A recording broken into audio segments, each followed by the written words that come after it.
She got that sweet juice, Minute Maid, some of out that lemonade. Take a sip, blowing purple clouds, taste like lemon haze. Conversations back and forth like damn, we could go on for days. Looking back at it like damn, she bad when she walk away. Here we go, been down this road, they already know. When we go on tour, I'll take you anywhere you wanna go. People talk about us like they understand just what this is. I just wanna give you all you want and then the double it. They all say I'm way too young, maybe I'm just ignorant.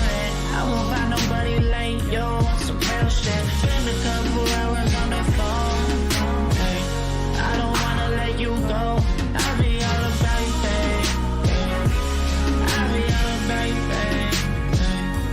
Saying so unless you don't know, they won't find what we got and that gon' drive me crazy. No need to rush, I'ma still be here tomorrow. Had to take my chances, baby, I just struck the lotto. And I'll be so gone, don't know where I go wrong. Don't remember last night, I blame it on the bottle. And I'm just living life, I would rather not question it. All the time invested, you could see that we was next to win. Over anything, I'll still be right here when they gone. I just had to put you in the sun, don't get me wrong. They all say I'm way too young, baby, I'm just ignorant. I won't find nobody like yo on some real shit. Spend a couple hours on the phone, hey. I don't wanna let you go, I'll be all about you, babe. I'll be all about you, babe. Saying so unless you don't know, they won't find what we got and that gon' drive me crazy, yeah.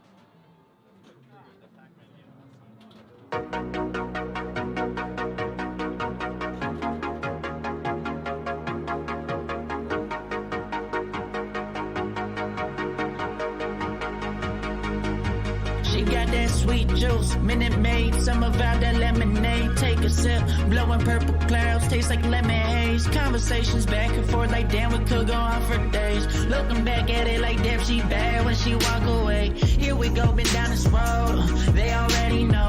When we go on tour, I'll take you anywhere you wanna go. People talk about us like they understand just what this is. I just wanna give you all you want and then the double it. They all say I'm way too young, maybe I'm just ignorant. I won't find nobody like yo on some real shit. Spend a couple hours on the phone, hey. I don't wanna let you go, I'll be all about you, babe. I'll be all about you, babe. Saying so unless you don't know, they won't find what we got and that gon' drive me crazy, yeah. No need to rush, I'ma still be here tomorrow. Had to take my chances, baby, I just struck the lotto. And I'll be so gone, don't know where I go wrong. Don't remember last night, I blame it on the bottle. And I'm just living life, I would rather not question it. All the time invested, you could see that we was next to win. Over anything, I'll still be right here when they gone. I just had to put you in the sun, don't get me wrong. What's up, what's up, what's up, people? I snuck back in. I noticed there was an issue. Something went wrong. I'm not quite sure what it was. It's all right. We're going to switch over. We switched the stream over to the desk. Love y'all. That's going to allow me to chill back here for a minute and keep an eye on things while I handle some work behind the scenes. I appreciate y'all. Let's go. I got you. I got you. We back in action. We back in the building. No, I got starred.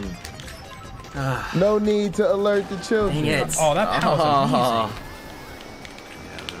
Come on, shock. Coming the bill. Okay. Blue shell, blue shell. Blue, blue, blue. Shell. Trying to Reddit this guy. Ah, look at that. Look at that. Perfect timing. Caterpillars Yeah, here. yeah. You He know hit what it. I mean? I hit the wall on purpose to not hit it. I remembered. Yeah. Let me I'm behind you, Nick. down we a have tad bit there. I think that's enough. Just so Nice, I can nice. hear myself That think works. for a Very second. nice. Okay, Good job, guys, I fellas. think we survived. All right, and let me pull up the stream chat. What place did the project guys So I get? can You talk know? to Caterpillar. I They think got they second. got Good, 3 and good. 3 and Okay. 2, I think. They didn't win because one dude dodged in third. Yeah. Nice. They got That's 2 for- perfect. Yeah. That's perfect. I got lagged, We it's should fine. be okay. All right, GG fellas. That's a Passing decent round 2. GP. Very nice, Yeah. very nice. I think we're good, right? I think Yeah, we're we're good. definitely That's good. 67.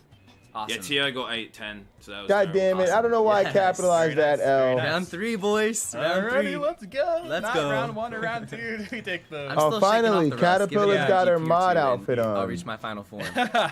This is good for us. This is one of our And look best at me courses. looking like a damn restream bot. I mean, I Good luck, drafted good and luck, got good stream luck. in second last time, so I think I just pulled. I a guess I really, should make the really good restream hand. bot a It's mod just so he gonna can come finally down come to up here looking correct. How the first set goes. 'Cause a huge Restream part bot of up the in here. Yeah, first set is a coin toss. Yeah, I Wow, like the green fifth this time. outfit. I Alright, like Troy, the it's your turn to outfit run. too with the I mean, I have a do thunderclap. it. What am I supposed to do? Oh, That's why I like it with the rebel look. oh, watch out, green. I passed it. Okay, well done. No, I like the it block went man back. too. Dang it, dang it, dang it. That sucks. I'm back here. I'm just gonna bag for the shock, dude. All right, let me. Banana after the hedge maze. Yeah, Tom, let's both top. bag for it. We're in 10th and 11th. Okay. Oh Let's see if restream I have a chat bullet, works now. so you Probably should not. get Okay, yeah, I'll go for it. Alright. Probably not. Oh, I Project got a K is doing gold it, in. dude. Nah, they still sitting on some bullshit. Telling gonna me try to to get a log star. in. Do not want to get red. I'm gonna have to use this in the cut to catch up. There's no way. Another golden. Come on. He might have it in 11th. Very, Yeah, very we're in possible. really bad spots right now. Bridge, I have bridge. to use this to catch up. I hate Yeah. these things. It's like verify, show us everything. Where are you, That's a Nick? bridge. I'm in 8th. Trying to go for Okay. an item. I have a golden. Nah, not just bad. cancel. I'm just I'm gonna just gonna run. hold this honestly. I I'm in pulled the ball fourth again. with 2 mushrooms. Okay. I'm just gonna predict first set Yeah, yeah. with my bullet. Sorry, hang on. Let me get that out of your I'm way. goldening. What the hell is that? Alright, Project entering the boxes. I'm in 2nd. What the hell is that? They're all up there. Oh lord. Okay, I'm guessing no one had it. There we go. Sorry about that. Chaos back here. Why does this thing keep I'm in the acting like second I'm right now. not logged in the restream? I've been the logged box, in. yeah. I'm logged in the restream literally dude. 8 times back here, Okay, that's better than nothing. and this thing just will not work. There we go. Continue as Hunter Biden's email laptops. I'm in Mega. That's me. Hunter No, I Biden's got laptops. stars. Oh no. Oh, I'm so upset, dude. I'm so upset. Oh my god. All right. bad race. He threw 2 reds, so I tried to get over the... I got trapped, dude. I just got trapped because he throws 2 reds. I have 1 item to block, so I cut inside and he backspams a green. I don't even know what I could have done. I guess I could have just hoped the 2 reds crack on each other. I'm so upset right now. Oh my gosh, I could have gotten 2nd. Terrible. Sorry, brother. Shock, come on. That's not the shock. You have a star, Nick? He has the Yeah. bullet. I'm gonna try to get it. Alright. I'm gonna try to fake him out here and break. I got the bullet. No. It sucks, man. Yeah. I should have got it right there. I really should have got it. He pulled it. He has it. I'm gonna try to bullet him. Come on, come on. Ah, I missed. No, he has a star. He has a star. No one has it. No one has a shock. No one has it yet. I have a mega. First. Tell me when people. Okay. No! I got squished. I don't have anything. Okay. All right. Project and RNG. back Swag, there. swag, and Brutal. Project in 2, 3, 4. If that helps any. I'm in last. Someone's in a mega, Project's in a mega, so keep that in mind. I don't think they have it yet. Nobody has it. Okay. All right, we got that back. All right, that's good. Hooray! Hooray! Hooray! Let's see, pull that. Hooray! What? Hoorah! How? Tell me when. Okay. It's up Okay. to you. Oh, all right. Oh my god, what the heck? Alright, I get bullet. I'm gonna bullet. Not like it's gonna matter. I'm still gonna get last. Yeah. Sucks. Oh, I think Okay, I got third. 8. Oh, nice! You built the guy. Nice. Yeah, Okay, I we got bulleted him. one I more bulleted point. him at the Take end. this. Very I think nice. I You got got third? I'm really hoping I got third. We need the extra. Yeah, okay. Nice. Nice. Nice. Okay, need to so good keep news it in is we're gear doing here. good against swag. So we're kind of like sitting. What did they get? 8, 13. And what did we get? 10, 14, 16. We're tied with swag right now for third. Like, try it once at around 30, 35. If you don't do it, then just, I don't know. I have a mega. I'm just gonna use it to get ahead, honestly.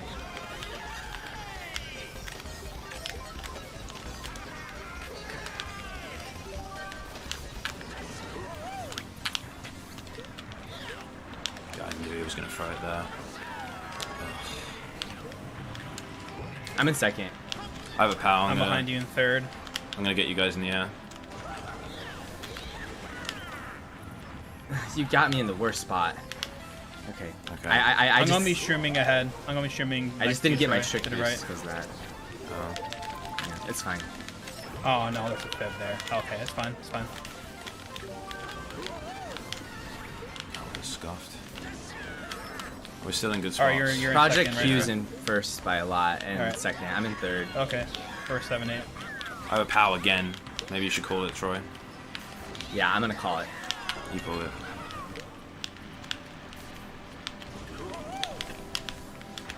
We're gonna get this guy in first. Alright. Use it right now. Perfect. Got him around the corner, and I'm gonna try to red him now.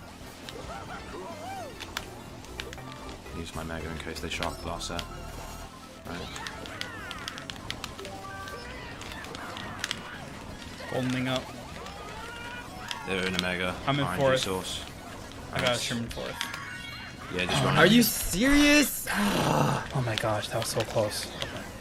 I'm so They might mad. be throwing greens back. Just be wary around this. Alright, we have 4-5. Back green, or he hit it. 3-4. Project top 2. 3-4. There's the shock. Yep. Not the end of the world. We can make this work. Yeah. I went through an iron box. I used the mega. Okay. Alright, well done. Might be bananas last turn. There's something there. It's clear, it's clear, it's clear. I got like fifth or something. I got third. Yeah, I got winning That was music. I think decent. I got fifth. The shock was okay for that was me. the best I race got I've had winning so music, far. guys. Yeah. That It was should've been actually a good 3, race 5, because 6. Project got top 2. Like we just gotta hope Project dominates. We need to beat this RNG Well, team. RNG did bad there. Look, you see that? Exactly, They got 8. exactly. Yeah, yeah. All right, so that's a good catch up. Yeah, I'm ready to get a decent race here. These first 3 I've underperformed. Okay. I'm in second. They might double back some. Let's just be a little bit careful. This one's like here. Flashy, okay. I got hit in midair. That's so unlucky. Man, lag, bro. Lag. It's always lag. Oh. Alright, this is not good. Someone DC'd, I think. Nope. That's just me sucking. Oh. We can't fall behind on this one unless we I want to pulled get the the shot. lightning. Got it. You got it? Yep. Perfect. Should we use it like 3 or like 2? Maybe. Probably lap 3, right? I mean, Yeah, lap 3, honestly. I'm yeah. happy to throw the race as long as you guys get good spots. So Yeah, lap 3 would be better. yeah, Alright. let's save It it. guarantees not another one can't come, so that'd be a bit better. Yeah. I think. yep. Okay. Dude, oh my god. Goldening up. What place do you guys in? Oh, we're I'm bottom in- 3. Dang. Yeah, I'm in 9th right I have a star, All right, so we can do I'm this feeling whenever. a little bit better about Good, things. yeah, I yeah, like yeah. this over here. What do you have, Nick? I like the fact that I have A golden, access. like, Gotta go 8 or walk the something. goats. What do we want to do? Let's plan. You guys call it. I'm in 6. I'll call when I'm in the cannon, okay? Yeah, yeah, Say I- activate, yeah. yeah. I'm in my star right now, so I'll just get me. I'll call it. Okay? Because Alright. I'm next to Nick. I'm not that far from him. I'm just gonna drop a little bit so you're with me, okay? 3, 2, 1, go. Nice. All right.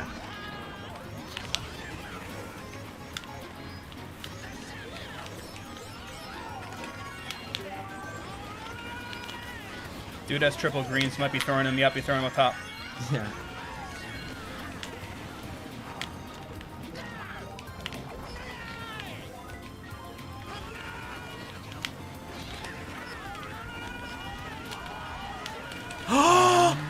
Oh. Okay. I got like third. I think I got third. Okay. And These races are so hard, man. Everyone's so good. It's like You can't even breathe, you know? We got 11. Yeah, that's not good. I got third, nice. Oh, No, it wasn't good. oh. You kept us in it. Project did really good that race. Good for us. That's RNG good. got That's 11, 13. Moon view. Okay. Let's do this, guys. Let's do this. All right, this is where the boys become men. Let's do this.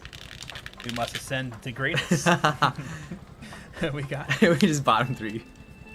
Don't say that. That's hit. I just get the feeling that I'm not on this. It's running screen res ever. you, Troy. I just got hit. Yeah. Sucks. Okay. You're up there, right, Nick? I'm in 6th. Okay. Tom, where you at? Last. Oh, I got an item. Let's go.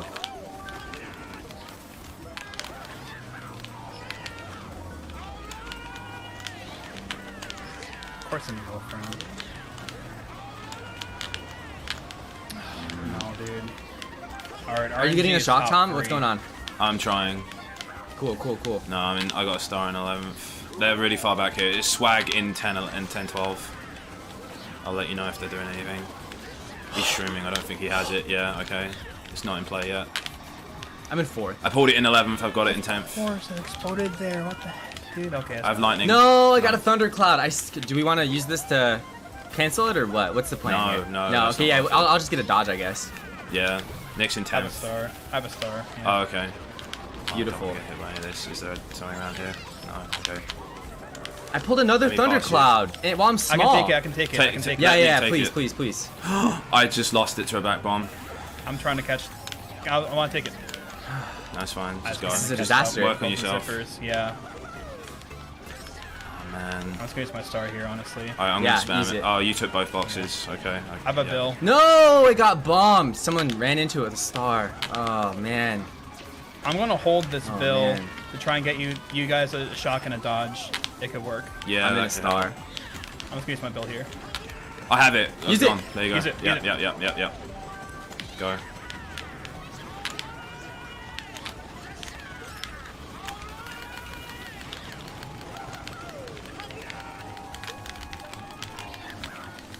You got 5th? 4th, nice. I got 7th. And I got 10. We really spun that one around. Dude, I thought we were guaranteed 9, 10, 12, or 9, 11, 12. What's the deal with Troy pulling 2 back-to-back clouds, man? I know. Oh my god. I'm so Yeah, mad. that- And that is guys, brutal. Bad Yeah. news. RNG completely destroyed everybody. Look at that. RNG did really good well that race. This is the race we do it. Okay, let's go. Let's do it. You want me to bang for shock or what? I mean, see how the beginning of the race goes, you know? Right. We'll see who's behind, Yeah, because one of us Shag could be get decided. hit. Shag it's almost like Raceway 2.0. Exactly.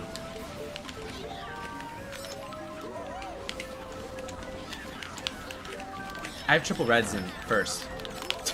Nice. Oh, not anymore. I'm gonna pass you.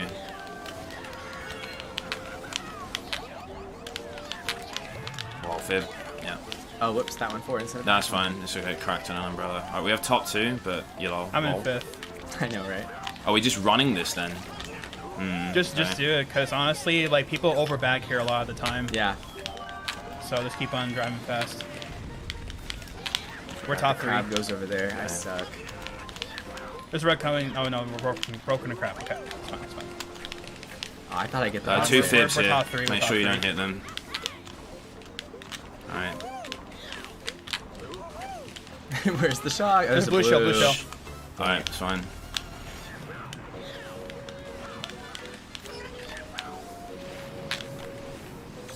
Someone's in back Omega, watch out. RNG in 4th in Omega.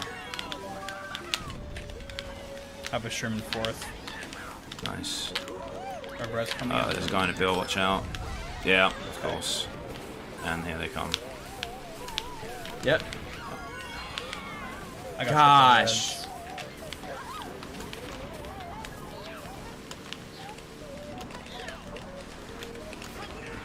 Oh man. That was really bad, Yeah. dude. That was really As bad. expected. Is it ever possible to front run that track, or were we just idiots? Yes. No, it is possible. It's possible completely because people tend to way overbag that track a lot Okay. of the time. I would have been fine had there not So- been a blue. Yeah, we just got blue shelled. I don't even know what we could have done. Honestly. Alright, now the urgency is quadrupled. Yeah, that's right. Urgency activated like BCW, right? We gotta get some first places, man. That's all I'm saying. Well, we got 2 races left, so we gotta get 2 first places. Is what you're saying? Yeah. I'll get first this stream one. and last. Yes. All right. I'm going away with this. I'm in first. What do you have in first? Nothing. I have 2 shrooms in second. Beautiful. Let me pass you. Sure. Somehow. I mean, I'm coming. really far up right now. Yeah, just keep so- going. Never mind. I'll pass Yeah. you. Oh, never mind. I just got destroyed. Wow. Okay, I'm laying a green back. Alright, I got last corner. shock. I got shock. I'm just gonna hold Nice. on. Beautiful. Perfect. Beautiful. I'm in first. And I have 2 shrooms in third. Good. And he threw a red at you. I just got to not get hit, dude. Wait, what response again right now? First. 1-3. I laid it in the trap spot. The banana, you know? Dude, my wheelie just locked and I just lost a lot of time. That was so stupid. We have top 2. Okay, good. I'm just holding the shock the whole time. Don't worry. Just Yeah. keep racing.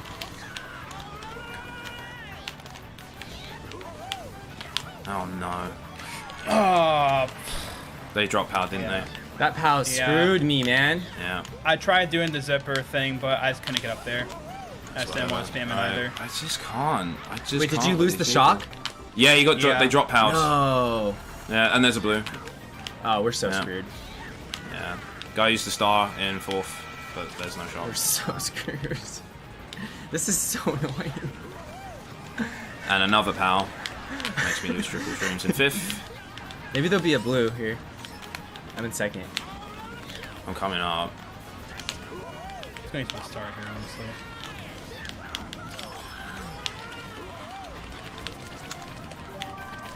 I'm in first. I'm in first. Cool, keep Okay. it. Can't get box. I got first. Someone got sniped over the ramp. Oh, that sucks. Swag dodging the bill at the end. Damn. So I didn't even get that point. Yeah, I don't know How'd what you Nick guys got. do? I got 8th, I think. I was Oh, gonna get nice. You got 7th, fifth. Let's actually. go, dude. Let's go. RNG Should've got gotten absolutely 4th. destroyed that race, so we might have a chance. We got We got destroyed, RNG. 26 and they got like 10, I think. Yeah.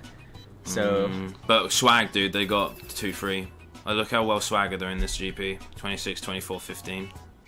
We're in 14, 12, 27. we're gonna get eliminated after this race, so we just got to give it all we got, okay? No mistakes, no mistakes, okay? Good. Oh, easy. Oh, Lord. Naturally. Yeah. Wow. Oh, man.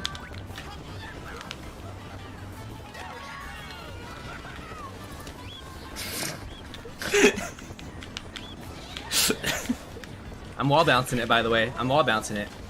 Go for Oh, it, yeah? Troy. You wall Alright, bouncing RNG things? Alright. up here. Perfect wall bounce. I just broke away. No one can catch me now. Let's go, Speedy. Alright. It's time. I'm in second. Good. I'm in 5th. I'm in 5th. Alright. Oh, they They're don't behind want me you in seconds. 3 and 4. I'm in Okay. 5th.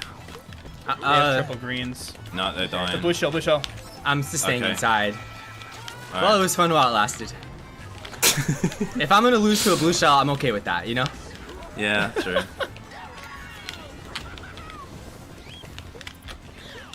I'm behind you, Tom.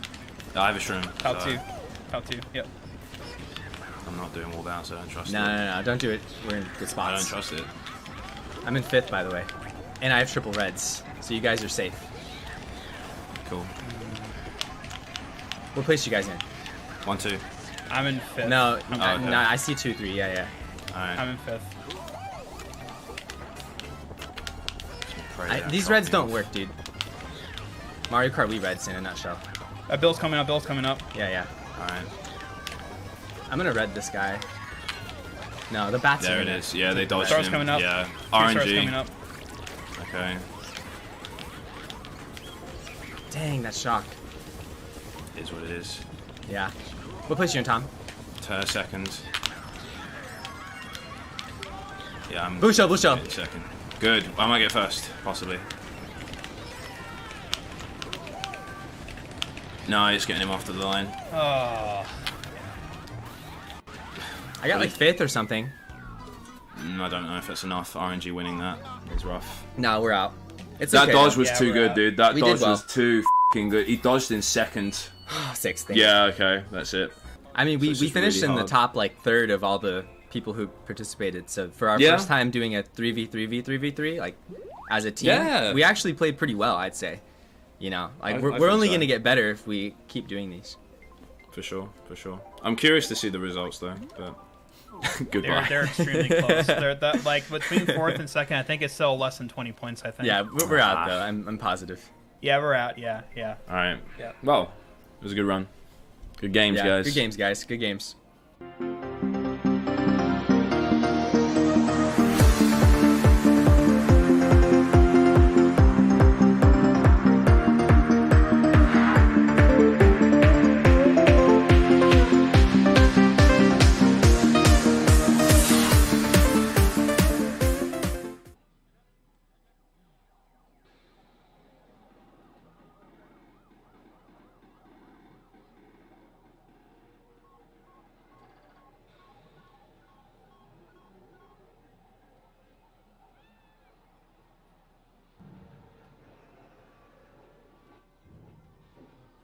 Hey guys, it's Troy here with a Mario Kart Wii 3v3v3. Welcome back to ECT 2022. Thank you, David. You guys are allowed to make noise. It's okay. We're on the East Coast, dog. And there we go. Thank you. Love you too, homie. Thank you very much. Okay, so we are at Street Fighter V Top 8. We have 3 more Top 8 games to go. We're going to start finishing off right now with Street Fighter V. Now, this is, I don't want to say the last time Street Fighter V is going to be at ECT, but we do know there is another Street Fighter on the horizon. Doesn't mean we can't have 2 Street Fighters at an event, but as of right now, this may be one of the last times there is a single current Street Fighter at an event until a little game called Street Fighter 6 comes out. So this is a pretty big one, and we do have a banger of a classic match immediately in our top 8, but I want to give it to my brothers Javits and Logan to walk you guys through. Yo, Jay and Logan, where you at? Who won? Who won? That's what I want to find out. Thank you so much. It's ECT 22. Time for Street Fighter 5 top 8. Myself and Javis back in the mix. We are here for that good top 8 action. I know we got my man Idom coming off straight off his second place off of Evo, going straight against somebody who goes usually second place against him. Shine, it's an NLBC classic, but you know, I feel like with all the times that these guys have played each other, it can really go either way, especially now that Shine has such a strong Cody. We've been seeing him show up all day, shanking people up. What are you thinking of this match right now, Logan? Well, this is going to be the first of possibly a few Codys that Idom might have to face today. There's 3 of them in this top 8, as you can see. We got Cody Mayer on the other side. We got Hoji in losers as well. So yeah, the Codys are showing out real strong. But Shine, as you said, is there or thereabouts, always present on an East Coast event. It would not be right for this possibly final Street Fighter 5 at ECT to not see Idom face Shine at some point. Cody Mayer against Mags on the other winner semi as well. They both looked incredibly strong. Cody coming through in the mirror match, and Mags looking very, very composed with that birdie as well, coming off some good results in the online Midwest series. Yeah, and we got on the loser side, we saw Prophet, who had a very, very good game against Idom. Unfortunately, wasn't able to pull it through with a little bit of a drop combo at the end there. Man, yes. But he stayed alive, and we're seeing him here, still in the top 8, going up against Metro M. And Metro M actually beat Kudo to make it into the top 8, which was big result. Some people might look at that as an upset because Kudo has been doing very well ever since he came from Japan, now living in New York. And to round out the top 8, we got Hoji. Shout out to the Red Storm, always bringing it with that Cody, and Silver Rupee. Silver Rupee, of course, with a big result, sending Punk to losers bracket quite early on with his Ed in that matchup as well, right? Yeah, that was a very interesting match. He was making all the right reads with the EX cycle uppers. But talking about reads, we got Mr. Reads himself, Idom, getting prepped against Shine. And I want to see if, you know, we saw earlier today, like I mentioned, Idom is just a command grab monster now, man. He's just, any opportunity that he catches you holding down back, even just a little bit, you are getting scooped up. Bro, I thought adding V-Shift to the game was going to, like, delete command grab characters from here. What's going on? He's grabbing even more than normal. Yeah, it's definitely very interesting to see the way he's evolving his game. You know, you gotta change it up, because as people start to, you know, train for you and start to try to catch up to you to maybe dethrone you off that top spot, you gotta always come with a new bag of tricks. But if there's anybody that's always coming with the tricks ready to play, it is our man Shine right here. We got the brand new, freshly put in braids up against the $3 shape up right now. Winners semifinals. All right. Of course, the full thing, 3 out of 5. We're not messing around. It's poison on the screen against Cody. So no command grabs today, just oppression. All right. From up close, from full screen, it doesn't matter where she is. I feel like, you know, it's interesting watching Idom decide what character he's going to use, because it almost doesn't seem like there's no rhyme or reason why he chooses Poison over Laura or Laura Poison. It's really not matchup dependent a lot of the times. It just feels like vibes. Yeah, it's just like whatever he's feeling that day. And like, I had a talk with him at EVO after he lost to Reinhardt, and he actually told me that he wasn't feeling it with Poison after he lost versus her, and that's the only reason why, you know, he decided to stick with Laura the rest of the tournament. So this time, I guess he's feeling it today and deciding to bring her back out. All right, let's go. Top 8 time. All right, and both players playing really fast, dashing around right there. Trying to make the predictive read with that crime sway. Of course, at certain ranges, you can do the kick follow-up, and it's almost impossible for Poison to really punish it. Yeah, she doesn't have a move that is 6 frames and long enough to punish it, and if he spaces it out from the tip. But at the moment, he's doing it preemptively and not really getting much from it. He wants a knockdown. We're not seeing any projectiles as well. And there's that God button right there from Poison, that crouching heavy punch. That's all he needs, though, the EX Zonk. The game starter, V-reversal before he can activate. Yeah, we've seen a lot of people doing that today. It's a very good way to stop the activation, because the thing about that activation is that it leaves Cody basically point blank. And it's really good in the matchup where you're dominating in neutral as well, because you're going to push him back. He's going to want to try and get back in and activate. Obviously, he still has the V-trigger, but if it's hard for him to actually traverse that neutral as it is against Poison, it's a really advantageous situation. Damn, he's just getting licks from full screen. Yeah, he's just Idom. We can start to see why he chose this character. Looking like it's giving Cody some problem when he has to work to get in like the this. EX party starter takes her into the corner, and now this is where Cody gets to assert his dominance. Walks into a button, into a back throw. Oh, wow. And that is horrible. Interesting choice right there. Now Idom has the full screen to work with. But Shine using the activation. He can't be reversal this time. He's already activated. But Idom sitting on a nice, healthy full meter right there. Oh, he almost landed that jump in right there. Heart rate. Tries to string him up with the EX heart rates. You know, right now Shine is in V-trigger, so he can't V-reversal out of it to get out. Yeah, and that V-trigger is just burning away. He's not even had a single opportunity to interrupt here. This is just all Poison's turn. That was like 15 seconds of just blocking Poison pressure. Yeah, and every time that she pulls you back in, you have to make that rough decision of, do I tech? Do I try to backdash? Do I try to jump away? And either way, sometimes it just, the great health and the damage just starts to rack up. It's just as she sign go back in with the Cody. Cody traditionally has difficulty against characters that can just zone him out with normals across the screen. Yeah, I think Dalsim's a really tough matchup for him as well. I'm pretty sure Manat's reasonably difficult. So just generally, characters can just outpoke him from further away. Very difficult for him to deal with. But of course, that one bar in a dream is all he needs.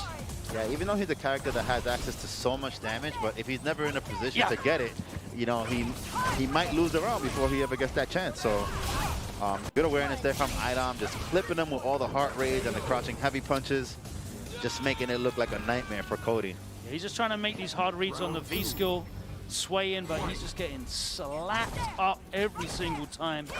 The only way he's really managed to get in is just like the Hail Mary zonk. Not ready for the jump in there either. And then one of the things that really makes it difficult for a lot of characters is that after some time, Adam starts sneaking in the light heart rate, which is a low. So you try to move because you think that you have a chance to, like, you know, maybe inch in a little bit, and then you start getting your legs clipped. Early V reversal gets rid of that, but he's still got a bar and a half left. Oh wow, using that. Just nice conversion off the 3 jabs, but he walks straight into a counter hit, wake up jab.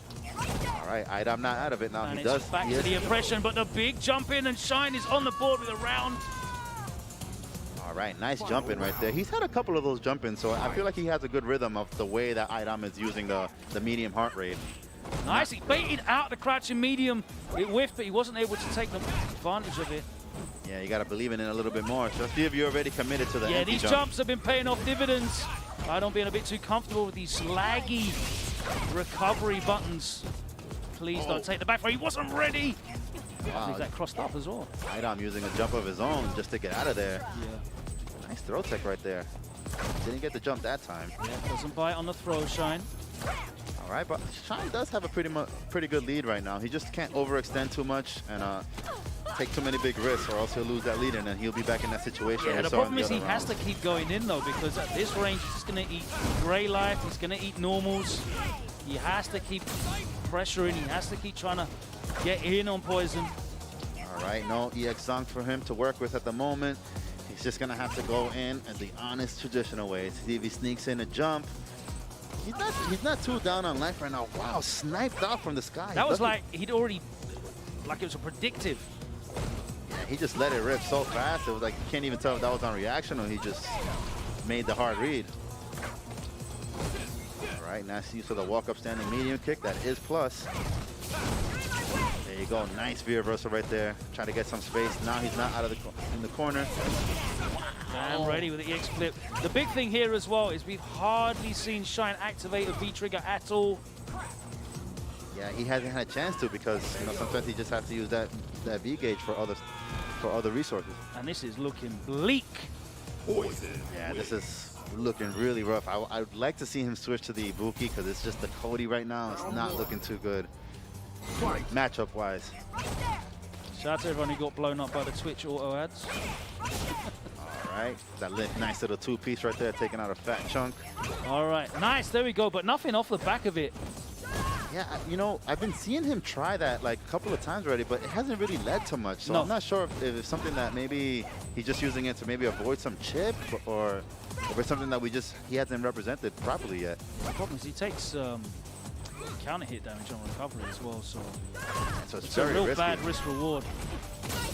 Good risk reward though is that EX Zonk, and again Idom's able to jump out of the corner freely, and he's got the whole stage to work with. This is going to be painful every single time he lets that happen, but finally he activates. No chase down, he had to walk forward and get rid of that frame advantage, so the throw had not recovered in time to punish the V shift. All right, now we're going to see Heart Rate City right here. Anytime he blocks anything, we're going to see, yeah, there we go. Heart rate again. Oh, nice throw tech right there. there. Nice to juggle. Oh, he doesn't get the ruffian. Yeah, he a little bit too early on that ruffian kick right there. Could have got some sweet damage and the corner. Most importantly, the Oki. That's what he's after. There's a trade. Nice trade right there. Is he going to do another heart raid? Nah, because that'll give him the meter. So he's probably just going to wait, try to see if he could get another meter. And nice patience right there from Idom. He didn't do the anti-air medium punch, because we saw what happened the last time where it whiffed, so he recognized that space. Not able to link the light kick after the medium. Oh, it's set point. This is looking... It's looking better for Shine in these last 3 rounds. But it still looks like almost impossible. Yeah, when the rounds are going down to those last 10 seconds, it's... At the very least, it's a matchup that you're kind of struggling with. When you can't just impose your will, the way that you want to, you gotta take whatever little damage you can get. And right now, he is working for it, man. Oh, that sucks as well. Just checks the EX Zonk with a light kick. Damn! Jumping hit from half screen away. No, you may not activate, but at least he's still... And again, the jumping hits from half screen away. No activation! Yeah, a little bit late on that right there. Oh, wow. Able to use those plus frames to try to get in, but Idom still sitting on that lead, and I feel like the name of the game today against Cody has been all these Nice players. buffered medium. He's in the corner. He's going to get the ruffian follow up as well. Big chunks of damage. Finally has the life read, and oh my God, he wakes up with a crouch medium punch into thanks for playing. Wow. Welcome to the losers bracket. Shades Go of- and take a seat over there. Shades of Infectious right there, waking up with medium buttons. We see him do it with the Zeku all the time. Yeah, but Zeku's got to wake up DP as well. So, Yeah. like, So, oh man, but you know, good stuff from Idom, recognizing the space. Probably noticed that, you know, there was going to be a little bit of hesitation from Cody there, and, you know, able to steal that turn right there. Sometimes you got to do it. You got to test them. yeah, I mean, that's the thing, right? When you get in these matchups, that you have to work so hard to traverse just a wall of a wall of suffering, whether it's the gray life, the individual single hits from that far away. As soon as you get in, you want to almost overextend. And Yeah. Idom's so good at sniffing that out with Poison. You know, the times at which he managed to get out of the corner pretty much scot-free, just with the forward jump, was so reliable for him as well. It was just too easy in the end. And unfortunately, we see Shine drop to the losers bracket.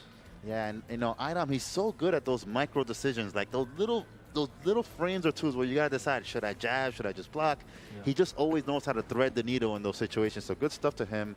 Moving on in the winner's side. But next up, we got Cody Mayer versus Magnegro. We saw Magnegro earlier today playing super solid with that birdie. But Cody Mayer, don't sleep on him either. You know, he did take the mirror match against Hoji. Yeah, and he's I looking mean, how very cool strong. was that mirror match, man? He was showing some mad tech in that mirror matchup. The perfect timing on the sway. Loads of stuff there on display to see. And it was really hype. It was such a hype set. I really hope we get a lot of that excitement back here in this one. Now, Birdie's going to want to control. Again, this is kind of difficult because, again, Birdie definitely controls that neutral area with his extended normals. But it's nowhere near as bad as like a Poison, a Manat, or a Sim. So Yeah, absolutely not. Definitely Cody will have a couple of more opportunities to maybe sneak in some EX Zunks, maybe sneak in a dash here and there. And, you know, Birdie doesn't have a 3-frame the way that Poison does. No. So he's able... and Cody, his walk speed sucks as well, so walking out of stuff is really hard for him as well. yeah, so he'll be able to kind of run his game if he Yeah. does get in a little bit more. Nice to see Max representing for the Midwest as well, the CB hoodie Yeah, shout outs to Rick. versus Cody Mayer representing with the ECT merch. So it's a East Coast versus Midwest battle. All right. Both players going to their mains as expected. Now, I don't know either whether it's viable to like bullhorn through tornado strings in neutral. Like obviously up close the cancels you can, but what's Cody's hurt box like on the recovery of the tornadoes? Does it have like a lingering one at all? Yeah, it's not something that you see too often. So I'm honestly not too sure of. But you know, maybe Magnegro will show us. You know, if that is a viable strategy right here. And right in the beginning of the game, we see already that. Nice! I'm not sure what that was. It was a crouch fierce instead of a stand fierce even then. Oh my God! What an interesting choice of buffer right there. And Got Birdie in. Birdie starting to lay down this corner pressure. 3 buttons in a conversion. One more guess. All right, y'all. Appreciate everybody. Ooh, it sounds a little weird. I haven't heard my voice coming through this mic without going through the mixer in a while. Pretty cool, pretty cool. Nothing to worry about, nothing to worry about. Appreciate everybody. Enjoy the stream. I'll be back. I'm going to try to get this set up. And, yeah. Enjoy that overnight stream, everybody. I'll see you after I get some rest. The whole cutlery drawer at him just then in about 3 seconds. Yeah, it looks like a little one of the little Looney Tunes cartoon or something right there, man. Just anything he finds, just thrown at him. But Magnegro happy to play, you know, the slow game right now. Doesn't have to risk too much because. Yo, Cody Mayer needs to be wary about whiffing that crouch medium kick again. Oh, stand medium kick almost got whiff punished into a world of hurt. That would have been the round if he'd have got that cancel. Doesn't matter, gets the medium kick, closes it out. First round to Mags. And I feel like Cody Mayer, he didn't have the meter to EX Zonk in right there, so that's why he didn't want to just overextend with a dash and lose quickly. But He got whiff punishes. he has to try to make something happen though, because trying to play the mid-range game against Birdie, you're playing into what he wants. Oh, nice. Throws him out of the EX wake up. All right. I think Magnigo tried to go for the armor right there with the EX bullhorn. Got thrown for his troubles. Oh, didn't get the bullhorn. He wanted it again. Baits out the stand, fierce anti-air, and this is gonna hurt. And Oki as well in the corner. Pulls him Guess back. for the game. No wake up pocket does for you. 1-0 to Max. Yep, and good awareness there from Magnigo that you could just stuff that out. So he's on point with his meaties. He's controlling that neutral game in the middle of the screen. And he's just putting on a clinic right now. He's not doing anything that we haven't seen Birdie do. You know, nothing unique to the matchup or anything like that. He's just playing solid, good Birdie play right here. Yeah, he's not really like had the need to bring out anything real dirty, anything risky at all. He's just able to put out these normals on the screen. A couple of really nice whiff punishes. All right, and I want to see how Cody Mayer is gonna get in. I'd like to see him make more use of that V-trigger, man. Just throwing it all away. Yeah, that was a little bit of a strange decision right there. It's like he's unsure of how he's gonna get in with it, so he's probably like, I'm just gonna get whatever little chip I can. All right, nice activation right there. Not one you see very often. Yeah, I like that early V reversal whilst he's in V-trigger. All right, nice throw. He walked up really far on that one. Interesting choice right there. That wasn't even a combo, but it actually worked out. Holds a throw in the corner. Yeah, a couple of hard reads there from Cody Mayer that paid off for him. Yeah, he was able to sneak in with a dash, and it kind of just got the party started for him. Buttons in his face again. Max has shown that he's ready to whip punish with that standing medium punch. There's a command grab, meaty slide. All Looking right. for something. Cody Mayer spending all that bar Another just to whip stay button. in. Immediately getting that can right there. Good punish on the whipped bullhorn. Oh, Nice. Wow. And there's Taking out the V reversal with a sway. That's the big use of that. Now he's going to poke him down in the corner. Yep, getting all that gray health right there. Let's see if he's able to cash out on it. Oh, we saw this before. I don't know how I feel about that. No, you saw how much gray life he did with that knife. To throw one away like that. All right, not too far. Now Now he's 2 bars. That's a lot of gray life. But no throw set up there. You never end up in range of a throw. You have to walk. all right. Oh, That's dead, bro.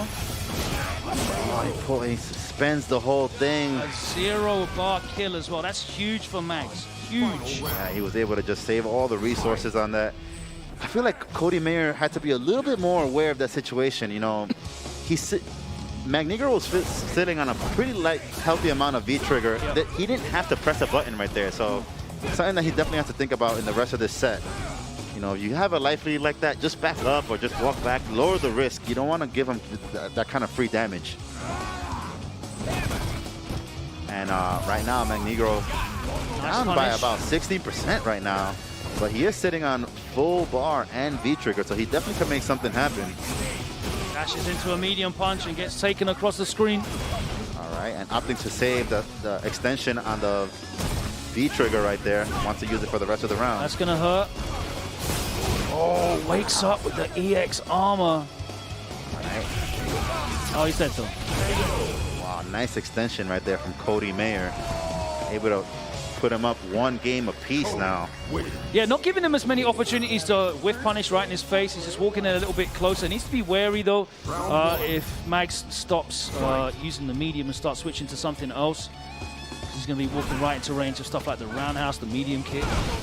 All right, and Cody Mayer doing a better job of just kind of not sticking to only the footy game versus Birdie, because you got to get in sometimes versus him and show them why you're using Cody. Yeah, you can't let the birdie be comfortable in neutral and be the one who's dictating pressing the buttons. But there again, he whiffs right in his face, and Mags yet again happy to show him that standing medium punch. All right, let's see. Both players about pretty close on life, but Magnigo with a little bit of a life lead. I still think he might have it just by a little bit. And just as you mentioned, you know, this is not the game that you want to be playing against Birdie, because it's just he's more likely to be able to whiff punish you because he has the range advantage. Absolutely. But a good way of sneaking in that cross up right there. One of Birdie's weaknesses, especially mid-screen. Oh my God! Wow, was that a punish? What an interesting choice right there. Round 2. I know Birdie doesn't have the best activations into V-Trigger. You know, he has a lot of space, but it's not, you know, he is pretty negative. All right, once again, we've seen this part of the movie. Negro dominating usually in the mid-range, but then once Cody Mayer finds that good hit, he starts racking up that damage. Right now he has him in the trap, put him in the prison. Oh, catches him. I think that was the start of a backdash. All right. Max has that V-trigger locked and loaded. He's going for a ride off the wall though. Yeah, that damage just does a grip. Sometimes you're just trying to inch your way forward and you just get clipped by that EX level 2 Zonk. Oh my god. Ooh. Oh, nice view reversal right there. Reset the neutral. Oh, he could have extended right there. Just didn't think it would hit. Oh no. Nice He's conversion gonna get right Oki there. off this as well. I respect the throw attempt right there. He wanted to keep the risk low. Yeah, and obviously he's got the 2 bars there. The V-shift possibility was there, so go for the meaty throw. You can still get the punish. Oh, wow. That was close. That fierce almost came down like a hammer. Cody Nice to get the shank out in time. Yeah, we saw that right there. Magneto tried to press the standing heavy punch and it just got stuffed by the knife. Yeah, the extended range that knife gives Cody, and of course the damage conversions he can get off of it. Like, we're normally talking about that V-Trigger one when it comes to like his follow-ups after you block in EX Zonk. Yeah. But in the matches where he has a real hard time in neutral, the extended range, oh, that was almost badly punished. The baits out the stand fierce anti-air. The matches where he has hard time in the neutral, the extended range of that knife and the ability to do damage from that range is a huge, huge deal for Cody. Yeah, which is why we were talking about like not throwing it away, right? Yeah, he definitely should keep that. Oh, big punish right here. A little bit of an execution mistake, cost him really badly. Wow, raw sweep with, and I don't know if he confirmed that because he did get the V-trigger. Nice little reset right there, something that he only can get with a knife.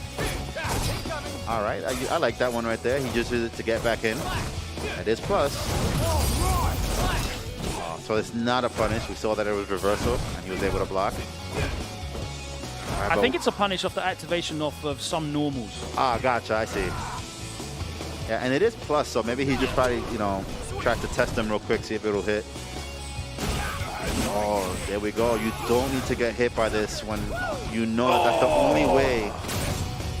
When you know that that's the only way that Birdie can get damage, you have to try to make him waste it and walk and block it, something like that. Oh, he needs to stop whiffing these buttons in his face.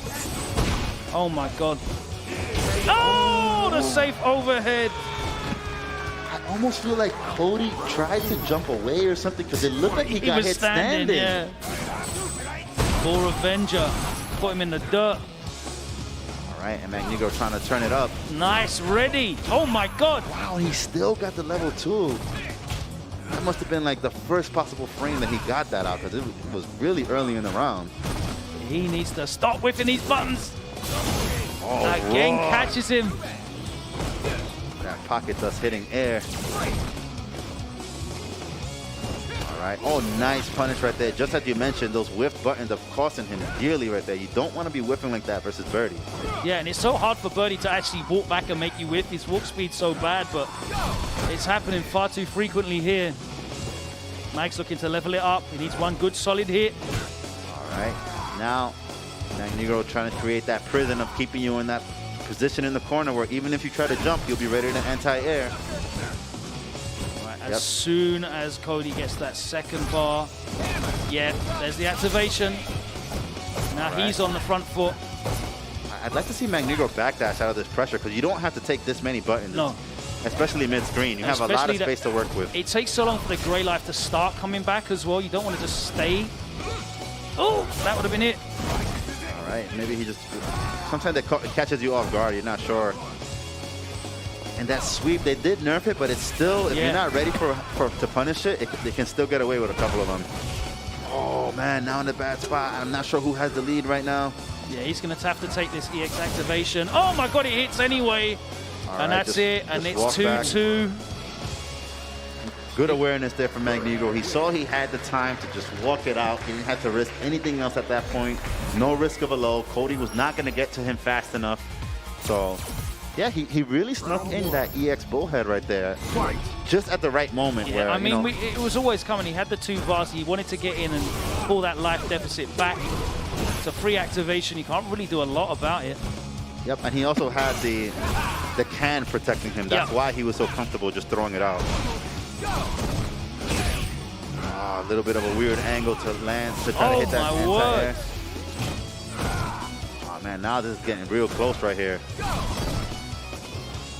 Cody, he's aware of what has happened before. Keeps him in the can. EX, oh my god! Man, this is brutal damage. Activation, you can't stop it. Oh my god, he was 2+. Oh, now Magnegro's in a position where he might be able to set up a chip very soon. Yeah, and he can't whiff anything either because that standing medium punch will definitely kill. Ooh, he walks straight into a fierce and it's set point, Mags. Standing heavy punch doing a lot of work for Magnegro. And he even had the V trigger to extend for damage right there. I'm really impressed by how solid and patient Max is playing. He's not overextending at any point. We've hardly seen him command grab at all. He's just played this real patient neutral game because he knows eventually Cody Mayer is going to give him something to whiff punish. He's going to give him some opening to damage. Yeah, he hasn't been in a position where he's struggling to get damage. So he fakes out the snap fierce and that's going to do chunks. Yeah, and it's going to put him right in the next hit kill situation. One more throw or a little two-piece. One of the best post-CA Okis in the game. The big size 23 work boots. Dashed up and just gave him that boot to the grill right there. Crushed him. Shout out to Magnegro with the patient play right there. We saw there was a lot of back and forth in this set, but Magnegro's patience has been the name of the game today. He's been very, very solid. Yeah, I mean, you can't really stop Cody from getting in and making you guess on defense. And in general, Max's defense was very solid. There were a couple of times he got opened up, but for me, the most impressive thing was his patience in neutral. Like I said, he wasn't really trying to overextend. Some of the birdies out there, you'll see them start dashing around. You'll see them starting to be too active. They'll start whiffing a lot of buttons preemptively. They start sweeping, dolphin dives. Exactly. They start taking those big risks. The dolphin dives and the command grabs are definitely the big ones. Yeah. And I think we saw 2 ball revengers in the whole set. Hardly any command grabs at all. He didn't need to take those risks. If you can beat a man just using your normals, then that's the safest way to get into winners final. And we have got NYC versus Midwest showdown here at ECT. Oh, we've got some replays. Let's have a look. All right. Shout out to Spooky on the production, of course. And right there, Magnegro looking very calm throughout most of that set right there. And this round right here, this is one that I know Cody Mayer has to think about that because look at the meter right there and look at his life. There's only one way that Birdie is going to be able to get that much damage on you. And of course, it's going to be from standing heavy punch into the extension. Yep. So you have to eliminate that option. Don't give it to him. So Cody Mayer got to go back to the drawing board on that one. Think about what should I do? How can I make it a little bit safer and not throw away the game like that? You just saw him as well get, that's such a perfect couple of clips. The standing medium punch with the knife was just doing so much work. And then we saw him whiff a standing medium punch, Son's knife right in front of his face and get whiff punished into death. And that's just the big difference there. Wasting that V trigger when he had it, throwing it away, not really making the most of it. All right, and right there, this was a big round to close it out. Huge, huge crush to seal the deal right there. Magnegro moving on. Of course, Mag's using the optimal control method there as well. I'm sure that paid a huge difference in that result on the hitbox. Right, let's get into the loser's side. Right now, we got Profit going up against Metro M. Both of these guys had some really tough games to make it to this point. And how close was Profit to actually making it here in the winner's side of the big upset, right? Yeah, he almost had a really good game versus Idom, but Idom is the type of player that he'll always find a way to clutch it out, and sometimes you got to finish your plate on a guy like that, man. You get those opportunities, he's not going to give it to you a lot of times, and I'm sure Profit's still thinking about that, but you got to keep your head in the game and play the match that's in front of you right now, and that is Metro M. Metro M, we saw him today putting a lot of work with that standing medium punch. Just keeping it simple. Sometimes that's the best way to play a character and a matchup. And I want to say, you know, it's interesting the way that Vega has evolved, because not to say that the Vega players, you know, before Punk tried him out were not good, but Punk tried him out at one point and just was doing the kind of trolling with the standing medium punch, and it just proved to be a very effective strategy. There are certain players that are really good at identifying simple strategies that are very good to abuse, and then it kind of led to other Vega players doing the same thing now, and it's been proven to be very effective, as we hear right here. We've got 2 really good Vega players in London, and like it's very clear that the character can really just cash out most of his damage through that. There's so little you can do about it unless you've got a real hard counter tool to it, like a something that just out prioritizes it at similar ranges. Puts himself in the corner though. Activation, it's time to guess, and again he goes for the 3 items. Nice block. All right, he probably wants to get as many mix-ups as possible. He's going to get the kill here. Spends a bar, cashes out. Yeah, well, spends that bar right there. Wanted to make sure that he got the kill. Doesn't want to drop his food again like how he did versus Idom that one time. Yeah, I mean, that was like the 6th loop. That certainly wasn't oh my good God. I don't know what to say about that. But Yeah, I don't think that was intentional. Sometimes that happens. It could have just been, you know, one little input too far, and it cost him his whole meter right there. Costly mistake, but keep your head in the game. He's not down by too much. Yeah, it definitely allows Prophet to go back to zoning if he wants to with the projectiles, but he's now in, and he gets that throw mix up after the hit. And nice use of the medium kick, funky kick right there from Oro. Gets him a throw mix up, and it's really good, especially in the corner. And man, Oro has some pretty good damage. You know, you mentioned that everybody always talks about the V trigger, but they kind of overlook all the other buffs that he got.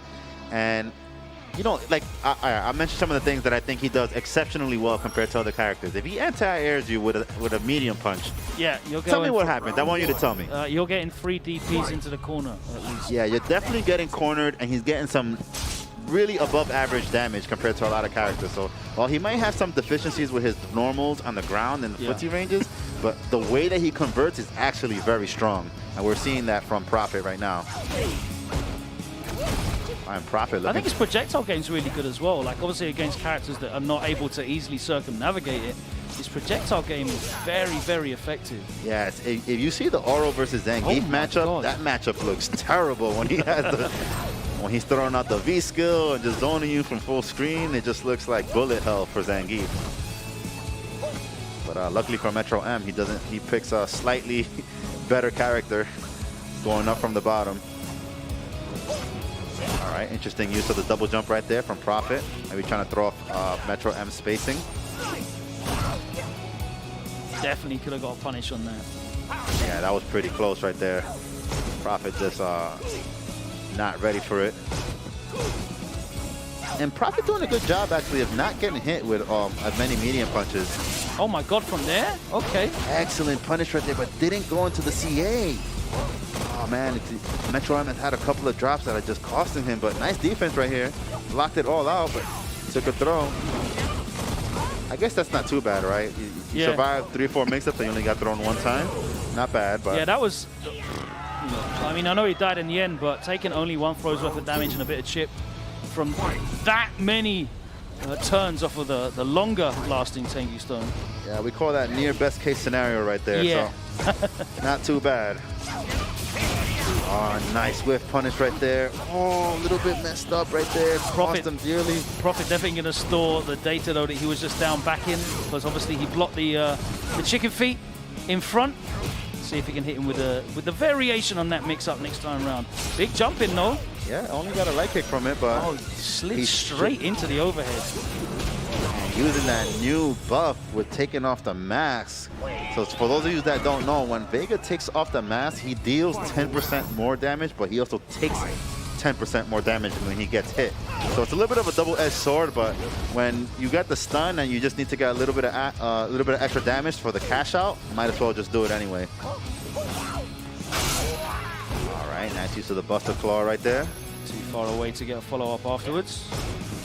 Again, he's got him pinned down in the corner with this medium punch, tries to double jump out. Yeah, and see, this is the situation where Oro kind of struggles in right there. He doesn't have the best range on his normals. No. And so Metro M recognizing that, harassing him with a standing medium punch, staying out of the range, probably going to sneak in another Buster Claw. But it might not matter if he's not able to survive. Getting the hell out of there. He's going on the offensive, running this clock down on the V-trigger. And again, he manages to mitigate it pretty well. Takes almost no damage. And a huge life lead here for Metro N in the first. Looking to level it up. All right, now he's in chip territory. Dangerous position to be in as Oro. Of course, medium punch getting the job done, man. Like, I think we said it in top 32, but at least half your damage should be coming from that medium punch alone. Yeah, with this character. Yeah, because it's a fast button. Doesn't get a lot of damage, but it's very low risk because it's very difficult to whiff punish. He kind of steps in and then he like steps back. Doesn't really have a lingering hurt box. And it forces the movement that you want out of the opponent. Like you could start to sense their frustration. They start to jump. They start to do other things. And then he has excellent walk speed and mobility, so he can make it work to his favor. Yeah, the only kind of risk comes when you start to overextend and they end up jumping at you, and you try and keep them away with the Buster Claw a little bit further away. Yeah, or a bit literally there. Yeah, there you go. It's like he heard you. It could also be risky versus some characters that have like good crush counter buttons that are really active. Yeah.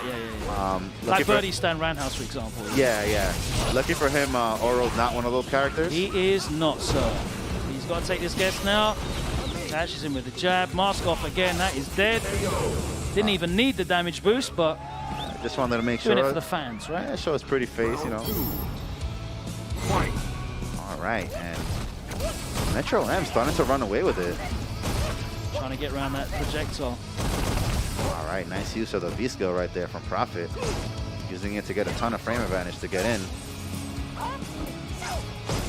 All right, and slowly trying to inch his way in. He wants to sneak in a jump again to get some big damage.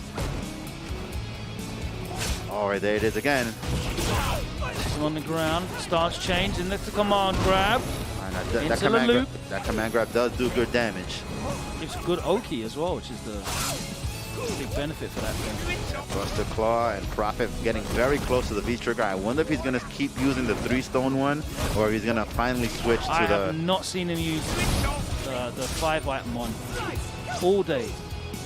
Yeah, Doesn't mean it's not going to happen though, of course. Yeah, I want to see if he changes it up a little bit. Maybe, you know, goes for the gusto and goes for the bigger damage. Oh my god, here we go. That's dead, I think. What items has he got? He does have 2 of the damage items. Yeah, that's dead, surely. All right, let's see. He's gonna cut it real close. No, double DP. EX! Oh my god! And if he loses now, oh no! Where was the V-trigger?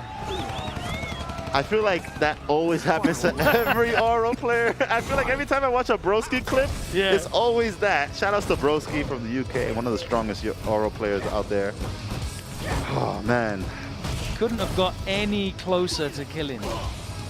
It's like, for Oro, there's like this weird paradox where it's like he's either gonna do 80% or just enough that doesn't kill. Yeah. Oh man, but both players, one game apiece, one round apiece to see who's gonna, you know, make it that crucial 2-1 in this set. Unhand me. All right, nice use of the throw of the fireball right there. One thing I've noticed is that Metro M's not been using the EX roll against these projectiles at all. Yeah, I know there's quite a bit of recovery on them. Yeah, he probably, you know, needs to get a little bit closer so he could do that. All right, and Prophet starting to run away with that life lead, but oh, those pokes are just doing so much work. And Metro M has that V-trigger now and a full bar. He could do a nasty amount of damage right here. Oh, nice buffer of the medium kick. That's going to cash out as well. Yeah, he won't get the kill, but he does get Oki from this. Dash up, you get a command throw, or at least the threat of it. He did lose the claw. There's the command grab, the damage. Just as I said, the command throw situation, you got to guess. Vega wins. So right there, good stuff to Metro M. Not afraid to go for the win. You know, sometimes when you're in these tournament situations, I always remember, you know, famous post from John Choi in EVO 2008 when he described what his mentality was to win not one, but 2 games at EVO that year, is that he decided that he had to play to win and not play not to lose. And sometimes you gotta make those risks right there. Like, you know, he thought he had the advantage. Yeah. Said, I'm gonna command grab. I'm taking this round. It's my round. I mean, we're playing Street Fighter 5, man. Like, pure zoners do not win in this game. All the best zoners have got the best rush down as well. That is the fact. I'm looking at you, Dawson. Nice punish. Very nice punish right there. Very good awareness of the space.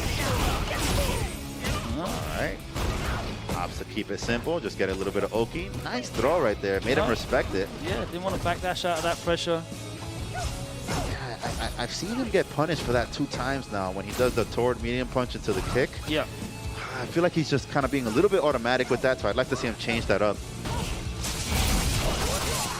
Oh, and into the critical art again. I still don't think it's going to kill. Yeah, this is going to be command grab for the game. All right, will he EXDP?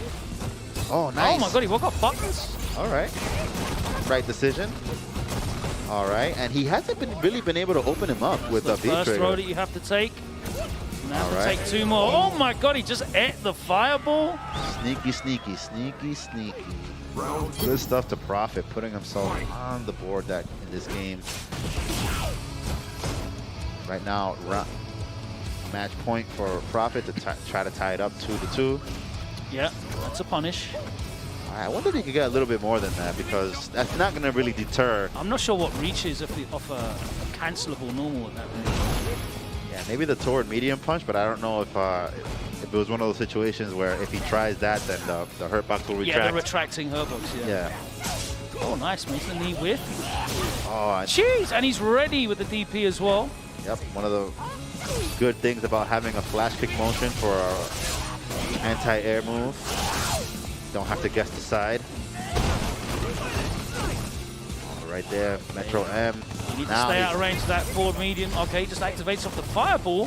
That'll do the trick as well. Back throw. The first one you have to take. Oh, wow. Oh my god, finally catches it. I'm not sure what it was. He got counter hit. And that is very dead. Yeah, he didn't need to use the critical art right there, but he did have a round, so it doesn't matter. Fix my face, I will spend the cash. 2-2. Look at that cinematic angle. And these guys are going back and forth. I really like that adjustment that Prophet is making. You know, that activation off the fireball was a big deal. We've seen him looking for the towards medium activation a lot of times. And we see he's starting to get more comfortable with his V-trigger pressure. You know, in the earlier games, we saw that he wasn't able to open him up, but we saw this time 2 times in the last 2 openings. Yeah, in these longer sets, you start to really try out a lot more, especially as a mix-up character. Charges up that fierce plus. All right, a little bit misspaced on that hop knee right there. Pretty sure that was his turn. All right, and once again, Metro M getting a lot of mileage on that standing medium punch. As he should. Oh my god, that's a risky buster throw at that range. Yeah, that was a little bit of a scramble right there and happened to work out for him. All right, and how's Prophet going to thread the needle right here? He does. Got V-trigger available. Nice anti-air with the heavy kick right there. Metro M needs to stay out of range of this activation. All right, and Metro M just happy to stay at this range. He wants to sneak in maybe a Buster Claw or 2 more. Maybe put himself in a position to build that meter for the critical art to seal this round. Not the items that you wanted to see, but... All right, toward medium kick. Oh, into the throw. Claw is off. Mask is off. All right, it was... I don't know if that one was actually plus. Confirm into the V-trigger will do it here, though, for Metro M. Oh, scary situation to be in. Oh, in. he tried to buffer the medium kick. Oh, man, Metro M unable to find that hit. Any poke would have done it, like you said. He could have got a hit into the V-trigger and finished it off with the critical art. Definitely would have killed at that point. Yeah, we saw him buffer that medium kick into V-trigger earlier in the set. He looked for it again, but just got beat to the punch by the crash medium. Oh. Yeah, a little bit of a sloppy situation right there. He managed to get, hit with a medium roll right there. Sometimes you gotta just take the damage. Even if it gets a little messy, it's about how you recover. Yeah, using the EX wall dive as an answer to the projectiles preemptively rather than the EX roll. And I do apologize if there's a reason for that, my Vega players in the stream chat. All right, interesting choice right there. Nice chases down the EX chicken feet. Yeah, good preparation right there. It's not a situation you see very often, so Metro M definitely ready for it. Activation. Oh yeah, I'm out of there. Very good. Now, you know, he has, oh, wow, is he going to convert? That would have been, I would have lost it if he converted like that. Oh, my God. And again. And again. Ooh, got a nice 40% from there. Yeah, just a 45 this time. Not that 80 that we're used to seeing, but he's got a guess here. All right. One more hit will do it. I don't like that he did that, but it didn't matter. He was able to close it out. Prophet moving on in the losers bracket, top 8. Shout out to Metro M, placing high in this tournament, but unable to get through. Man, Prophet just looked, I like that Prophet kept his head in the game. He made some interesting adjustments with the ranges that he was staying at, able to sneak in a couple of jump-ins on that standing medium kick, medium punch spam from Metro M. Yeah, the hard read on the Buster Claw coming out when he started to get a little bit greedy. The medium wasn't enough. He wanted to keep him even further away, and obviously the recovery on that is a big deal. Yeah, one of the things about when you're in a matchup like that where you're being zoned out by one particular normal is you got to start to figure out what the player's rhythm is. Fighting games are very rhythm-based. You know, you notice, okay, he's walking up and pressing it here. This is the moment when he's going to go for the Buster Claw, and he recognized that moment, as you mentioned, and able to land that crucial jump in that was able to turn around the momentum so he could take the set. All right, into our last first round match here in top 8, and it's going to be Hoji versus Silver Rupee. We're going to have Cody against Ed. A little blonde on blonde action right there. The Mayor, the Red Storm. Let's see what he has in store for us. But Silver Rupee, man, he had a really good performance earlier today. Like I said, he did put Punk in the losers. Really amazing pressure with that V-Trigger too. And just using all of Ed's new tools, such as the flicker into the EX extension knockdown. And I think the thing that really made him stand out is the way that he uses the fully charged V-Skill 1. Yep. So I'm interested to see if Hoji has an answer for that. I mean, you can sway it on reaction, but it's almost a little bit predictive, and you can get blown up for that in the wrong time. Pretty sure we saw that in another match. I get lost in all the Codys and Eds that I've seen. I think I saw like 5 Codys and 3 Eds when we were doing top 32 earlier. Yeah, it starts to become a blur of who's who. Yeah. It's like they're all one mesh of a big player. But one of the things I did like watching Silver Rupee earlier was he's just really, really good at changing up what things he's trying to get you to think about in neutral. You know, whether it's a charged V skill, whether he's trying to bait you out from jumping with like a whiffed, like not the full fireball, but the forward medium. Oh yeah, where he just does the first part of it, and then he anti-airs you with the with the like, kicks. Like baits out your jump over the fireball, utilizing, of course, every Ed player utilizing that EX cycle upper at the right time. Fight.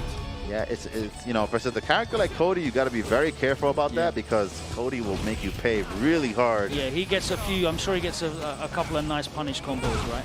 I do want to point out as well for the people that have just joined us for top 8, Silver Rupee was the player that sent Punk to losers in winners round earlier today as well. So give him the credit for that. Certainly puts a stamp on the pedigree of his Ed play. Nice use of the V skill too to get through that tornado. Right, and Hoji kind of making a hard read with the combo into the level 1 Zonk right there. Put himself in a bad spot. There you go. Uses the swave. Doesn't really get anything off of it. All right, I do feel like he should have gotten that jump combo right there. Maybe a little bit late on the jump roundhouse. Oh, nice. So ready in the block string. Yeah, not a real block string. Good awareness there from Hoji. Let's see how Silver Rupee adjusts to that, because there are some players that they have, like, I don't want to say it's a gimmick, but they have one thing that they rely on, and if they don't have that next layer, it becomes very evident that they don't have like that next game plan to how to adjust. Yeah, you need layers on your offense and your defense as well. You can't just go in with a single strategy, especially at this level, right? There's so much adaptation. Yeah, and as you can see, Hoji definitely looks like he labbed that because he's done it every time. Oh man, that EX cycle upper didn't work out right there. Look how much damage! Like you said, the punish combos. Oh my God, this is gonna hurt. All right, let's see what he goes. He's gonna go for a reset. Oh wow, interesting choice right there. He's in the corner though. Oh my god. Coast to coast. And he does actually get a follow-up from that crouch fierce cancel. Wow. I'm so jealous as a Ken player. I can't do that. Yeah. Able to confirm right there, keep that crush counter safe. Able to turn it into a combo if it hits. And Silver Rupee putting himself on the board right there. Yeah, what big comeback. He was back to the wall. And he just landed that charge into the activation, and it was corner to corner. And it really shows you the danger of Ed in V-Trigger now. A lot of people used to overlook Ed's V-Triggers, as they're just plus frames, right? Yeah, they're only plus frames. Boy, it makes a big difference now. Nice chases down the V-reversal. Baits out. All right, nice punish right there. I feel like he could have got a little bit more from that, but... Doesn't matter, though, because he gets the triple jabs, spends the meter, closes the game out, and that's 1-0 to Hoji. The Red Storm pulls in front. Yeah, Hoji looking very comfortable right now. Let's see what Silver Rupee changes up right here. We saw that he got his V-Trigger 2 shut down with the sway. But yeah, man, he was on point with those cancels. Really, definitely big call-outs. But we did see what happens when he is able to get you to block that V-Trigger. You know, he was able to steal an entire round from it. So he just got to find, you know, some more creative ways to set it up. And, you know, he might be able to bring this back. There's not much more annoying in Street Fighter 5 at the moment than blocking Flicker into getting hit by the jab into Flicker again. Yeah, it's almost like a spacing trap where... It's so fake, but it's also so very real. Yeah, it pushes you out of a range where like a lot of your medium attacks won't reach, but then his jab buffered into another Flicker reaches you. It like whiff punishes you automatically almost. Oh, no whiff punish there on that whiff's heavy kick from Silver Rupee. Nice anti-air with the pipe. All right, what happened to the rock? It just went into thin air. I didn't see it. Went off into space. Yeah. Oh, nice anti-air with the medium kick right there. Interesting choice. Yeah, he gets a nice dash mix-up after that anti-air medium kick. Oh, ooh, wow. Not there though. Oh, that's a big drop. Yeah, a little bit too far. Could have put him in a next kill situation. Hold that. Back throw he thought was going to kill. There's oh no! He did the right thing but didn't finish. You gotta finish your play. The timing on that sway off the charge button was perfect. The timing of the punish was terrible. It's like he set himself up for an alley-oop and just dumped it into the air. Oh my God. Not through the hoop. Man. Right off the rim. Messed his fingers up, plus frames. Yeah, and right now that gave Silver Rupee a fighting chance. He's like, oh, you're gonna give me that? All right. Oh, that looked weird right there. I thought he was gonna combo. Yeah, like air-to-air medium or something. Yeah. Oh, wow. You gotta nice respect setup. that. Nice setup right there. Oh, this is gonna be nasty though. We're going full screen. All right, and gonna extend it right there. Plus again. Oh my God. And this is Ed in Season 6 of Street Fighter 5. You better spend that V reversal. Yeah, and right there, Hoji was already in V-Trigger, unable to do V-reversals. He had to hold all that pressure. Of course, you can't V-reversal Ed's V-Trigger follow-ups, but they will always use the EX bar onto the EX fireball to keep those plus frames and maintain that pressure string. You have to V-reversal where you can because you'll just get thrown to death. Yeah, nice spacing on that. Nice punish. All right. Oh my God, crush counter. This is going to be a gripper damage. Not quite a stun, and that's even better for Hoji. That's going to be the kill here. All right, and able to build a little bit of meter before getting that back throw. Dominating round from Hoji right there. Red Storm. Round 2. Fight. All right, Silver Rupee. He's been getting some really good anti-airs with that medium kick, and he gets a dash under from that too. I didn't realize he was able to use it in that way. Usually, Ed players will just use the actual anti-air special move, the kicks. Yeah, if it's at the right range, you get a really ambiguous dash under. All right, didn't anti-air that time. Probably not the right angle for it. Nice whip punish on the flicker. You can whip punish it. Oh my God, this is going to hurt. Oh, wow. This is going to be guess for the stun. Oh, ooh, no, he didn't get a cancel. That would have been stun in the round. But there we have it. The raw sweep. This should be enough to kill. There is no scaling at all on those combos. It's crazy. Cody is almost like Laura. Once you see that stun, it's like if they're below 40%, there's no way they're gonna survive that. it's just 6 specials. It's 2 heavies into like 6 special moves. There's no scaling anywhere to be seen. Yeah, Hoji, definitely one of the innovators of the optimal stuff with Cody, so he's the last person you want to get stunned by. Again, so Hoji's dashed forward on block like twice in a row. He's got the hard read on Silver Rupee. Nice use of the V skill. All right, and Hoji with a little bit of a life lead still. Put himself in a good position to sneak in those cross-up medium kicks. Oh, wow, full conversion on that wake-up pocket. Ready. All right, nice pressure right there. Wow, raw roundhouse. What a weird decision. Worked out. We've seen him do that a couple of times. He just looks for the activation. As soon as there's any gap, any daylight, that roundhouse into the activation, he's ready there. Good V reversal. Didn't want to eat more pressure.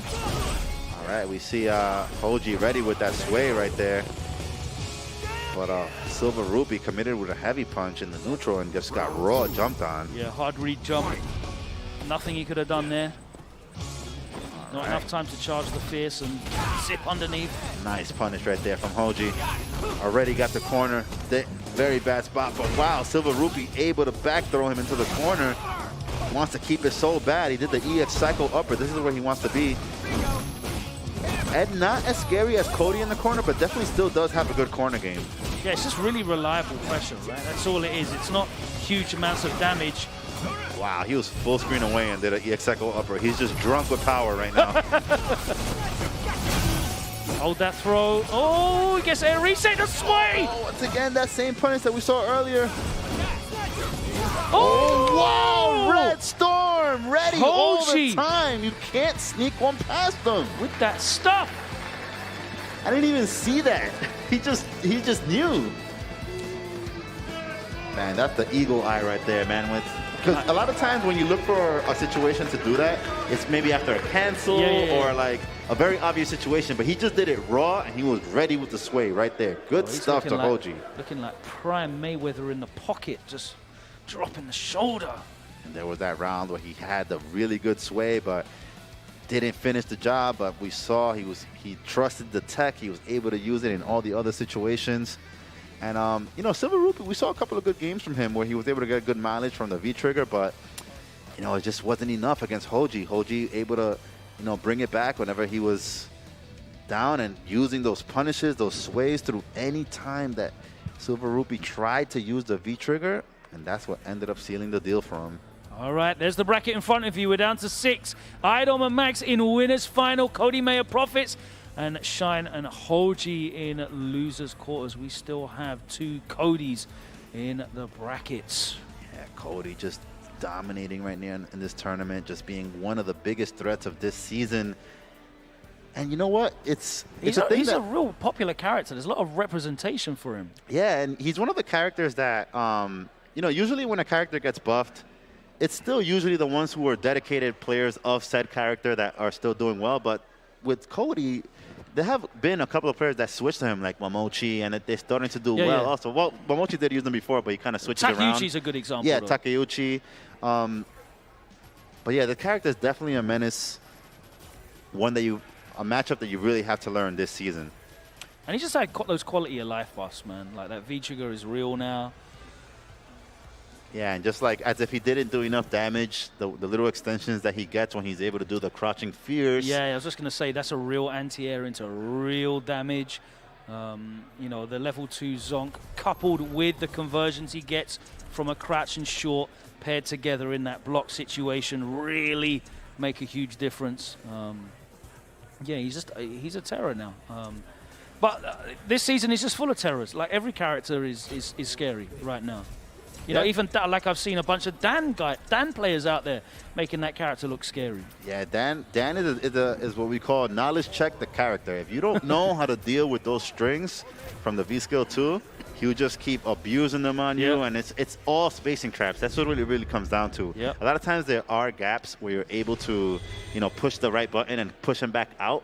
But if you don't know where those gaps are, you could just get crushed. You could, you know, he could make you whiff something, and then he could open up it with another combo. Work just isn't my thing, you know. Round 1. And Now going into this match, we got Prophet coming up with a good win against Metro M. And Cody Mayer trying to stay alive in this tournament. Oh no, a little bit too far on that. Prophet lucky that he didn't get punished harder for that. Wow, good reactions to use the EX chicken feet right there. Nice reversal. Didn't want to take that. Oh, wow. Yep. Like instant.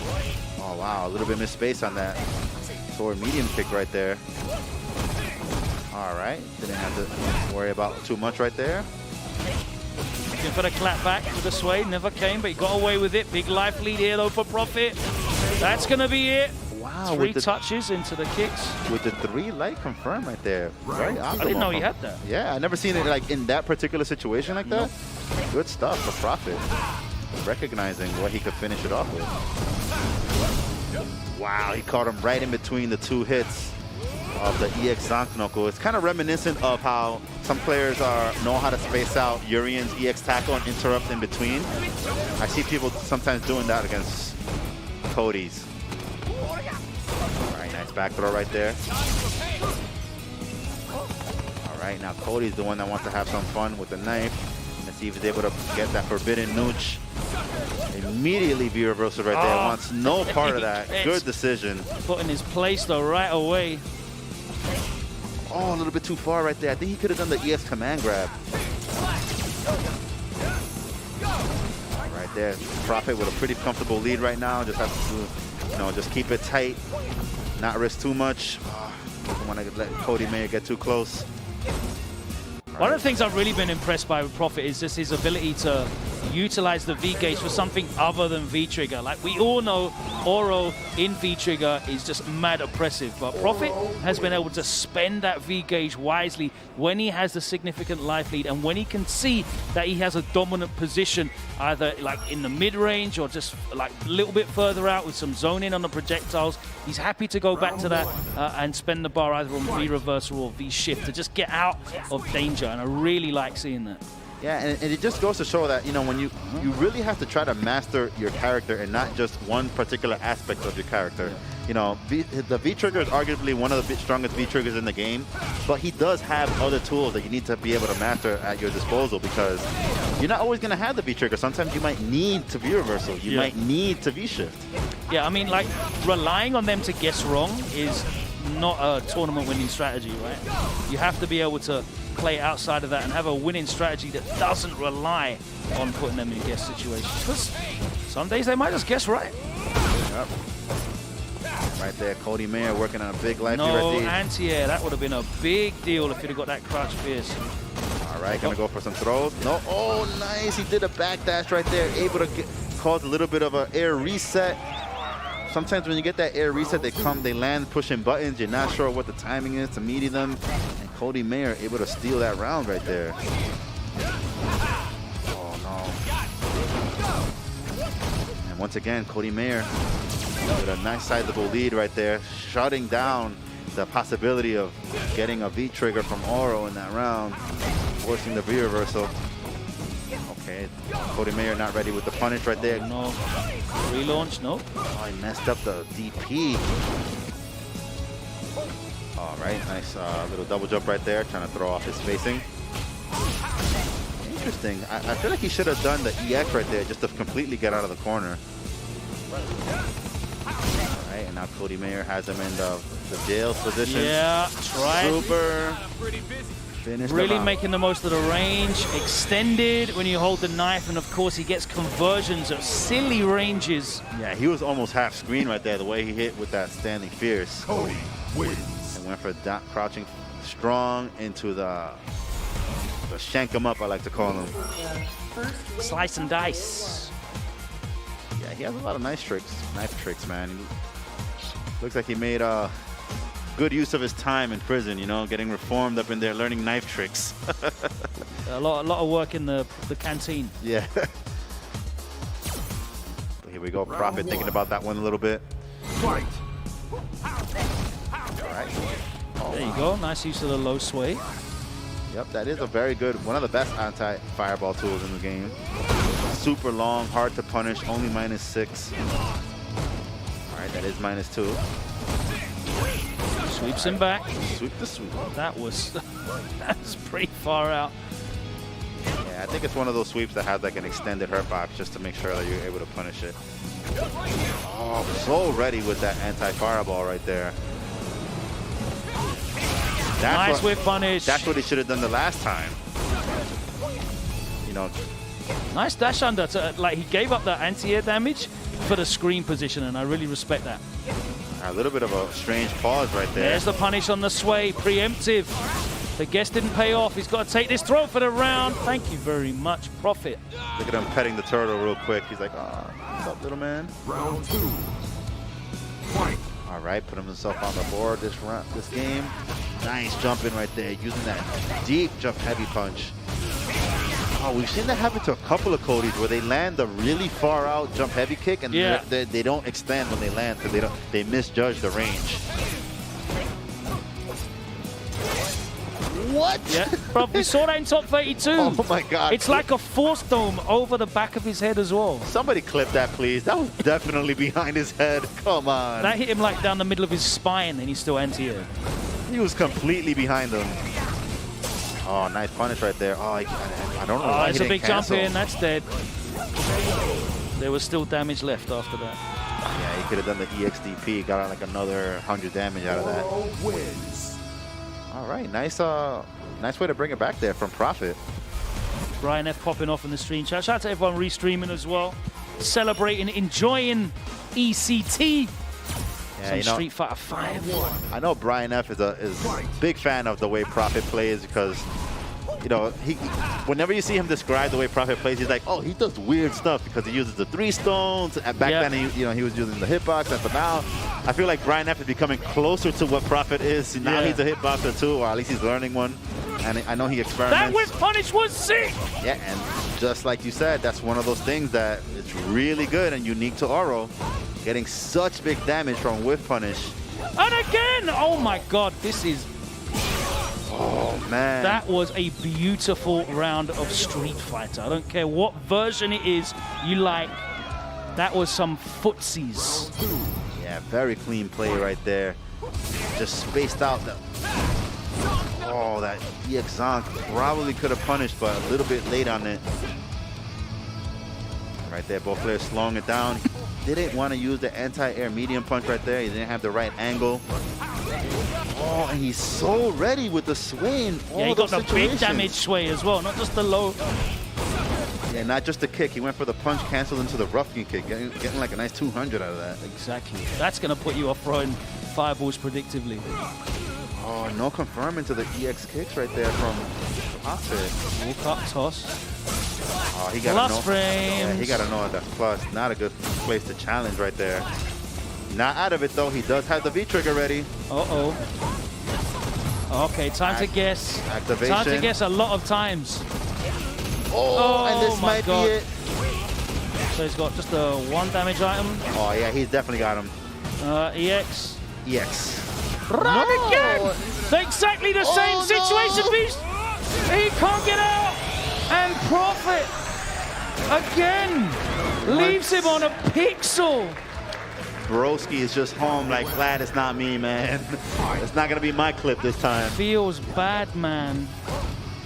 Oh man, Oro players everywhere crying right now. Not enough damage. Not something that you hear very often with Oro in the same senses, but oh man, buff Oro, please. Stop this now. Someone will think you're being serious. Cut this man's mic off. Oh man, it's such a momentum swing that came out of that. Yeah, look that at was, the life right now. That was set, and now he is looking at a ghetto perfect. I mean, the V trigger is there. It will come into play, but oh god, here it is. You gotta get some resets. It's not gonna do a lot of damage. Reset this man. There you go. All right. Smart. Not quick rising. Wow. The EX Zonk.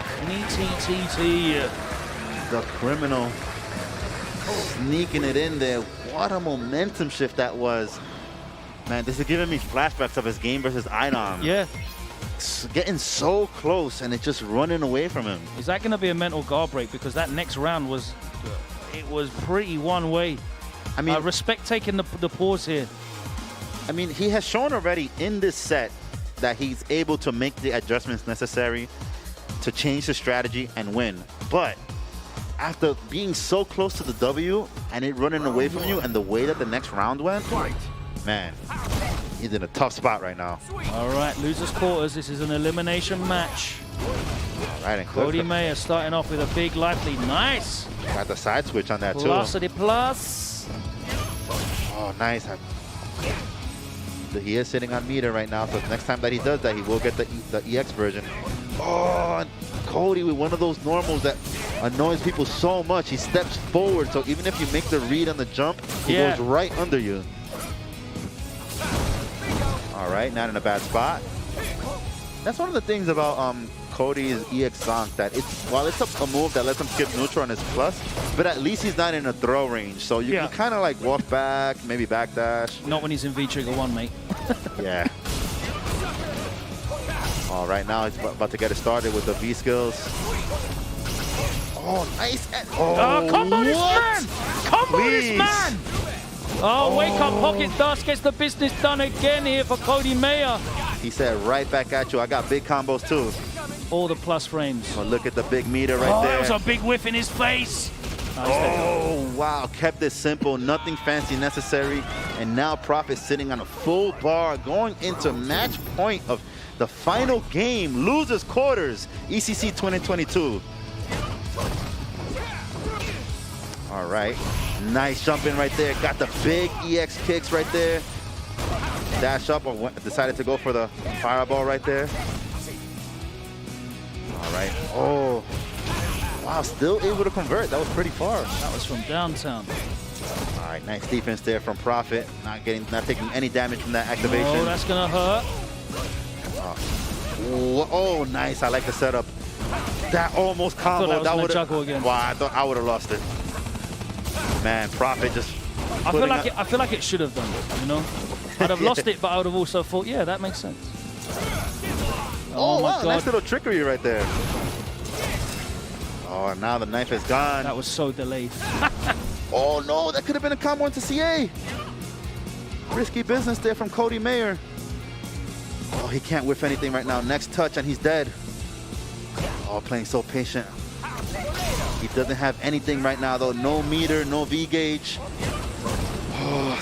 Yeah, that's what he just wants to buffer into that crescent kick. Waiting for the hit. Very easy to confirm into the set, so and that's going to be the set. Yeah, there will be no V trigger. But, oh my God! Now he put himself in the throw next kill situation. He thought the CA was coming both times there. It didn't come. Amazing stuff from Cody Mayer, able to stay alive. Didn't let Prophet put him in a position where he could get chipped out, and able to sneak it back. And if it repeats what we saw before, anytime Cody Mayer steals a round like that, the next round is usually a wash for him. It's just so good. All right. Oh, what happened there? This is getting sloppy. Oh, but that big flashing red bar, never mind. No V trigger, and it might not come into play. He doesn't have a lot of life left. All right, Cody Mayer just needs to keep him trapped here in the corner. I like the dash right there. Dash up, yeah, after the V reversal. Back into the corner you go. Nice spacing. All right, nice throw. Prophet playing to win, not being afraid. All right, but no. Once again, will he have the space to set up a V skill and maybe have a chance at a V trigger? It's very close. All right, no meter there. Oh my God! It's not gonna kill, but it's gonna put him in a throw situation. Activation! Oh, there it is. Time to guess. Oh no, he did bait it out. Oh man, tough spot, tough spot. Oh my God, he jumped. I believe he's jumping. He just jumped. Oh, and Prophet takes it. Prophet, wow, that was so scary when Cody Mayer got the jump right there. That was nuts. To the wire, what a set that was. What a set. That was so far the set of top 8. Went down to the last game, last round. Both players playing their hearts out, but Prophet able to stay in the game, moving on the loser's side. Maybe he wants that run back versus Item. He wants to show that he got more combos in him to show. Well, I'm happy to just see the Oro a little bit longer. We got plenty of Codys, man. There's Codys about. We've got Codys to spare. Yeah, man, there can only be one mayor. So, got to take him out one by one. But yeah, great. Oh, I mean, that whiff punish is insane. He does it again here as well. Yeah, I don't know if we're going to see it here, but there it is. I think this is the situation. Oh, we just went past it. But yeah, whiff punish, a crouch and medium kick as well is beautiful. Oh. You know, all credit to Cody Mayer. Really strong showing. Really enjoyed it, watching him play. Oh, man, what a good decision right here, though. He saw that there was no way that Oro was going to be able to get out of that. Just woke up with the critical art, and he had a big round next, able to take it to the last game. But, man, these conversions from the V-skill, masterful play from Profits Oro right there. Able to stay alive. Oh, man, this was crazy right here. He was able to bring it to the last round. Cody Mayer fighting his heart out. He did so good, man. Like here, the jump. Yeah, and then he jumped forward right there. Again. That could have been a frame trap combo for the kill. Yeah. Could have been, man. Could have been. But he caught him low, and the Tengu Stones do what Tengu Stones do. And he got the kill. Right. All right, so we're starting to round out this top 8. We are. We got Idom still in the winners. Going up against Mags in winners final. Yeah, there we go. Let's pull up this bracket. One more losers quarterfinals match, and it is going to be a Cody mirror, potentially. Shine obviously has a number of characters at his disposal. Well, I'm not expecting to see anyone else from Hoji. Yeah, I haven't seen them play the mirror match against each other, but remember, Shine still does have an Ibuki that is still at the same level of his Cody. He just hasn't had a reason to bring her out just yet. And if he feels that there's a better matchup to use Ibuki versus Cody, he's going to bring her out. Absolutely. Look at that. 3 Codys in Luce's side. Yeah, rounding it out to just 2 left right here, so that means there will only be one. There can only be one mayor, exactly. There can only be one mayor of Metro City. Get the imposter out of here. Will it be the Red Storm, or will he shine on? Oh, I like that. Bars. Yeah. All right, both players queuing up. I just want to see this character select screen. That's all I'm interested in. Yeah, is it gonna be another Cody mirror? No, Shine, not giving us what we want. Yeah, bringing out the Ibuki sneaker ninjas. All right. He said, "Man, I don't want to have to do you like that, man. I don't want you losing to 2 Codys."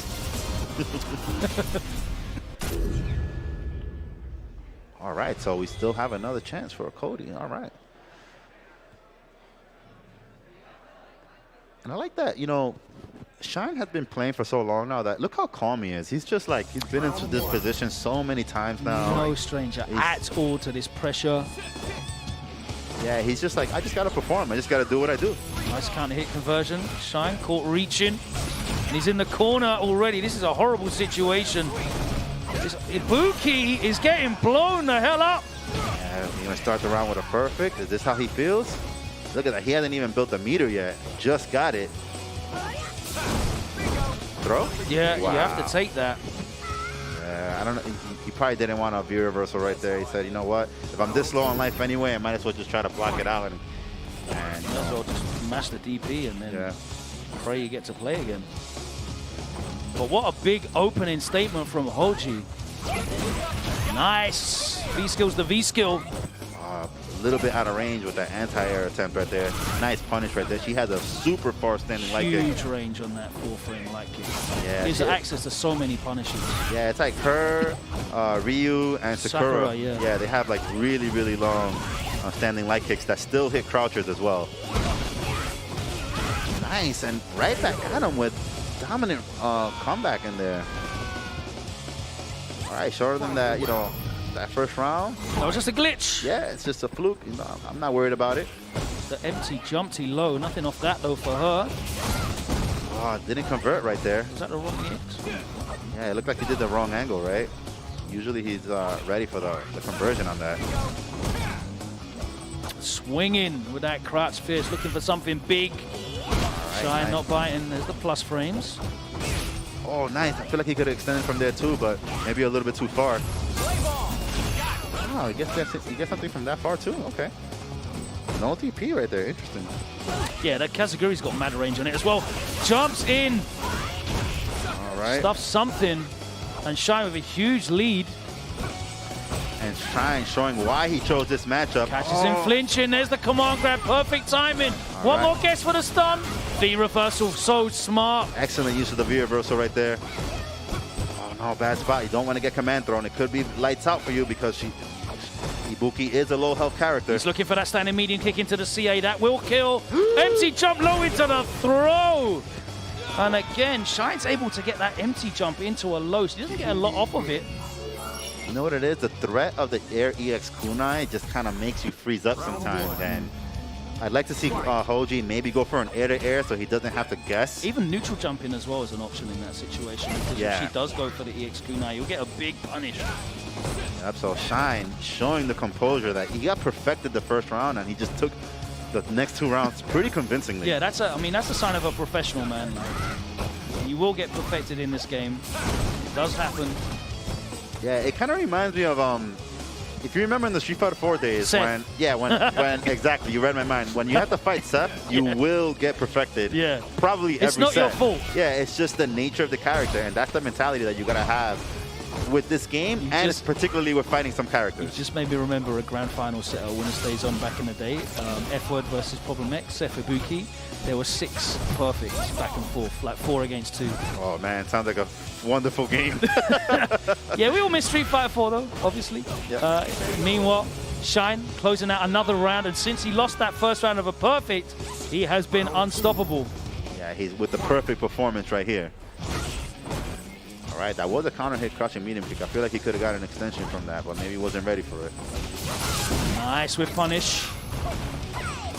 And one of the things I am curious, I want to ask Shine about is I never see him use the new move, the EX command dash.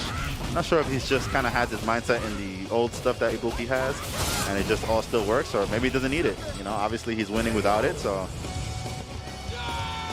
Yes, he's got a bunch of adjustments this season. She lost a load of combos, right, and got a hold of new ones. Yeah. So, Shine, once again, looking pretty calm already. Quickly, 2 games up already. Red Storm looking like he's starting to dissipate. Hopefully he didn't run out of steam. Did he blow his load all in that first round, that big perfect? Oh, no, I hope not. Because I don't think he hasn't won a round since, right? Yeah, he got to have a little bit more in the tank, especially for the rest of top 8. Shout out to Omega Tom Hanks FL, gifting subs in the chat. Don't forget, guys, make sure you're supporting the match arena. I'm going to shout that out again. Yeah, I don't know if we've hit 7K yet. Yeah, we're starting Someone to round can tell out. me. As we're starting to round out this tournament, and you know, slowly whittling down to the losers finals. And yeah, support these players, man. Go to that match arena. Take a chance at get one of those amazing hitbox controllers. Round 1. Fight. All right, Shine up 2-0 versus Hoji, Red Storm. You don't say nil in this country. Hey, I'm with you, man. When in Rome. My guy, I'm in Rome. Yeah, man, but I'm with you, man. For me, that supersedes that. I respect it. Making me feel at home. Right now, Shine's feeling at home. Like this is just another week at an LBC, looking to close it out. But the knife is on deck. The stun, and that's surely there. Oh, the reset. Okay. Another big round right there from Hoji. Shine's probably like, oh, so this is what it feels like. Round 2. Sometimes you just gotta hold that, man. When you get blown up by your own character, you gotta hold it.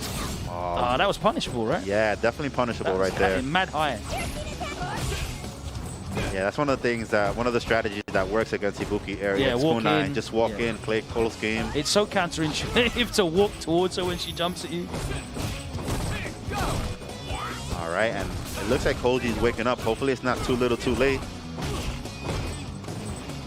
You're not able really to turn that pressure into anything in terms of damage, but there we go. There's the EX zonk into a knockdown. There's the activation though from Shine. What's the mix-up? Nice block, but eats the plus frames. Yeah, he didn't open him up with the V-trigger itself, but able to use the plus frames into...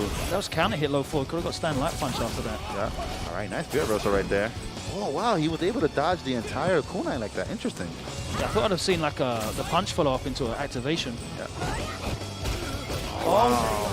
Good conversion there from Shine. I was astounded that we saw Hoji with 2 EX bars and that V-trigger full and didn't activate. Yeah, you know what it is that, look, Shine is sneaking in so many jumps because he has Hoji hesitant to anti-air because of the Aries kunai.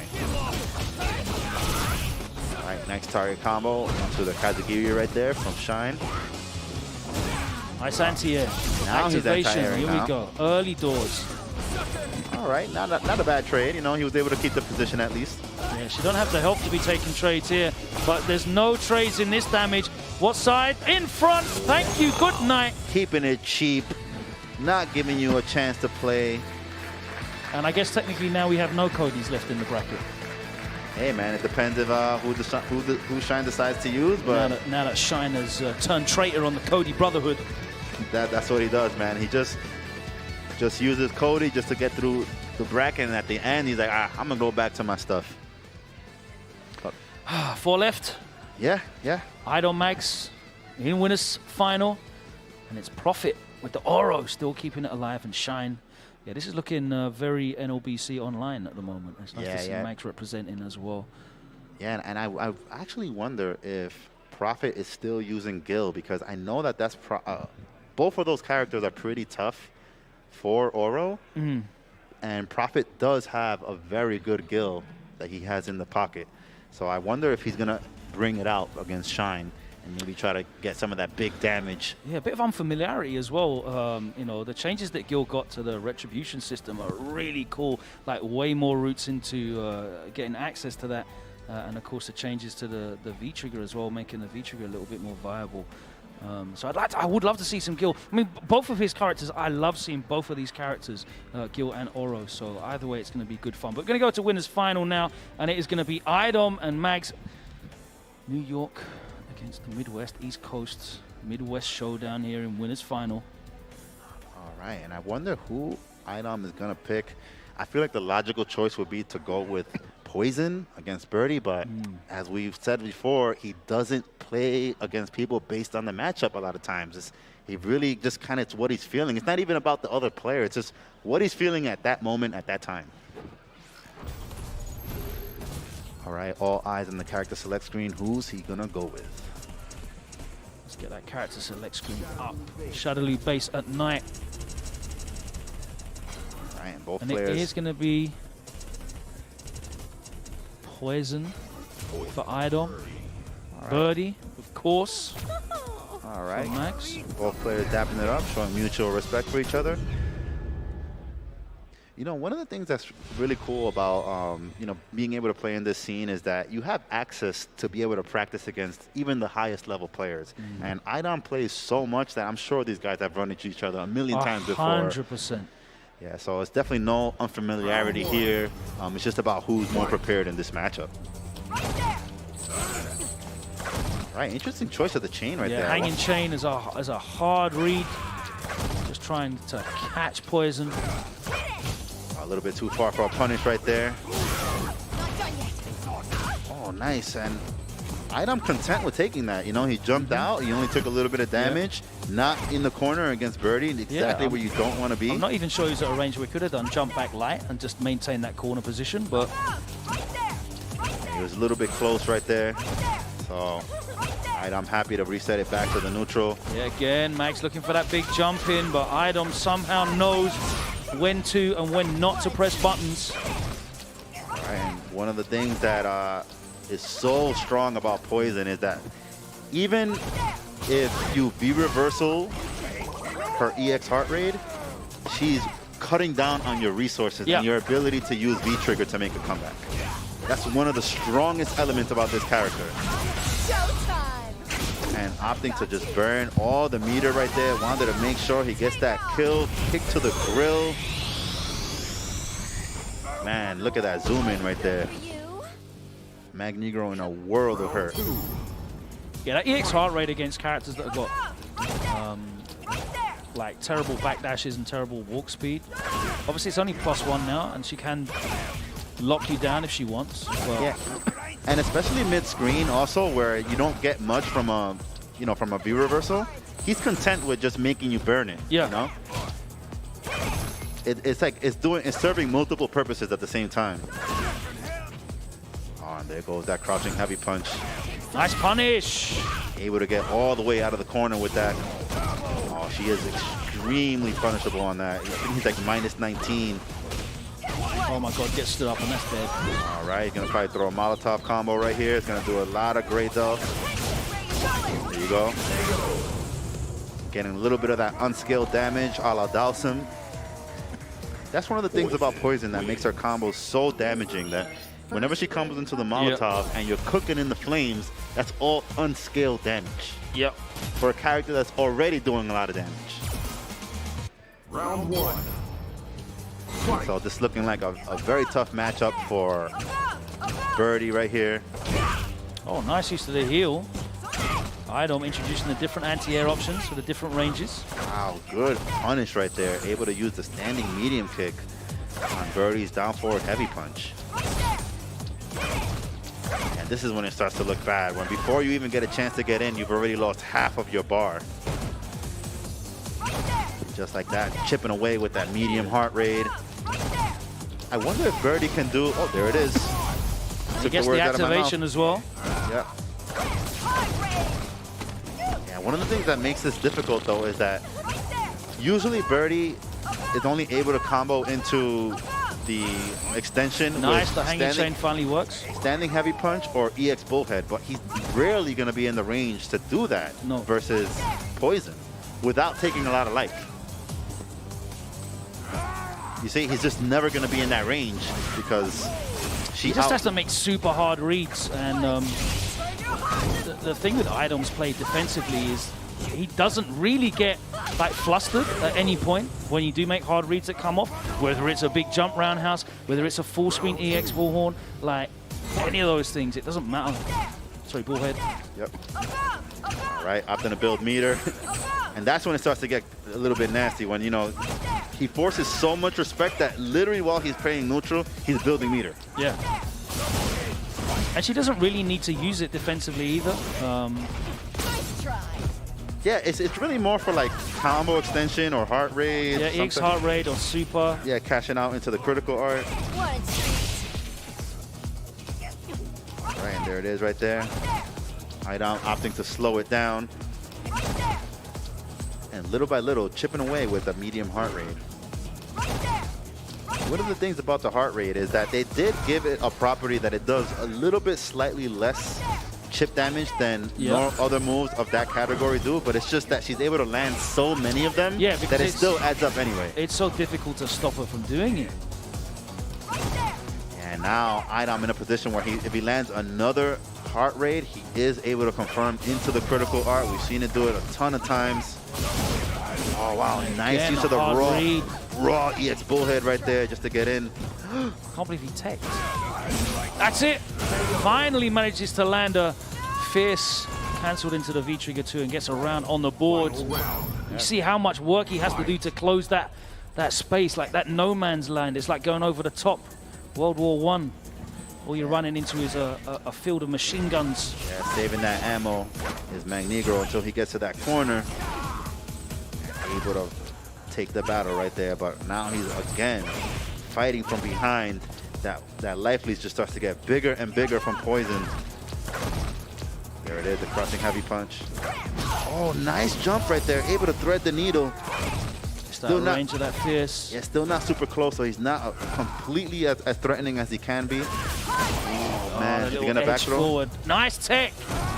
No jab reset into back throw for you. Excellent patience from Idom. This is what I wanted to see earlier from Cody Mayer when he was getting hit by these standing heavy punches.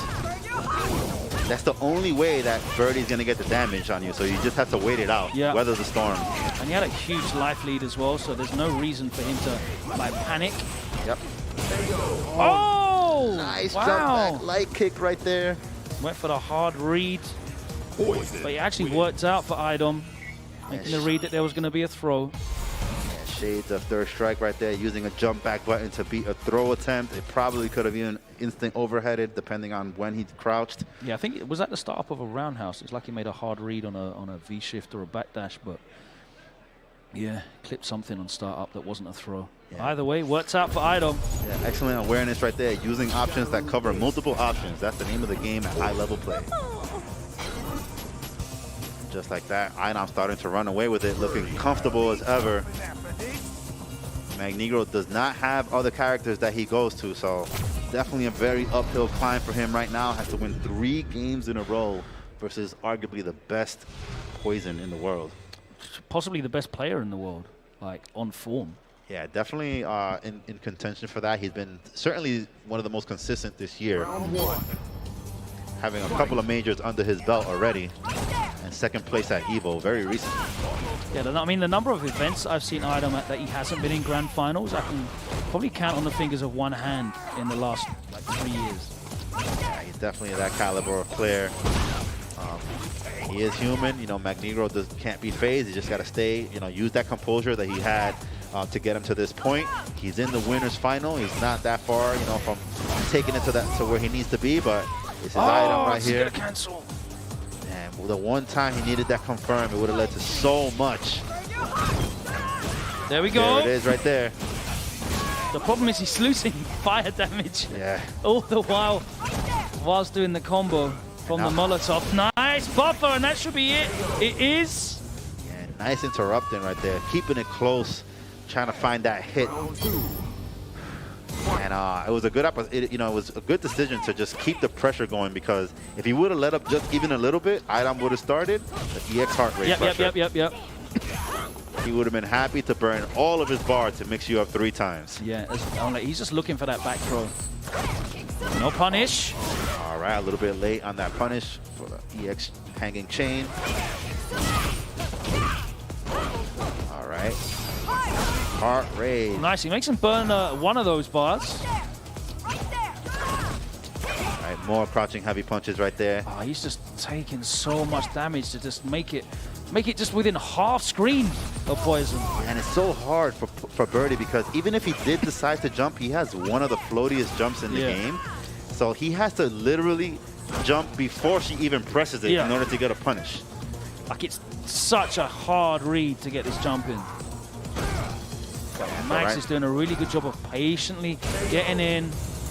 Wow, right at that point where if he maybe would have empty jumped, he probably could have set something up, but I think he tried to do like a late jump in, probably throw him off with the entire timing, and Idom just said, you know what, I got a lot of life, I'm just going to risk it. I'm not going to lie, man, this matchup looks torturous. Yeah, it's pretty bad.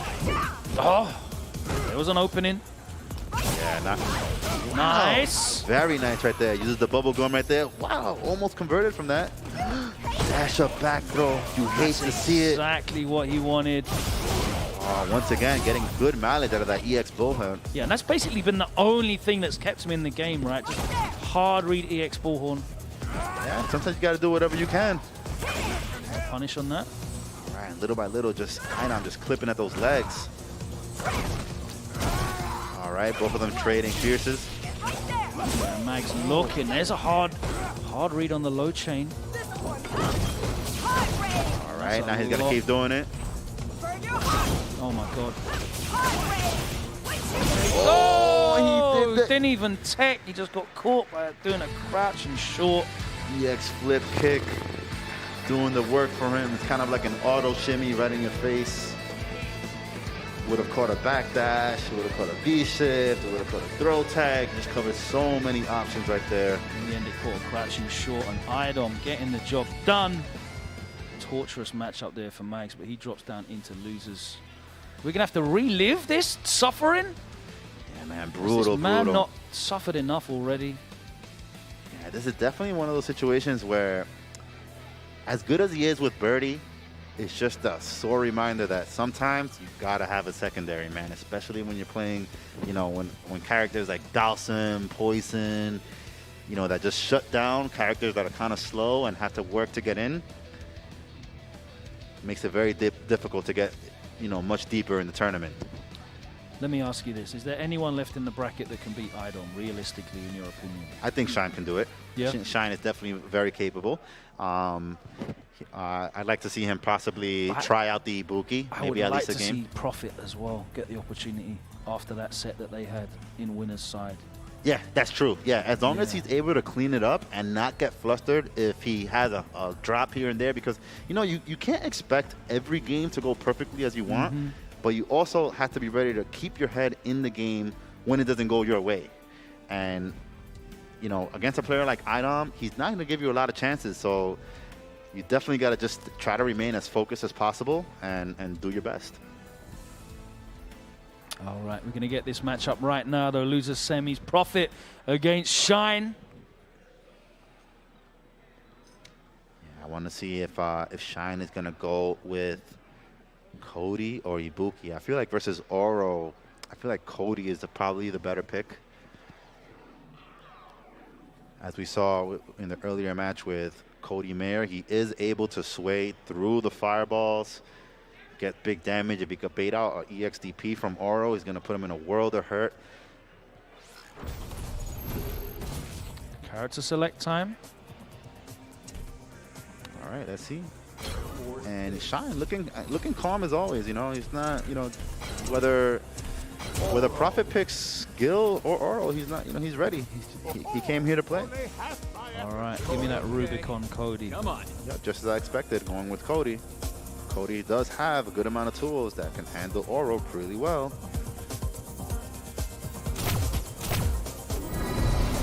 All right, battle of the hitbox versus the stick. Battle that you're starting to see more and more often these days. Shout outs to Hitbox for innovating the controller of the FGC. Now, one of the advantages that Shine is going to have with this matchup is he did just watch Prophet play Cody Mayer and go down to last game, last round. So there's going to be a lot of data for him here in this matchup with Cody against Oro. Yeah, he has probably some idea of what to do, what not to do, what to avoid. Yeah, don't whiff in his face. That's a good start. Triple jab interruption into the Ruffian. Nice challenge right there. Shades of Street Fighter 4 with the triple jab confirmed. It's so strong for characters that have it as well, you know? Yeah, because it kind of gives them that nice buffer, like they can just default to something that they don't have to waste a lot of mental resources on. And obviously it gives you really strong pressure swings. All right, optimal damage right there. Not the best for Oki, but you know he wants to put himself back in the game. Oh, nice. Catches him low, trying to walk out. Right, nice activation right there. Going with the 3-stone again. Good defense there from Shine, but took a back throw. Now got cornered for. Oh, he almost converted. To get the juggle. Another throw. Another throw. One more. Oh, nope. Just missed that right there. Woo, that was actually the way that the stone ran out at the last bit right there could have went bad for him. So yeah, and he was just in time to interrupt that knife fierce right there. And Prophet a little lucky that Shine wasn't ready to get that good punish on that double jump. Nice with punish though with a medium into the EX Ruffian. There's the follow up, the Ruffian again. Shine mistimed that crouching medium kick right there. Went right through Prophet. All right, nice throw. Trying to get back that corner position. Early V reversal is a win. Should still be able to get a V trigger. Nice anti-air standing heavy punch right there from Shine. Working on a huge lead right now. Doesn't need to do much. No overextending. But, he's lucky that. Oh wow, that would have been a crazy confirm. He tried it too. All right, and I like the way Prophet is being a little bit patient. He sees that he's full screen away, so he has to try to, you know, find a hit a nicer way. The entire V trigger going away without even coming close to Shine.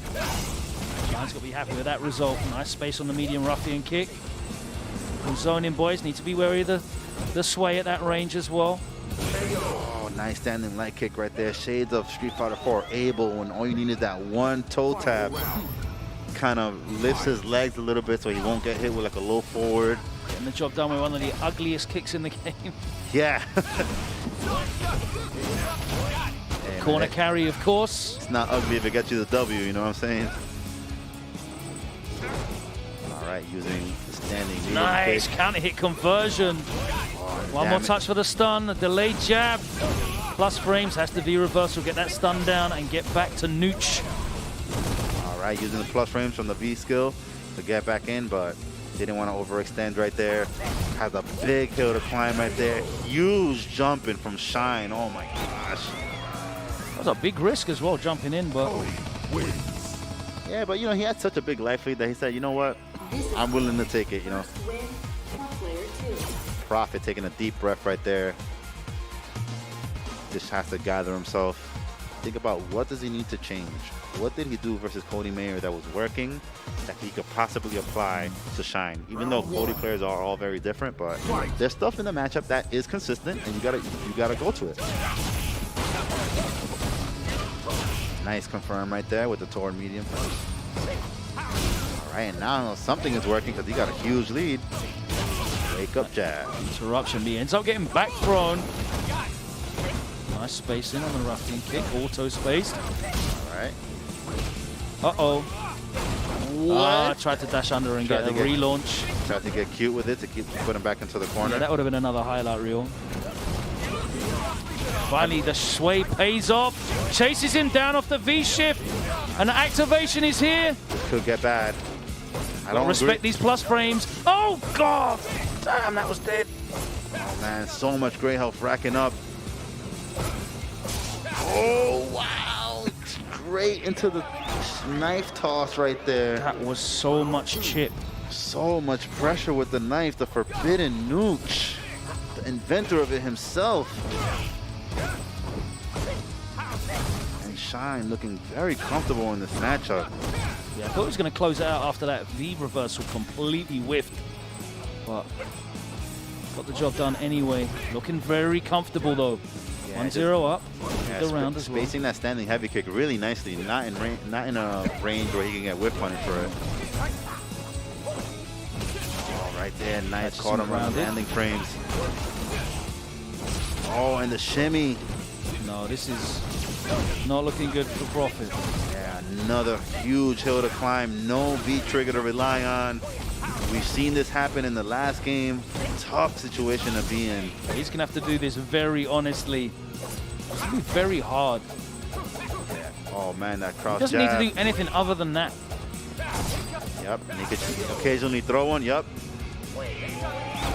It looks a little bit trolly, but it's not actually trolly. It's No, it just occupies so much space. Yes, it's fast. It's hard to whiff punish. All he needed was one hit, and he's getting him focused on it so that he could sneak in the knife toss, and that's exactly what happened in the end.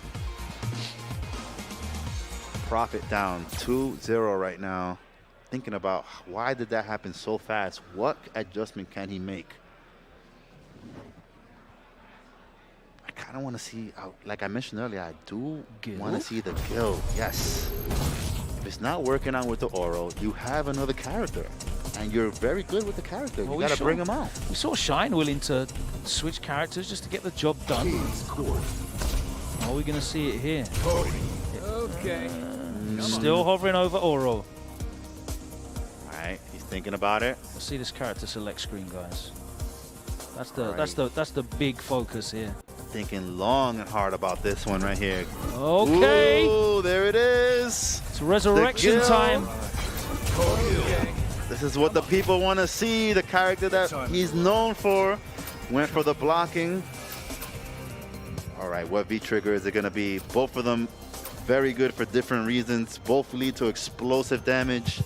If he wants the mix, he's going to go for V-trigger 2. If he wants the consistent damage in Oki, he's going to go for V-trigger 1.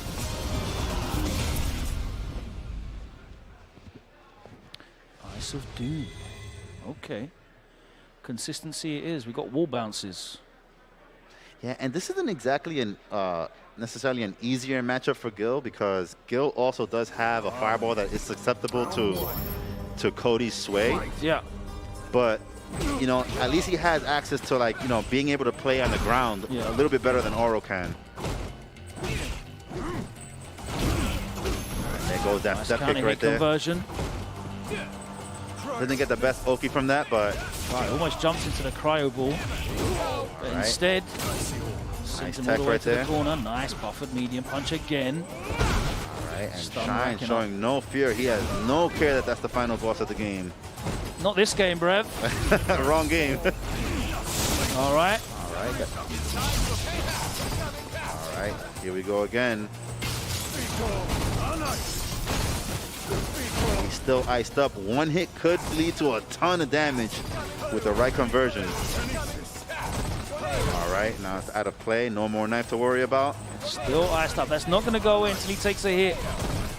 Yeah, he definitely has to land a hit. Oh, nice use of the standing light kick, getting a lot of mileage out of that. We saw him win with that in an earlier round. All right. Last chance for Prophet. All right, good spacing on that step kick right there. He does get a combo on counter here from that. No whiff punish. Sorry, no block punish. -6. Nice confirm right there with the 2 light kicks. Wow, what a weird confirm. You got like a trade on that crouching heavy punch right there. What? Wow, got it using that dash speed. Retribution. Final round. Good stuff to Prophet right there, putting himself on the board, showing that the Gil pick wasn't just, you know, a fluke. Odd times, bro. We're seeing Gil in a top 8 of a major. All right. Nice backdash right there. Didn't want to take any block stun. Oh, wow, that is -6. Cody had that really far standing light kick. Oh, nice sway again. Sway and one more hit and he will be stunned. It's not going to kill, but he's in a tough spot. Yeah, he's probably going to be able to be thrown. There's the reset. There it is. All right, and Prophet giving him the fist bump. He knows that, you know, Shine just a stronger player right now. You know, sometimes you got to hold that. Yeah. You know? Really dominated in the Oro matchup. Yeah, you definitely saw the preparation right there. We didn't see the V-trigger come into play too often. He didn't get hit with any of the crouching medium kicks into the EX launcher kicks or anything like that. So he just didn't get a lot of opportunities to be a real threat against, you know, the Cody. So now we're down to 3. The final 3. Idom waiting, as now we got Magnegro going up against Shine. Not a matchup that you see too often, but Magnegro staying alive. I'm curious to see, you know, if he's gonna go with Ibuki or Cody. Interesting. We saw Magnegro beat Cody Mayer in winners semis already, right? So that's one that he's been through already. Yeah, but Cody Mayer and Shine have very different styles of Cody. Even with the same V-trigger usage, just the style difference is very, very apparent. All right, both players queuing up to play. I feel like Magnegro's style is problematic for the way for what Cody wants to do. So I have a feeling that Shine may go straight to Ibuki, at least for game 1.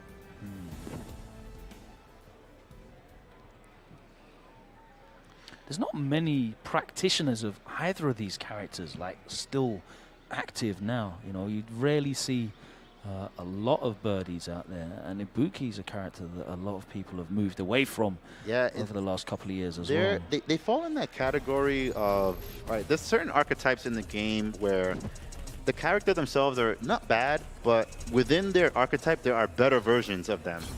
So it's like, why play Birdie when you can probably play like G or someone else that is like a command grab with, you know, more reward on their footsies or better V-trigger or whatever the case may be. And similar thing with Ibuki. You know, she has the strong mix-up. She's more of the glass cannon type character, but you know, with the introduction of V-shift, just the risk just starts to get a little bit higher. And you know, why play her when you can play like Luke or Seth even? It just, that archetype of character just kind of gets, you know, you got to pick the best one of it. Yeah, I mean, you basically, you pick the style in which you want to play the game, and then effectively you're just moving towards the most effective tool in that genre, basically. Right now, it's a genre. Shine decided to go with the Cody pick, wanted that damage. He said, just because you beat Cody Mayer, I'm the real Mayer over here. Nice whiff punish on the slide. Ooh. To the throw. Not sure what he clipped there, but... Yeah, he got to be a little bit more careful going for crouching heavy punch into Zong immediately after throw, because he does put himself in a -2 position against Birdie, not where you want to be. Whoa, nice. Stealing his turn right there back with a dash. They weren't ready. Got a big delay, something. And he's got a huge life lead here. It's going to be very difficult for Max to bring it back. There's the activation. He just activates back in kind, which means he's going to be able to play this neutral. Wow. The forbidden. The forbidden nooch. I actually never seen it combo from that far. Showing me something new every time. All right, and Magnegro just walking him down slowly. So I'm sneaking a couple of crouch jabs in there and found the opening. Used that standing medium punch into the EX bullhead. Nice. Amazing crouching heavy punch right there. Hit it right at the tip. He knew the spacing, but unfortunately let him get out of the corner. Now he's the one in the corner. All right, 2 throws. Would it be 3 throws? Tech on the 3rd one. All right, that's information for Shine right there. Went straight for the throw again, and Shine establishing that he will keep on throwing you. Oh, that was almost a medium punch punish. Wow. He had to do the medium one right there. Wouldn't have killed, but he would have got the juggle. The irony of seeing BUNDY oppressed in the corner. It's certainly not lost. There is the EX Zonk. And the EX Zonk, he just sneaking it in right there. Wins. And Shine looking calm. You know, he just wants to keep his composure. Not expend too much mental resources to make it to IDOM. He knows he still has a tough hill to climb. And, you know, he wants to show that he's worthy of that run back. All right, but Magnegro not going to make it easy for him. Slowly walking him down to the corner. He only pressed like 4 buttons this round so far and cornered him already. Oh, and I think Magnegro answered a question that you had earlier today. He tried to do a bullhorn through the tornado and it just whiffed. Yeah, there's no extended hurt box, right? It's very hard to catch. All right, but finds a nice jumping right there with the jumping medium punch. Happily just walks up and makes sure the can gets blocked before Max is able to come out of block stun. Nice whip punish. Very good whip punish right there. All right, I like the range that he's staying at God. now. Nice use of the command throw right there. Gotta establish it as part of the mix-up, even if you didn't need it to get the kill. Sometimes you gotta show them, you know what? You can't just block. You gotta worry about it. Later on in the set, that could prove to be a useful decision that he made right there. All right, so get that crouching jab, walking him down again. And now this time, Shine using the fireball so that he doesn't get walked to the corner for free. Nice punish right there. That is extremely punishable. I believe it's -19. Does it again anyway. Nice air to air. Nice standing. Jumping heavy kick right there from puts him Magnegro. straight back into the can. Oh my God. Activation soon come. Here we go. Target combo. Doesn't choose the V reversal. He's going to take this pressure again in the corner. There's the V reversal. Nice V reversal right there, but Shine with the life lead, content to take that. Not really a loss. Wow, able to still combo from that far. Oof. Yeah, this V-trigger is ridiculous now. Especially near the corner. That was crazy right there. V-trigger is ridiculous. From a standing medium punch into the knife throw, still able to combo into the medium ruffian kick. Insane. I love all the juggles. They're super cool. It's just the damage is too much. Nice, he jumps out and gets over that stand fierce, and now he's got the corner, but the buffered EX Ruffian breaks Shine out. And that was really cool what Shine did in the earlier exchange right there. He did a setup where he went for meaty lights that were actually able to break through the armor. Fast enough. Yeah, not a lot of characters are able to do that, even when they have chainable normals. Yeah. Just one of the many strengths. That. Yeah, one of the strengths of Cody, that he does have access to that tool. Right now, both players slowing it down. Shine not wanting to overextend. He sees that Magnegro has a full bar. Ooh, that's dead. Last hit. Yeah. That seems to always kill on the last hit. It does chunks on the last hit. It's crazy. Cody. All right, Shine taking a sigh of relief right there. I believe he puts himself up 2-0. That's right, and we know Max is not going to change characters. Yeah, I don't want to go as far as to say that that's a weakness.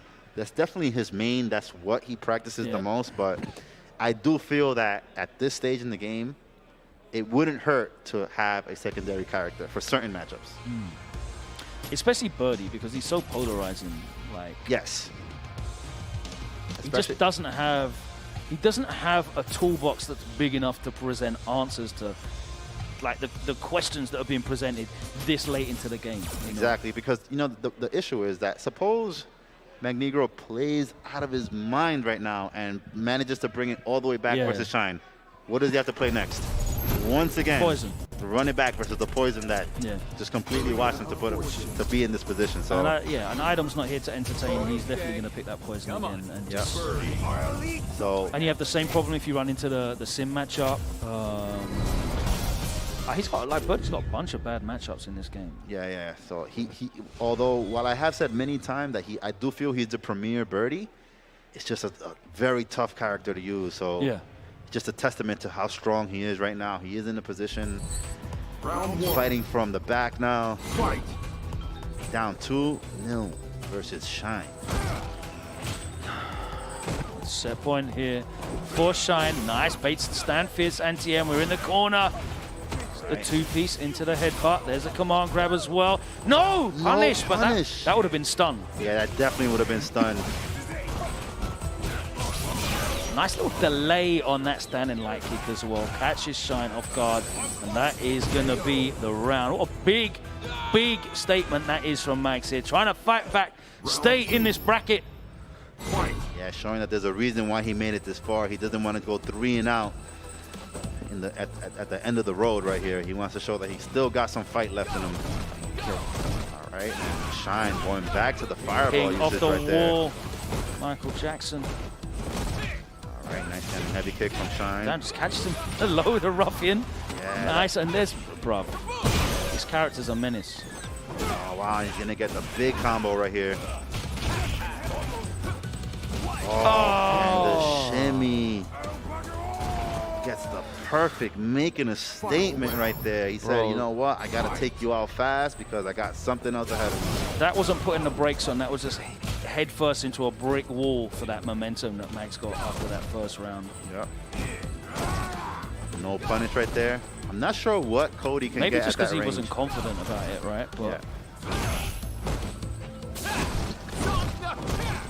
nice use of the EX Zonk right there. He still does have another one. Oh, and no EX Bullhorn from Negro. We saw him do that a couple of times earlier. Walk up throw. Standing short, standing strong. Oh my God, when you can see the screen shake when it's the level 2 and you know that the big damage is just coming. Activation, take the next mix. Oh, the walk up for the delay. And now he's in the corner and we know what happens here.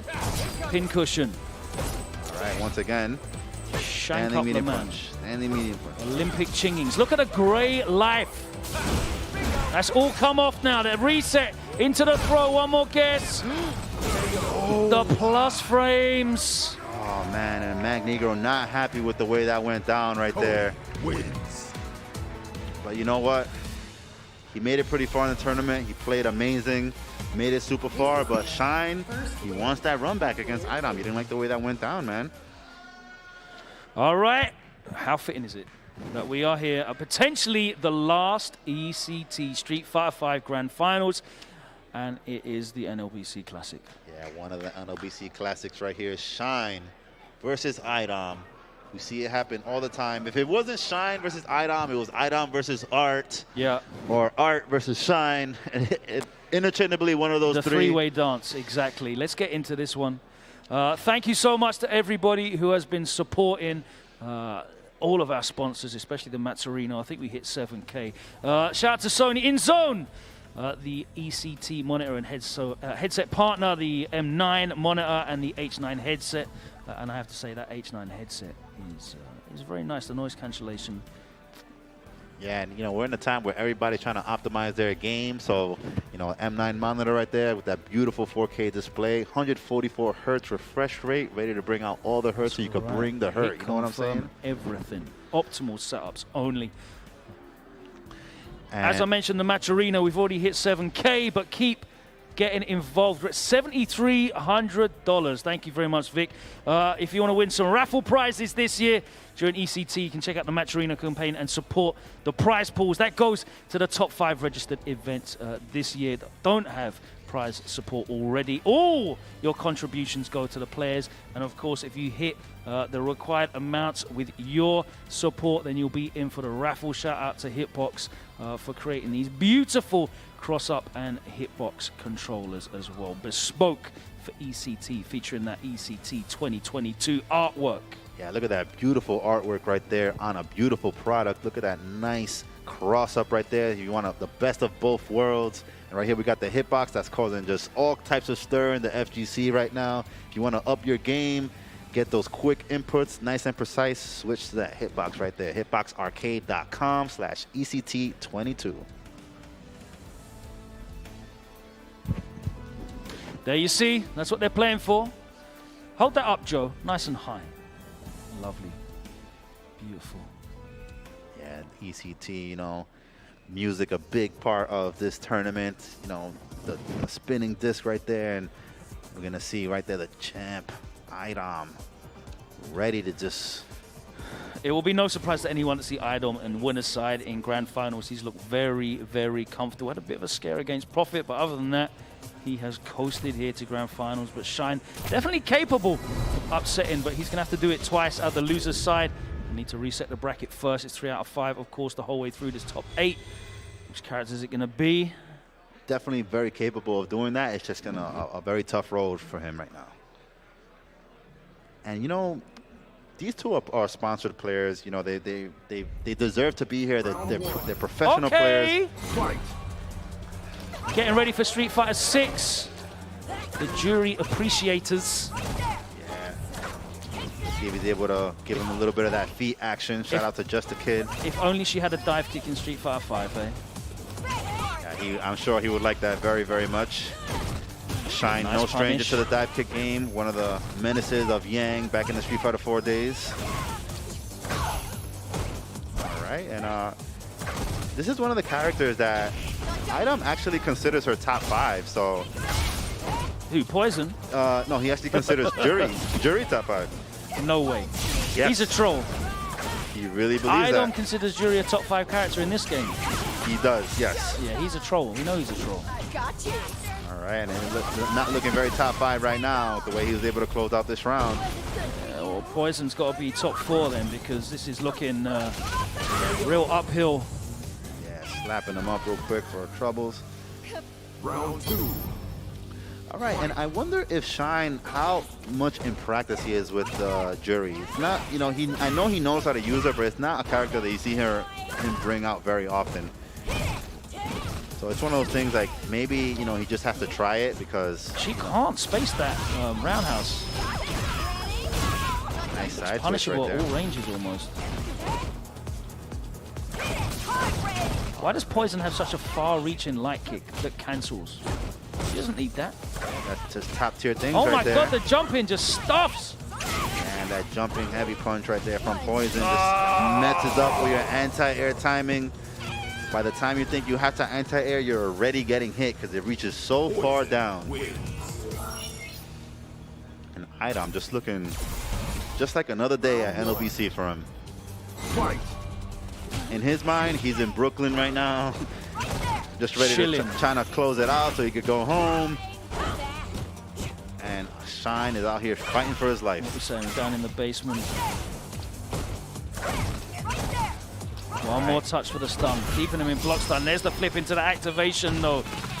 Wow, and he was getting so much jab. He's so good at interrupting. He knows. Yeah, it's like he feels it. He sees the gaps. Like he's just got such a strong read on when you need to overextend. And really good use on the V shift right there, just to kind of reset it back to neutral. Nice. Oh, and once again, Realized the that would V reach. shift. Oh, and there goes First that. time I've seen that not punished, so finally spaces that roundhouse. All right, and using the God button for Jury, the standing medium kick. A super kick party. There's the chip though. Wow, Did all that work to get in, and then finally. Yeah, And that was very close though, because Shine himself was almost getting in position to do a chip kill of his own, but Idom got it first. Oh, there goes that medium kick. Just keep pressing it when in doubt. Better spacing on that roundhouse now. All right. And that's going to come out faster. Was that like 7 frames, I think? Yeah, so it's a 2-hit normal. The first hit is 5 frames, and then the extended part is 7. Yeah. So at the max range. Yeah, very far and fast. But you know what? Hitting with the tip of that button is not going to do the job completely against Idom's poison. So you got to get in there and get that damage. Stop playing your game. It's not going to put you off from it.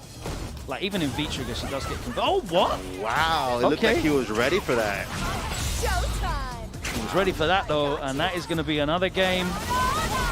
Idol moves closer, 1 game closer to closing out this Grand Finals 3-0. And a quick 2-0 for Idom right now, starting to run away with it. Definitely expect a character switch from Shine right now. Yeah, but that was you know, if the games were at least close, it could have kind of maybe justified, you know, sticking it out and trying it, but it just wasn't looking good. I think he's gonna have to go back to the Cody.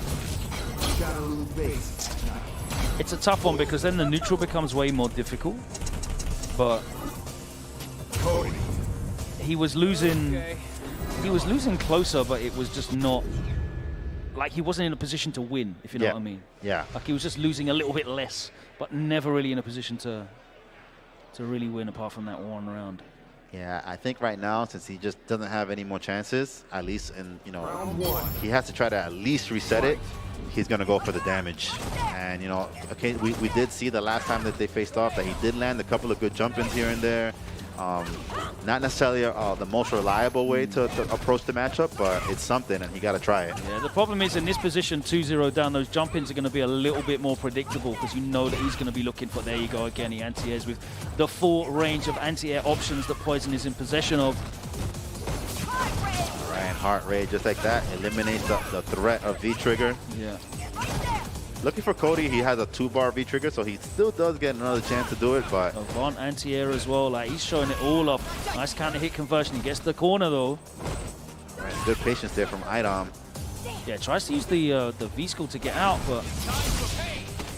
All right, nice throw there. Idom content with taking that throw, didn't want to eat a full combo. Oh wow, he's able to confirm. I think he might be able to get the kill here. I really like Shine just taking that walk up to steal some frames. Really managed, and it's really hard to make Idom flinch, right? But he did. Yeah, he walked forward just enough to make him flinch into a button, and the timing on his conversion right there was perfect. Yeah, and they're the kind of risks you really have to take. Yeah, and Idom deciding to keep it tight after he does the EX heart raid. Right, getting a good amount of chip with the heart rates. Just out of range for that jump in. Oh, a little bit late on that shimmy attempt. Okay, we've got knockdown though, and the corner. This is big, but there's the jab interruption. And again, holds up forward. Shine getting caught off guard. Yeah, and Shine actually got hit by the jab there, which made Idom's standing throw attempt whiff. Yeah, the counter hit jab. The classic. Too much hit stun. Yeah, take those, you got to go for them. Oh, no, nice. The third one didn't look. Yeah, nice jab check, but wasn't able to finish. All right. Oh, the standing heavy kick is so fast, and it's hard to punish at a range. One of the many tools that she has that is just so strong. All right, this is exactly the position that Shine needs to be in. Oh, no, he got hit with both Molotovs getting cooked up. EX heart rate, still got another one. Back throw does the job. That gray life is what did it there. Now tournament point for Idom. Shine, what will he do? Idom happy to take those trades. By building meter as he's zoning. What a character. 1, 2, 3. How many is he gonna whiff? Jumping heavy punch. Yeah, the issue is he's standing at a range where like the neutral he's not getting clipped by, but if he does jump over something, it's not in range to actually pressure after the jump forward. Oh no, this is horrible. About to take it, Idom. Okay, he's in the corner. Let's see if he can get an activation. Yeah, he activates immediately. There's the sway. One more chance. Let's go do it again. Walk up throw. No. Let's go, Shine. We want to see more games. You gotta watch out for the standing heavy kick from Idom. All right, no activation to worry about now. Walks into the knife. All right, Idom. And he's still alive. He's still in it.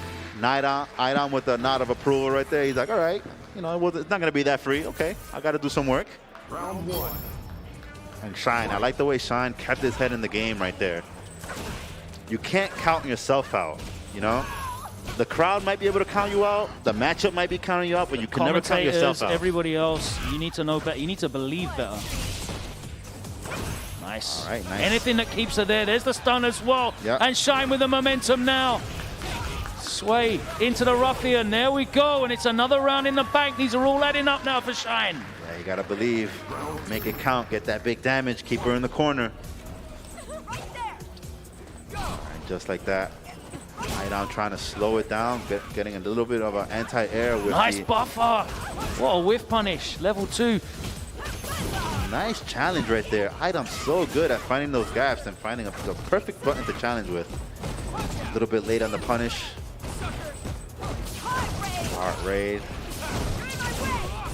Both of them deciding to spend their V-bar. Yeah, the issue is he's now back at this range where he can't really threaten. Oh, nice. Yeah, we've seen him hit that like from half screen away a few times in this set and the winners finals. He just doesn't get anything afterwards. Yeah, unfortunately, it's not enough to make Idom, you know, stop wanting to do that. Yeah. But, you know, little damage is something. You gotta take what you can get sometimes. Out of the corner, that's the side switch. One of the best things about Poison. He's able to flip out.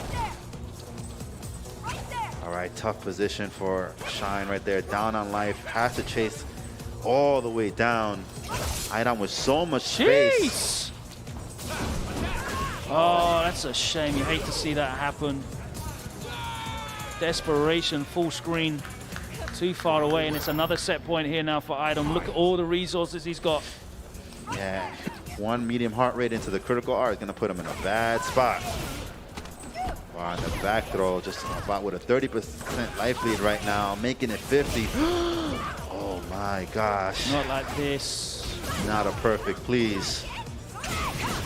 He's in position to just get thrown. Perfect for the win, the perfect performance from the champion. Idom taking East Coast Throwdown 2022. Is there anyone in the country that can stop this man today? I don't think so. On any coast, any region of North America. That's a tough draw right now. He's been the most consistent player this season, showing why he's so dominant. Fresh off of a second place at EVO, just wants to prove he's the best right now.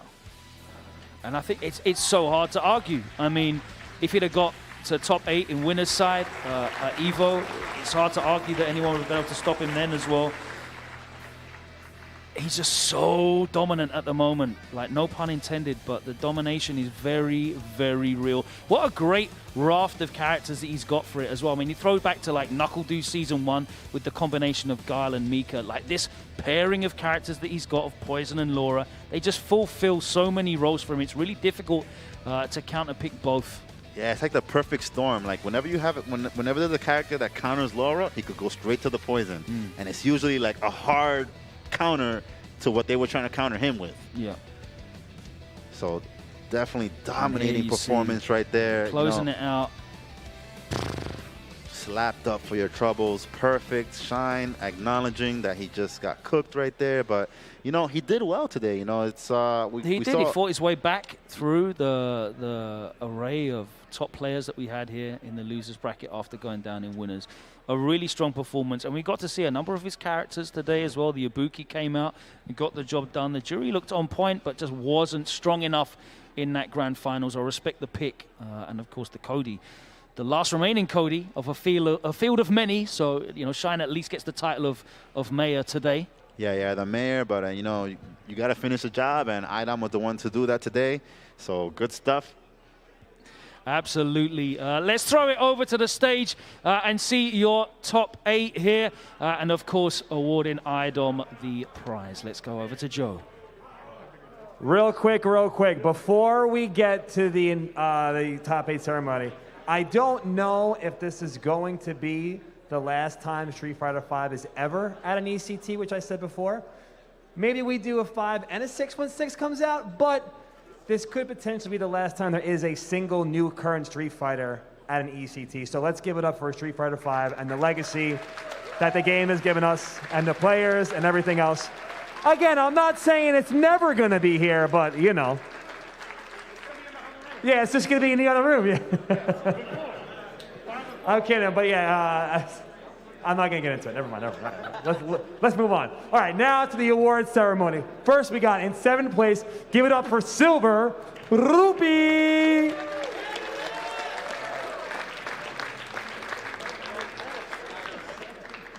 All right, also tied for 7th, Metro M.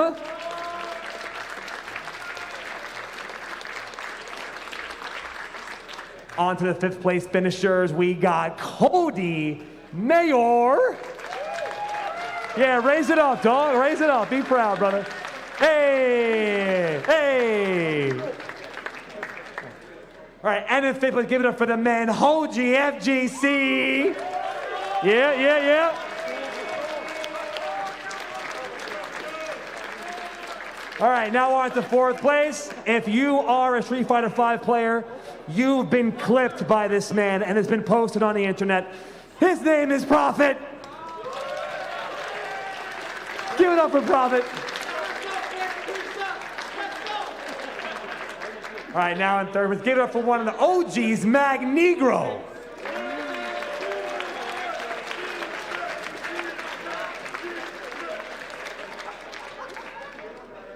Now on to 2nd place, none other than my homie, legendary Shine in 2nd place.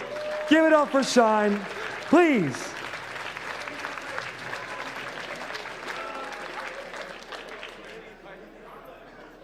Oh my goodness.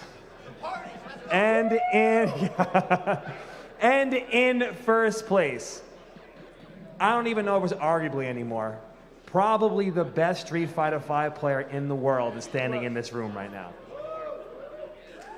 Yeah, you can make noise for being the best Street Fighter V player in the world.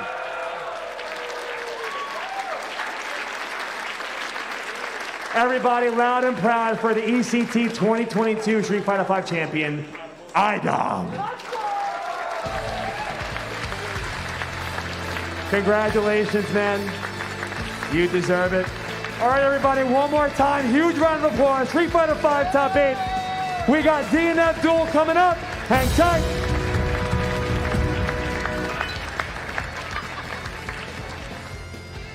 Sight that we are very, very used to seeing so far in the last couple of years. IDOM raising that trophy and taking the title. You have to say, definitely currently the strongest player on the continent and the most informed player in the world, despite only finishing 2nd at EVO. But other than that, man, the guy's been unstoppable. Everyone can lose in Street Fighter V, of course. That's the nature of the game. But I don't know anyone else who's more consistent at the moment. Yeah, definitely a familiar scene. We saw him raising that trophy right there. Just want to give a big shout out to the ECT production crew and all the players that showed up today. This might be the last Street Fighter V ECT, so definitely be sure to always support these players, support these events. Excellent show that they came, and today it was IDOM's show, and thanks to you guys for watching. Thank you very much. It's been a pleasure working with you, Javits. I just want to say, I'm going to take a moment. I'm going to look straight into the camera because I'm very serious about this. There's 7 CPT events for the rest of the season. 7 for the rest of the season. If I do not see this man on the desk for at least one of those events on commentary, someone's not doing their job properly. So big up, Javits. It's a pleasure working with you. I would love to see you get more opportunities. It's excellent work today. And yeah, great work from IDOM getting the title. Yeah. All right, thanks a lot, man, and happy to do it with you too. Hopefully I see you more the rest of this year. And I'm about, bro. I'm about. It's DNF next. You're meant to see Yipes here for DNF, calling the action, but he made top 8. So shout out to Yipes. DNF Duel, top 8 is next after this short break. ECT continues. Do not go anywhere. We'll be right back.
obviously you can let Wolverine throw you, just not in the back corner. Yes. But other than that, like, just don't get hit. See how it goes, though. It's going to be Wesker on point. Dormammu for the DHC for a ton of damage. And Strange, a very strong assist to be able to come through. See early on, trying to play this horizontal 45. Keep yourself safe here. Wesker's biggest threat zone is straight in front of him. So if you can stay above him, usually a pretty good spot as Kenny continues to show it off well. Oh, ultimate web swing reset right there. That's guaranteed here. Kennybo looking really good. Trying to go for the zip. Almost got both. That was very, very close, but instead it's just going to go for the TAC, get the hit there on the anchor. Great DP there. Almost had it, though. Falling down Age, and there we go. Swords off to business here. Got whatever it takes to get the kill here. Spend that one. DHC, glasses off. Wesker back in. Teams in order. Good stuff from Sword. Oh, same side with Bolts and X-Factor trying to catch it there, but can't quite get it. Okay, lightning attack. Being able to take a couple little chips of damage there on Dormammu.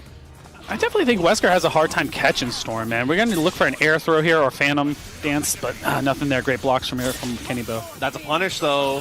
DHC still punish, maybe. Yeah, because a Stalking Flare. If it's Chaotic Flame, it probably would have won out. DHC into the Wolverine. Extra bit of damage down. X-Factor maybe? No, it's going to hold on to it. Ooh, just like that. Whirlwind, dive kick, same time. X-Men coming through.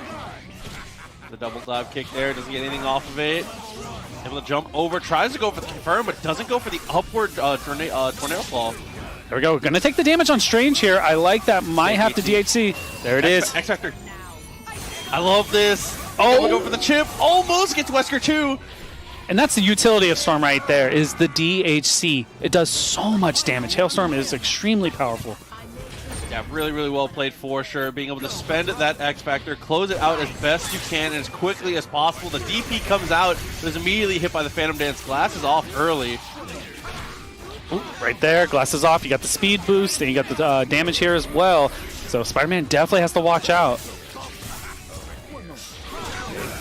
And goes for the jab. Okay, looking like Nova. Just going for the mash jab. Hey, man, Spider-Man had the chaining jabs as well. And here we go, going for the TAC. Not going to go for the infinite, though. Going to keep it simple. Dashes forward to get the extra damage, and that is a terrifying team super. It's fantastic, man. A lot of damage there, able to get the job done when you needed to. Ooh, coming down with the S. Check the legs, but push the wrong button there. Tried to commit to light twice. It does not work out. Don't want to let him get those charges up. That's why you want to keep a little bit of pressure on Sword here. Oh, almost had it. Looks like a Marvel 2-up block. Right? Trying to go for the upward lightning attack. Not going to get the OTG. The secondary is, and we're going to go for the X-Factor, actually. I love it. Yeah, backup insurance and policy there, right there with Strange. Oh, almost connects. Have to hit, but wasn't quite positioned correctly to get the combo off of it. Now that's going to be not quite an OTG, actually a drop from Kenny. Take the damage here on the tail end X-Factor, and that's enough to take care of Spider-Man. All up to the anchor Wolverine here. It's doable, but you're going to need a hit. Yeah, once you close that distance, pretty decent here for Kenny. He's going to spin the super, not going to get there. The TP comes out. Oh! There's the confirm, and we get, even with the mash? Yo, we take those. That's X-Factor level 3 Wolverine. You can do it with that. All right, Berserker install. Oh, does the screen tear just a tad early. Hey, gets that cross up. Just honestly, truly unreactable, but too fast, actually. Again, Dormammu cannot press anything right here, and Kennybo taking a second game. I mean, that is like the classic scenario there. Honestly and truly, I hate to be the one to say it. Man, that's a take the throw scenario. Like, he has to hit you. Like, he can't convert his throws except for, like you said, back throw near the corner in X-Factor 3, he can get it. Yeah, you just gotta watch out, man. That is definitely like a Street Fighter 5 moment. Take the throw, dude. Whatever you can do to make him grab you kills so much X-Factor time. It sucks, but it's better than dying. All right, looking for the super again. Trade into DP. Yes, there it is. Just a little too close to Spider-Man. Oh, almost catches with the assist. Nothing there. Just trying to play a little bit evasive here. Sword, I think, picking the spot close wisely and grabs right there. Not quite close enough to be able to actually get the confirm, though. Look for the teleport again, but Sword gets answered, and now Kenny, are we going to see a snap here? Because Virgil has been the swap. Now we're just going to kill. I think right now, being up 2 games, you give it one shot and go through the team when you got the touch. Looking for the cross up there. Dr. Doom catches low, and what an open up here by Kenny Bo. Yeah, extend that even further. This is where we consider the snap. So here we go, mix-up time. Pressure. Nice. Okay, nice up back.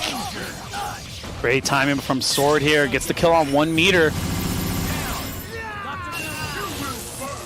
Photon just trying to get Dr. Doom in to preserve the anchor of Virgil. That's the win condition here. Okay. Couple missiles here and there. It's going to be slow and steady from Sword. No reason to overextend. Just got to be careful. Lightning Spears and Whirlwinds do a lot of chip, way more chip than you would think. Yeah, absolutely. But Doom has movement, so Doom doesn't really have to eat those unless he wants to sit in the corner. So I think right now throwing Photons on, keeping Storm below you is the way to go if you can. He is losing this chip war, though. Kenny's doing a really good job of winning this out, except, you know, the great equalizer. All it takes is 1 foot dive. Oh, no, but the drop. Oh, right there. Oh, an air-to-air M. But nothing again. Missed the tri-jump. Had to go for the tag. Very good to get your character out here. Sword is going to go for the DHC. Goes for it. A DT instead of Swords against Wolverines feels like a mistake here. I thought he would have went for Sword. Yeah, I think it's a much better option to stifle the grounded movement that Wolverine has. But now we're gonna take a guess with Dr. Doom, and it's not gonna be the right guess. Kenny Bo. All right, let's get it. Here we go. Match is starting. Joker versus Obama here. Oh, Tri-Dash Light opens up, and then another cross-up on the same side of the drones here from Joker. Able to push that advantage even further. There we go. Shockwave right there. Going to go into Sugenmu. Sets it up, and obviously you're going to look for the screen tear, possibly. No, same side, and then cross-up. Okay, pressure back into the wall. Good cross-up to get...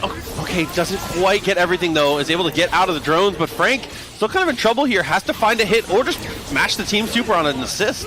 Well, you want to hold on to that. That's like desperate need right there. And off the jam session, gets to confirm EMP and Pico Obama is going to look good here and get Frank leveled up.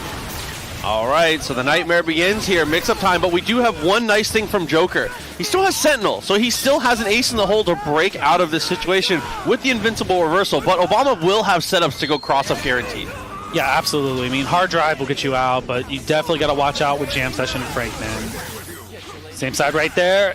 Falling H on the way down. Nothing mag blast. Nothing there. Couple trades, not going to work out. Obama getting aggressive here. Oh, going for the picture, so smart. Oh, fuzzy. So one of the really high-level things you can do with Frank is just use the picture as a little interrupt type of hit, and having it trade in situations like that with jam session behind you makes it so easy to get a full confirm. All right, 4 bars here from Joker. This is one of the better Sentinel in the business, is he can make it happen here. Hard drive does connect, but it kind of like hits wonky. Oh, falling down H and connects, and Frank is out. Up to Dante. X Factor halfway through. I was just about to say how I think this is like an even-ish matchup, but Dante's going to clean this one up. I think DT is the difference maker if we're going to go Sentinel versus Dante. Because they both have invincible things. Like Vortex will go through, and obviously Hard Drive will. And then Air Ray does tons of chip on Sentinel, and he's huge, so it's easier to hit. Oh my goodness. Jump gauge like that, just right over Magneto. The craziest thing is you're actually able to catch Magneto on the ground for that. Not the combo, though. Had to go for the jam session, tried to go for the reset. Has to fully pull out and go back to neutral. Nice on Joker to survive the situation. Good EM Disruptor in the air. Shockwave here, reset neutral, kind of slow it down. Does get punished, though, afterwards. I like the neutral of Joker right now. Got out of the corner safely, gets back, resets neutral, puts Zero in a bad situation, and Crouch H just cleans it up. Dude, that felt like it was from so far. Goes for the pull in, is able to get the confirm, but can't quite fully finish there. Didn't believe it looked like. Ooh, Team Super off the whiff H, and Joker has to X Factor because of the assist call there. Great block in the jam session, knee drop, nothing there. Okay, pulled across, not a big deal. Tried to come down with the plunger. Brave against the Master of Magnetism here. Great blocks from Obama here. Just looking for something, because that's a level 1 Frank. Team Hyper Super, Joker's going to be looking for that. Ooh, but this got Sentinel. A lot of damage down on him. Try to go for the low a second time. Joker's blocking everything. Yeah, there it goes. X Factor right there. That's checkmate for Obama. He had to do that to keep Frank alive, and the hard tag. Bringing in Dante. After weather the storm as best he can. X Factor's gone and Sentinel! actually gets the kill on Sentinel. Wow, the airplay from full screen. Oh, good side switch, box dash H. He had him twice. He had him twice. Well, the problem with that is Zero's a smaller character, so you want to use box dash M. Yes. The hit, though, gonna extend it. Doesn't jump forward. Doesn't matter. Has a Helmbreaker waiting. Very nice stuff. Whatever it takes to kill the Maverick. You know, it's still a slower tool than Virgil's, but it's still very useful, man, and you got to use it. And that should be enough there, and it is up to Magneto. Obama bringing this back. Oh, that was almost a happy birthday there. Joker picking his spots pretty well. Oh, hard tag. Nothing there. Combo off of it. I thought it might have been able to with the height. Closing the gap, though. Leo's going to say low-level Frank might have trouble getting there, but not looking like it. And good knowledge to know you had gotten the level to extend that combo. Yeah, absolutely, but it's not even going to matter. Dante's going to come in. You know, jackpot. All right, we're done. Wow, so EMP Obama out here impressing right now. Great comeback with Dante and Frank, man. This has been like no zero either. This has been like almost entirely just Mr. Frank Whack himself. The handle of business. Frank ain't whack, man. Oh, couldn't quite confirm there, up the H. Good air throw here from Obama. Had to go for the chase down afterwards, and I love that little side switch runs across again. It's great for the mix-up and to put you in the corner there just to make it to get your loops easier and like. That's one of the weirdest things I think about playing Zero after having played the other characters I've played is that he doesn't blink, he just runs. That's weird. Yeah. I don't know. No, he does back blinks. That's an aside, yes. my bad. All right, now we got the Buster loaded. There's M Lightning, but nothing afterwards. It's the one thing is trying to push block, but the happy birthday here. Oh my goodness, Obama. The drop. Ooh, crosses up again, jumps and is able to confirm. Goes for the level 3 because he recognizes it's too far. Very clean. Command dash forward, almost off of that, and does connect. You see the crouch M there, able to pick it up, and we have an X Factor level 1 super. And that's enough. EMP Obama taking a 3-0 over Joker. Dude, incredibly well played from him. Joker, the hot take. No, it's gonna be the Morgan, actually. Okay. All right, so like you said, Winrich more than capable of playing multiple different teams here. Morgan gonna be the pick. Not the expected pick from him, but I'm excited to get to see it. We've seen his Morgan more than once. It's been fantastic every time. Absolutely. Astrovision already activated. Missiles raining down. Oh, and the cross up there. Can't even throw your shield, man. You gotta get the charging star. Why, he got them both! Oh, and only one missile came down. Is able to continue to extend here. The Strider assist is going to lead a little bit extra damage, but it's not quite enough to kill. All right, DP super right there, fully invincible. X Factor, Astral Vision started up again. So Xing here, kind of, you're staking your claim on Morgan. You had the Virgil in the back, but because of the lack of meter, I like this from Winrich. Because now you get the tag in, now we get to fight here with the Dark Harmonizer. The reason why Winrich did that is because there's no Anchor Strider with X Factor level 3 in the back. Yes. So you can do that. You don't have to worry about that as much. Nice, up back, the defense holding up. Swords do connect. There we go, round trip. Oh no, crouch H falls. Aye, doesn't matter. The Helmbreaker comes through, and now here comes all hit by his lonesome. Almost has orbs though. Look at that, Medion incoming. Nothing there. Swords booted up, and then you catch Strider, same side. Yeah, he teched forward and tried to swing. I'm not sure what he would have pressed there, but whatever it was did not work out for him. Oh, great snap attempt there, but kind of hard. Virgil's just a tad far away. Here we go, Winrich able to close out the first one, and that is off of a pretty huge happy birthday from Nickbad.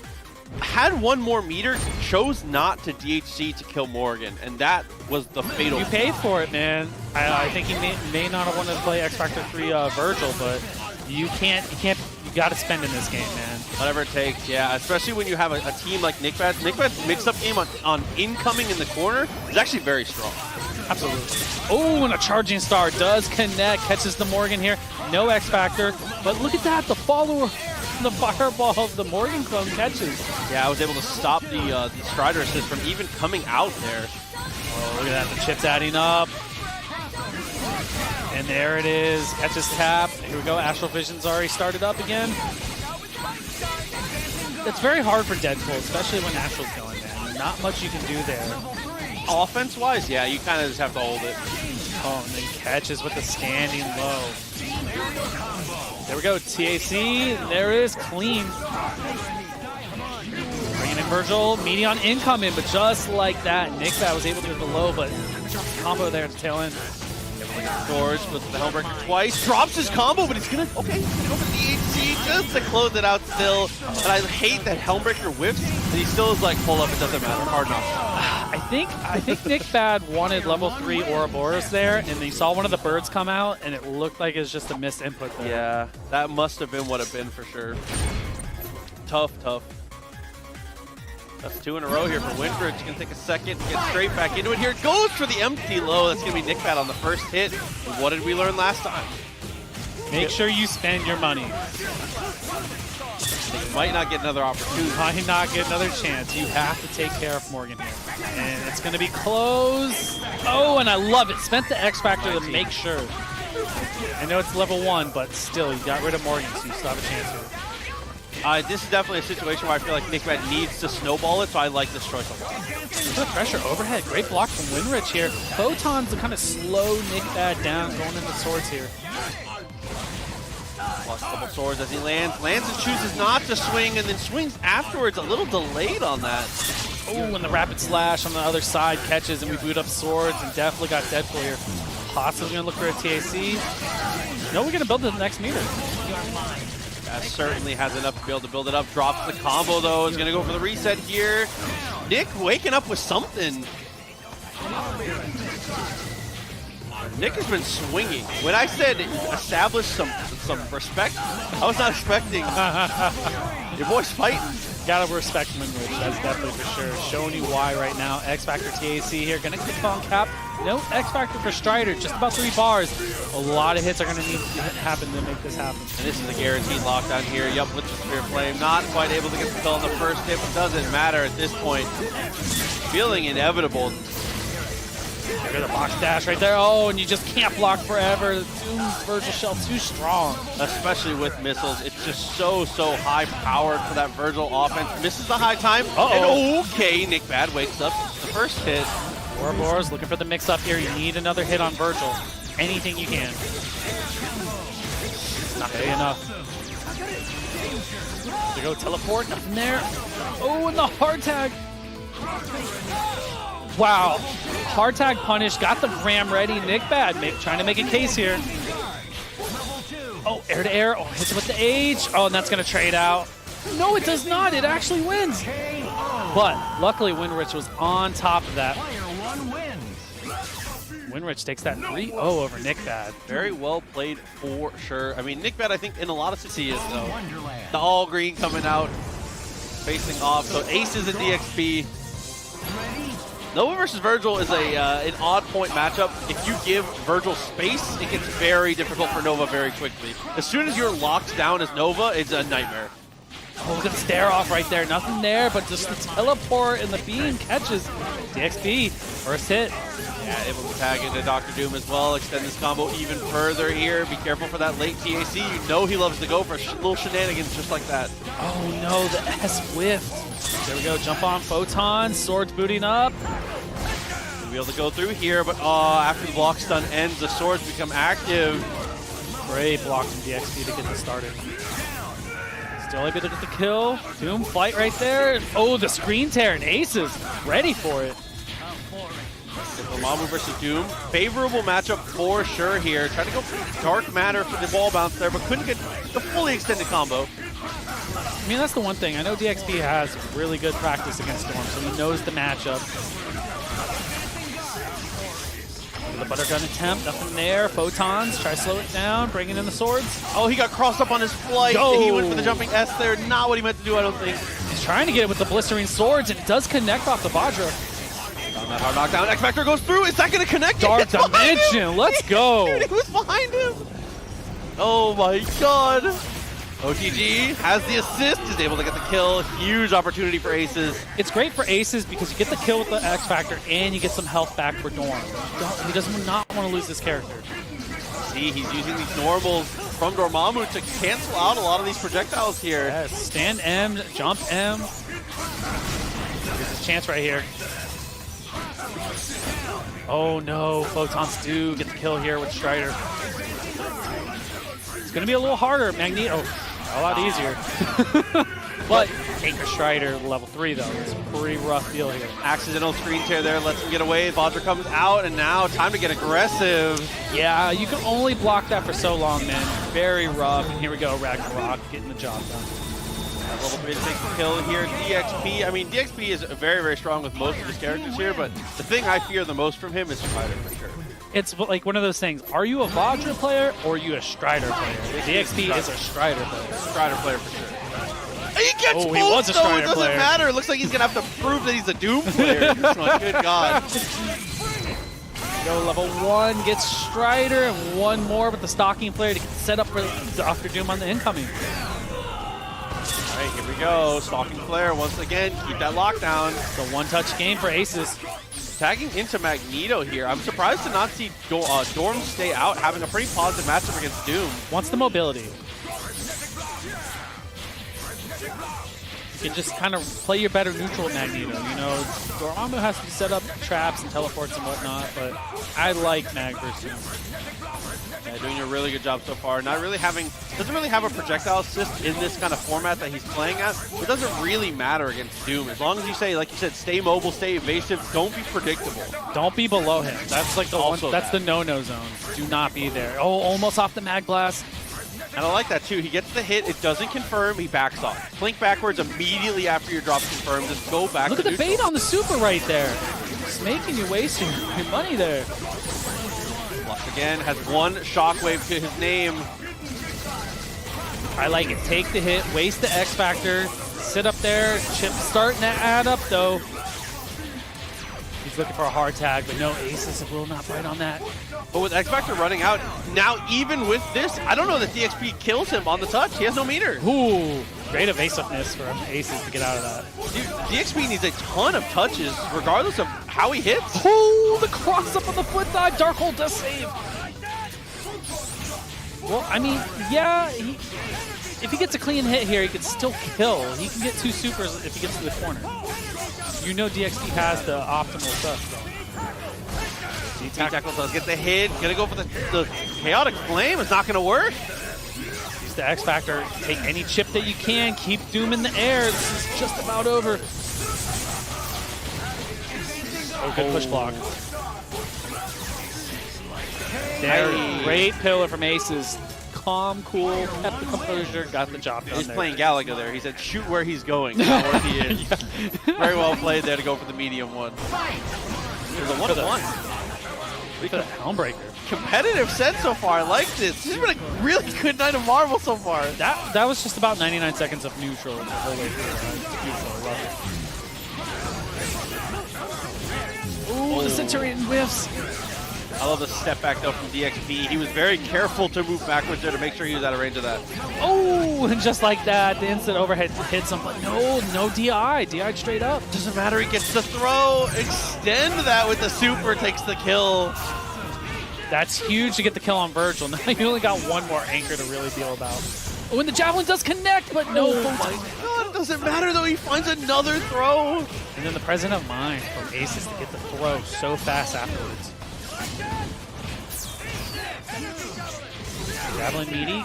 Oh, but the whiffs! Oh my God, and then immediately low crushes. It looked like the crouch end came out from Strider, and as soon as that happened, went for the instant overhead. Got the combo though. Oh, giving him a chance here. Gonna get the kill here. No, went for the... Oh, man. Triple hit, went for the dash up, confirmed it correctly, but unfortunately it looked like a little bit misspaced, maybe too late of an X Factor cancel on the last rocket punch. Absolutely, same side, Buttergun does connect, nothing there. Just wasting out the X Factor, smart stuff from DXP here. He has plenty of meter too. no real worry here. Has a meter to spend if he needs to in neutral, and he will still have access to that level 3 for Strider. He's basically looking for the chip right now, just to possibly force a hard tag. Oh, there it is. Gets the kill. Even better. Now you get the incoming mix-up here. Same side. Oh, and it does connect with the missile.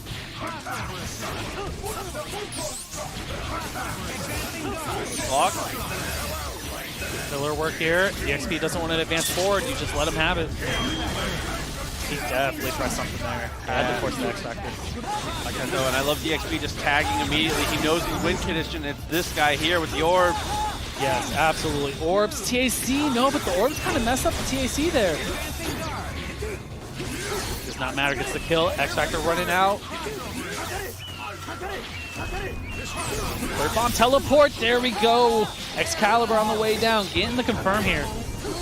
Oh, trying to go for the wall clean confirm. Looking for the optimal combo, but Magneto gonna deck them both. Yeah, something has to happen here quick, man. Time is a factor. Strider's gonna be gone all up to Dr. Doom. About 20% health. Aces, I would like to see him be a little aggressive here. You don't need to be overly passive. Oh, one more foot dive. I don't know about aggression, but man, just the shockwaves, EM disruptors, mag blast. Oh, that could have cost him here. They might actually. Look at the health totals now.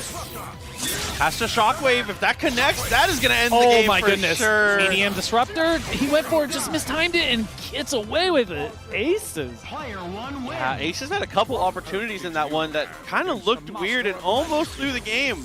But he just manages to just barely clutch up at the end, 2-1. I mean, there's one of those moments where DXP had the foot dive that hit, but he canceled in the photon instead. But early start here, and that's what we talk about a lot here. Survive in the first set of swords from DXP. Can't get away. And if you can, you definitely have a chance, like Aces has shown you. But winner phase, hard tag Doom, gonna be able to kill here. Spending the meter, very nice. Very well played on that one. Able to block the first layer of the mix-up here. Blocking Aces. Oh, and that's gonna be a punish. Oh, I love it. Trying to get the max damage and evade the missiles. Yeah, timing on that DHC was so smart. You got yourself into what we've already said is another matchup that Aces does not mind playing at all, and we tag back. Very smart raw tag. Said use the SoCal strat against them. Yeah, you get away with the tag there, but I mean, you like having the teleport with the EM disruptor behind it. It's so fast for Dormammu. Because you can zone or play aggressively. It just depends when you want to transition from defense, neutral to offense. He's able to get him with the swords, though, so this might come down to the anchor Magneto here. Oh, it's definitely coming down to that, man. Storm's going to lose right here, and then DXP fully loaded, full team. Just a quick reset right there. Storm's gone. That was kind of sneaky. Yeah, he was. I don't think he meant for the beam, but I appreciate everything that happened. I mean, the screen tear Strider calls are pretty terrifying. Look for an X Factor guard cancel here soon, and absolutely. Oh, got away with it. Oh, blocks again. No hesitation from DXP is still swinging. Throws the round trip, not quite there, but it doesn't matter. The Strider catches. He drops. Oh my goodness, got Strider there and got the kill as well, and the teleport falls, and Dr. Doom! Oh my goodness, what are we watching? Hold on. They'll find. No, it crosses up the last hit! That was almost. That was crazy. Just so much damage to the assist, and Aces just took him out with 1, 2, and then. What kind of Looney Tunes? Yeah. Oh my God, dude. 2-2. Oh, and Strider does connect. Swords booted up here. Without X Factor, though, can't confirm that. Has to go back into the mix. Look at the delay on there. Gets the teleport back into Vajra, but not ready for it. Oh, Doombeam saves the life there. Tried to go for the wall kick. Not quite going to be able to get over. That was a great counter call on the beam assist, but not going to matter here because the rocket can win. Oh, but double medium was already too high in the combo, so the 2 mediums actually pushes them a little too high. Nova's combos are so shockingly consistent that you almost never see that, but you have to recognize the hikes that can happen. Use one of them instead. Or you can do LMH. That's also fine. That's weird. Falling down. Strider got connected there. Stand H. Swords booted up. Just trying to get hit on Dormammu here. And blocks the... Raw tags are overheads for people that don't know. Yeah, when that does connect, he can combo off of the round trip combo there. So, I mean, DXP has been known to do that. Great blocks from Aces there. Oh, nice block again. Down gonna hang out, lands plenty of meter. The Outer Flame does connect here. Not gonna use the X Factor, gonna keep it intact. Skull in every single pillar. That is absolutely gonna beat out Doom here. And he's gonna use that time to charge up. That's it. I got anti-air stalking flare. Same side, nothing there. Missile meters down. Oh, Dark Matter connects. He drops the combo. Oh, and the snap caught the rapid slash. Try to go over the carpet. The carpet does not work out. DXP free to roam. Aces has an X Factor to get a look though. One mix up here, man. He missed his combo. Oh, no Excalibur, X Factor. Oh, dodges the Vajra too quick in the trade on the teleport. Aye, Vajra comes through again. He brute forces it. Oh, and that's gonna be it here. No way. Oh my god, goodness. and Vajra finally hits him on the way down, mashes the lights, DXP. But going with his stuff here. Got David 2000? Okay, I don't think I've ever seen him play. That's so. a lot more zeros than 2000. I kept it simple, bro. Oh my god. Kept You it can't simple. keep it simple by I saying cut the 2 wrong zeros. number. Just saying the wrong, whatever. Alright, let's see fucking blocker. See how it goes here. Try to go for the reset. Crouching medium to get the hit. Very well played. Oh, drops it though. Still is able to get the reset. Very nice. David looks kind of clean here. That Nova, strong. Catches 0 early. Cross under in the back with the cross up dolphin kick. Fantastic. The full box, very well played. Goes into the super, does connect. Goes for the DHC, the searchlight. David looking incredibly strong here. I'm calling him David 2K. Yeah, David. No, David 2M. This is what we see so often, though, from Blocker. So many comebacks have come from this specific Hawkeye, but we're not going to get to see one here. There's a comeback from this Nova. Looking good, keeping it simple. Got one more. X Factor on deck, and that should be it. Leave it to David 2M to be a Nova player, crouching medium. I respect that. A couple of the hits came through. That is David on the first game. Very well played. I mean, that's the way to go. Crouching medium is the name of the game for it. It's dolphin kick, crouching medium. Bro, this is They no do so well. This is no neutral assist Nova, just busted block. Bro, it be like that sometimes. Oh, he has a Hadouken. Never mind. He has a fireball. Okay, I thought he was playing top two. All right, here we go. Blocker with the early open up. All right, here we go. Rolling OTG, extend that a little further. Gonna get the kill here. That's enough. A little bit of Sogemu ready for the mix-up. Oh, and just like that, L Lightning does catch. And that's what we generally talk about when you see a zero play. You're gonna see a zero game every once in a while. Of course, and when we say zero game, we just mean sometimes this character can get out of control. He can get that one hit and just take control of the whole game. So maybe Ryu can do the same, you know? Yeah, very crucial job here from Blocker. And David taking full advantage of it right now. It's funny, this is not a shell we're unfamiliar with. Deadpool Ryu we see quite often, actually. Yeah, it's like shades of Deadpool, but the Nova adds a lot of flair to it, though. Just like that, great air throw from David. Gonna get the kill on 0 here. Does he tag back in? Nah, we're gonna play Deadpool the whole way. I mean, oh, the box dash H from Blocker there. Just catching Deadpool. Now we have an X Factor. Wanting to leave it all up to Ryu. That's the right idea from Blocker. Absolutely, but look at the meter. Oh, he's gonna let some rip. Same side. Really good block on that one. It's gonna go for the top. Gonna try and escape from the corner, but it's not gonna work out. Blocker gonna take the second game. I love that Flocker was able to notice the Tatsu coming out, dash under, raw S, made it happen. Blocker giving David some respect there. He backed off, threw a projectile, said, you know, this Nova kind of good. I mean, that's something we've said very often again about Blocker, because it's true. Blocker is one of the more patient zeros that we see also. He's not afraid to play the low and slow, long neutral game, but unfortunately, that's not helping against David here. Oh, it's hurting bad, man. Gonna lose 0 here. Ryu coming things, cleaning it up. Hard tag back in. Just outside the Hellbreaker and touchdown. And then crouch medium. The recognition to notice that you see Virgil standing and just let the crouch end hit. Great decision making it again. That's an anti-air crouch medium. That wasn't even a low. That's just a normal Avenger right there. What do you got? All he does is shoot arrows. I'm just team captain just because. Bro, David, 2 million. I feel like he'd do 2 million damage right now. He's playing fantastic right now. Ryu stands up. He's just happy to be here. I'm so happy I got picked, bro. Look at him. Deadpool kind of smiling too. Nova ready to fight. You see it in his face. Bro, I was about to say, he needs to swap to Morgan. No? We're going to go the Phoenix. Doom. Yeah, we're going to go Phoenix. Okay. I mean, thinking about it from the perspective of David here, depending on the order that David's team is in, he's going to have trouble actually dealing with incoming on G. Which is going to be...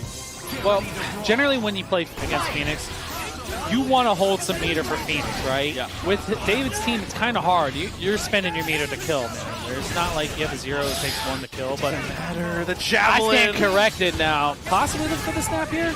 I think kill. Look at the meter. He's got like only 2. I respect that, man. 0 is a menace. You take care of 0. Launcher, no punish there. Blocker kind of on his heels. Yeah, gotta make something happen here. I mean, What's going on? Yo. Oh, the frame trap X Factor here. Gonna go straight through the team. I like this. Been into Gene. Barely even 3.5 meters. Bro, David, one more hit. Uh-oh. Didn't call the assist though, so still in it. TP comes through. Flocker back in control. Got the infinites here. That's it. That's enough. Look at the meter though. Yes, gonna be able to build possibly. Oh, and the dive kick off the teleport there. Gonna be able to get one more kill off of this. Dark Phoenix is here. Oh, Drop no. the combo. Nice tech. Go for the Tatsu. Aims it down. Great blocks from Blocker here. Level 3? Not what he meant to do. I like the patience not to even tempt it, man. Don't tempt fate. Don't even tempt it, Not man. like this, man. David said, I got a game to give. Let's try it. Ooh, try to go for the Hadoken. Flocker finds the hit again.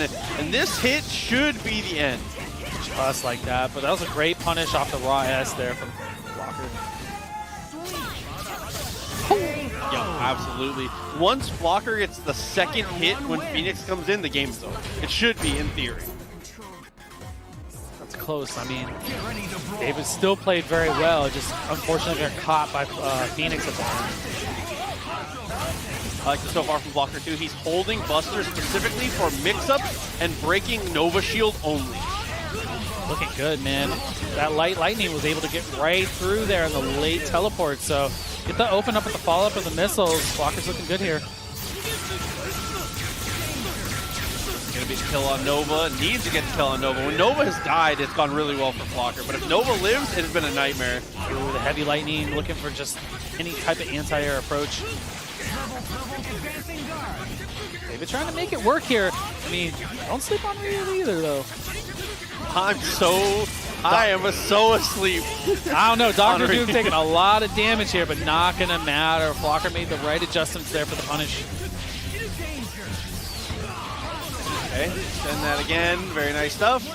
Oh, no meter kill. He says it's Ryu. Maybe I don't have to spend the meter this time.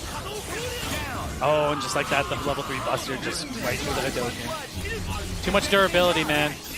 Oh, the double cross up there. Flocker gets the hit once again. The meter is going to be built up, and this is the opportunity for Flocker. You might as well spend the meter here. Just take the kill. It has level 3. You go X Factor, level 3. Keep it simple. Yeah, absolutely. That's going to be Flocker.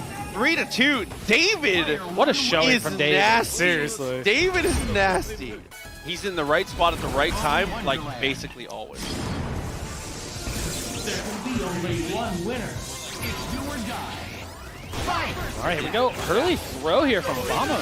And he gets the pickup. Okay, so this is actually looking pretty good. Oh, I was going to say off the rip was looking good. Oh, right into the drone. H, nothing there, but Obama just on top of that, ready for the throw. Oh my god, that's one of those mix-ups where it's kind of like easy bake. You go for that jump heavy, and it switches sides based on your opponent push blocking. That's so hard to deal with. Same side, command teleport, nothing there. Good dash out from Ray, though. Hang on a little bit. Go back, punish the assist when he can. Does that with the drones to close some distance. That's something you'll see very often from Ray is he will invest meter just to get positioning here. You'll see that Doom Super come out when he calls the drone just to guarantee close the gap. Absolutely. And sometimes you just want to slow people down, especially when they got like a Sogenmu started up. So you kind of trade 1 meter for another just to make sure you don't get opened up. Yeah, and EMP Obama showing off the really good counterplay of the other side. Blocks the super, lands, Buster beats the last 2 drones. Closes out the rest of it. Here we go, Sogenmu again. Ray has the drones out. Just going to try and waste this out. Here goes Photon. Medium lightning, very well played to snipe that out. Super jumps over once again. Can't quite thread the needle though. But you can't do it again though. Obama has about 3 bars and Ray is running on E. There we go, Photons again. Just trying to get something and definitely gets it with the drone call from Ray. Now it's on to the Frank West, man. Can you get him before he gets leveled up? Nope. That's a no. He X's just to make sure he can get the pictures. I love that. He didn't get enough though. He's only level 3. Yeah, unfortunately. That's Sentinel the biz here, man. Any Sentinel can do it. It's definitely Ray here. So you can't sleep on this X Factor. Dante's going to take a lot of damage. He took all the damage. Oh my god, crouch medium. Frank able to find the hit. Gonna extend this as far as you can. Kill as much X Factor. Maybe get the kill. Still level 3. Not enough hits there, though. Sentinel's going to get a chance. Tech forward. There it is. I like the cancel. That's going to go right through. Oh my god. It does not. Sentinel force. Doesn't quite make it. Dashes forward for the super. A little bit extra damage. Put yourself in the lead. Now Obama has to approach. 13 seconds. Knee drop there from the top rope. And a dash under from Ray in the jump H. Oh man, Obama made one small miscalculation there. Ray committed to a beam and didn't have a super. So there was actually no answer there to Ray, for Ray, if Obama just swinged. There was a little bit of hesitation on him not coming down swinging. It's rough, man. You know how it is. This game's so fast-paced that decision making is always 20/20. There's so much to keep track of, too. There's so much to keep track of. There we go, good Mad Blast there. Oh my goodness, the M Lightning does connect from Obama here. Looking good, gonna possibly be able to get the kill on Magneto. Nice extension. Keep it rolling once again. See how he ends this. Good adjustment, able to get the kill. Oh, look at that. Cross up, no command dash afterwards. Oh, and a great push block from Ray to keep Obama in the corner. And that's what we're talking about when we talk about exceptional defense. That is like a mix-up that seems like it should just always hit. It feels like an inevitability at that point, but Ray's defense is so good he manages to keep it together. Absolutely. Obama got to watch out for these Dante calls. Ray's going to take full advantage of it here. He X-Factor to try and hit the assist, I think, but it does not work out. Yes, that was definitely a snipe on Dante. You did Photon that Sentinel force. Oh, that was a combo, by the way. Oh, and look at the patience there from Ray. Hold on to expend everything, and now put it down to just the Dante. Oh, Helmbreaker on the way down. I was going to talk about how this is really difficult, specifically because of drones, but now Obama said, I'm in this. Yes, you gotta just X Factor after this. Helmbreaker, keep it optimal. DT. He's gonna hold on to the DT. Wants He's to build more to meter. DT. I like that. He built even more meter. I know nothing. There we go. Acid Rain, DT activation, same side. Dropping the hammer. Ray has hard drive though. Gotta be careful about how you approach this. Aye, there's Can't a throw. combo. Yes, he can. Oh my god. So close to the ground. On X Factor, you can definitely get the combo. And Devil must die. Obama bringing it back. You don't even have to be DT for that combo, right? No. But at that height, and X Factor level 3. Yeah. Yeah, I was gonna say. Even 2 a little about around the same side. Okay. Tough. We love the super. You know. 1-1 gets the tech.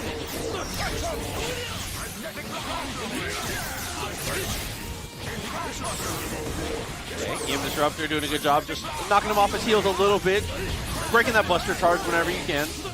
Definitely liking the slowdown here from Ray. Picking the spots, man. Just trying to dissect the defense here. Oh, just like that off of the mag blast in between the drones? Like, no way he's able to throw him there. That's when you're trying to ask questions like, how did that happen? You just go, that's just Ray, bro. Ray makes things happen like that. Threads the needle when he needs to. I think it's Dylan 0. It's just mostly the presence of mind to know that was even an option. It's Ray. It's always an option. You're in the heat of the moment. You're just like, yeah, I'm throwing him. Yeah. I mean, at that point, you're like, I'm going option select throw here between the drones. I either get stand H or I get Super, though, is going to get Frank leveled up for real this time. Oh, yeah, definitely. This is going to be rough. Here we go. Level 4, level 5. Frank is full power. You going to go for the DHT? There it is. DHT at danger. This is the dual Kevin. Now watch, set play. Cross under, good blocks from Ray, but just the anti-air jab from Obama coming through in the clutch here. I genuinely have no idea where that jab is. Oh yeah, I got hit too. That was a cross-up, I think, maybe. Cross-up with an asterisk. Everyone got hit. Oh my goodness, and again, coming through with a jam session zombie throw.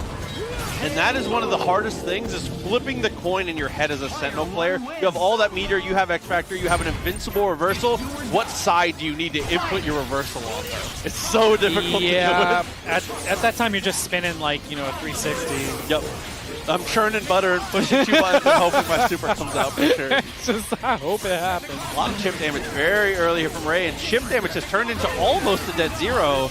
Oh, unless how the tables have turned. Look at that. Obama is able to get the hit off the drop here. Okay, let's see how he extends this here. We need to turn this to a Frank level up. Oh, and we do, yeah. So the first S whips, the clone S hits, and that gives him enough time to get the tag. That was sick. This Shadow Clone's not even real. He said, oh, great air-to-air from Obama here. And with the side switch, oh, nothing there.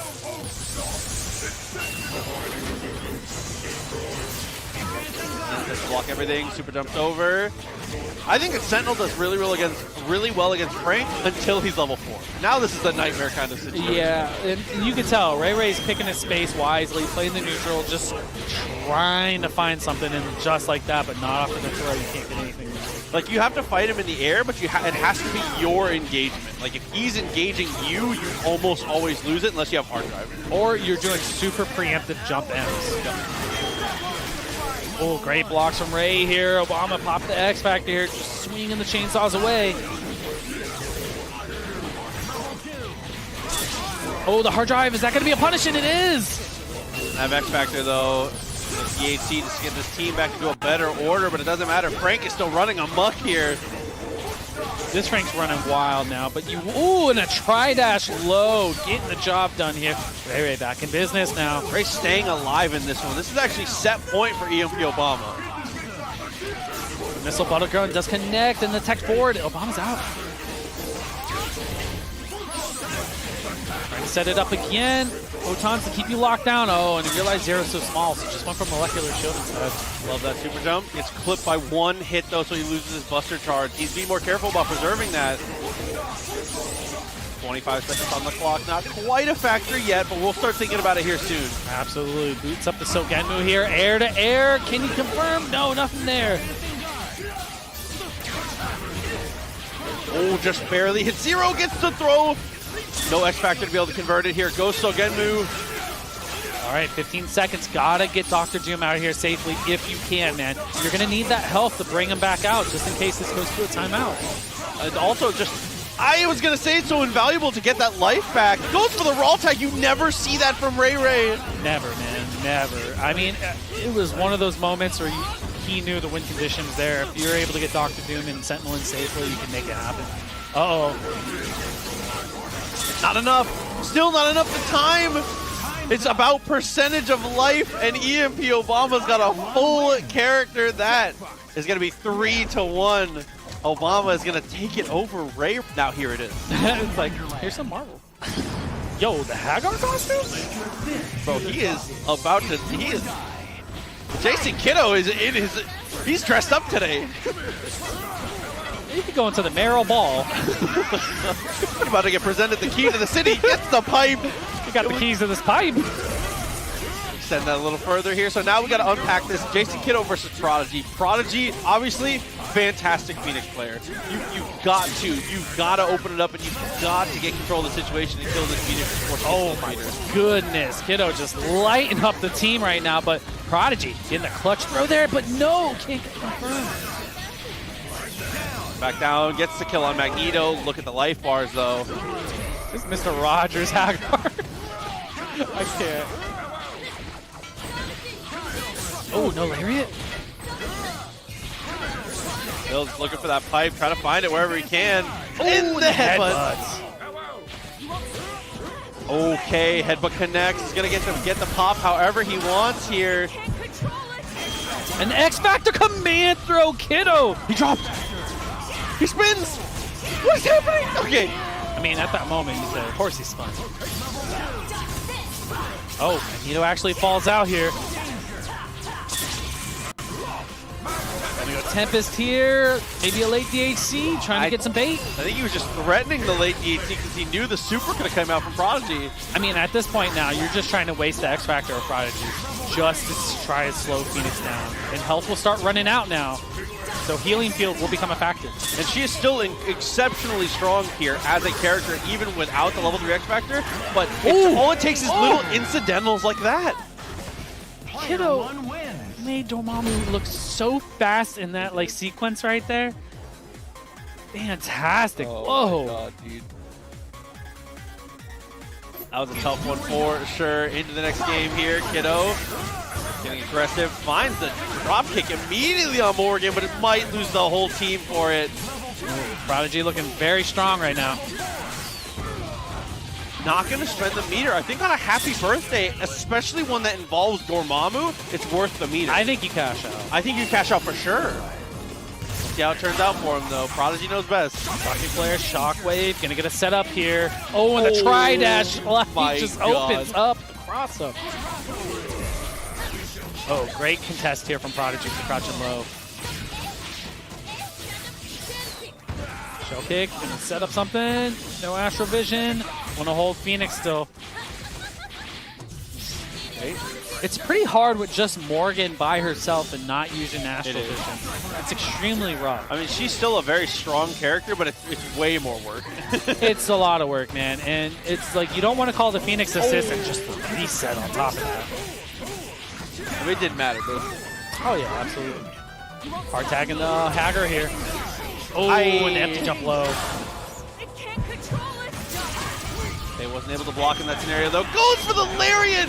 Dashed underneath, it works out perfectly. Jason Kiddo. I think Prodigy didn't know what side they were on when that happened. No idea. It was very ambiguous. I had no idea. I mean, that's the an EVO winning mix-up.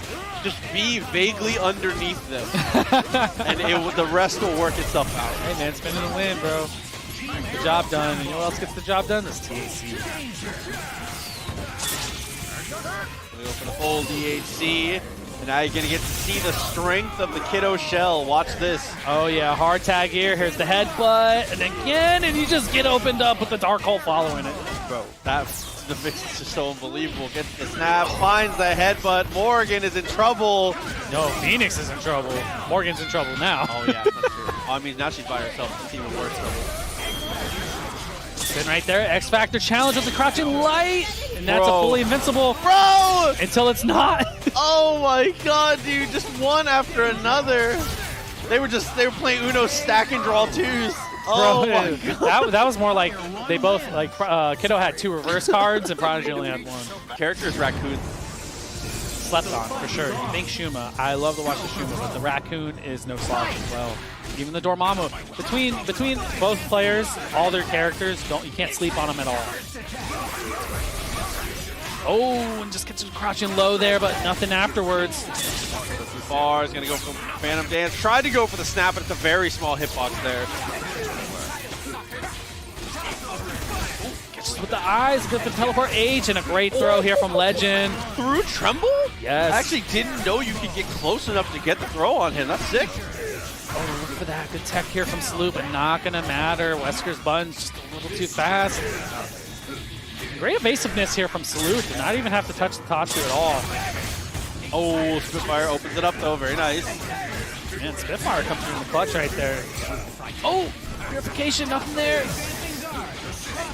Man throw. There we go. Phantom Dance again. Oh, and caught the backdash here. Standing medium, I like that there, just in case Westbrook's going to be throwing out that projectile there, trying to shoot the gun. Something. Oh, Chaotic Flame, and oh, you do catch Wesker. Taking a lot of damage here, but we're still in it.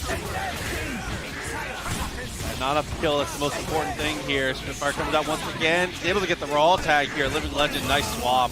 Oh, look at the trade out in there. That's the one thing Chris does very well is the 45 angle and down low grounded neutral.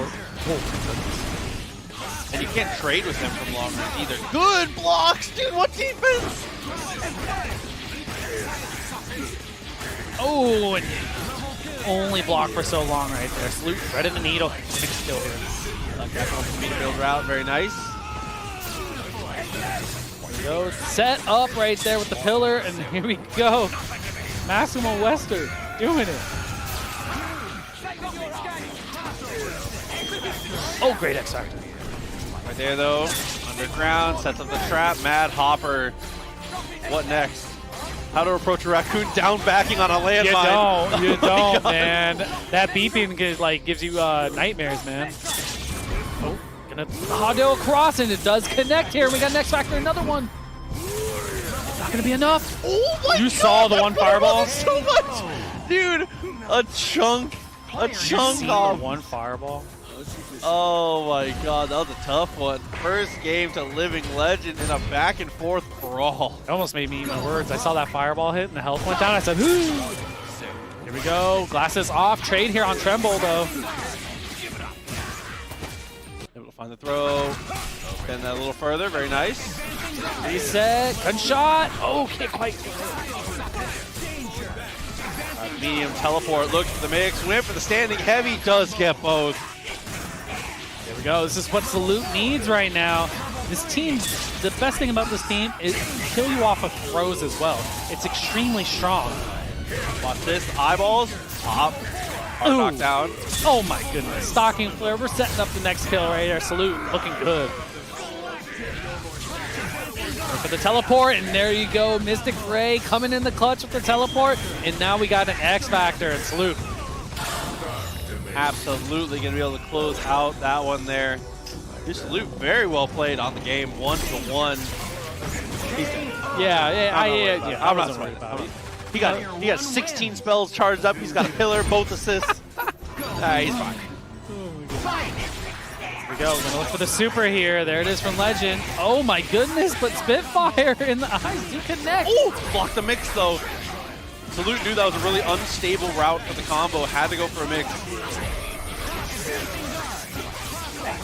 Look for the teleport there. Oh my goodness. Oh, jump S. That was like 7 different clean hits from Living Legend. That's why he lost his health so quickly, and why this is going to kill for 1 bar.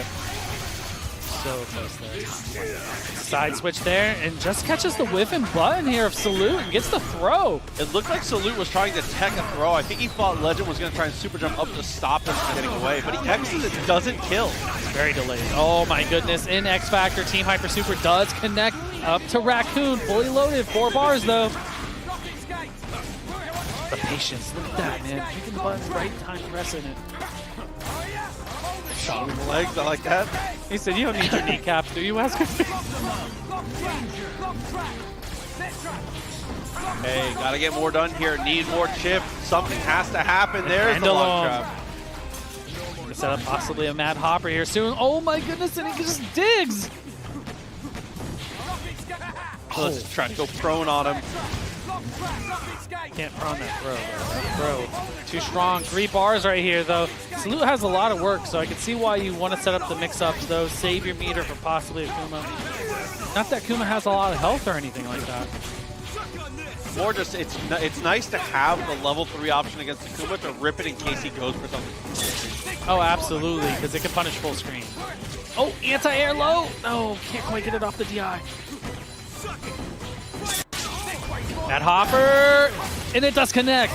And more importantly, it cleared the Chris landmines. He's able to finally get the full hit.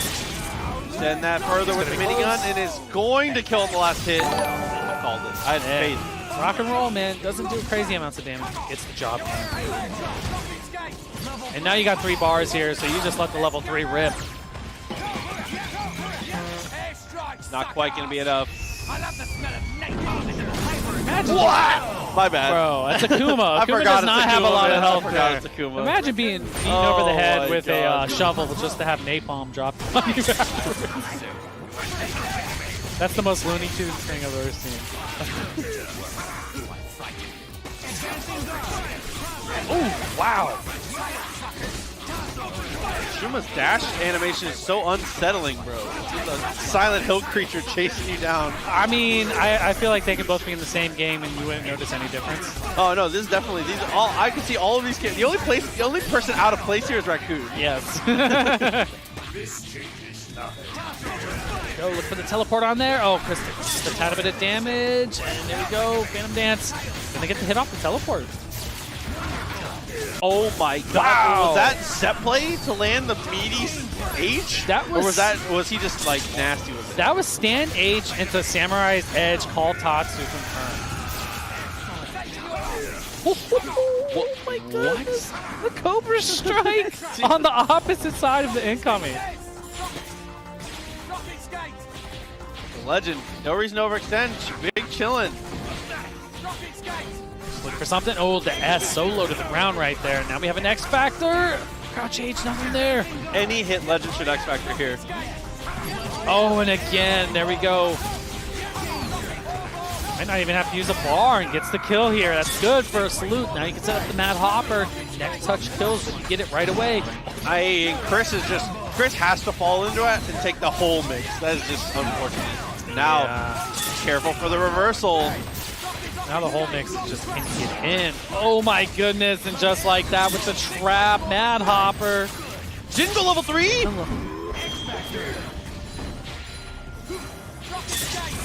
Go for Hado there. Keeps it safe. A lot of chip though, that does add up. And Legend will use it all, man. Just to put chip on the board, and that's a punish! Absolutely, that's gonna punish!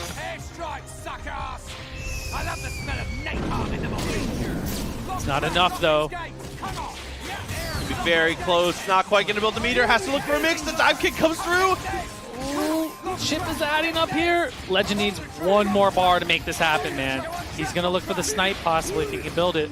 Oh, Tatsu comes through, push blocks and shoots him, salute! Oh, well played to take that one down. What a clutch push block right there. That push block is one of Nova's hardest point matchups. Nova does well when he has meter, and he suffers horribly when he doesn't. There's just no in between. Or, you know, just choke slammer, it's fine. I think he has meter now. Yeah, that'll be great. Looking good here. Gets the hard tag into Magneto. Gonna be able to build a little bit more meter and a little more damage on top of that as well. Here we go, Shock. And you know the deal. You have Spencer on cleanup duty. He just about destroys everything in this game. He's so strong. The damage output off 80Ks is ridiculous. He dropped his combo though. Very unfortunate. Very crucial, but the Disruptor does clean up here. Block on that one. The foot dive trades. He can't quite get there though. A little too far away. Ooh, photons do connect here. Got the swords. Winrich getting it going. Not a kill for sure. You look for a TAC though. Possibly a reset. TAC, and we got a break. Nice, oh, the challenge! Dude. Look at the adjustment as well from Monday. Just everything about that was unbelievable from Monday. I better see that on Twitter later. That was unreal. That was so good, man. The thing was, is he was able to make the adjustment on the fly with the zips. Yep.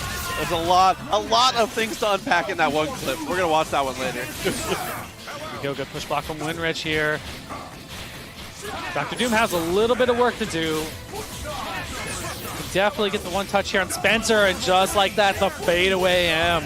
Losing Spencer is a huge hit to this team, though, not only because it's widely accepted that this is Mundang's best character, but that's really the damage engine of the whole team. He can still kill depending on the touch, but Spencer made it an inevitability, right? I mean, the one thing that it's Doom as well, and Monday kind of has some problems with Doom sometimes. Does he? Sometimes. Oh, don't speak into it. Nice fine. Shockwave here. That's all. chip, That's all. You scared me. Maybe for a second. I gotta put it out there. Oh man. The first game locked down. Winrich back into it. So I wonder if Winrich is playing this full time now, or he just doesn't want to play Wolverine. Wolverine against Nova is very hard just because of the shield. Morgan versus is the right idea. Yeah, I mean, Wolverine has a huge advantage at 99 seconds, and the second Nova gets away, it's a nightmare. Yeah, you don't want to do that. You want to win. If Nova gets one pulse off, it just becomes so hard for him. Yeah, no, Winrich made the right decision. There we go. Nova's already hurt. Almost punishes the hard tag, but Spencer gets away with it. Aye. Yeah, extend that even further. I like that. He ran right into those missiles. JC going there as well. Just going to try and get enough damage here to get it to the right spot, and then you can level 3 this if you need to. Escalante said something that resonated to me. It's easier. Why work harder? I like that. You're right. Let me fix my face. You're right. Oh, he's definitely. That's why Ethan's a cheat. That's why he plays Morgan. It is. So DHC gets to set up, swords activated, get in there. I mean, that's why he plays Virgil, okay? Here we go. Spencer gone. Up to Nova coming here.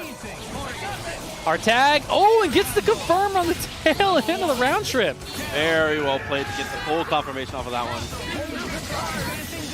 Here we go. Just looking for something. Fly. Shell kick and just catches off the X Factor. But the break here from Munding, giving him life and a chance. And look at that off the mag blast. Gonna get the kill there. Up to Dr. Doom here. Look at the pressure. Anti-air jabs here. Okay, now what are you going to keep it meaty for sure? You cannot let him escape here. The pressure has to stay on. Or you can fake him out, break the ankles, and then just get an easy confirm. Level 3, squeeze it out. You knew that was startup Hellbreaker, right? You know that. Well, because you gave him enough room to feel like he wanted to X Factor, which just, I mean, if you're a Virgil player and they give you the space to press it, you're not going to not press it. It's your best button. In the air, it's your best button. Like, well, what else are you going to do? It's one of the best buttons in the game. You do it. You let it rip, man. All right, we're going to make a switch here. Going to the Wolverine now. Maybe he thinks that Morgan is working hard now, so we're getting the swap. How to fight it out. You know, claws out. I said, I don't know. Maybe Logan's the answer. All right. See how it works out for him. Like you said, you need to get early aggression just like that. Stay on him. If Nova gets away, it gets very difficult. Now it becomes a lot harder, just like that. But with the pulse gone. I mean, but Winrich is in there, though. The decision making right there. Counter hit, dive kick.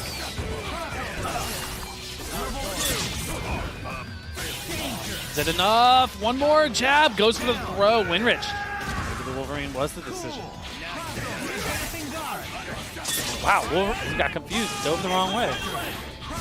Oh, I think he faked the commando there. What a jump loop from Winrich. Pops the X Factor, the right decision for sure. Yeah, Spencer has to go, especially you catch him on a clean hit right there. Great decision making here from Winrich. Oh, gets out of there. Look at the evasiveness. Oh, maybe not that evasiveness. Just crack right there. And that even further. Not even looking for DAC here. Extends it again. One more time. Saves the meter. Goes for the throw. And just like that jab. Oh, yeah. Got a little too greedy. No reason not to. Love going for the dive kick there. Answer it right away. Winrich look for the reverse 3-0 here. That's one. Man, he called him by his government name. He said, Eric, it's time to stop. He said, no more of this malarkey. He's on malarkey watch. Oh my God, dude. for the dolphin kick. Stand H. Great blocks from Winrich here. That's standing heavy. Good sequence and blocking. Got them both, but unable to get it. Dolphin kick beam. Look at the counter call on the beam right there. Fantastic in the neutral. Smart by Winrich to chill there. Didn't want to dash into the dolphin kick. Knew it was coming out. That's the shield you want. You need it. You need another one, man. He's getting mauled. Got them both here, Winrich. OTG into the X Factor just to make sure. A stamp of approval on this one. Oh, and the cross-up can't confirm. There's the arm. He pressed. Yeah, it is right. Everyone's favorite mix-up here. Blink back 97 times. Goes in for the zip. Gets the block on the cross-up, though. Oh, my goodness. The cross under. And that's what we were talking about earlier. The speed of Mundink is so ridiculous. Here it comes again. Oh, and the cross under and gets the throw. Goes for the punch. One more opportunity. OTG doesn't get the kill. Swords is right. You have 4 bars. Swords and DT should be activated all the time. And he has the cash out super if he does get the hit. Not anymore. In a perfect world, yes, but you can't sleep on this Spencer, man. It's a reset with the Lunar Phase.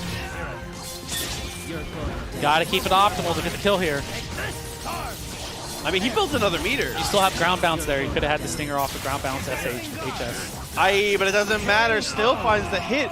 Mundink's combo route choice after that hit. Did he have to just go arm? Did he not have another option there? I think it was arm only. It was arm only? That's a tough one. 2-2. I don't know. It was so fast. It was a lot. It was so fast.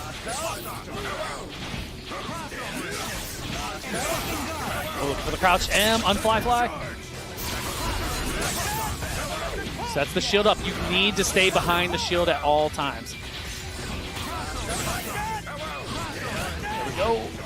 For the dive kick, sets the shield up. That's the right look from Mundink, man. You have to slow this Wolverine down. It's been mauling you, man. The switch has made the difference here. And just like that, the dolphin kick was on startup there, and Winrich was able to get the throw. Standing light and finds the hit, push it forward. Dead Wolverine. There we go, shield set up there. Oh my goodness, good blocks from Winrich. It's so deceptive when that mix-up comes out. A way to get aggressive here. Flips the switch and goes down with the medium. I mean, you can't sleep on Winrich, bro. He's a world-class caliber player, bro. Coming through, getting the kill here. That's not gonna combo. But it doesn't matter. I said that confidently. I knew it. I didn't think a hard tag was coming from Monday. He's not one to hard tag that often. Oh, the stinger home run, bro. Second time we've ended our combo in a very weird spot. Unfortunately, he's gonna take a ton of damage for it. The Virgil is down. All of the Dr. Doom. Same side. Oh my goodness. X Factor. Cross up. Yeah, everyone gets hit by it. Everyone gets hit by it. You have to remember that Spencer is the legal man. He goes underneath you and the shockwave clips your feet on the way past. Aggressive decision and with like zero hesitation. And all pink looks so good. Hey man, scare money don't make money. Oh, okay, maybe it doesn't make money either. Yeah, no life with the medium lightning, very well played.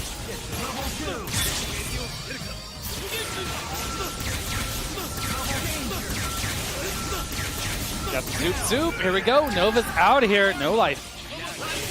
Oh my goodness. Cross up there. It's so hard to block Zero with a jam session behind it, man. Everything's super layered just with Zero on its own, but you add a jam session on top of that. Go close. There it is, gets another Sogendu, one lightning away, and that's it. No life. Some of those Zero games. H Lightning looking for the air dash up, but just like that, Rapid Slash actually catches with the Buster below. Extend that even further. I mean, we talked up LT quite a lot, but no life. I mean, this is a player that we've seen maybe get come back on. Hold on. No, didn't get it in time. Still in this though. It's not a perfect though. Definitely saved that, but Don't want to be hit by these beams here, dude. A lot of chip right now. Call assist. Got one. Almost got two. Wow, so much damage on Dante. Fake same side, but Buttergun just connected. And with no X Factor, look at the meter here. I think that Doom does just fine in this. This is actually just fine for Doom. This is a crazy comeback, man. Making it happen here, but not going to matter. The jump M actually connects this. No! He's able to find the hit, finish the combo, level 3 LT! Oh my god. SDP, baby. That is 100% an OCP SDP. That is a Tampa SDP if I've ever seen one. Send it! What a comeback there. Dang, man. I was for sure it was one of those 0 games, man, and just LT just kept his head in the game and made it happen. There we go, setting up the shield here, trying to slow down 0. That might connect. No, it does not. Dash over, blocks on that, cross up comes through, pushes the crouching medium. That's actually a very good tool right there in the mix-up, man. I like the use of it. I mean, you're throwing out a hitbox and you're simultaneously kind of playing evasive to answer a lot of options. Sets up the shield. Oh, no. He missed it right. Yes. If you dash with medium heavy as your dash macro, that's what that looks like when you mess up instant or dash down. No, don't look like he messed up there. That javelin, human rocket, making it happen. Hey, no way! He was like, I want to save the meter. Javelin, crouch medium, and just catches Dante whiff and grab. It looked like No Life thought he was going to go up for the throw there. And because this is the Coach Steve shell, you already know that the game is done. He's definitely going to get the kill here. It's going to be all up to Virgil. Hard tag galore, man. Making it happen here. Got the Spencer on the backside. This is a done Dante. And you want to do the maneuver so you set up the opening sequence at the same timing every single time. Oh, the Hellbreaker! Oh my god, the jawbreak. No, he dropped. But it doesn't matter. The presence of mind, but he zips and drops again. The presence of these combos, these drops. Again, another Hellbreaker. Rapid slash on top of it. And again, blocked. And that was cross up. He's just Tarzan, bro. Landed supers. Oh my goodness. It beats it clean, okay. Dark Angel. Taking control once again. Able to get the kill. Follow this up. Very nice. Gotta build the meter here, though. It's gonna be close. No, the crouch H in the lunar face drops. Bro, Terminator, the cross under as soon as Virgil jumped up. He's going for the infinite. Oh my god, dude. No, he drops it though. It doesn't matter. He gets the throw. He was going for it. He was trying to hit him with it. It's like when you watch Shrek and you know the little gingerbread cookie and he's like, you're a monster. That's how I feel what LT's trying to do god, here. You got that crumple. Goes for the tag. Very nice stuff from LT. Amazing. But here comes Dr. Doom getting the first hit here as well. Looking for the mix-up again. He dropped something off of that. All right, Photon's trying slow here. The standing Photon shot as Doom is actually really good against Dante. Oh. As long as he's not close enough to be able to preemptively stinger through it. Can't be that good because he got hit. Here we go, No Life, getting it started now. Oh no, level 2 stinger, that was a missed input. Definitely didn't mean to go for it.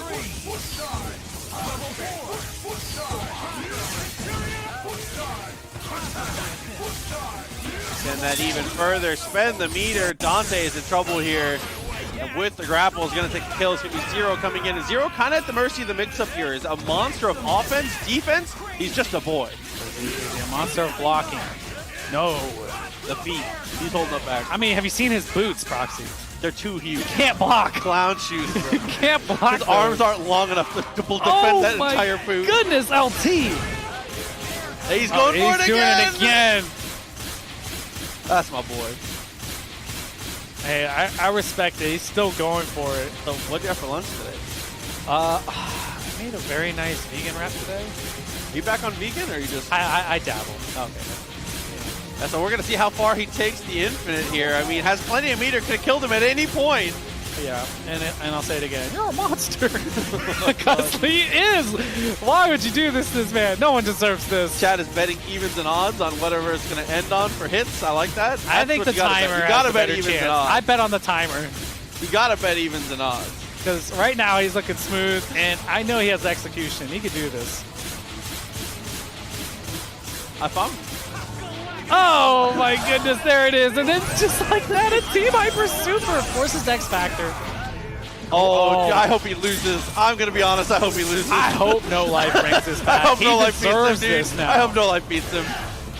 The chat, everyone here, we're going for No Life right now. LT, you know this. Yo. Oh, the foot dive. There's the level 3 to close it out. You didn't have another infinite you wanted to do? 3-0. Oh my god. I wanted No Life. I've never rooted for someone so... He's back from his business trip. Jason Kiddo is going to face off here. Is going to be facing off against Escalante in this one. Opted for the Magneto here. Oh, not going to matter that fight. But missiles do save in that sequence.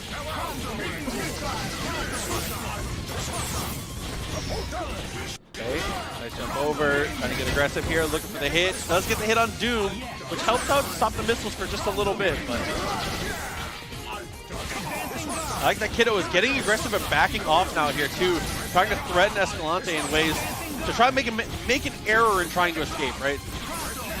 Absolutely, there we go. But you know Escalante will sit back and try to use Dark Harmonizer just to get some meter there, but Kiddo's very well aware of that and just looking for the spot here with the pipe. DAC out. Wow, the missiles actually beat out Chaotic Flame. Did he commit to the teleport? He did. And Escalante ready with the jump H off the teleport, man. Very aware of the situational marvel that's going on right now. So once Dormammu has charges, he has an okay time dealing with Morgan once he's able to get to the ground. When it's no Astral Vision Morgan, I dare to say that Dormammu makes you beat her. Yeah, I agree with that, man. But like, it's even when he's charged up here, you don't want to give him room to breathe, because once he lets the spell rip, you're going to have to eat some sort of mix-up. Or just a raw tag. Hagar comes in, not going to choose the X Factor though. Maybe he doesn't need it. I don't know, man, dude. That command throw looks better with that sweater. Does it? Yeah, dude, look at that. Oh, button up.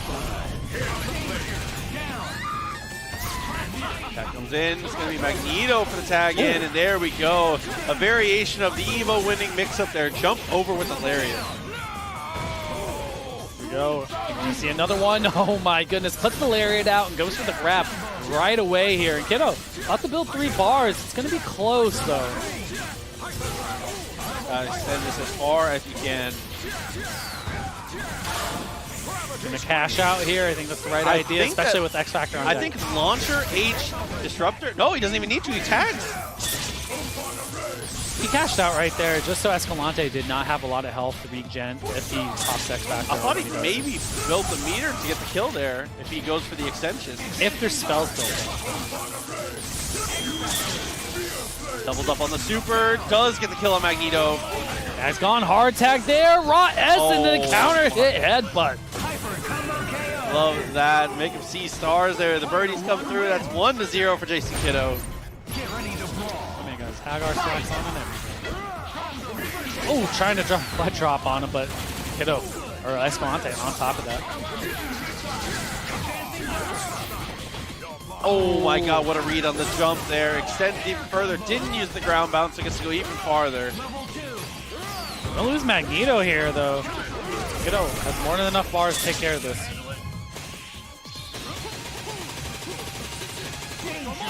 Mashing it out. There we go. Got a claim, and that's enough. There we go. Mix-up time. Just dash right out. Good push block, and even better throw. Follow-up by Kiddo. Straight into the jump loop here, saved his wall bounce. Yeah, you X Factor this every time because Escalante doesn't play a traditional like team without an anchor. So it's, oh wow, Morgan gets out with Pop X. It's unfortunate that Morgan didn't die, but that's not the worst place to have force him to pop his X. Could be worse, but still.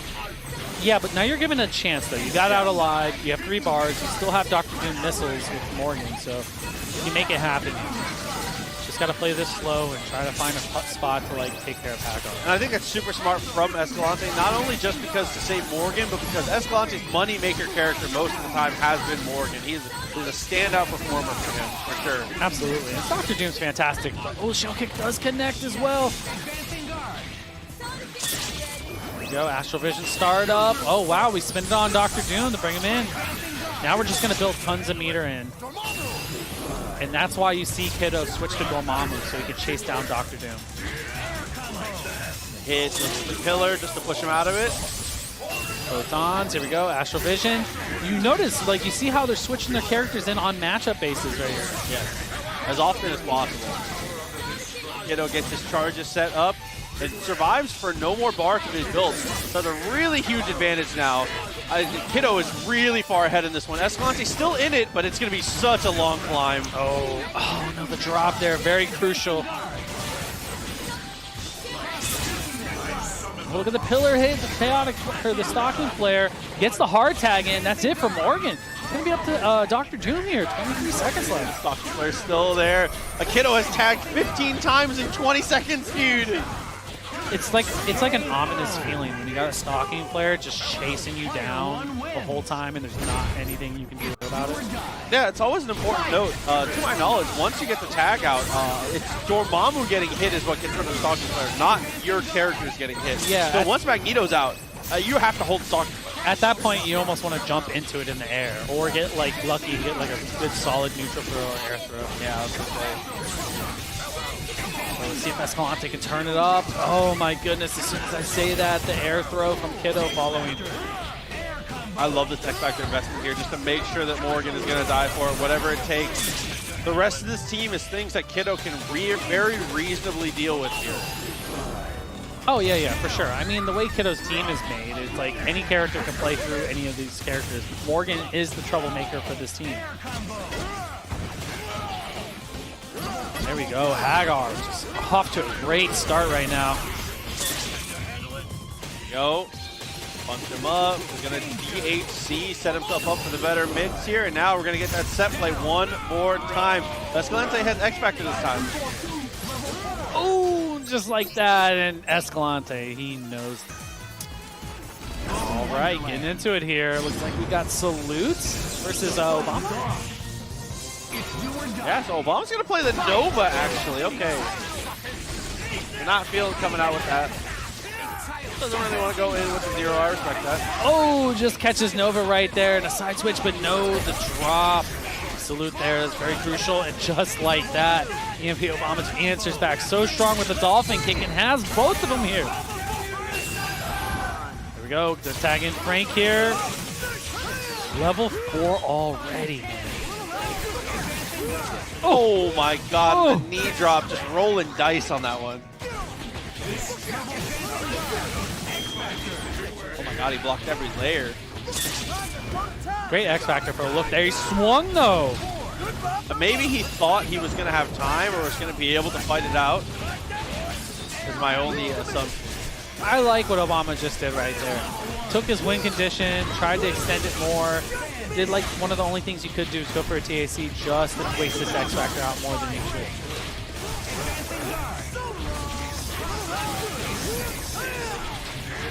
So the push block timing so far have been really good from Salute, but he's not able to get anything started here. You can't really go for a reversal super against Frank West, and when he's level 4 or 5, you just rip the super to get through it.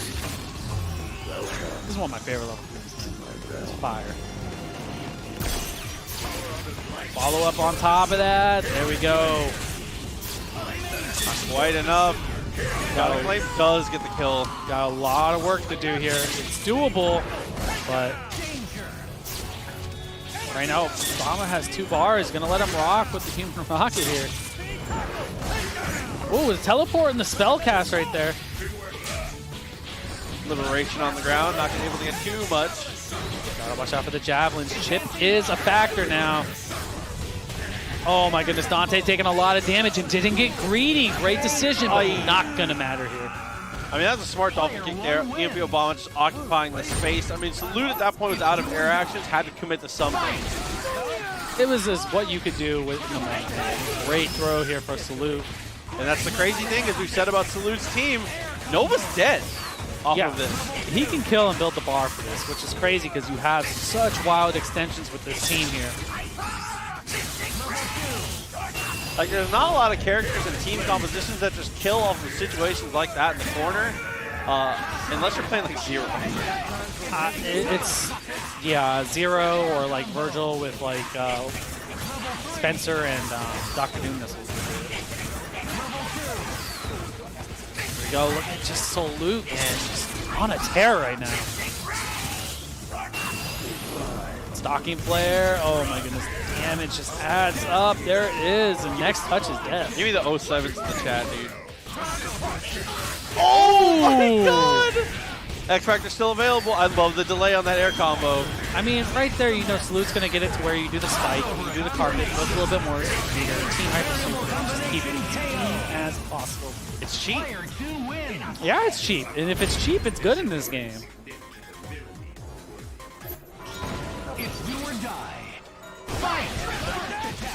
Oh, almost had him. A little too far. Unfortunately, didn't believe in going for the standing heavy there. Yeah, I mean, there's no need to call Sajam again. This is, we know what the result here on every single touch is. Oh, it's going to kill. Your channel points are safe. Send him home. The eyeballs pop for the OTG, and that is going to be a finish. And you got the stocking flare set up here. Build your next spells here. Hard tag, keep it locked down. Oh my goodness! It was like a whiff punish on the knee drop. OTG did again. Continue to keep it aggressive. Oh my goodness. Frank is gone. Gonna be up to Dante here. Setting up, stocking flare. Salute's in good business now. 1 meter on deck as well. Good push blocks. He can only block for so long. X Factor coming here it is. Drops though. $1 million. Oh, no assist behind it as well. Okay. The alpha counter behind it.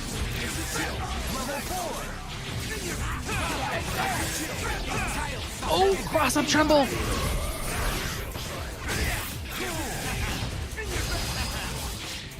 Keep that extended, doing a good job here. Sets up the ice. There we go, Acid Rain for the start. Same side, no, can't get with the stand light. I love the fake teleport. One of my favorite mix-ups. You have to do it, but not gonna matter here, man. Salute's gonna be able to take care of Dante here.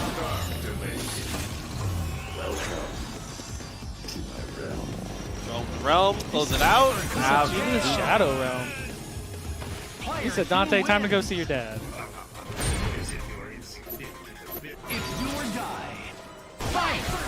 Oh my goodness. Yeah, the throw to start, so strong. Oh no, no follow-up there. For the Tremble. I like it that Salute definitely delays there when he puts out a shield, but it's gonna matter here, man. Field Ama off the races. Oh, maybe he was worried about the squid body, didn't want to go for the full combo. Well, you could tell, the Picture and the Centurion Rush did not connect. I mean, Shuma has one of those weird bodies that fall funny.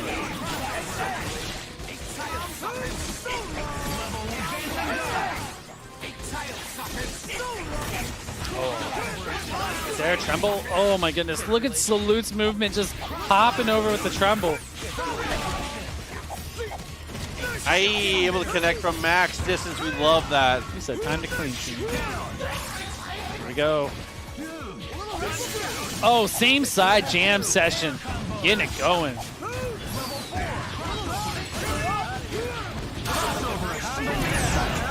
2 for the extra damage. He's going to have time for one picture. Get himself to level 5, and he X's. Rightfully so. Taking care of Dormammu is huge for Obama here. Up to Raccoon, which we actually have not seen this set so far. X Factor, Zombie. Oh, goes underground though. He set him out of here. Oh, got them both! Huge happy birthday from Salute right now. Roll, close it out, take the kill. Last hit will do just enough. Always does, man. X Factor running out here. Just gonna let it run out, not like, you know, try to fish for anything.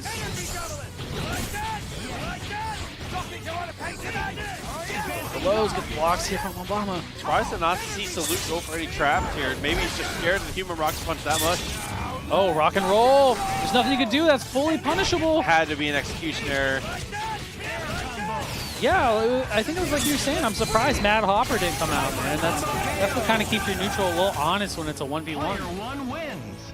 I'll tell the other Guardians of the Galaxy. 2-2.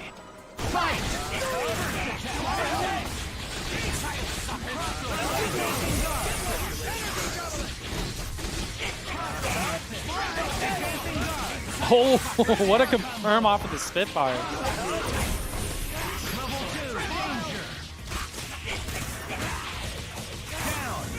Kill, very nice. Loot, gonna get aggressive here. Goes for the cross up. Nice block. Cross under, man.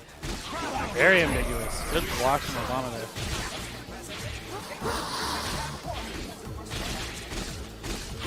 For something. Oh my goodness. Max distance. Frank here right now. Salute's sitting on all the meter. One eyeball connected, and that is more than enough. Here we go, Mad Hopper in business. It's gonna be a rough mix-up here. Medion incoming. No! I think he thought the Mad Hopper was gonna pick that up. That's a tough one. It was just a little bit out of distance. There we go. Killer B into $1 million. X Factor does connect. Oh no! And again, the Killer B just hit him. And Fireworks picks up Raccoon there. Amazing. And he got the activation, able to escape a little bit here. Going for the Vortex, too far though. A lot of people, you tend to forget that Fireworks actually OTG. Just wasting the X Factor down. I think that's the right call here. Vortex to the other side. Stalking player's gonna be waiting, and it does connect. He stretches himself back to full screen right afterwards here. Dormammu versus Dormammu and Shuma together. Such a match made in heaven. Oh, not gonna matter. The Helm Breaker from the top rope. And Obama has a chance here. Not gonna have enough to kill, even off level 3. Does Slave Pigeon build him enough meters to go for the super? I don't think it does. Good go for the stairs, but not gonna matter there. It gets beat up by Chaotic Flame. And then the check, the second super, just to see what he's doing and guarantee the chip.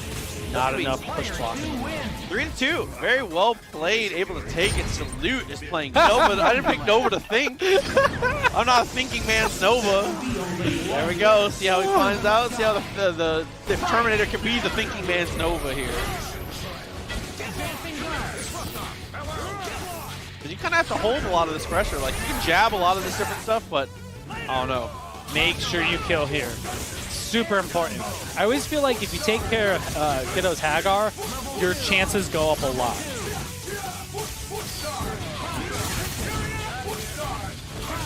Right there, extensions on deck. Luckily you have Spencer on the backside there. This Hagar has so much health, man. The thread count is too high. Can't damage him through this. I'll stop talking about it. He gets 50,000 extra health just for the costume.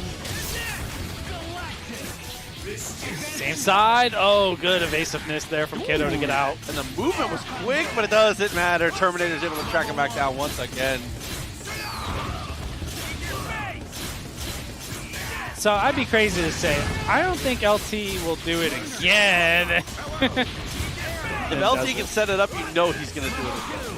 He just wants to get it completely full. Just one kill off the Zip Infinite. Not against Dormammu. And it's crazy. He even tried that on Kiddo, man. Kiddo generally will make you pay for that.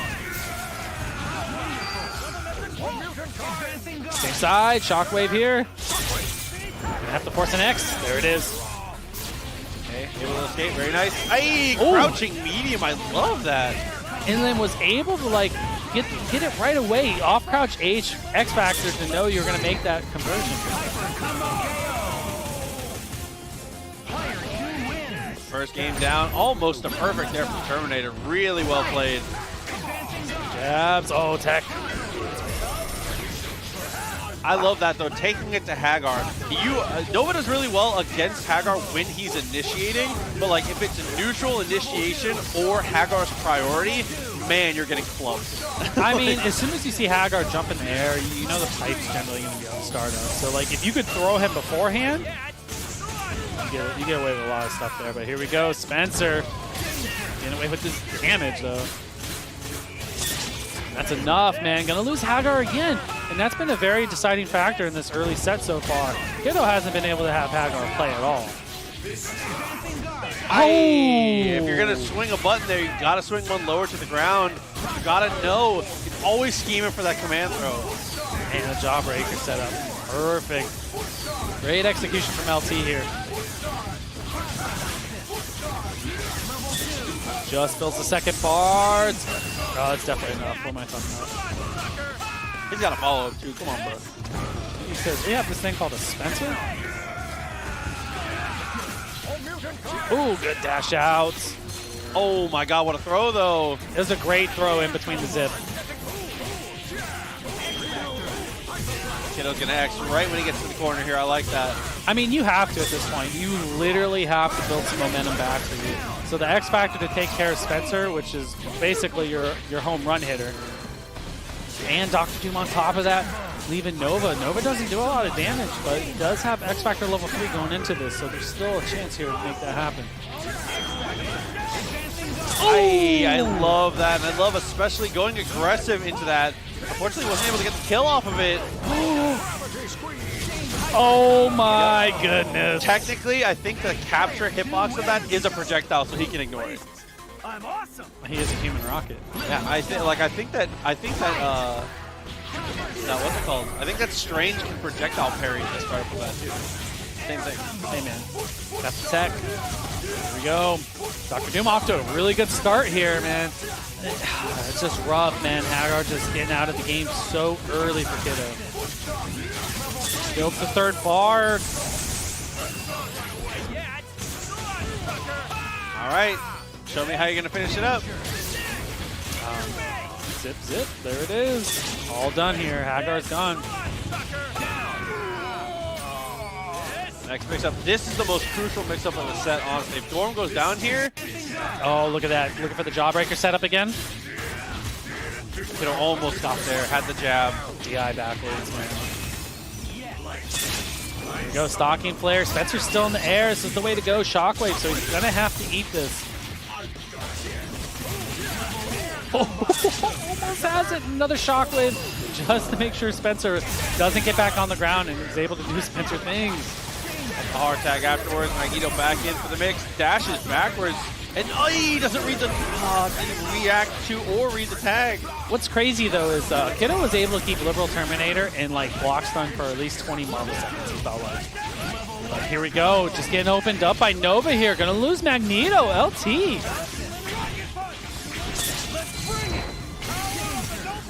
Walker punch looks really good. Spear Flame takes the kill, gets the tag back in. It's gonna be Nova next.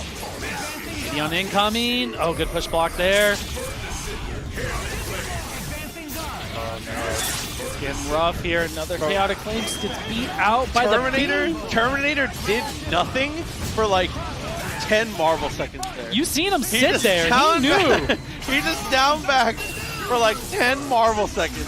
That plasma beam from Dr. Doom was so active that like he just knew to dash up and sit and just wait. And Kiddo pressed. They played a few times. It's definitely Mundane favored generally, but you know, it can happen.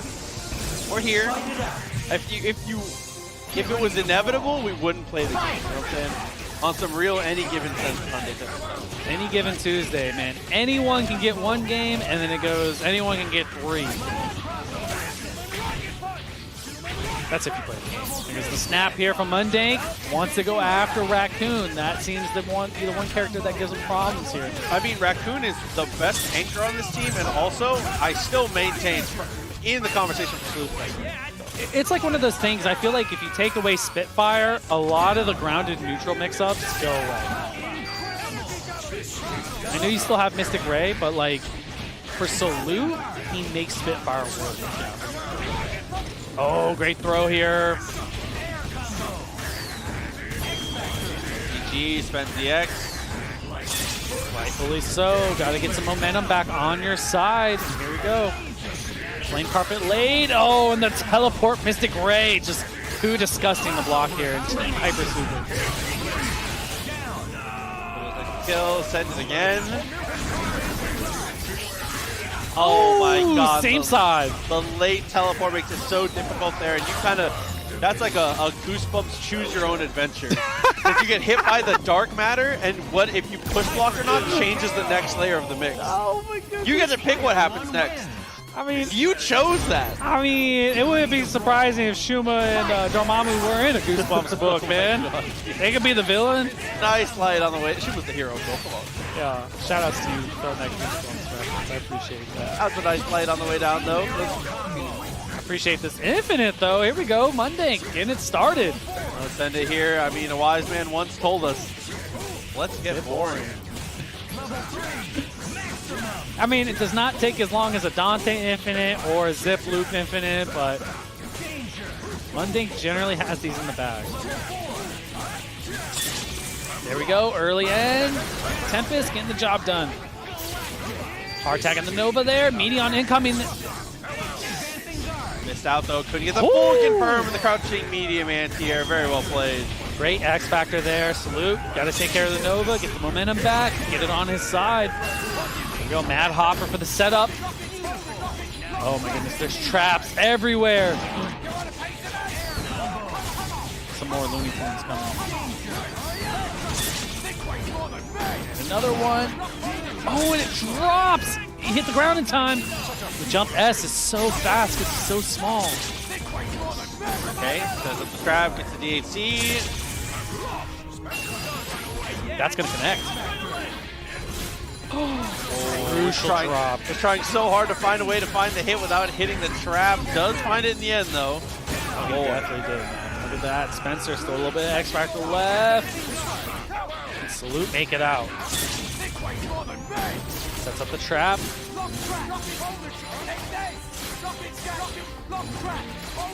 You know Mundank's generally not going to even approach until that beeping stops or Raccoon gets close to him. Hey, found the hit again. Mundank, way to keep it patient. I like it. Small body character went for the Bionic Bomber right there. Make sure it like hit. Look at the delay, the character adjustment, and the knowledge of his characters, man. Kill 1-1 now. Very well played. Test the homie Ray coming through, by the way. Appreciate you coming through for the raid. The OGs, you got the OGs. Make sure you show them up in chat, man. Thanks, Ray. Stand jabs, getting it here for Salute. Oh man, that Nova's gone. Ooh, look at this. I dropped it though. Okay, that Nova wasn't gone, but definitely is now. There we go, Chaotic Flame, cleanup duty. Dark Hole into the mix. It's a guaranteed confirm. There's so many layers to it from Salute. And stuff like that is why Mundank wanted to get rid of that. Oh, wow, amazing adjustment there with the X Factor from Mundank.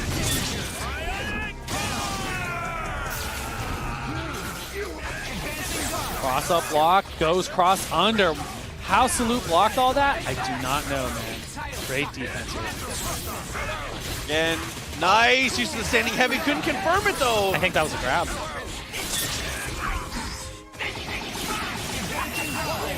Set up that.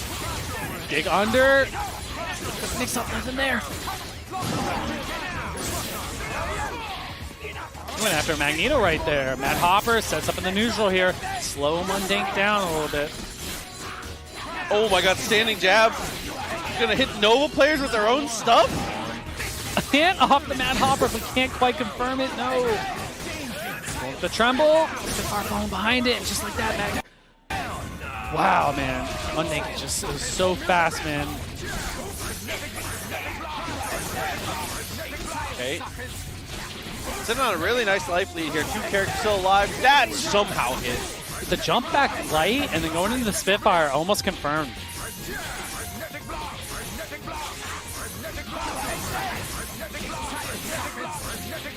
Monday keeping it lame, as you should at this point. You're just looking for Shuma to potentially overextend or find an error just like that. Just Monday put himself in great positioning there just to make sure he gets the hit with the S. Oh, okay. He had ideas. Yeah, he had ideas. He had some. He's trying to put something through, but look at it. We're setting up the fort right now. This Fort Raccoon. It's like one thing to hear one beeping, but when you hear both of them, it becomes even scarier. You can see why Monday doesn't even want to be on the ground and just sets up unblockable. God, dude, the second layer so strong. Doesn't quite have the meter though. One more hit here. Time is a factor. Monday is going to have to start putting some pressure on. And it's even harder because you lose access to some of your normals against Raccoon, but it doesn't matter. You got the crouching light. That's crazy. Time is becoming a factor, and as soon as it happened, man, you see Monday just getting the job done there. Live and let die. Fight! Oh, Trouble does connect. Gets to the other side. Resets neutral here. I love that crouch right under it, but not going to matter. The Dolphin Kick does connect here. And Nick off to a good start. Oh, the TAC fake. TAC reset working out so well. Got the crumple for the second time. Is going to spend the super, take the kill. And Monday looking like he might run away with this one. It's looking bad here. I love when Mundane plays certain moments because he does things like that. He'll save something for like a game point situation last game and then throw in a fake there just to get that done. Also, Salute fighting back strong.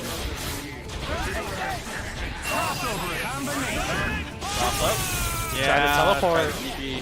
Oh, backdash, crouching low does connect. Hit him twice. Salute has had two huge opportunities. There's the third. He's not going to drop this one. Level 3. Keep it easy. Keep it easy. Keep it simple. Get the kill. Follow up. No, it was not enough on Spencer. That's unfortunate there. In the middle of Fly Shockwave. We have an X Factor. Monday.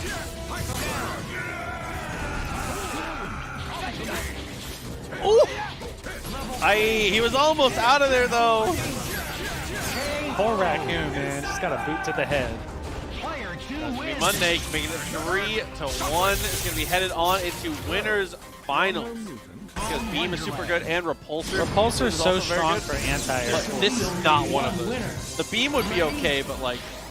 I mean, I could say that Joker's Iron Man, so like, he could still pull it out and make it happen. That's for sure. There we go, early start from No Life. Boots up Sogenmu here.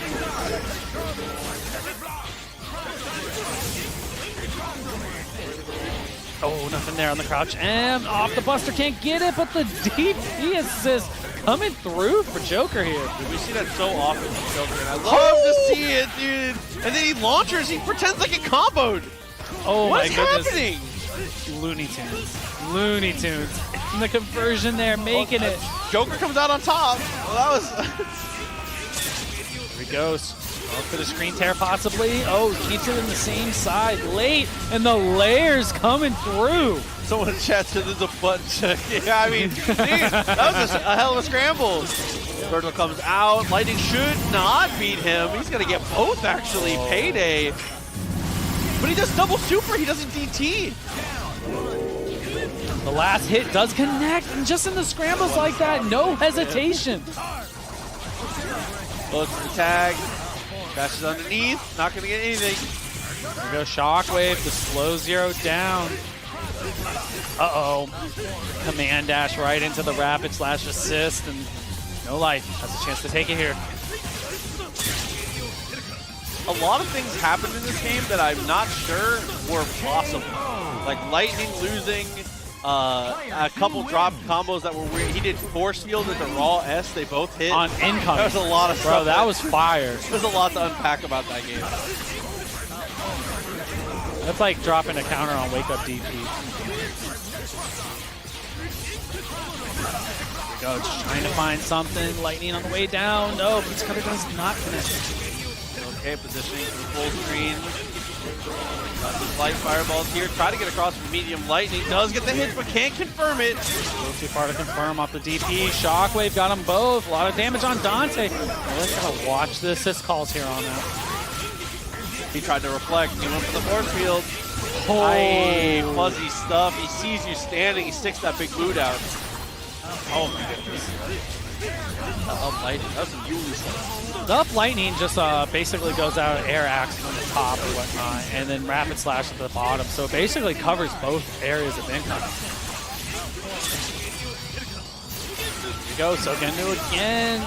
Chip's gotta watch out. Chip is a factor, forces X factor here just to keep him alive. I think that's the right call. Okay, good blocks on those. Activated with the Sogen move. And Virgil's not going to get hit by that. Oh, Chip's about to be a factor here. So close, and Joker making a play. It's so clutch right there. Nah, dude. Locking him down with a jam session. Dash under. Try to go for the throw. Joker has to do it just with the Sentinel. The adjustment as well, man. No life over here. Get it done, man. Okay, that's again move. Keep it rolling here. Joker is in trouble. And the trouble just keeps on rolling in. No life gets a second one. Point. Ready? Fight!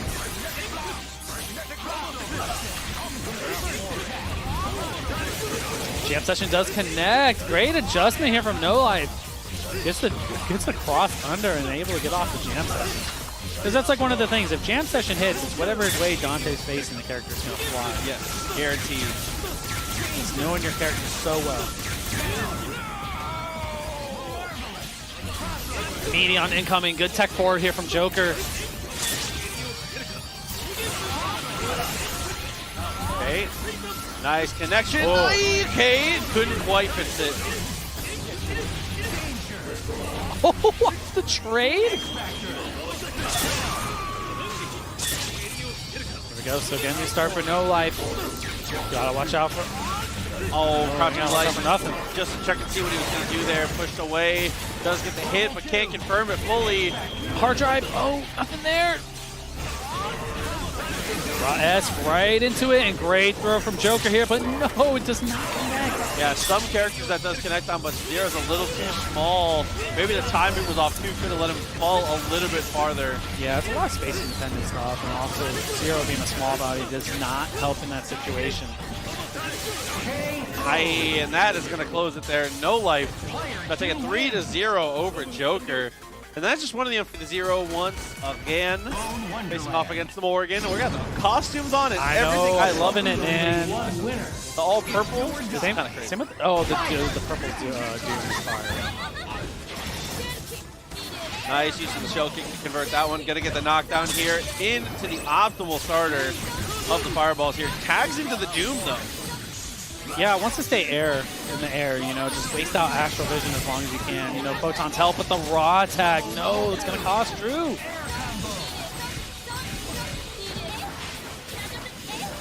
Winrich keeping it clean right here. Goes in the Shadow Servant. DHC's out in the swords. And building some meter on top of that. Oh no, but crucial drop right there, especially when you have Zero. Drew, you know that the ancient proverb, he's his strongest when he's at no health. Dude, the Pixel. Pixel Zero is scariest, especially when you let him live like that. And Drew Torius might be able to show you why right here. Oh. Virgil's gone for Winrich, man. Loses Virgil, the anchor. That's rough. They might lose Morgan here, too.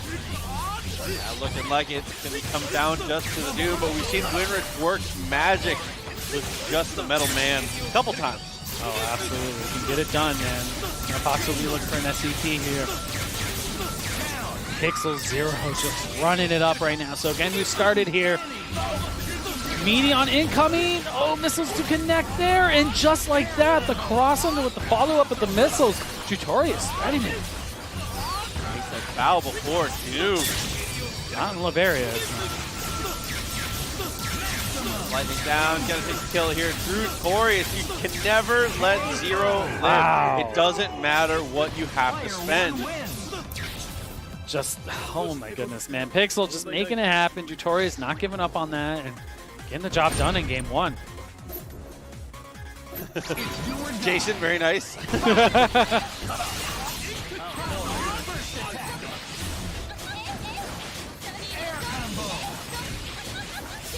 Yo, got the loop. Do as much damage as you can. The most important thing, build as much meter as you can. Honestly, steal some meter, man. Zero need to lose some of that, man. There we go. My God. Taking it all. Oh, I love the meaty jump. Light, so active, man. Going up there just to try and stop the jump in. Stop the foot dive and gets the standing low. Very well placed. That was sneaky. Just like slowly jumped over Doom and did empty jump stand low. There we go. Shadow serve it. DHC out in the swords. Make sure you clean up on this, Winrich, and you got this. Dr. Doom is gone. Oh, and the teleport right in the swords and goes up with the jump H in the Helm Breaker. And we have an X Factor here, and Winrich should be able to make this happen, no problem. Even puts a little bit of the box dash on for style right there. And Winrich tying it up 1-1. Very well played on that one. Hey, listen, I mean, Virgil out here putting it up. No surprise of anyone. It's Virgil, that's for sure. Zero doing his thing as well. Astral Vision getting booted up here from Winrich, trying to get it started now. Oh, catching right there. Zero taking a lot of damage here. So close, and we're back at Pixel. Oh, and Medium Lightning does connect. What an adjustment from Jutorius, and like we were saying earlier, man, Zero, so dangerous at the Pixel, and you see why. Drew's just making it happen when it mattered most. Taking the kill once again. Don't let it happen twice. It's happening twice. It's happening twice. It's happening twice, dude. Catching Virgil here. Jutorius is about to build 3 bars. And it's like, luckily for Jutorius here is Virgil doesn't have a lot of health, so you don't have to hit the zips that long until the drop. As I'm eating away. It's hard tag, and it gets punished. Oh my God, I mean, it was a pretty decent hard tag there. And if it was a character taller than Zero, he gets clocked in the head. Is this like one of those moments where you feel like you snap so you don't have to face X Factor level 3 Virgil? There it is. I don't think that's a bad idea at all. Oh. Hey, that's one of those tough situations where X Factor actually doesn't help. It kind of makes it worse because you X and you're like, wow, I learned nothing. I learned nothing. Like, oh, God. And then now you're in level 2 X Factor. And you're out of block stun, so you can't auto block. Gets the H Lightning there to save his teammate, and just like that, the trade out. Zero is gone, and cross up M. Oh, but look at this. Even with the kill, I love this. Great decision. Gets it on the same side. Drops the combo, though. One super right there, and it does catch. X Factor, Helm Breaker, getting the job done. Jutorius. Winrich snap there was genius. It just is unfortunate it didn't pan out the way he wanted. The mix-up got a little wonky right there. Winrich taking it to the character select screen, possibly going for the Wolverine. Nope. He said the costume was bothering. Oh, Iron Man. Oh, okay. He messed with my heart. Never. Never. Never Iron Man. Never. Go. Keep it up. Just wants to slow it down. Want to get back to the default costumes, you know.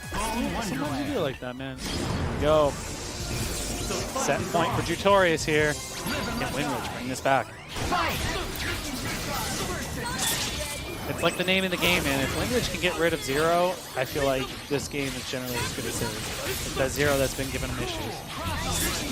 So Genmu, Astral Vision on the opposite side, raw S. I love the launcher there, especially because you have the clone behind you. The double launcher is like impossible to deal with. Shoot, both of them had clones behind them at that point. Oh, wow, the screen tear with the missiles. Hello. You learn something new every day. With how much we watch this game, you think I would never see new things. Yeah. Look at Zero's at that point again. Pixel. And it's not going to matter because we have anti-air missiles here for Winrich. Threading the needle. Jump light with the Meteon incoming here. Okay, set himself up. Gonna take some of your meter while we're at it, just in case, so that Virgil does not have a lot to work with. Now you gotta watch out for the Helmbreaker X Factor. Oh, raw S! The X. Okay, so Drew has done it twice with Zero. This time it's up to Virgil. I don't think he needed it. Oh, anti-air M's. That was so far. Goes right through with the swords. He had to pop X Factor there. No punish. There was no push block behind it. Tutorius was in perfect position to actually punish it. And now Winrich getting it done here. One bar, lunar phase. We're to game 5. Yep, taking it to the end here. Really great. Dude, this has just been like one of the sickest nights. This night has just been so consistently. The matches have been ridiculous. It just can't get better. I mean, you say that, but Marvel's, you never know what's going to happen with Marvel. That's the love of this game, man. It never feels the same every time unless Zero just OCDs you. So here we go. Tutorius off to a good start here. Has to finish these combos, so you cannot afford to have drops. He's finding the hit. If you find the hit of Zero, the character should go down every single time. No excuses. Absolutely. You get the kill here. You get the touch on Doom. I like Tutorius to snap. Build all the bar that you can right here, and he's going to snap Virgil. I definitely agree. There it is.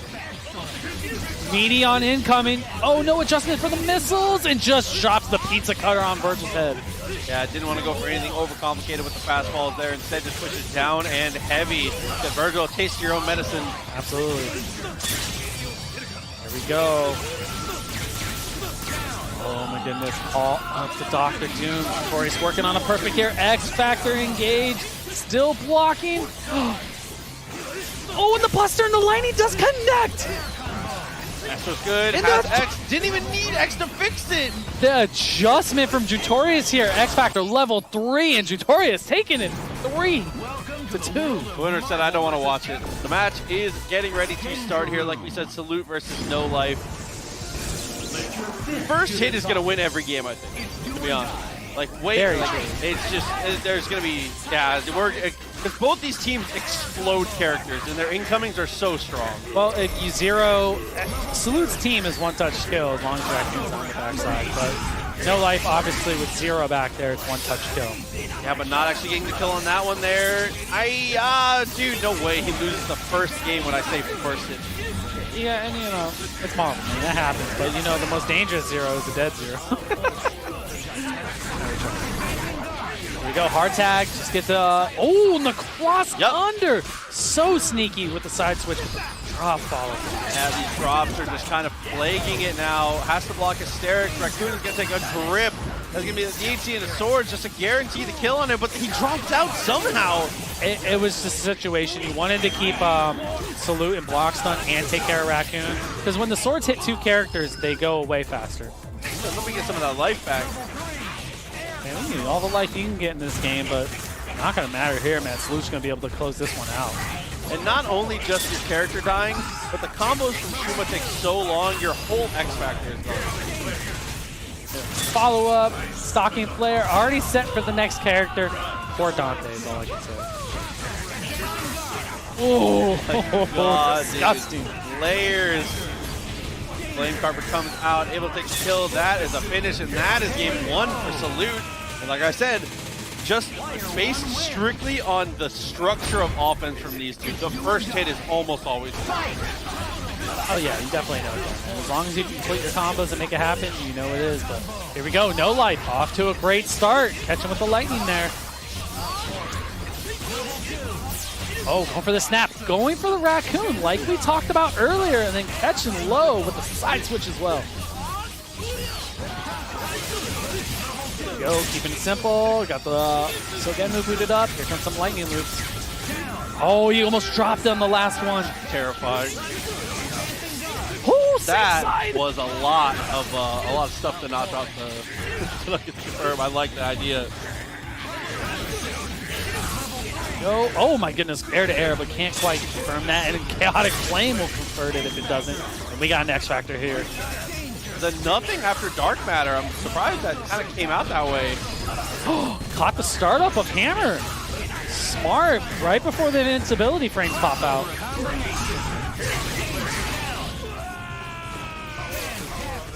we go. Got the charges. X Factor from No Life here. Good tech from both players. Locked down here. TP's trades with the Buster. I love the Buster release there from No Life. And you haven't seen many people do it, but obviously you can hit 0 during the command dash. Oh my. That was all one combo too. And that is one of the most important things, not just in Marvel, but in fighting games. CC activated. Maybe that was swords, but the teleport messed it up and then just got pushed in the flames. One of the most important things in fighting games is having autopilot block strings that also are combos is so important. Salute's mix there is also the confirm. It all flows the same. And that's what makes it so dangerous, because you don't have to adjust for much there in this situation. But yeah, just like that. As a tournament situation there, doesn't need to hit confirm it, just kind of runs the mix, sees how it ends up. No Life making it happen there. Look at the fake on the same side on incoming there. There we go, so Genma booted up. No, crucial drop right there. Nice blocks though. Bad Hopper just hit the assist and we throw another one. He killed Virgil. He sniped Virgil. And he's alive. And the X Factor's gone. Oh, dude. So unfortunate here. A nightmare scenario for No Life when he wakes up with the launcher again. Go. X Factor's running out. No Life trying to get the hit here. Can't get anything from the champ session. Salute making it happen. He is one. Oh my god, dude. One more hit. Dante comes in. The mix is too strong. Oh my goodness. Building the second bar here as well. In the extensions with the Spitfire. Whoa. Didn't want to spend the meter, I guess. No, something happened. He must have messed up. Oh, must die and it goes through. I was hoping that maybe she was going to block it. That would have been a weird one. Let's see. OTG, absolutely. Prop Shredder is going to be able to get through. But you're not building meter. Oh, just in the right time. Oh no, Reverb Shock didn't come out. Stinger's about to get blown up.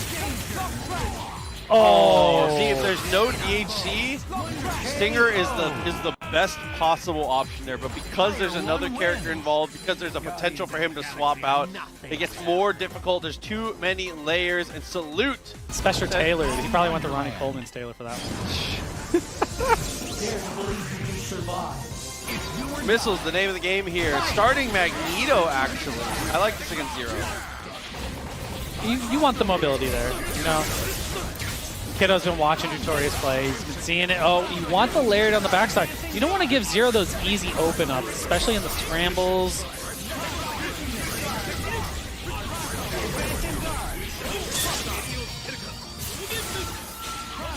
All right, here we go. Blast right there, nothing there. So get moved out. Look at that. No Hagar calls. As soon as Tutorius gets close, never mind. You confirm that. No Hagar calls are happening. Yeah, couldn't quite get there. Was safe for the most part on the approach. Worked out really well. Been a little delay before the OTG. I like maybe Tutorius taking his time here, man.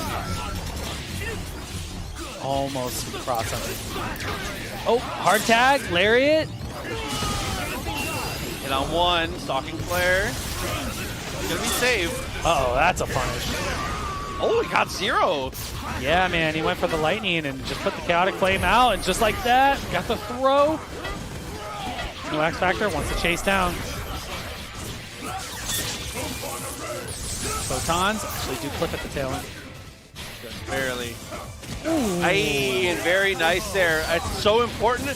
It's a little thing that you don't think about. If he presses crouching medium there, that combo doesn't happen at whips. He does light and then heavy. At long range hits, you have to cut the medium out of your vocabulary. Yes, absolutely, man. And that's great awareness here from Torres. Oh no, drop. Puts up swords. Here we go. Oh yeah. That's an X Factor every time, and Kiddo, it's surgical right now. Yo. Now Doom has to eat all this, man. You just chip away. Try to force the X Factor, you don't even get there because, man, that's Crossup's just dirty. Yeah, and even if Drew blocks that, he's forced to pop X Factor in a defensive situation, which is never what you want to see on a comeback situation. Oh, stand H. Look at Kiddo, man. Option select, stand H, call Lariat. There we go, TAC up, Dormammu getting in there, gonna have enough to kill on it, just gotta make sure the spike happens here. No. Okay, roll tag, and he's out of there. This is dangerous. I actually think this is more dangerous for Drew. No jump for the chicken guard there, so you're not gonna be able to punish that. Doesn't get the push block on the punches or on the shockwave. You can push block shockwave to not get pushed away. Kiddo just going after him right now. This is follow up with Mag Blast. Good neutral tech there, because you know off the foot dive you can confirm off of counter or a trade. Yeah, if you've already committed to the foot dive there, keep that stick neutral for sure. There you go, boots in the swords. Gotta get one lunar phase and it should be over. No, don't even need it. Oh my goodness, that's scary with the headbutts on incoming. Okay, continuing to hunt down, looking for the pipe.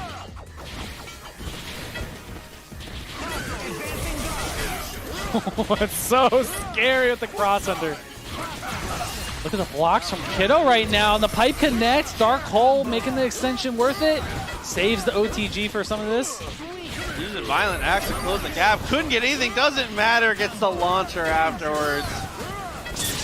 One bar, get the kill here. Sets up Stalking Flare. Party time. Oh yeah, but oh my goodness. Hard tag, gotta eat this. Did he press? Oh my goodness, the flame carpet and a pipe following up behind it.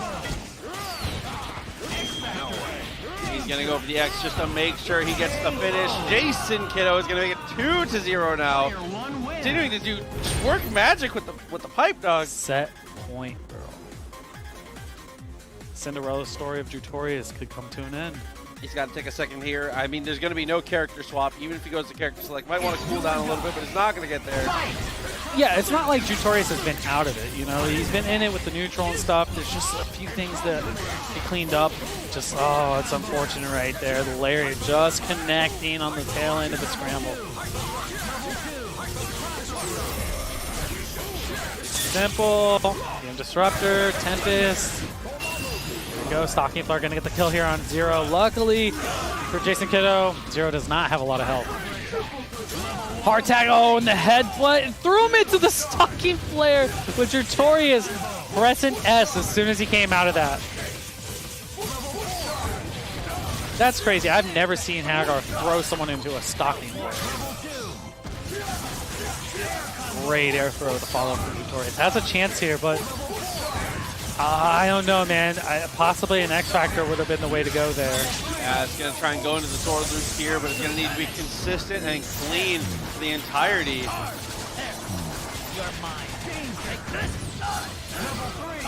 Going optimal here. Oh, gets a crouching H. Keep it simple. Go Lunar Phase right away. Smart stuff from Jutorius and great execution to make that happen. Round trip, went around. Nothing afterwards.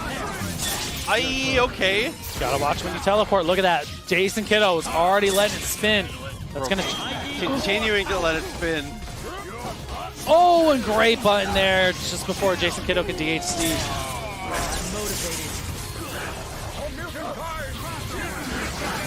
Stage, nothing there. Shockwave trying to slow Virgil down. X Factor and dashes up into the level 3. Jason Kiddo. Still on one mixed for the other.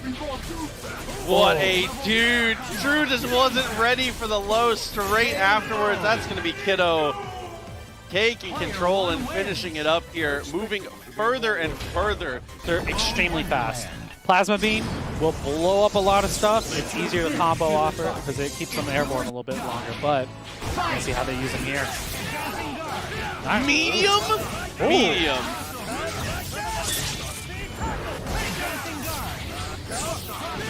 Fox jumps up, gets the air-to-air, and barely confirms it. That was so good there from Monday, man. Great adjustment from the air-to-air and actual flight to get that going. Catches LP off guard a little bit here.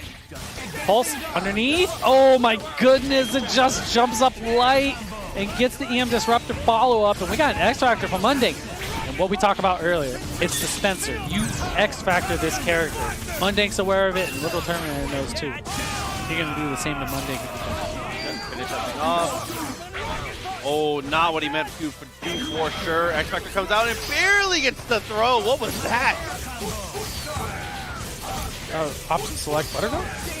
I mean, I guess. Option select Buttergo the throw? Slowest dash of all time. Box dash throw? Oh no.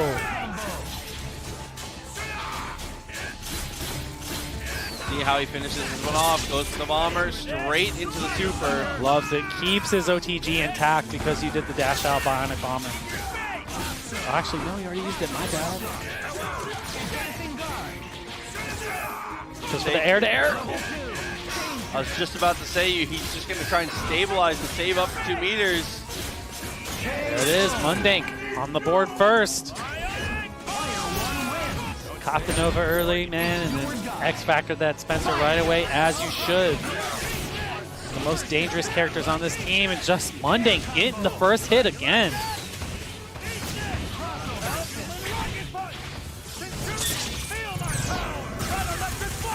There we go, going for the kill here. Got Spencer coming up.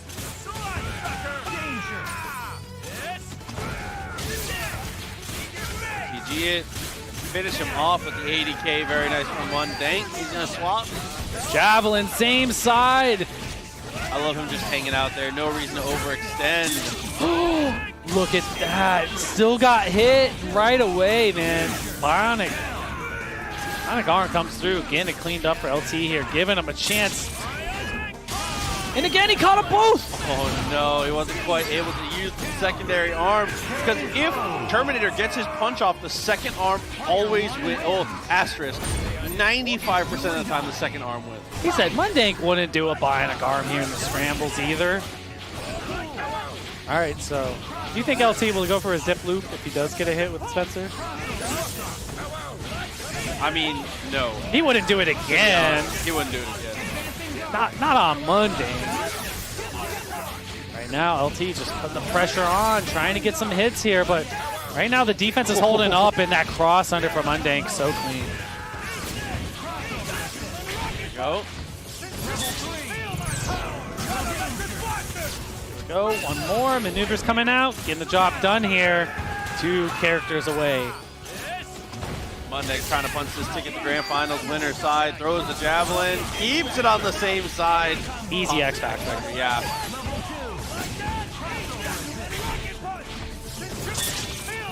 Okay, he's gonna spend the red health there. Take the kill. DHC is gonna get them. Okay, setup time. He wouldn't do same side again. Okay, I like that dash down. Oh, almost threads it in there, but great X-Factor from LT right off the one hit of the photon. Love that extension too. The way he played that was so smart. Oh!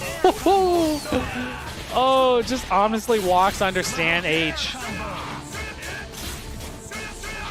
Oh my goodness, Spencer just taking it to Doom here. Has enough meter to do this. It's like one of those things. Even on top of that, he gets the follow-up super. Off the zips, you build the next bar. Punch him twice. There's the first one. Finish it up with the second. The maneuvers come through. And even if the super doesn't kill, the follow-up certainly will. That is going to be Mundink. Just barely. Wow. Making it 3-0. Wow. Mundink. Grand finals. He's closing the gap one jump at a time. Like, when he gets there, he will just destroy you, but it's going to be Magneto, okay. Wants to be evasive, wants the mobility, wants to opt into staying out of the threat territory. Well, the best part about that is Salute can't just, you know, cross you up Tremble now because there's a lariat behind you. So Salute actually has to change the game plan up just a little bit here. Now that standing heavy, I feel like it's an amazing anti-air against the things that Hagar wants. Yeah, it wouldn't surprise me if one of these games go to like close to a timeout just based off of neutral. Oh, and the S connects here. Salute on top of that. Easy extension with the Tremble Dark Hole. Just barely made it, dude. I love the tremble just for the movement use right there. Knowing his character so well. There you go. Got the spell's already ready. Falling down H. Man. Trying to bait something there. You could tell he was looking for it. That's what I'm saying when I say high pressure. He didn't really do anything there, but you felt it, right? Yeah, absolutely. Look at him jumping up and not pressing anything, just waiting for Hagar to like run a lariat or anything. The way I describe the kiddo stuff is, you know how like in like anime and stuff, everybody will be like, oh, I can sense this killing intent. That's kiddo approaching you with Hagar very slowly approaching you. Salute has done a great job of avoiding it for the most part, though. He is going to lose Shuma, but still in a great spot having his X Factor. So you're saying his superpower is like I can shoot threes from full court? Got the king engine, bro. You can feel it.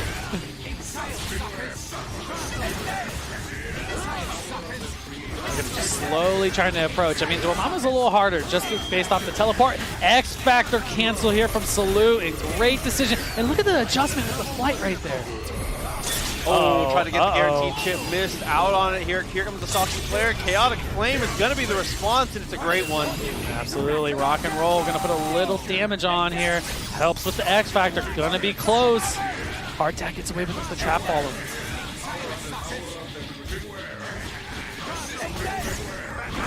Oh, and the hard tag gets away with it. Kiddo gets Hagar in. Now the chase begins. This is dizzy though. No mix. Yeah. No mix. Oh, just barely got it in time. He literally hit counter hit headbutt on Raccoon, so he had nothing off of that. Wild. I don't think I've ever seen it. Yeah, Jason's not playing default because Salute took default. The Hagar, he's been using the thing. I would go back to character selection and try and get the character. Oh, missed the jump S though. Both characters are gonna live it.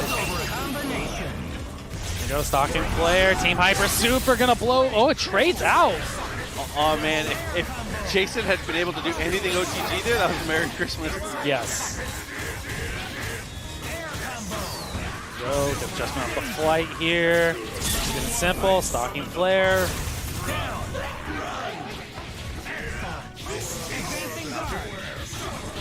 Up again. Spitfire comes out, but he's able to cross up the input there. Trying to stop him from going for the TP. There we go. Finds the throw. OTG. He's not going to spend the X Factor. I think because your opponent already has, that's an X Factor every time. Yeah, Kiddo wants to set out, man. You don't have to deal with Shuma as much, so if you can get the hit here cleanly. If we X Dormammu, it's a completely different game here. We have Solo Raccoon, who has plenty of meter, but he's in a terrible spot. I don't know. He has no meter. Oh, Inferno comes through. Spitfire. Oh, just like that, the Tri-Dash lights open up Magneto. Hagar, X Factor, 2 bars coming in. Can do it. Has to make it happen very precisely. Jumps through Stalking Flare, very smart. Don't take any of these mixes, at least not where you can avoid them. My. Woo. That was brave in between the Spitfire there. The Larry didn't pop out. There it is. X Factor, push block, get him away. Good teleport out. Super, not going to connect with anything. Chaotic Flame for the whiff punish. I really think all of that snowballed off of Kiddo's decision to not spend X Factor to get ahead. Especially when your opponent has already spent it, using it to get a lead is so strong. Absolutely, especially cashing out on the second character, man. And especially when you don't have a traditional Dark Anchor.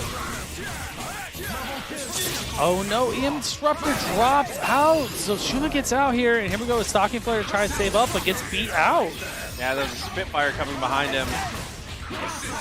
Oh, and the Lariat does clear here for Jason.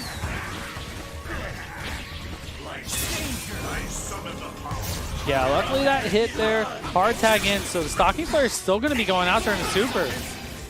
Good trade. Only one hit of it survived. Only one, man. Only one of the little babies. Looking for the chip here. Hard tag out. I like it. Jump block on the bombs. Oh, looking for the launcher. Just trying to go for the anti-air here. Ships in the night as they blink past each other. Had to X Factor. Gets a great mix-up off of it. Yes, absolutely. That's not safe, especially when you're that close to the blocker. we go. Chaotic Flame. Teleport. Teleport. Goes up air to air. Salute making it happen, but no, the crucial drop. Are going to get beat out. Chaotic Flame as well. Wow, man. All right, hard tag. Oh my goodness! And just like that, Jason Kiddo gets the hard tag, gets the happy birthday. Dormammu's gone. And how the tables have turned so fast. All connects. That's again, Kiddo. It's going to take a reverse 3-0. But he can do it. Kiddo can make it happen. He definitely can. So you can't sleep on that, but Salute's been playing lights out until that game right there.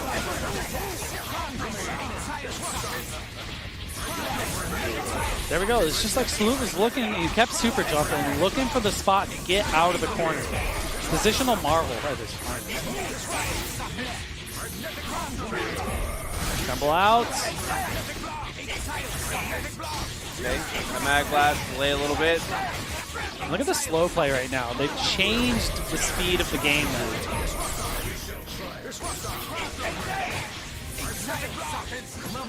Oh, jump medium, not quite. Ooh. He's trying to backdash his medium disruption, but he like. Yeah, you don't even have to deal with it, see? You didn't tremble or anything. Okay, we got the blocks there. If you're going to take it from the top, that's the best spot to take that, just because Magneto cannot confirm it. Oh, Cartesium resets it. Kiddo in the lead once again. Incoming. Oh, good swing here from Salute just to make sure that didn't get opened up there. Chaotic Flame coming out. Oh, nothing there. Good blocks from Kiddo. Mad Hopper to follow up behind it. Hard tag. Crouching light to actually get the combo though. Mad Hopper looks for the reset. Oh, in the headbutt. There he is. Oh, the X Factor you had to at that moment. And look at Salute doing it when it matters most. Oh, he's in the corner. Great adjustment here. May have got a little too greedy there. Yeah, dropped it. Didn't actually execute when it came to the dark hole. Shockwave would push away. Oh no, he tried to dash the block into it. Okay, we're going to call that aim disruptor sick. Did he TK? He definitely didn't mean to. He gets both on an X Factor. Jason Kiddo forcing a game 5. He's disgusting. And it's not like Salute's playing bad, man. It's just that drop there when he had on Dorm and X Factor. Possibly could have just kept it simple and went with it. Oh, dude, final game. Absolutely. Early throw here from Salute. Can get the kill. Yep, made it to the corner pretty quick here, so plenty of time for this combo to get the kill. OTG with the super is going to get the tag, and we'll see how far he can take it here. Eyes pop. He said, suffer, you fall right into my plane. Trouble again. Put on the pressure. Oh my goodness. He walked back for 7 seconds, bro. Salute. What a call there. And the best part about this is you don't even really have to waste your X Factor. And if you want to, or if you have to, do it towards the tail end. That was so hard of a read that I'm surprised he didn't react to him reading it. Is how far ahead he called that.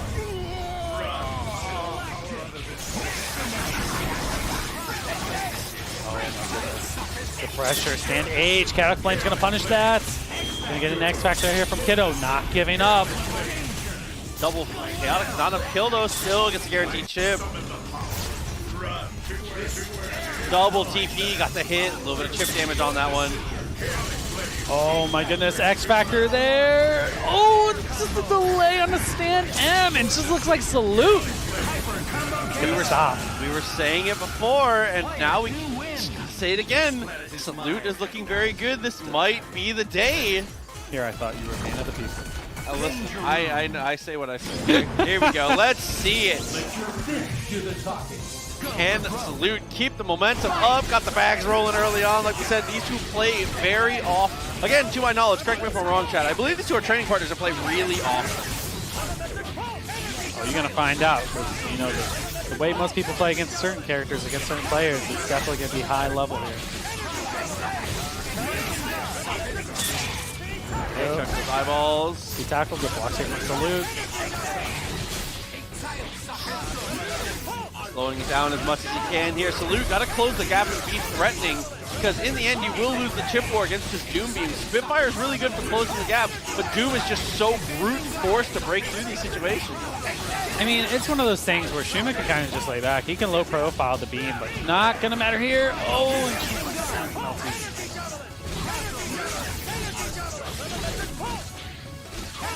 look at that, knowing the matchups, man. Looking for the spots, waiting for that. Here we go. Human Rocket gets the cross up.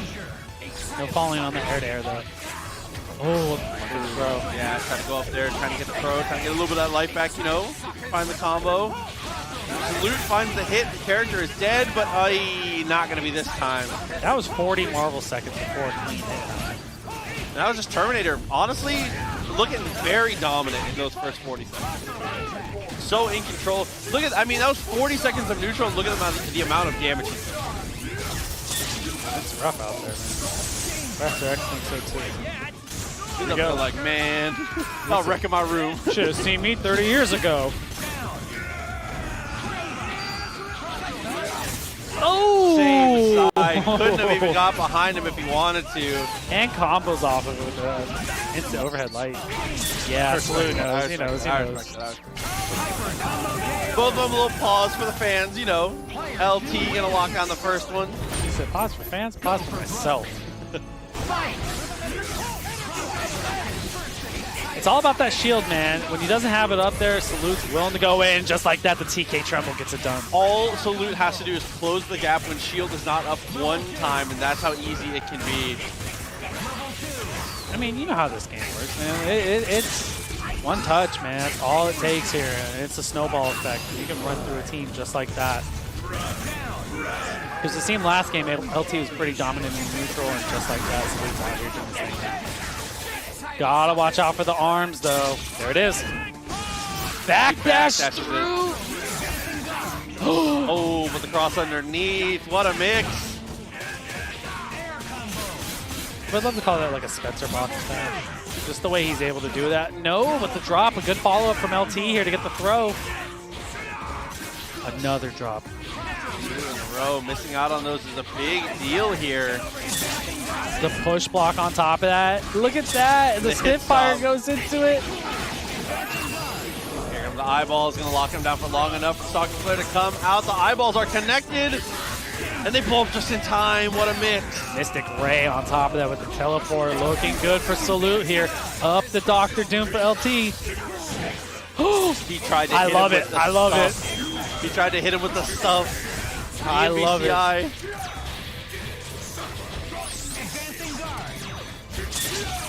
That's going to trade.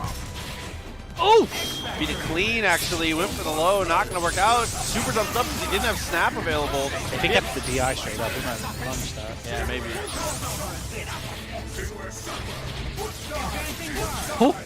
I love the idea because Dormammu's launcher is a very good traditional anti-air, but foot dive is something different. Built different.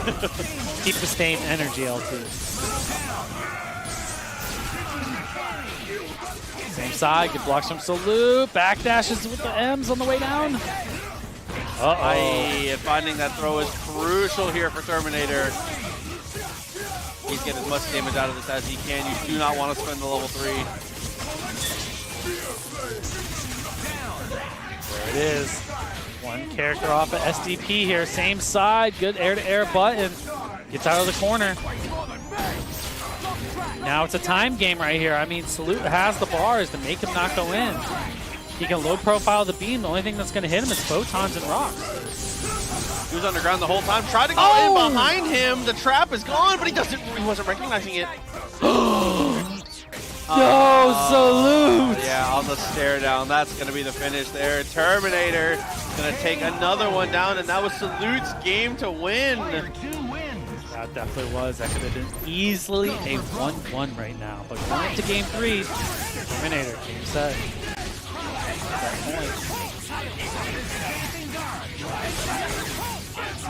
Gets over the shield. Oh, and two Nova Corp boots for you. You know, just in case you forgot, he said, let me show you a second time. Okay, said these boots are kind of nice. Finish him off. Your claim is good to take the kill. Next mix-up in, it's Spencer. That's going to be the same side. Nice defense on that, and a great way to fight out there with the X-Factor. He made the right decision. You got to take care of Spencer here, man. If you're going to pop your X-Factor, that was the perfect spot to do it.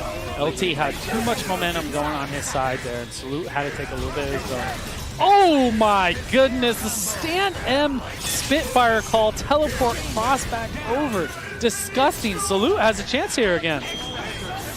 Salute had a chance here. The throw comes through. This is a big deal here. I love using the javelin straight into. Dude, finish him off. Oh yeah, we're letting you know. I feel like I haven't seen that in 100 years. You know, it just takes too much time, but in that moment, might as well save your bars. Oh! Hold on. And he launchers in response. OTG, send it again. He has level 3. So disrespectful. He's paying for it right now. I love it though. The follow up here, rock and roll. Salute on the board. Terminator giving that one away, trying to be trying to troll a little hard there. That cost him, man. I know, look, right after a fast-paced match like that, just right back into the neutral, off the backwards tech, into a plasma beam call.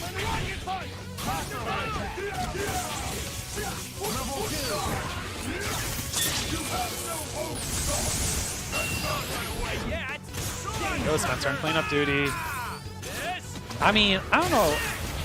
We were talking about it earlier. I mean, I think the snap the raccoon might be in order call here. I agree. I mean, yeah, even finding that hit though, the way he played it, I think he's playing it well enough to where you don't have to, but I would love to see a snap. Oh, he's gonna do it! God. He's gonna do it! Oh, jeez. I say he gets to about 70. 70 hits. He might time him out. I don't know, man. At this point, you know, 70, I'm coming up on it. Yep, 66, I'll call that. You went over. Have you ever played, you know what the Price is Right is? Browse close. Not gonna matter. Really good damage there. Gets the tag in, and this is the better order for sure. Oh, Pendulum, Mad Hopper, X Factor still intact here. LT is gonna lose Doom. Just never mind. Mad Hopper again. DSC. Into what? That's safe. Look at that. Just because of the Mad Hopper. That I'm vibing. Oh, he won't throw out a third one. Try to go for the whiff punish with that one. Dashes up, getting aggressive. Try to push him towards the other trap. I like it. Good blocks on the high right there. Oh my goodness. Yep. Eat it If you hit the opponent at the same time as you're going down and triggering the trap, you can completely invuln that. Mad Hopper is still technically a projectile. I'm pretty sure he can just ignore it. Top build 3 bars, goes for the reset here. Javelin did do it with the shield, but a follow-up throw from LT, that could do it. He's trying to mess him up, look at that. LT's still in it, drops the combo. No, he doesn't. He's so good. He's so good. Go ahead and pause again. You know I still got this on deck. LT taking a 3-1 over Salute. Really well played. What? Let's score that happened. A stronger point character. Let's see how it works out. There will be only one winner. Ready? Here we go. Monday, one set to give though. And it looks like if you don't want to give it up. Mundek has it his way. He ain't giving no sense. That crumple, get back into it. TAC is blocked. Terminator gonna get aggressive and uses the red health. I like the idea there. Very the anti-air, exactly. Very plus with that hit. And if it hits, oh, off the trade-off the beam. Look at that. That's a really important note. If it hits, you wall bounce with that. So it actually is really, really easy for you have red trades. Yeah. Go Photon, Spencer. All the damage. Mundek is gonna lose Nova here. It whiffs actually. Curse. And that is part of why Mundek is one of the scariest players to face off against on the ground. He can close the distance faster than as good as anyone. If not anyone, man. His flanks are ridiculous. And it was just like that. Mundek was so close to losing Nova there, and like how the tides have turned so quickly in this game. There we go, LT, Spencer, gone. All right, hard tag in the Nova here. Oh, a button on the way down, LT. Not trying to get mixed, I respect that. Trying to hit him with a rising light there. Gonna be able to block off of that. Really nice defense. Defense win a championship, showing it off. Oh, in the touchdown was that? I think he thought that was gonna hit. Me too. Caught him in the back dash, still catches him. Ooh! Oh my god. And to know you needed to dash forward. Normally you dash up there. To know you needed to dash forward there and fit. Come on, bro. Just give him the set. Just give him the set. That was disgusting. One of the sickest human rocket converters I've seen in a while. It's not easy, man, especially up there. If he was like an inch off, you know, the air light doesn't hit. The rocket punch part is very easy. After the X Factor is really hard. You're betting a lot on that confirm there, but also LT getting it started early now. Gotta be able to take care of this Nova. It's pivotal. Oh, missed his beam. Another drop combo from LT. Mundink missing an opportunity for a jab as well. It might be. It's going to cost him, man. Mundink is not someone you want to drop combos on because he makes you pay just like this. And it's crazy because you're like, oh, Nova doesn't do that much damage. Well, you get the hard in the crumple, you bring in Magneto, and then you still have Spencer there behind him. Reset that scaling, bring in the Spencer. Bionic maneuvers, should take the kill, even if it doesn't, he has a follow-up. Catching the Bionic hands. There we go, hard tag back on the Nova. Javelin goes meaty, tries to, but there's a trade out there. So Terminator's been pressing buttons on incoming. Oh! I like that. I'm actually surprised the light kick didn't hit Nova, but that's okay, still works out. Whatever it takes, man. Right now, you can't let Mundink have this momentum. He wasn't ready. He wasn't ready, and Liberal Terminator was so ready to swing back. My man's always ready. Oh yeah, you don't take that bait. Good tech backwards. Bionic maneuvers. Here we go. Zip out. Great anti-air jab here from Mundink. So smart to play it like that. X Factor, you see why, man. Taking care of the Spencer, it's worth every penny.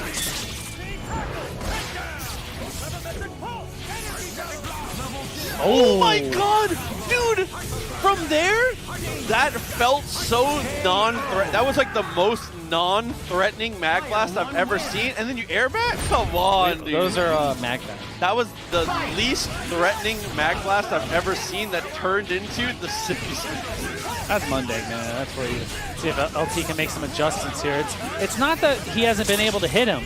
It's just been the drops that are costing him right now. Yeah, he's getting the hits every time. He's won the point war pretty much every time. Yeah. Here goes Sphere Flame, and it's enough. Oh, the javelins that you're not going anywhere. That tags in the Doom. Oh no, again, LT. So crucial. Mundink just gets to the air throw here. Follow up. It's Spencer, man. Oh, TAC break. Luckily for LT, he lives to fight another day. Look at that, not even planking. Street Fighter shimmy, bro. Overhead is not safe. Great throw and good block from LT here. Rolling all the way to the corner. Follow up, foot dive, H. Oh my goodness, we got them all. Spear Flames, clean up duty. Spencer is gone. This should be a hell of a comeback. LT has a chance to get on the board here. I love that X Factor and stand up, block the first one, crouching just to make sure no shenanigans. Aye, with the crouching medium. I call those Nova shenanigans. Here we go, LT on the board. Okay. Much better in that one. That he just nothing changed except he cleaned up the drops. That's it. All he needs to do is finish it. He's getting the hit. Oh, look at the trade out. EM disrupted just so fast. Oh, and just like that, with Dolphin Kick in the crouch, LT takes full advantage.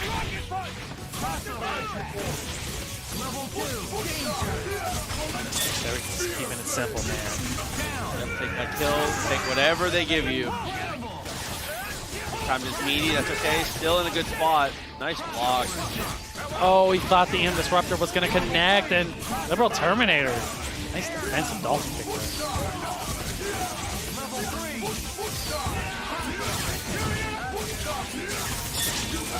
There we go, Photons, and you got Spencer going to get the kill right here. One character away from tying this up. See, can Monday survive this? One incoming. Same side, nothing there. Out of meter, though. We've seen Mundink do this with his Magneto before. Definitely can make it happen, but this is a steep climb, even for Magneto. You see, he times his pulses right before the other one's going to expire. He throws the second one. I mean, you set up shop there. I mean, you put your pulse up, you throw your javelins, you put a beam behind it. You know, I would sit there and kind of play that neutral for a while until Mundink advances, you know? Make him. This is peak Marvel 3. Make him make a mistake. Nova versus Magneto is the best version of Marvel 3. Oh, connects. X Factor there. LT adjustment, and he got it. Yep, that super jump was a great way to pick that one up. Very nice stuff. And now you make it 2-2 and Terminator. Terminator is either resetting it or Mundink is going to walk away the champion here for DreamHack Beyond. I love this. Beat him up. Absolutely beat him up. Got too greedy. Should have just dashed down. Should have just dashed down. Hard tag in. Doom's already taking the damage now. After the launcher is probably where you decommit, right? Yeah, I agree. Because at that point, you know, LT possibly would have human rocket it, or you fake it. You jump up and you kind of fake it. Go Spencer. What is it? Same side. Whoa, the push block is wild. We were talking about melee. Look at the Luigi wave dash backwards. Bro, right? Oh my god. Absolutely. Now, LT on a run here, man. Looking very clean. Spencer coming through. It's going to be close. Double dip does finish it off here. Terminator. Well, I was going to say one good guess is all he needs, but doesn't even need the guess. He's going to be able to finish it off here with the Dr. Doom. Doesn't even spend his X-Factor until way late. Yeah, I was surprised. One missile, gets the Team Hyper Super, and we have a reset. Terminator taking the first set. 3-2. Now with both players into losers, going back to character select just to reset the score. Good call.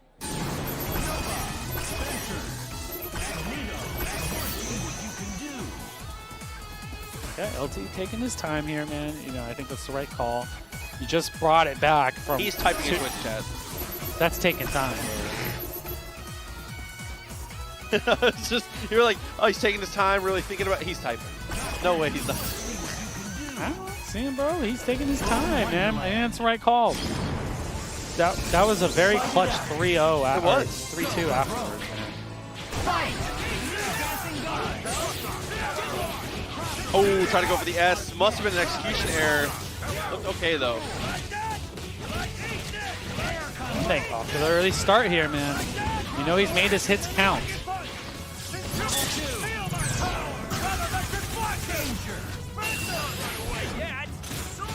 Okay. Takes the kill, getting ahead on this one.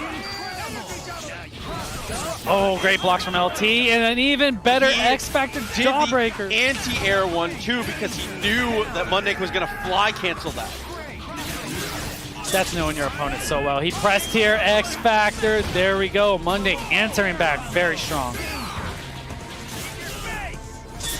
Bro, he did X-Factor cancel anti-air throw on a grounded normal, and it worked. Oh my goodness, look at the juggle and Mundink. X-Factor's running out. You want to get the super started. Okay. With the extension, does it kill? Yeah, I would say so. No. I just always think Spencer will kill him. I 1,000% always. I get so lost in it when I forget about the OTG sometimes.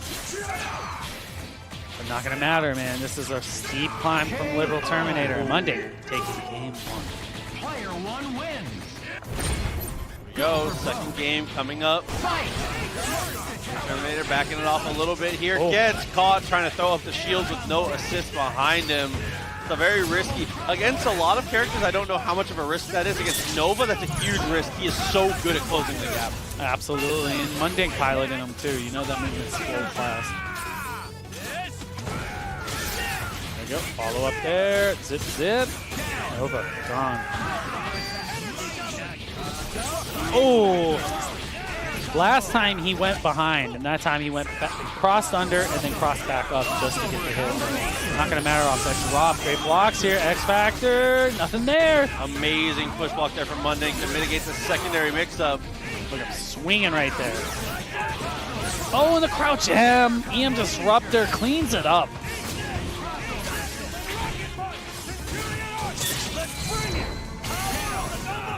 There we go. Final character coming in, no X Factor for either player. I love that little fly of, dude, what was that like? That looked like Aegis Reflector, the way that kind of combo. That was some Urian stuff. He said Aegis Reflector. Literally got the job done. 80K is enough. Absolutely. Monday, one away. We've already seen him one away once, though. One away twice.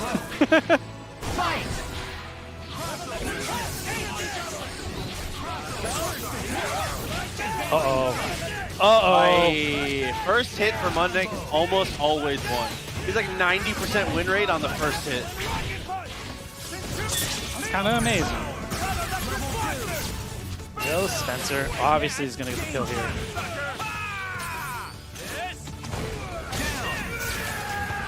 Hard tag in the Nova. Oh my goodness, that looks cross up. I mean, yeah, you know. They said, how'd you lose? I got hit by the shoulder. The usual. That's a rough shoulder blade. You see those pads? Okay, one more mix. There's an X Factor available. Terminator, I'm not sure what he went for there, but he just lands into the pulse. Didn't go for X. He's going to go for TAC. He's going to go for the Infinite to finish it. He just needs to get to where he has 3 bars and he can close it out. And Magnetic Tempest cleanup. I bet he won't. He won't reset, though. He ain't trying to do no zip Infinite. Why not? That's a live in. Because Spencer doesn't need him. Finish him off, though. Super into super, and that is going to be Mundink with a perfect. Didn't want to risk his perfect. Whoa! 3-2 after 3-0 after the 3-2 reset. Mundink is going to be your champion here for DreamHack Beyond tonight. Ladies and gentlemen, welcome to another amazing Frosty Faustings, and we're bringing you today the Skullgirls Top 8. My name is Kai Kennedy, and I'm joined by Noah. You can call me NCV, you can call me Noah. It doesn't matter, we're here for Skullgirls Top 8, and I can't be more excited. How about yourself, Kai? Seeing the players that are on this roster, I think there's ample reason to be excited. Everyone out there should be familiar with some of these names, and a few might surprise you, but yeah, they earned their way up to the top 8 on this one. Yeah, there's definitely a lot of surprises, a lot of faces that have never been to Frosty Faustings before. People are so hungry to come out and compete offline, finally, and it's such an amazing event that we're able to do it with here. That's right. Even though we got to get masked up for everyone's safety, everyone's quadruple vaccinated and making sure that we're all covered, tested, it still feels so good to be in the presence of amazing fighting game players. That's right. You're going to see them on screen today. No lag, no interruption, no transmission there, nothing. It's just players right next to each other. Right next to each other. In the same space. Breathing the same air, safely. Right. And of course, you should already know both of these players. The Killsage versus Atheist up first. I think anytime the Killsage is on screen, oftentimes a favorite. But Atheist is out in winners too. You know, any given Sunday. This is definitely Atheist's game to win if he can pull it out. Atheist is one of my favorite players to watch. His parasol especially is so active and always makes you need to guess and need to pay attention at all times. So I hope we can see some cool stuff. But the Killsage is just going to rush down as much as his life depends on it. A-Train assist. Oh! There we go. And again, loops it. Still needs one more reset. And there it is! Should be a dead character. Yeah, let's spend We'll need to spend it. Oh, no! Okay, that's fine. No, that's not. Game one, No it more happens. those. No more those. Game one, it happens. You know. All right. Oh, get Can't snatched. jump. Can't jump. Ooh, nice. I like it. I like Wow. Oh, careful, careful, careful. Whoa, and low 3. No, not yet, not yet. You might be able to kill. Oh, no. Oh, That might have man. been it. Could have followed up all the way to the wall, though. That might have been the game. Oh, no. Now you earned a happy birthday. Hey. Hey, and as you know, you catch two characters next to the corner, this is what happens. You say goodbye. What? How did you get over a big band? Oh, level 5! Doesn't have time for his song, just wants to get to the new character. Let's go! That's a trade. Yep. Adivas in a real good spot. Oh, man, that almost caught Paris. Almost, but not enough.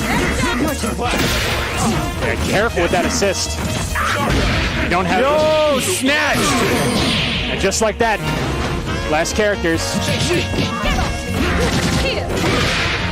Oh, that's not it. Going for hard knockdown. Next hit wins. That is it. Sage should move to the next game. Easy combos. Ay, ay, ay. Man, that was crazy to do a level 5 reversal. Because that's not like a mashed input. That's a you gotta have a little bit of timing there to get the inputs in. It's definitely a decision that I'm not sure if I agree with, just because he was stuck with Carousel, no meter in that situation. Not the greatest. But here we are in game 2. Rush down. Oh, very nice. Nice throw. The assist called too late. Oh, what a confirm! That confirm is so sick. Little burst bait. Keep the corner. Oh, look at Tiki Taps on the toes. And he mixed up. What side was that? And he mixed up. What side was that? That's a dead character. That's a dangerous Sage's team. Not only do you get rushed down constantly, but so many hits lead to so much damage. What? All right, Sage is having fun right now. Nice parry! Parry into response. Hong Kong. Hey, Adivas, what you got? Fastball on the throw. That should be a dead character. Got enough meter spending here. Don't get crazy. Okay. What? You are so greedy. There's no way. There's no way. I don't. That's so unfortunate. How? How and That's why? so unfortunate, Adivas.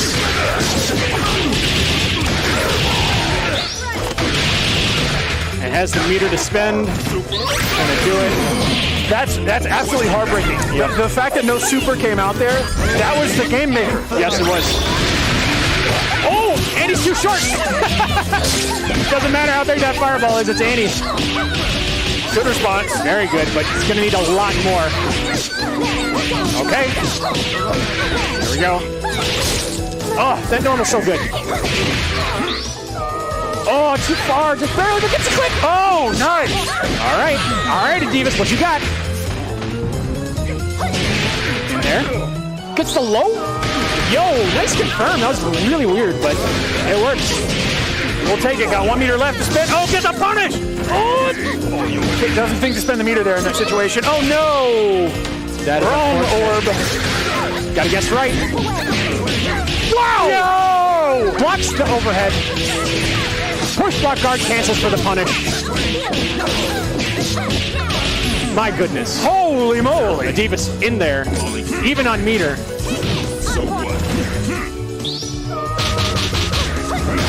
Oh my god! And that is the game.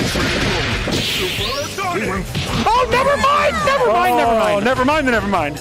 Belay that. Belay that. Oh. Sage. Adivas. That's... Man, dropped supers. That's crazy. That's not something you would ever expect to happen from this player. Lots of unfortunate slop. And Sage is just coming out on top because of it. Oh, here we go. Overheads. And just like that. Overheads. Overheads. Kill this character. No, boy. No. He was too greedy. He had the meter to kill his character.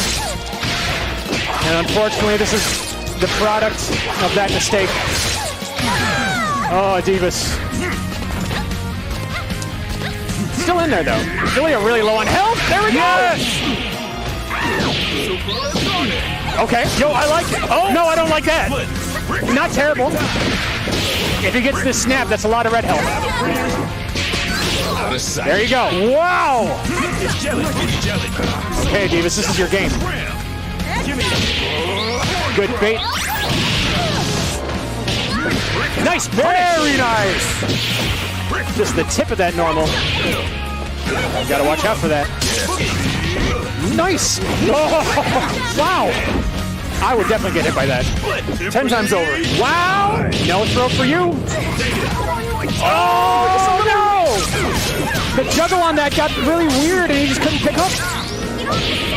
Snaps for the red health and the incoming, same side. Safe jumps. Ay, ay, ay. Gonna be a big band comeback if there's one at all. Oh no! Oh no. Oh no, you gotta hold this. Oh. And that should be it. Sage! With a chaotic 3-0. Yeah, no kidding. Chaotic's just the word I think we should use. Goodness. And unfortunately, there was not a lot of Divas could have done in that last situation. No. With such a big hurt box on Big Band, you're just going to be eating stars left and right. It's going to be Yeah, when Star over. Power came out, I was like, oh, well. Yeah, that's all a right. wrap. Let's see who's playing next. So one thing I want to say, Skullgirls has been out for almost 10 years now. It'll be this April that it's 10 years. And 10 years ago at Frosty Faustings 4, a player, now YouTuber by the name of JM Crops, was helping out the developers and brought out a demo of Skullgirls to play at Frosty Faustings 4, and that was the first time a lot of the Chicago players, or a lot of people who went to that event, played it for the first time. And so here we are, 10 whole years later. 10. Wait. 10. Yeah, 10. 14, 10.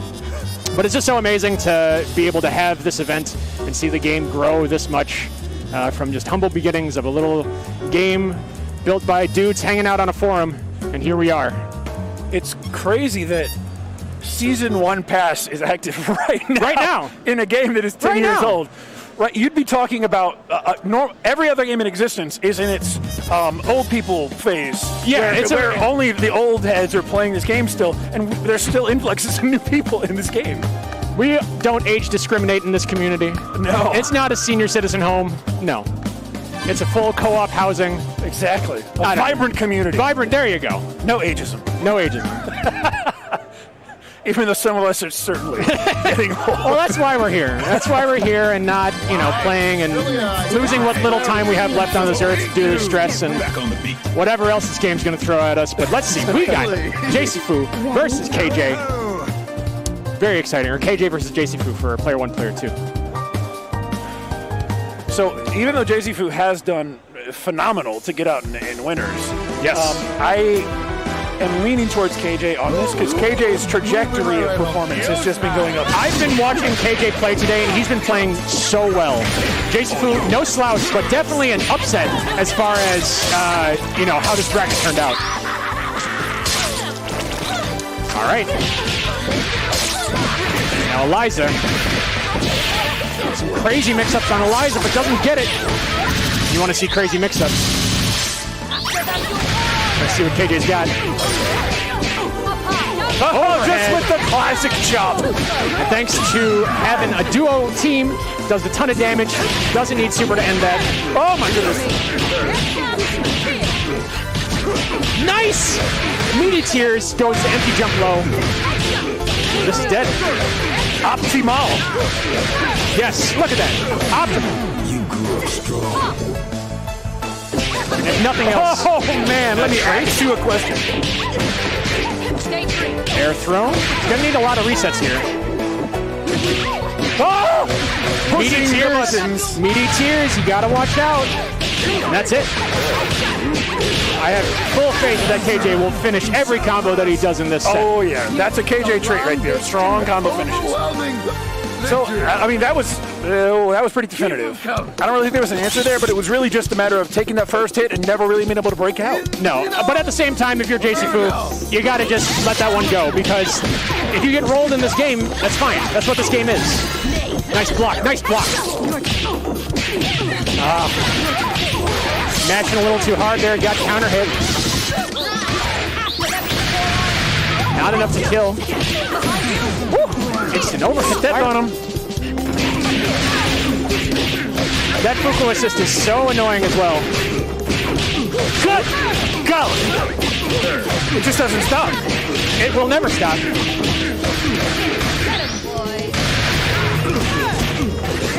Opts just to get a little bit more damage out. That's a lot of meter. Yeah, I'm not sure about that level 3. Definitely didn't need to do it, but he's got the blender going. If you get a hit and keep it going, might as well, right? But all of a sudden, right back to neutral. Careful now. Careful, JC. Oh, almost no confirm though. Good blocks, never mind. My goodness, the axe kick's just working today. JC Fu's defense really strong, but that assist, I'm telling you, it's the little fireball that could. Be gone. Tier. Oh! Mistimed that raw tag setup. Able to get a punish. But JC's going to need to have so many hits after this thanks to the duo team. And KJ's just going to need that. Yeah, okay, the need was one. Woo! KJ giving us a speed run right now. I mean, there was better fight back on that one. Yes. The main problem is that JC is just taking too much of a liberal attitude towards running straight into fireballs, not being safe enough in those situations. There you go. All right, now it's your turn. Show us what you got. Good damage. Okay. Looking good. Good start. Probably going to leave the skeleton out. Woo! Oh, what are you doing? Yeah! What are you doing first in that? And just like that, KJ down to one character. That skeleton is so oppressive. You can only sweep or grab it like that. Otherwise, it has super armor. Nice. That character, let's see it. Yep, should be. Nice. Optimal again. Could have just shot him, but still finished it optimally. I want that meter. Okay, set up. All right, so KJ has very much been letting that offense rock without any match responses. Yes. So yeah, you got a match there. But at the same time, that's all that match was, right? Just one super. JC still needs to get a lot of hits, but he gets one with the overhead. Woo! That was quite nice. That was smooth. Oh no. This might be it? Yeah, this is it. Oh, it doesn't want to. Yeah, without the DHC, unfortunately. Nice, good. Now there's so much meter to play with. Lets those tiers rock. I like it. Whoa. With a nice, oh, never mind. Oh, snap. What? Why would you do that super? So you need one reset here because of the ratio. Oh, nice. That's the hit that's prorated at the beginning. That should be it. Actually, I'm not sure. It's because the multi-hit starter. There we go. That's what we needed to finish. All right. KJ. Oh, being a little fancy. Ending the set 3-0 convincingly on to winners finals. Okay, so obviously that last one was a lot closer because the offense was able to get started. That Eliza played pretty clean. Yes. Some really good resets. It's funny. Anybody that has big band can make an A-Train shell, right? Anybody can do it. We saw Eliza A-Train just there, and that was working out pretty well when the offense was able to happen. KJ just too strong overall to be overcome.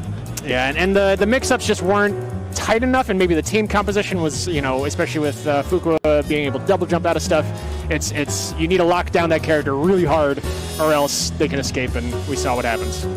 Yeah, so I think the Fuku assist was the story of that one, and also just Fuku when Fuku was out there, so strong. KJ really typifies the strong Fuku play. And so here is the bracket. We just saw it to Kill Sage and Atheist.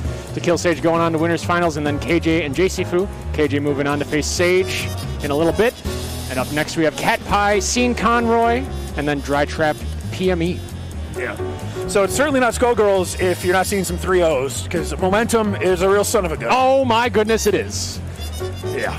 So, but I mean, you'll also notice some of these faces from the Skullgirls Championship Series. Yes. People that are not normally going out to tournaments are out here at Frosty, which is really, really great to see. It's amazing. I mean, you know, I know we had a lot of no-shows for one reason or another, but we still had the most entrants at Frosty that I think we ever have. Isn't that crazy? We had yes. no-shows based on the pandemic, but we still had our best attendance at Frosty ever. Yeah. That's awesome. Again, 10 years on, and our best Frosty? It's amazing. That should have been in the past. Our glory days should have been behind us. I can't even But they're believe still it. ahead of us. What a time to be alive. What a time. But no, I mean, Sage has never been here. PME's never been here. I don't think these two have ever been here. I mean, I'm looking at the top 8. I don't know if any of these folks... Atheist is the only one who I know who's been to Frosty Fausti's before. Other than that, though, it's crazy. It's crazy to see so many new players, and not that all of these players are new, but they're certainly new faces to this online scene or offline scene, and so it's just wonderful. Can't say enough nice things about it. All right, so we're going to get some really interesting interplay between these play styles right now. We're about to see, I want to get in your face, and I would like to set play you, versus I don't ever want you within 4 feet of me.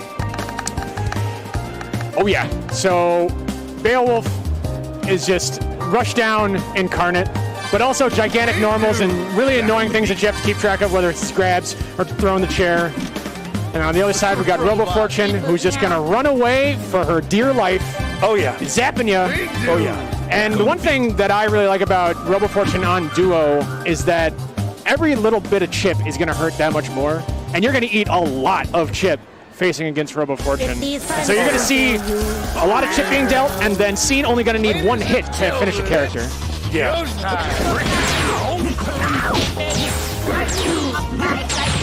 I'm sorry, Scene is the Beowulf. Cat Pie is the Robo Fortune. Nice! Takes right into it. Hit on the ground. A little slow in that mix-up. I don't know what that was about. Yeah, same. Hits the assist, very nice. Getting chipped, that's a lot of... Yeah. It's like you're getting hit.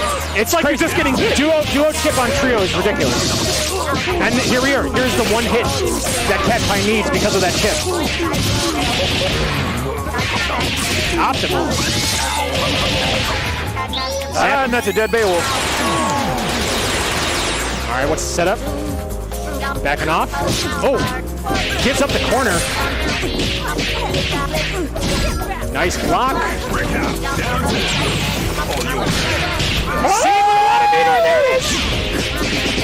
Nice confirm. No way. Nice confirm. That was sick. That's exactly what he needed.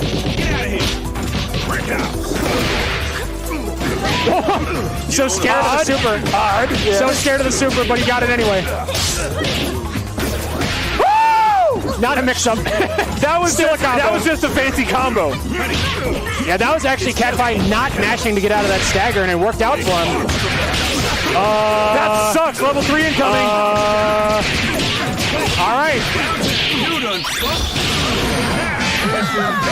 1-0 Cat Pie. Let's go. Just like that. Astral finish. Just like that. Oh man, that was such a quick turnaround. It seemed like Cat Pie was about to eat an L there, but man, oh man. Danger of Big Band Duo. See your help. Okay, go. Whoa, there we go. Oh no. No chair. Okay, lots of damage on Big Band. Okay, gets the overhead. Obviously, taking so much chip right now. No chair. Oh my goodness. Yo, the gas, very nice. All right. What's the setup? Got a lot of options as Bella. Could be throw, could be jump into my loving arms. Nice read. Take the soul. Alpha counter straight into super. Very nice. Yo! I knew you were jumping. Why are you jumping? Okay. Air throw, very nice. Expecting to get hit by the beam. No time is left. All right. Snap? Yeah. Nice. Yeah, not too much health left. One touch. There's the touch. I was better All right. dying. All right, Scene, here it is. Nice tech. Not enough damage though.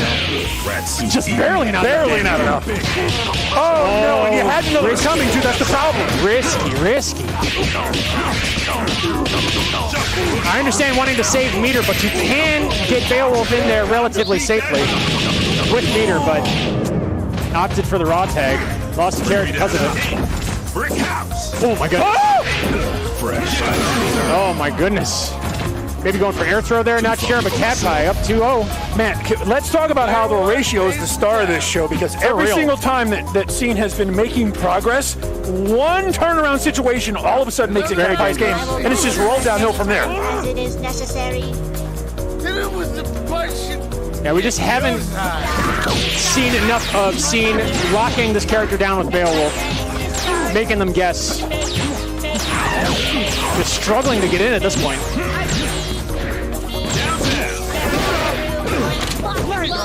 Nice! Oh. Higher low, goes high. Oh, that was really weird. Got counter hit. Oh, use. Good enough? Yes, it is. Dead. So much damage. And that's the quintessential Beowulf Bird Zoner idea. Either you get in and you make it happen, or it's just miserable. Nice block. Punish it. Goes low. Oh my goodness, duo damage. Big Bang duo damage, man. Wow. Good God. Almost didn't need that meter. What a character. What a team. That was a practiced 2v3 ratio combo. Training, we are in the training mode stage, so we're seeing the optimal stuff right now. All right. Get some unburstable damage. No punish on the A-train. Nice. Taunt super. Okay. I don't know, Scene. Yeah, not happening today. You should have known I got the Cat Pie.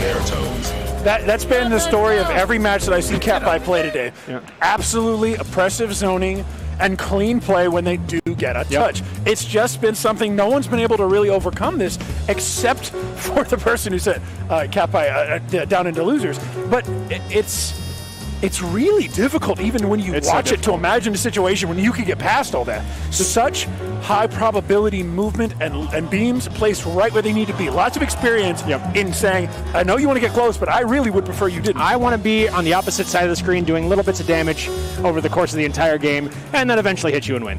But I'll get there eventually, you know. Yeah, whenever you're ready to get, you come towards me, yeah. We'll figure it out. We'll pencil you in for a schedule. But yeah, it's...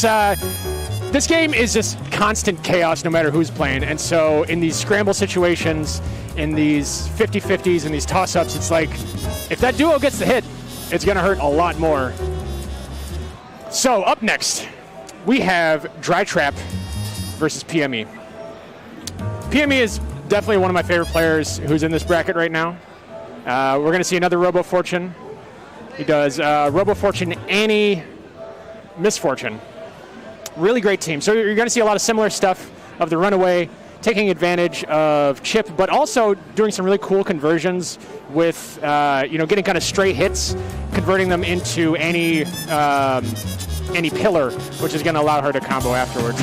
So it's just a lot of runaway, but it's runaway where any little stray hit's going to hurt a lot, as opposed to full-on chip. Strategic retreat. Yes. And Dry Trap. Do you remember who Dry Trap plays? Dry Trap actually has a few backup options, so I'm not sure we're going to go with, because I don't know if they know what PME's going to pick. I know, obviously, PME is cats all day, every day. So Dry Trap going Annie, Big Band, duo again. All right. Yeah, so Annie definitely came out in pool play. Yes. Yeah, very tiny, very great movement. But can Dry Trap get around Oh, PME going Misfortune first. Interesting. Maybe thinking that Annie's got good movement, doesn't want to worry about it. Whoa. Stare down. Throw conversion. Nice blocks. Nice. Jumping medium, hard to block. Oh, that was close. Wow. And PME is so oppressive with that Misfortune. That mix-up is ridiculous. Now, this is not going to kill. Oh! How did that cross up? How did that cross up? That was sick. I'm in disbelief. Goes back to Misfortune. Blocks the DP.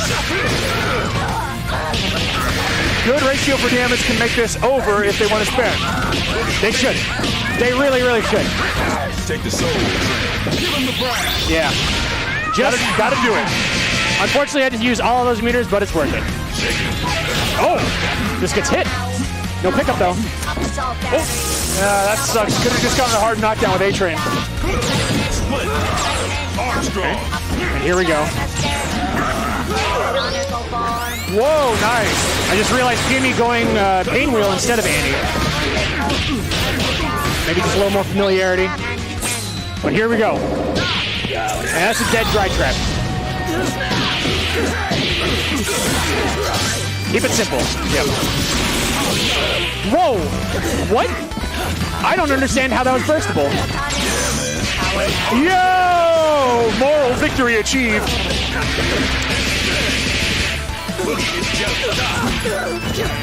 Nice patience. Parry this! Parry this, dude! Oh, interplay is occurring. All right. Uranus. Ladies and gentlemen, Let's see if Dry Trap can respond. Nice. Man, nice little call out. Ooh. Again, Ticky Tack doesn't make it happen. Yep. Yeah, he's getting around, getting little hits, but only one little hit.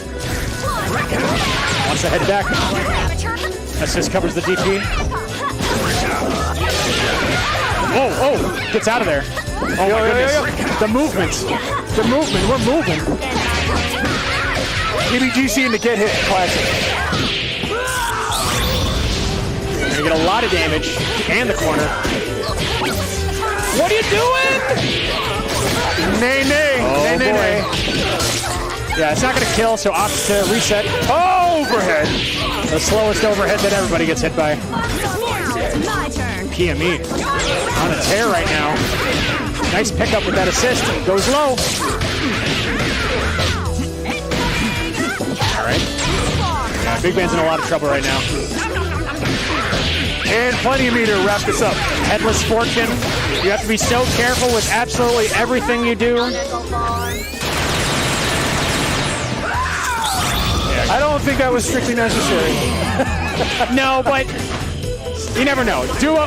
When you're facing a duo, you're always scared. And so when you have like 1,000% more damage you could do, yeah, I'll go for that.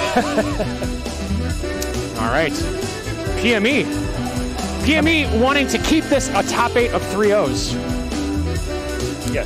So, I mean, even what we're seeing there, what can Dry Trap do differently? It's not going to be a team switch because it is going to be, I'm sorry, Red. It is going to be a team switch. What do you do with the composition here? Do you move to 3? Let's dance, darling. I don't know, but he definitely needs to take advantage of the situations that he's winning because we saw a couple of situations, especially in that last game, starting off, he gets a jab here, he gets a jab there, and then he assumes that he's not going to get that hit. He's got about belief. It wasn't. He's got to believe in himself. Yeah. So gonna elect to go to 3 here. I'm gonna say now, I don't think that was the right call. I shall not suffer. Ladies and gentlemen, it's and PME opts to go to Robo Fortune first.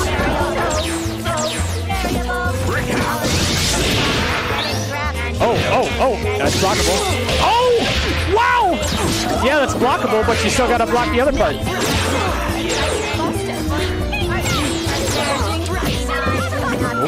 Oh man, almost punished. Nice. All right, there's the hit. What you got? No! This input. All right, one air throw. Take the soul Yep, a lot of damage left in this combo, but now he drops Okay, it.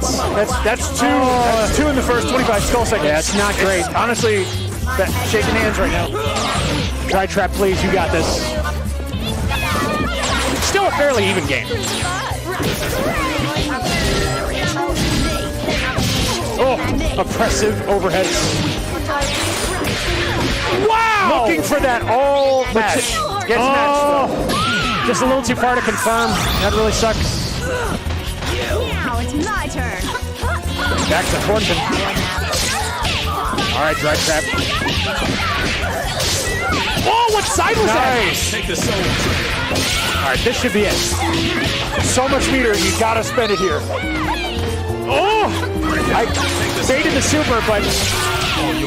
Oh my gosh! Dry Trap, please! Oh! No chip for you. Whoa! Avoid the chip at all costs! At all costs! What is happening? Oh my God! PME! PME! The master! How is Fortune still alive? This is insane. This is in so much meter to get that last hit all for naught. Wasted.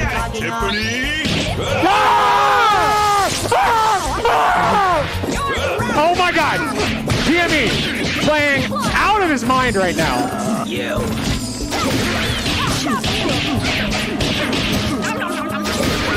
I cannot really even believe. Oh no! The fact that it got that far, the fact that it went that far. Oh, nice option there. Dry Trap's still in this though, even after all that. That should be a dead pain wheel. No! Another drop! Oh, it tries not to punish it. I don't know why. And why are you calling Big Nether? He's got no help. Oh my gosh. Oh no! That might be it. No! Oh God. Oh my goodness. Oh my goodness. And just like that, PME keeps it a 3-0 tournament so far. I can't. If you play Fortune, man, watch that. Watch that over and over to see how you can use every single option to avoid losing the smallest little bit of health. I can't believe. I just can't believe. PME! Oh my goodness. What a joy to watch. Snatching defeat from the jaws of victory is what just happened there. Unfortunately, as much as I like Dry Trap, that's when Dry Trap's going to need to go back and watch the tapes on. So much meter spent there in absolute desperation to try to get that last little bit. And then what ended up happening is when that didn't happen, the nerves really were just frayed and exposed. So much happened that PME was able to seize upon because Dry Trap gave him the opportunity. As a player, when you throw so much at the wall and nothing sticks, it's just, it's really demoralizing. It's really tough to get back from that. And so that is the end of Dry Trap. We'll see PME in losers. And PME is a very composed player most of the time, and that's really the problem. Is this is Dry Trap's first Frosty experience, and it might even be their first live tournament from what I'm aware of. It might be. That kind of experience that PME is bringing to the tournament game is what you just observed there. People always talk about the intangibles of tournament going and nerves and blah, blah, blah. That right there was exactly what you just saw. A player very nervous, very desperate, eager to get something out there. And when it's not working out, really the composure just fell apart. And PME was able to seize on every single one of those moments. Crazy. Yeah. Every time I thought Fortune was going to die, she lived. And not even not necessarily the wrong decisions from Dry Trap either. It was just placed just slightly wrong enough for PME to squeak out. Oh, I can't. That's insanity. I don't think I have really seen a match like that in a top 8 in a long time, where you can just see the difference in the composure and tournament nerves. Well, up here, we have Cat Pie and JC Fu. Live. gonna need to. Yeah, let's need to take a breathe. sip. Let's collect ourselves. Everybody's just taking a moment. Let's dance, All right. Let's see if JC Fu has an answer to this Robo Fortune Big Man. Once again, this duo damage is going to matter a lot. And Eliza, while she's got some good movements, some good ways around fireballs, some good ways around those beams, is still pretty tall. And so it's going to be difficult to get that first hit. Yeah. Going in immediately. Oh, no, cross up. Breaks the armor. Gets low. Yeah, taking full damage when that skeleton gets hit. Man, the life almost gone. Wow! Nice reaction on that sweep. That sweep does go through beams, but get hit just like that. So much damage already. This is not looking good. Reached out, but that was a desperation move. That was a hard bet. It worked.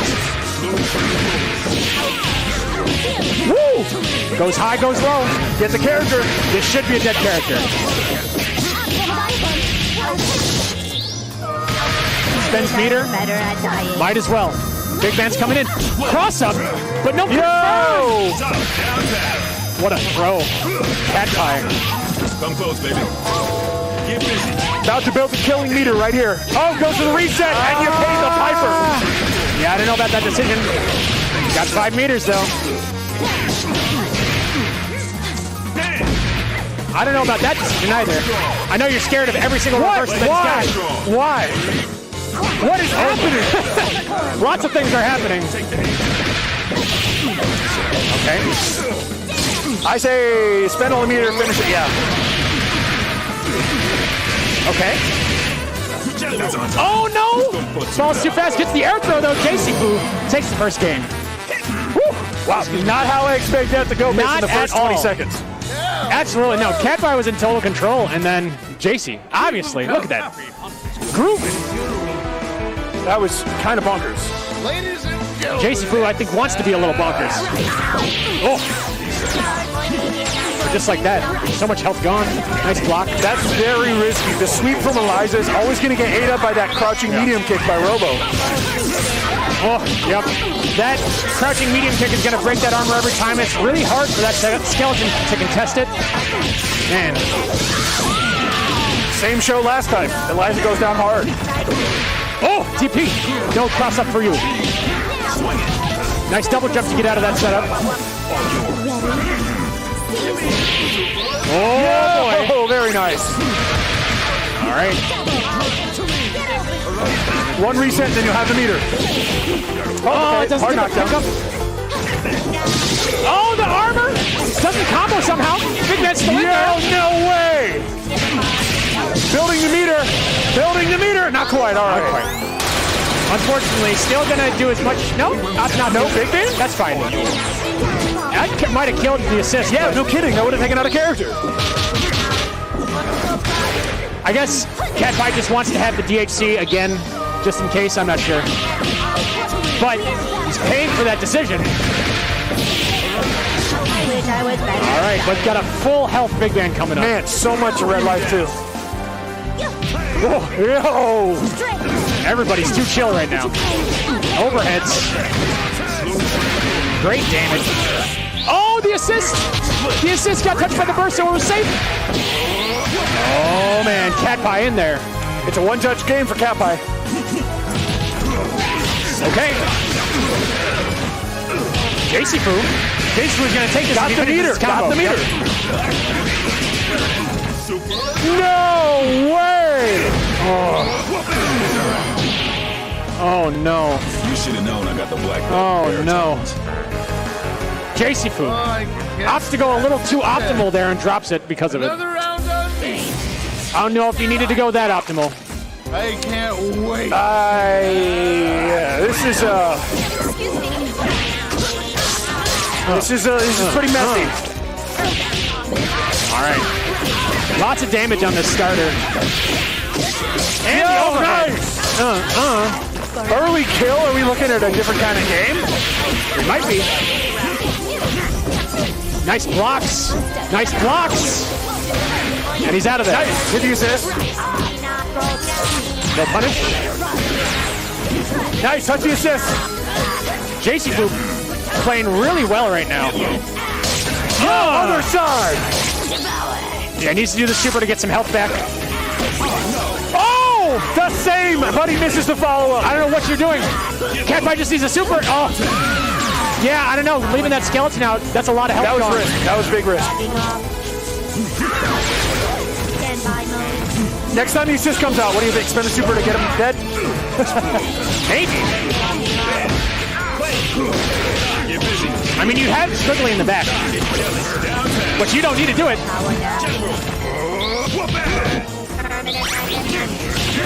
Ooh, nice punish! Push, block, guard, cancel, punish. Let's go. I was better at dying. JC takes the corner, Catpie. Opts to go Squiggly. Doesn't want to play the mirror right now. Whoa! Wow. What a call out! Yeah, could have been doing maybe symbols. Or just not blocking since he had level 2 Sing, I think, right? Right. Catpie has a lot to do right now. He's just come back in the cards. Honking the low. Oh, okay. Okay. Nice block. Looking for a Sing. There it is. Wow! Catpie trying to catch that jump hard punch. Nearly departed. Oh, man. Dive kicks out of the way. Wow. Great stuff. Another round. To go from that, see, that game was a lot cleaner for everybody than that second. That second game was very messy.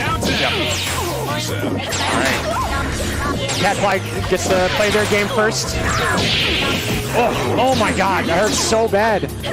Just like that, Eliza's almost dead. Good God! And that's it. That's bye-bye, Eliza. Oh, goes to alpha counter. Yeah. Spend meter just to get beat up on that side. Oh my God. Oh, punish. Oh, you lost another character. Oh, nice try with that tag, but it's just a little too slow. The fact that the punish wasn't there, honestly, is very, very fortuitous. Ooh. Nice block on the overhead, though. Calling an assist is a danger in time right now. Yes, do not do that. You are playing solo Squiggly right now. Do not call your assist. Oh my God! Catpie running away with this. So much meter. So Catpie might elect to blast from afar if the assist gets on screen with that level 3. Oh, absolutely.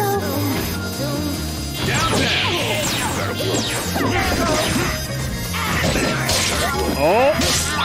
Okay. All right. Here comes the life. Okay, defense almost gets the cross up, but not quite. Oh boy! Oh! There's the shot. That's it. Yep. You had to know that was coming. With that meter on screen, if you put yourself in a bad situation, you're getting beamed. Holy moly. Here we go. This is a set right here. Yes. And man, what a different kind of playstyle. Again, Catpie really typifies zoning to the max. Everybody's got to spend energy getting close. Yeah. It just takes so much mental effort to get through this.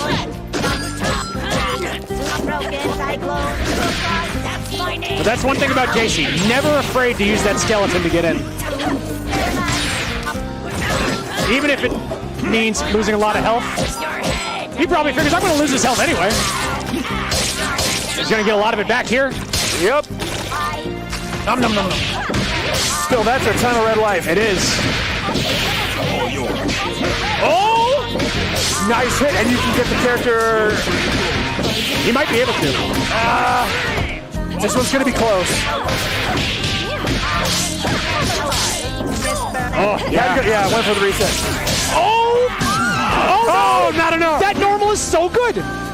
That crouching medium kick, we've seen so much of it right now. It just worked every time he threw it out against the skeleton. Nice. If you sit or knock down, long time spinning out of the game. That was such a bet. Such a bet. You got Squiggly. Okay, Catpie. Getting hit. Nice throw. The overhead. Too early. That overhead has not been working out for him. So much meter! Come close, baby. Ops to throw. This should be a dead squiggly. Other side. Nope, it doesn't need it. No, it doesn't need it at all. Take the soul. Last chance for JC Fu. Big band. Oh, no. And that's it. Cat pie. Cat pie. It's too funky for my sin. And the crowd explodes. Real strong play. A lot of support for Cat Pie out there today. Absolutely. I think that's one thing that's amazing about this community. There's a lot of support for everybody. You know, I think we all want everybody to play good. I think that's the real thing. And we are seeing some good play today. Yes. It's very poetic that kind of a playstyle battle resulted in our first 3-2. That's right. Yeah, finally we got something that wasn't a 3-0. All right, we got some real games. All right, man. All right, let's talk about who made this event possible today. Oh man, it's only just getting started. We've still got amazing matches ahead of us right now. Let's talk about a few of the ones that we're about to see up next. Well, up next, I think we have PME Atheist. We've seen both of those players. PME obviously playing out of his mind. Atheist, I think, definitely wants to pull himself back together. Wants to show that they deserve to be here just as much as anybody else. And so I'm hoping that we see that Parasol that I love and just a little bit more activity out of him. Yeah.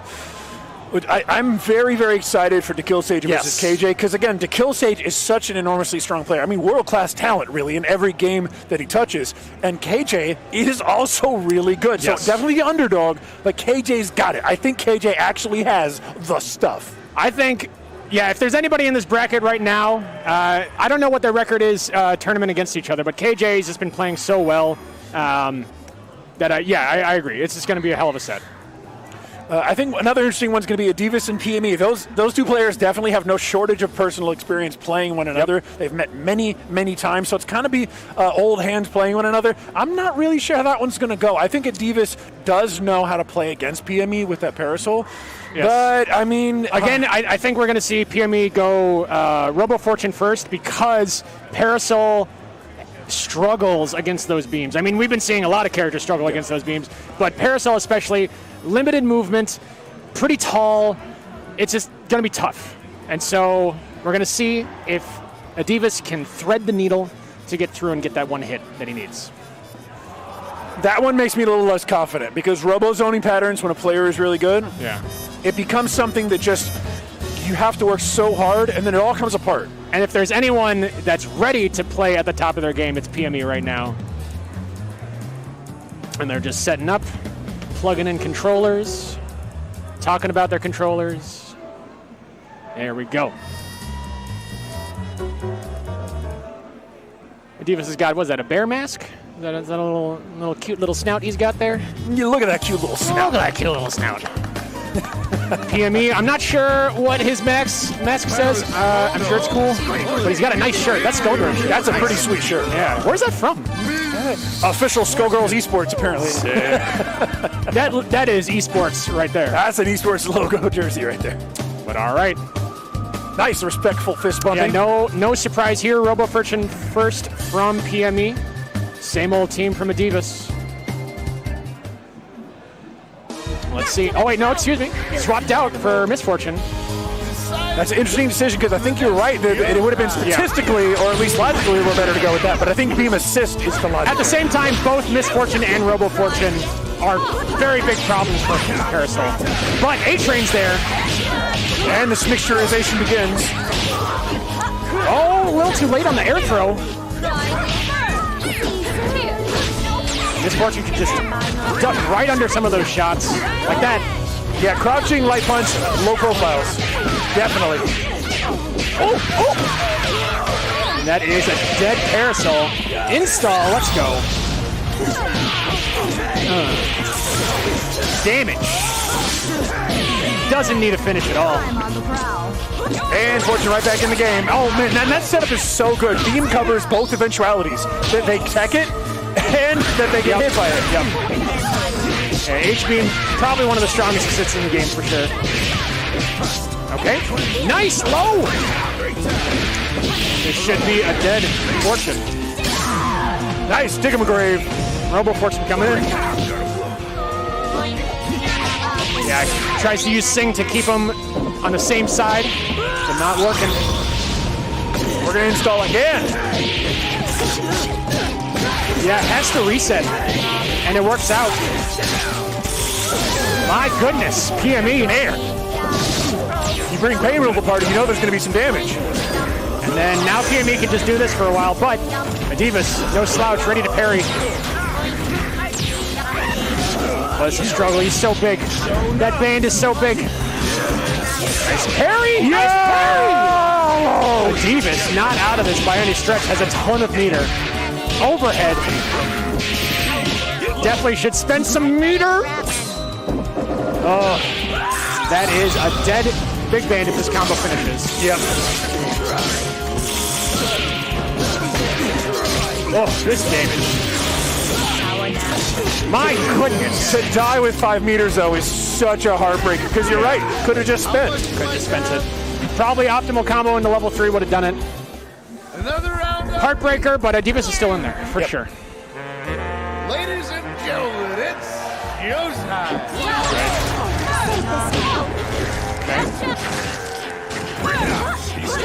Yeah, I would definitely like to see Adivas use that tier toss a little bit more, just because Fortune could get right under the shots. Like that. Oh! Oh, that was such luck. Yeah, miscalculation on the combo. Adivas has got to be thanking his angels right now. Wow. Almost a great confirm.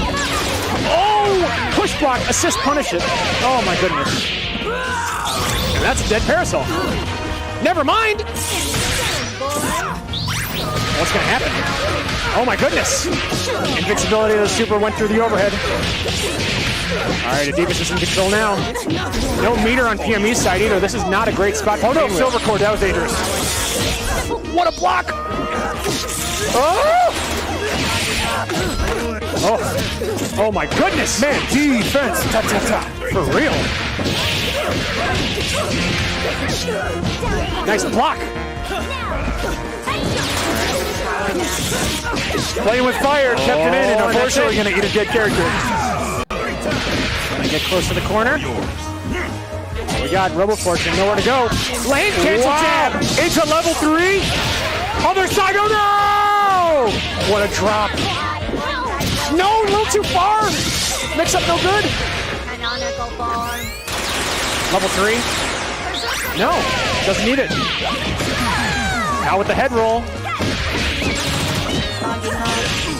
Oh, nice try, but there's so many hits that you gotta parry. Don't need a parry when you got a super. Oh, the head saves the day. Fortune head. Wow! Is that it? Step off, square. Nice, Oh, getting the just back watch double character. snap, Very yep. nice. Hey. For my soul. Set up.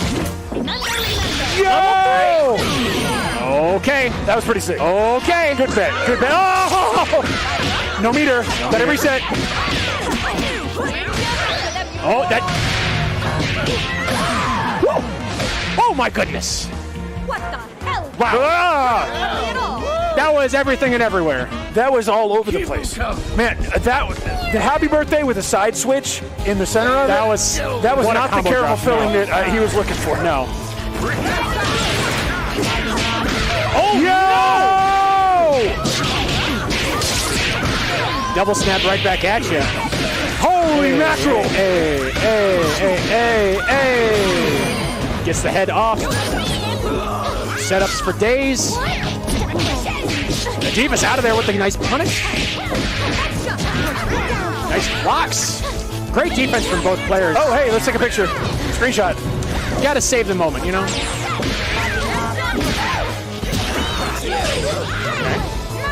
Everybody's just kind of jumping around, trying to figure out somewhere to get in. Oh, headless Fortune. So many conversions from so many little ranges.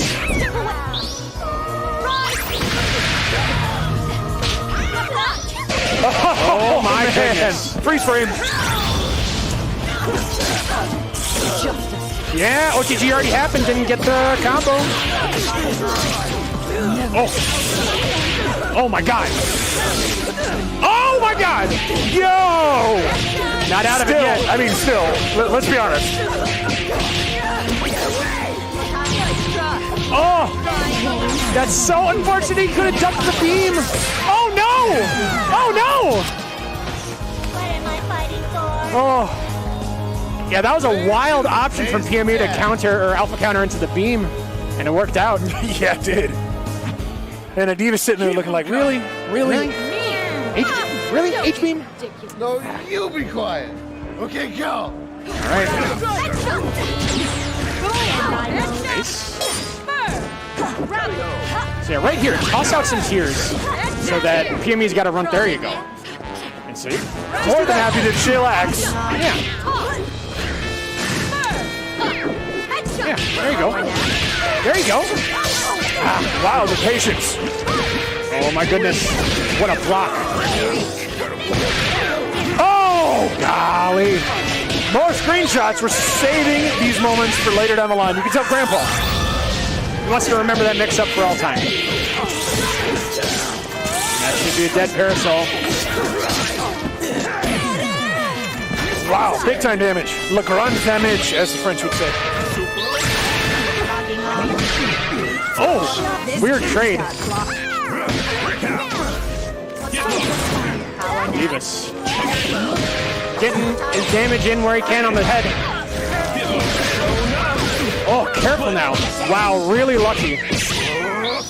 Wow! Nice! There we go. Just like that. Oh, no! SBO! Oh, Jack grab! All right. Nice block. Whoa. Oh, wow! Crouch Fierce out of nowhere. Oh, I have a Dragon Punch. Not gonna have an meter to snap here, but that's still big time damage.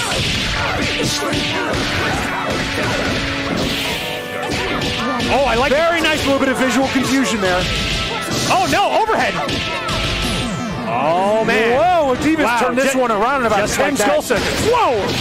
Same side. Wow, what a medium punch to get under that cross up. Yo! Overhead. PME about to pull this one back. He's at least gonna get. No, never mind! Oh! Whoa, the drop! Oh, the drop! That's game-losing drop. Oh, man. Oh, my goodness. Staying alive, or does he take this one to game 5 as well? Skin of his teeth. Wait, how much is mine to have? By the skin of his snout. Atheist is still in there.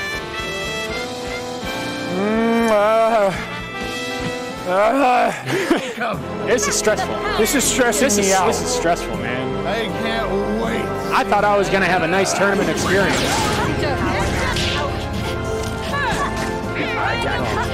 There we go. Okay. Patience. Oh, no confirm. Oh, no! Whoa! Oh, no. That assist call. That's the one thing about A-Train assist. Sure, it's a lot of damage, but it ain't gonna hit if they don't jump. Yep, totally exposed. Nice confirm. That was really weird. That headless pressure. It's the corner. Oh, what? Oh, what happened? That was weird. We're seeing a lot of weird things. We're seeing a lot of Skullgirls happen. All right. Davis can't play too patient.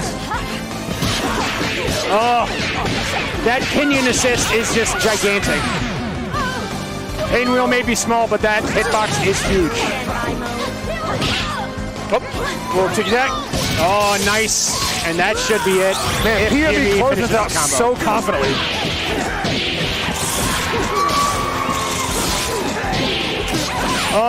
Oh, never mind. Atheist. Do you have it in you? No. Yeah, I was gonna say, even if you do, where do you go? Where do you go? Yes. PME. No! No. No! No. BG's. BG's. It's all love. It's all love. But really, though, it was BG's. But really, though.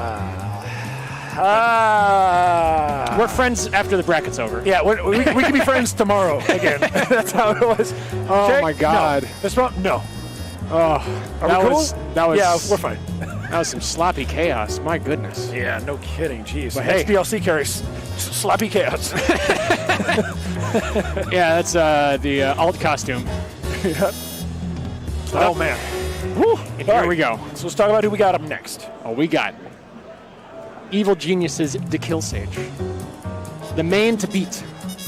Yep. The Skullgirls player of Skullgirls player versus KJ, who has been playing so well. And I'm hoping that KJ can bring the best possible game he can because he's going to need it. So the one interesting thing about KJ is that KJ has been playing throughout 2021 in the SGCS, Skullgirls Championship Series, quite well and placing on the leaderboards for a vast majority of the times that he has shown up to those events. So we already know proven performance in the last 12 to 18 months. It has just been going higher and higher and higher, getting more used to these things. I got to say, though, I don't think KJ has played Sage in a top 8 before, right? I don't believe so, but I could be wrong. I just know that KJ has been playing so well today.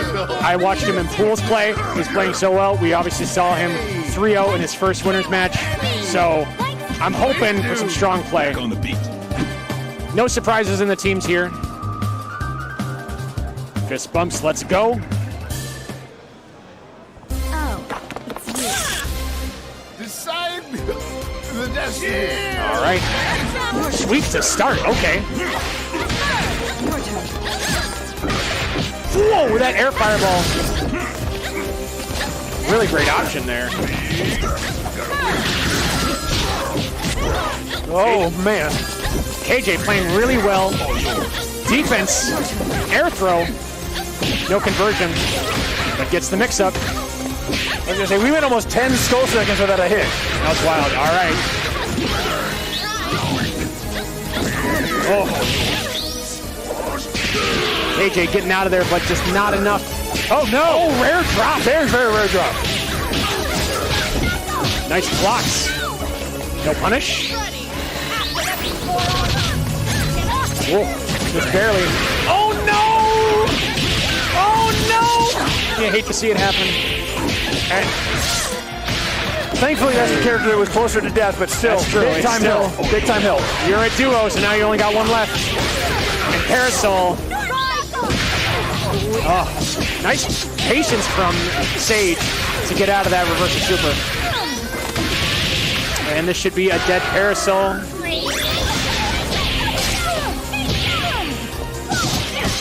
Very nice. Even built a meter in case he needed it. Yes, Ophelia did take a lot of damage in this situation, but not enough. Not enough. It was really just that one mistake of calling the assist, getting that happy birthday, that led to Parasol being in the corner. So you can't get down on yourself too much for that.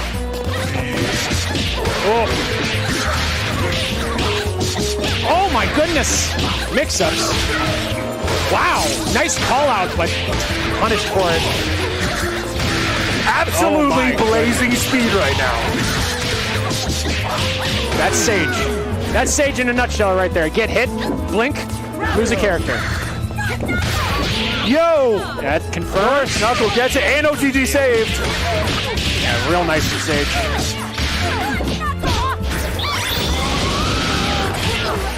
Oh, wow! Assist pushes him away, but this is not looking good.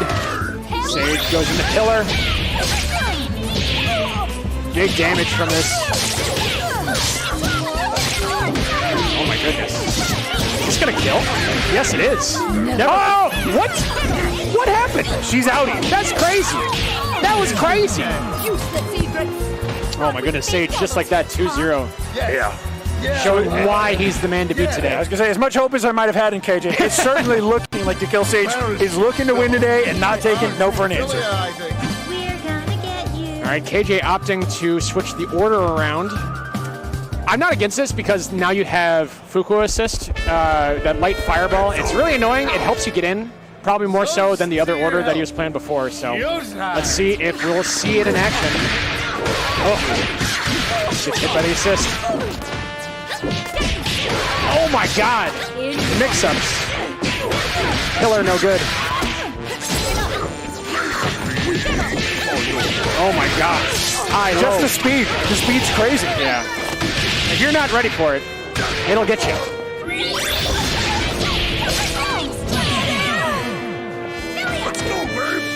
Okay. Cross up. No confirm, but this is still a real bad situation for KJ. Oh, oh. Okay. Oh no. Yeah. That is punishable. Oh my gosh. Yeah. That should be it.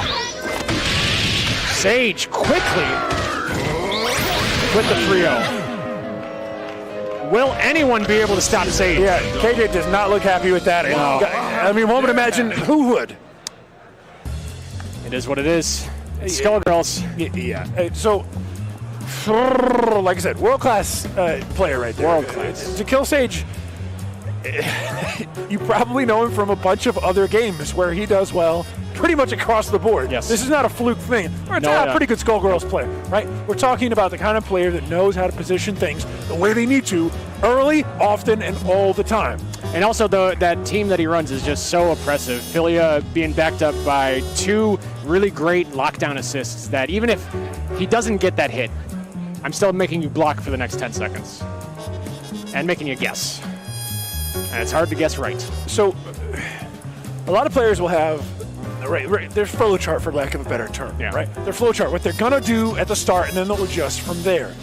Sage's play, especially with Philia, and this is good endemic of all good Philia players, is to not give the space in between those hits any real room to have an opponent breathe, right? Because if you're just coming into the game, learning the game, you're throwing out these big moves that allow for a lot of push blocks, allow for a lot of responses, maybe some PBGCs. The opportunity to get that kind of back and forth in that sequence of hits, which are a lot of lights to start, it just doesn't exist. I mean, the timing you've got to have to respond to that is way higher than the timing to execute the offense, which means it's just a solid pattern to start off with. But also, you'll see that Sage is perfectly aware of when you would get above him, standing heavy punches there every time to start a combo, and you're just getting 8 alive. So good of a player. Well, right now we're going to move on to loser semis. Cat Pie and PME are setting up right now. The winner of that will face KJ. And then the winner of that will face Sage in grand finals. Cat Pie and PME. I'm very interested to see what PME does. He's been doing Misfortune first a lot in this top 8. So I got to imagine that's going to be the same. I'm not a Robo Fortune player. I imagine Robo Fortune mirrors are not exactly the most fun to play. So I'm going to guess he's going to go Misfortune first and just try to run in against those beams. Yeah, that'd certainly be interesting because there is logic to go either way. Either use the assist or use the point. At this point, if I think anybody's going to go up and challenge Sage, it might be the zoning patterns of Cat Pie. Yeah, I mean, I think that's definitely going to be something that'll help because, man, he's just unstoppable if you're trying to rush him down. His defense is too great. His rush down's too great. Yeah. Maybe try to keep him out. I don't know. But that's the thing is, I mean, Sage with Philia, it's not like Philia has any issues getting around with movement. It's going to happen. We'll see. We'll see how it turns out. And right now we're waiting for some technical issues, but we're just hanging out. Hope everybody at home is having a great time. I know I am. I know. I'm so happy to be here with Kai. And we're just, having a blast here at the first offline event in 2022. Man, so we got a little bit of a test run, feeling the Skullgirls magic in person with One More Once, which happened yes, just indeed. a couple That was a lot ago. of fun. We had an online tournament called One More Once that had a bit of a house party feel, so some of the Chicago players were able to play in person with a crowd but still playing online, and that was a great event that the Skullgirls developers were able to help support us with, and I hope we get to run many more in the future. Yeah, that'll be excellent. Yeah. And, of course, a few months from now, let's not forget that one of the other big Skullgirls events traditionally is of course, Combo Breaker. Combo Breaker is coming up here in May, and that's going to be something else to feel that kind of energy again. Combo Breaker and Frosty are sort of the two twin pillars of the Chicago scene. Yes, and we are very, very, very lucky to have both of these events right in our backyard, and it's also very nice that at least one of them, but now Frosty too, are just pillars of the Skullgirls community and the events that the community looks forward to competing in. Yeah, and it's crazy. Again, I want to call out specifically, we had really good registration numbers this even after the people that couldn't make it, right? Registered and couldn't. The best year at Frosty for Skullgirls ever. It's insane. It's totally insane. I never would have even imagined it. Like I said, 10 years ago, we were just like playing this random weird game that we've never seen before in our lives, and here we are, enjoying the whole community here, having a hell of a top 8, losing our voice. Yeah. Raising those cortisol levels. I know I'm close to toast. I gotta get my blood pressure checked after this one, let me tell you. All right, let's get these buttons set. All right. And if you notice, Cat Pie, look at that controller. Using a little miniature keyboard, but using the arrow keys so his directions are on the right hand. WASD is for noobs. Yeah, who needs WASD? I've been playing PC games for like forever. Just give me the arrows. All right, so PME going Robo unless he swaps out. Looking for the fist bump. Looking for the fist bump. Is he gonna get it? He gets it! All right. A little bit of footsies there. Let's go. Yeah, I think Yo doesn't believe it. Almost, yeah.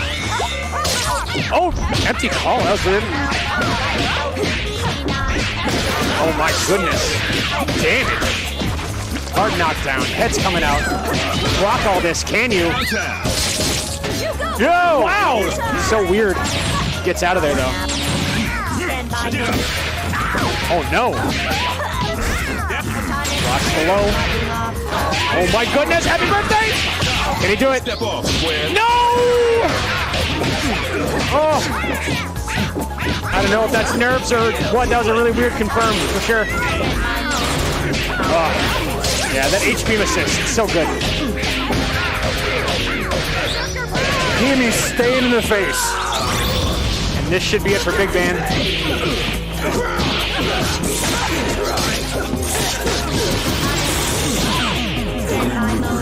Real simple. Doesn't need anything fancy. Oh! Yeah, that might be... Yeah, this is toasted wheat. Yeah, that's it. Oh, no! Yes. Very nice stuff. PME putting on a clinic right now. So, yeah, here's, again, when you talk about the stratification of players and the strategies they use, PME is one of the best when it comes to confident fortune neutral. Yes. You are not going to psych him out at mid-range. You're gonna fight. Oh my goodness, just runs up, jabs, and it works. Overhead works too. Empty throw to low, wow. Oh my god. Mixturization is occurring. Wow. The damage. Amazing. Just like that. Cat Pie down to one character.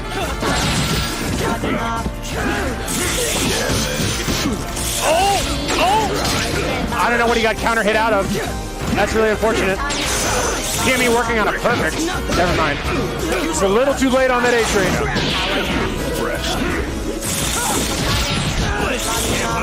Oh! No armor for you. All right, Cat Pie. One assist caught level 3 might be enough to turn this one around. Woo! It should be a dead pain wheel. Got that counter hit. Very nice. Might be able to do it immediately. Yeah, Yeah, A-Train's going to be enough. Yep. Very nice from Cat Pie. That's what you need. Same side, counter hit. Side switch. Level 5? Take the soul train. Yes! Oh, you can't see me! You can't see me! Hell yeah. Let's go, Cat Pie. Let's go.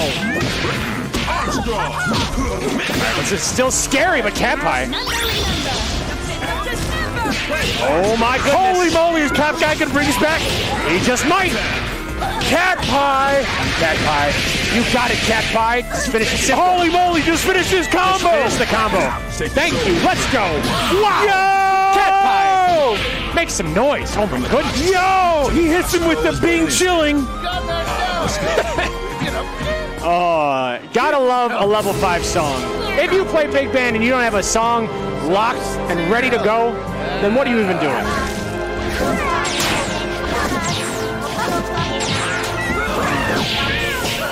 Oh, yeah, that was a little tricky of a confirm. Doesn't get it.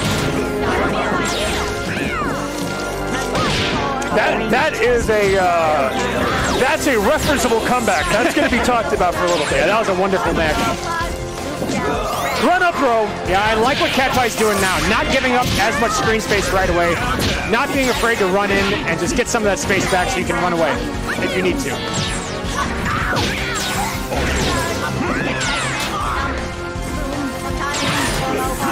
Ooh, too far. Ooh. Oh! That's the second time Cat Pie's done that empty head call. I'm not sure what that's about. Yeah, put the hands up. I surrender.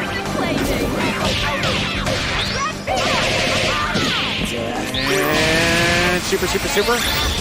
That's not going to be... Oh, no, never mind. Good stuff. Wow, miscalculated the combo. Got out. Yeah, that's unfortunate. Nice punish from PME.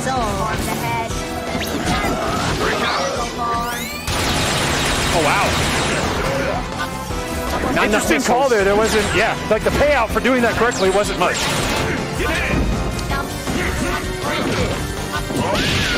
Oh, no throw. You know what? Show enough.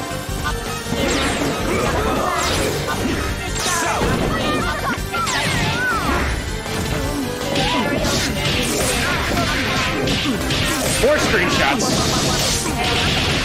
A lot of meter. Yeah, this should be it. Yep, built the 2. Oh, actually, no, it's the duo's still alive, but not. Oh, never mind. You got 2 kills. Yep, built it with the last hit. Oh my goodness. PME says, yeah, that song was nice and all. Yeah. It's like, it's cool. We know you can do level 5. That's cool. Back to the business. Another round of... Give the crowd what they want, but I want this bracket. Use of cat. Cat Pie not out of it by any stretch, though.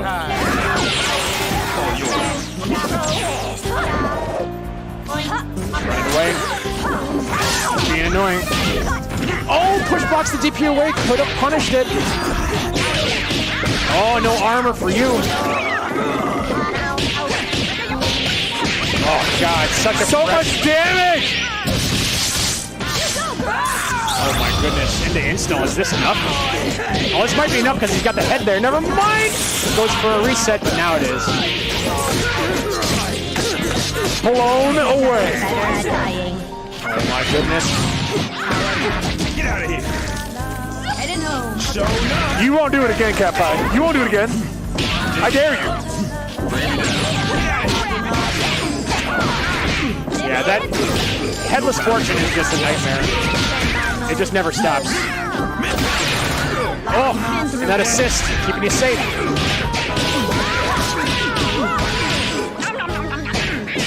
Oh, what a mix, and that's it! Jimmy takes it. Good stuff. Jimmy moves on to losers finals to face KJ. I should have had money on that one. Ooh. Oh, man. Yeah, Jimmy really cleaning it up in that last game for sure. I'm excited. He said, your ice cream is my ice cream now. Does he have what it takes to punch through the solid play of KJ? Does KJ have it in him to come back from that 3-0 that he got from Sage and pull his pieces back together. I hope so. I hope so as well. I'm of two minds. One, KJ had a shot, didn't work out. Send him back up there, same thing probably was going to happen. Maybe PME can do it. Maybe. Maybe he had the fire lit under him. That's true. That lets him rise like a phoenix. A little catalytic reaction, rise up. Yes, exactly. Oh, all right. Players are setting up. All right. We've heard the telltale sign of a character select. Let's see what they go with. Best character select theme in the business.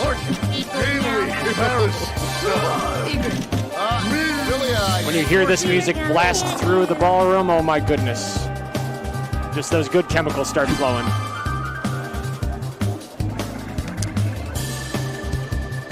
Fist bumps. All right, here we go. So the pushing doubles is a hand dryer, essentially. Yes. You need it. You need it playing this game. Okay. Yeah, see, that little fireball assist is really nice against Fortune. You can usually run under what Parasol's going to throw at her. Lots of patience.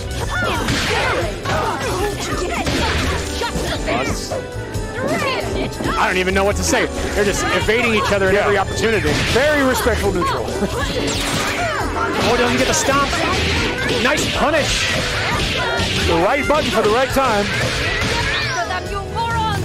That might be enough. Yeah, absolutely is enough. Duo damage. Oh! Yo! Goes right through it. Really great option for Jimmy there. Oh no! Counter hit. Do you have these? Oh. What side? Doesn't matter, I got armor! Good stuff from KJ. What you got? Nice blocks, nice blocks! Oh no! Oh! Goes low. Those charge normals are so difficult to deal with. Get in the corner! Okay. Doesn't have enough to kill. What's the setup? Goes low, or goes high, excuse me. Nice! The tears do the work. Don't work harder, work smarter. Up high, down low. KJ wow, in there. KJ in the lead. Oh, just comes in. Just getting some heads. All right. Trading some damage. KJ has a lot of meter. I'd like to see some random shots when PME goes to those super jump heights. Instead goes level 3. Oh, mama! Oh, wow! What an overhead there. And this should be it.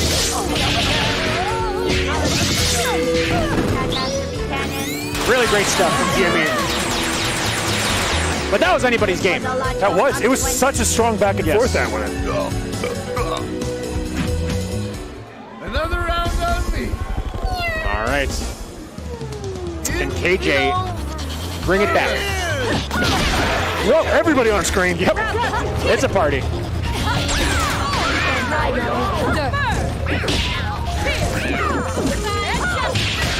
Yo, nice. Oh, no conversion. Almost. Oh, the passive. Oh, the tier. What kind of trades are these? Oh, the overhead. Parasol's so susceptible to those sorts of mix-ups. No double jump to save her. Oh, very nice. I'm stealing that. What are you doing? You could have finished that. You could have finished that combo. Oh my goodness. Fukuo mix-ups. Classic clone action. My goodness. Wow, this combo is sick. How many hard punches? Okay, all right. Full on Dizado. What is he going to do? Yo. Cross up. Sick. Okay. Oh my gosh! Yo! PME just caught pressing buttons. Look at that setup. Raw tag is safe. Oh, no, if you could have held it just a little bit longer, it's hilarious. Oh, no. Oh, no. All right, KJ. Oh, no. KJ, what are you doing? The best right punch in the business. Oh, armor grab. And the corner head action. Yeah, this might be enough with that.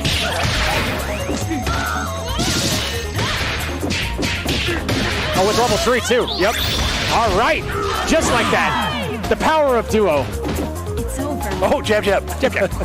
Just letting you know, I got jab, jab. Keep them coming. Back to the power. Oh, both players cool as a cucumber. Ladies and gentlemen, it's...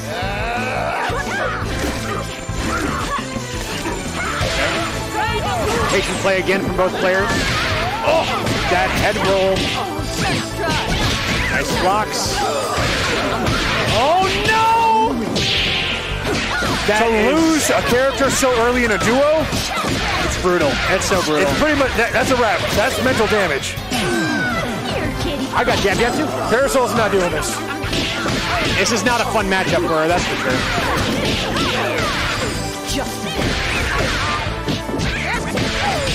Oh. And built the 2-meter. Yep. Very nice. This should be it.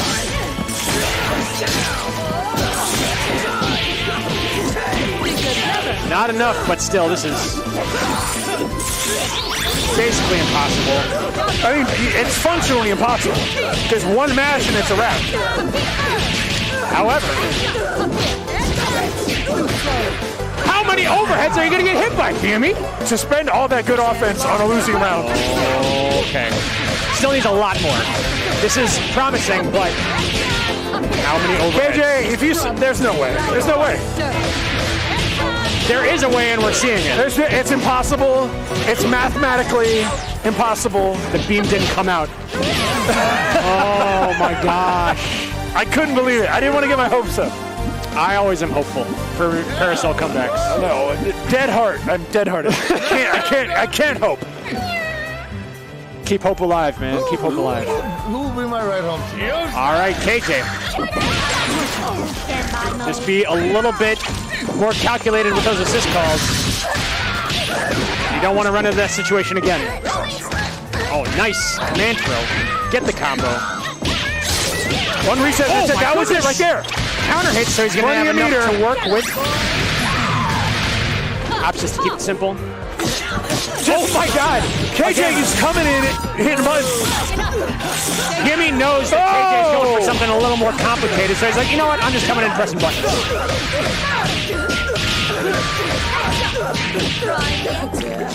Oh. Wow! That almost worked for PME, but no confirm. Gets the air throw. This is crazy. Overhead.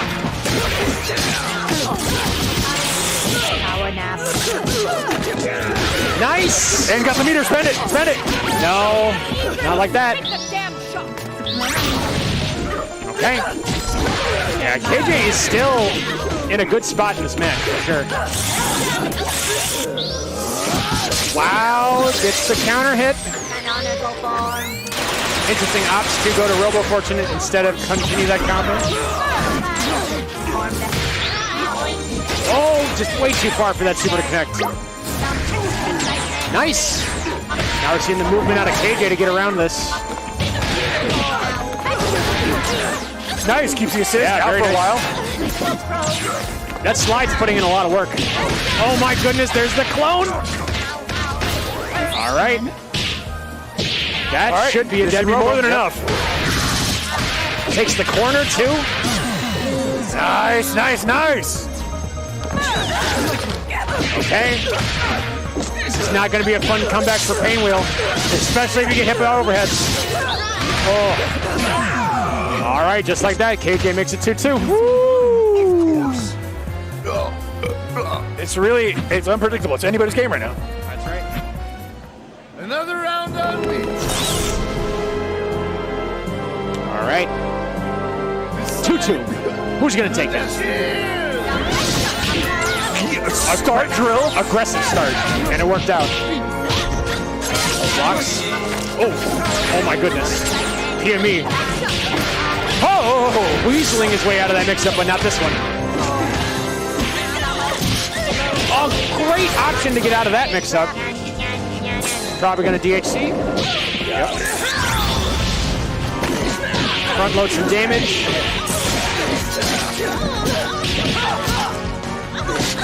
Oh, yo! Oh, definitely wanted to mix up there, but the combo kept on going. What? I'm not quite sure how that happened. That was like a weird trade. That was weird as hell. Get character here, make it happen. He's got so much on Dizzy to work with. Wonderful stuff from KJ. Jimmy not out of there yet. Nice. Jimmy jabs. Oh, counter hit. Gonna get a lot of damage here. Headless pressure. You can't press nothing. You can't press nothing. Oh my God! Cranial explosion. That's gonna be level 3. KJ. Does Fukua have it? Options to run away. Smart. Just get your damage with these beams. Oh. Ah! Oh no. No! No! And PME puts this Cinderella story to bed. Oh man. All right. Well, we got what you called. PME, Sage, Grand Finals. Good stuff to KJ, who has been playing so well this weekend, but just couldn't break through the strong play of PME. All right, so, I mean, now that we know what we're going to see up there in Grand Finals, what do you think the PME's got to do, aside from depleting his opponent's life bar to nothing? Be very careful with assist calls. Stay the hell away from just even that first touch that Sage can get, because that's going to just ruin your life. He's got to use the movement to make sure that he gets that first touch on his terms. We'll see. We'll see if he can do that. The Philly is going to be a problem. The Philly is going to be a problem. Yeah, especially you got big band assist coming behind her. I'm not sure what assist Sage will do. Either brass or DP assist. But what a top 8 we've had so far. Ending up all the way here to Grand Finals to kill Sage versus PME. PME in losers, so he will need to win 2 3 out of 5 sets in order to take this tournament. My goodness. And PME has really just been the breakout player of this top 8, and so it would be fitting for him to take this match. I would like to see a bracket reset, but the thing is, the Kill Sage really hasn't been giving anybody any daylight. No. An emphatic fist bump. Yes. We're a community. All right, here we go. Grand Finals. Starting Robo Fortune first. Doesn't want anything to do with this mix-up. Wants to run away and hit you with a beam. Let's go. Okay, go. Oh, DP assist. That's what we got. Oh my goodness, and here it goes. Oh! Not yet. Yeah, shoot. That hard punch with the armor, really great option. Oh my God, though. Oh no. Must have got turned around, maybe trying to super there, I'm not sure. Oh. It's just, the Kill Stage makes people look like the block button doesn't work. How is this possible? Okay, well, this is so big. No! PME, no! Just using the wrong combo. Got bursted out.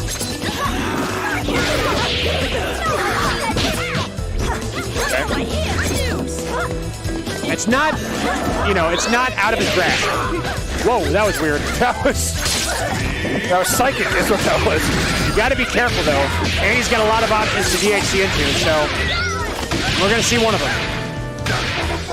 And this should be a dead fortune. The evergreen super pillar of creation. My goodness. Needs to spend 2 meters, but that's all right. You got Painwheel, not a great last character to rely on. Oh my goodness, just do it. I mean, why not? It's as good as option as any. Maybe he was thinking he would get an air dash.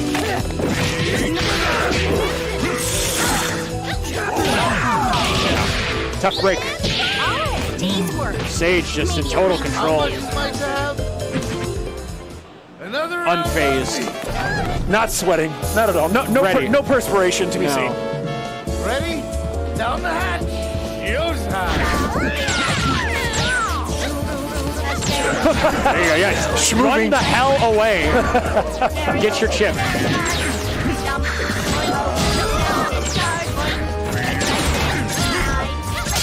I'm getting in there. I'm getting in there. And gets the heavy counter hit. Ooh. Oh, no, that might be it. Yeah. Super. And he finishes it off. My goodness. Such a dangerous team. Man, if one thing doesn't hit you, the next will. What a mix-up. That overhead was God, so... we're so...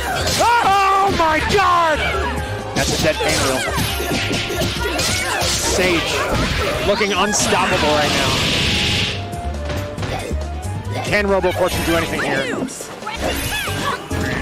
Can the Master get through this team? I'm not sure. Oh, it's just too much. It's just too much.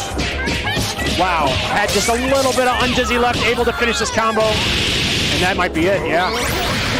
Oh no, just a little bit.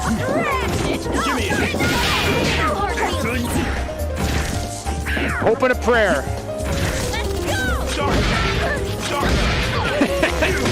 Sage is just being like, what button am I going to press to win? Give me. Hey, great job. Listen, can I get a ride? You can't get away, you can't approach, you can't block, you can't... All you can do is get counter hit. Unfortunately, that seems to be the story. But I believe, PME. I believe. All right.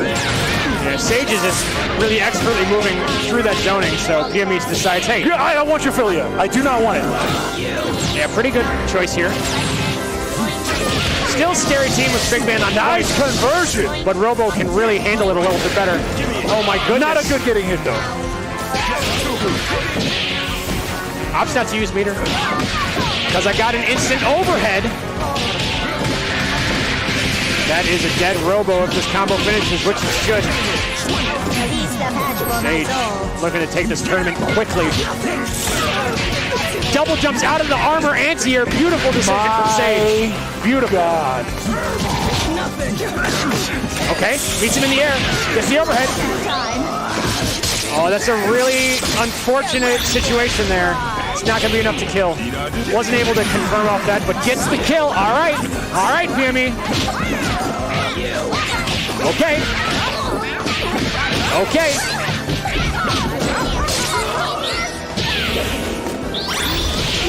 Oh! Almost that's a good something. decision. That's something. Yeah, I wanted to kill that assist, but that level 3 just wasn't enough. Painwheel is hurting though. Oh man! Holy crap! He's gonna build enough meter. This might be enough. Good God. Oh, it's definitely enough. And Sage is your Frosty Faustings 14 Skullgirls champion. Man, finishing top of his class, majoring in Swiggity with a minor in Swooty.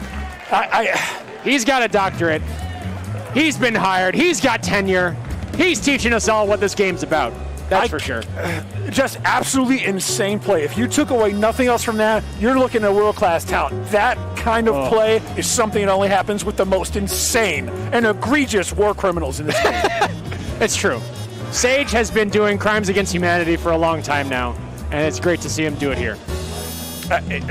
Man, I think just to see that kind of play was worth it in the end. Even though PME was fighting an uphill losing battle against one of the best to ever do it, still, to get up there with this kind of numbers, everybody who made it to top 8 did an excellent job and played out of their mind. Yeah, we saw a lot of variety. We saw a lot of different play styles.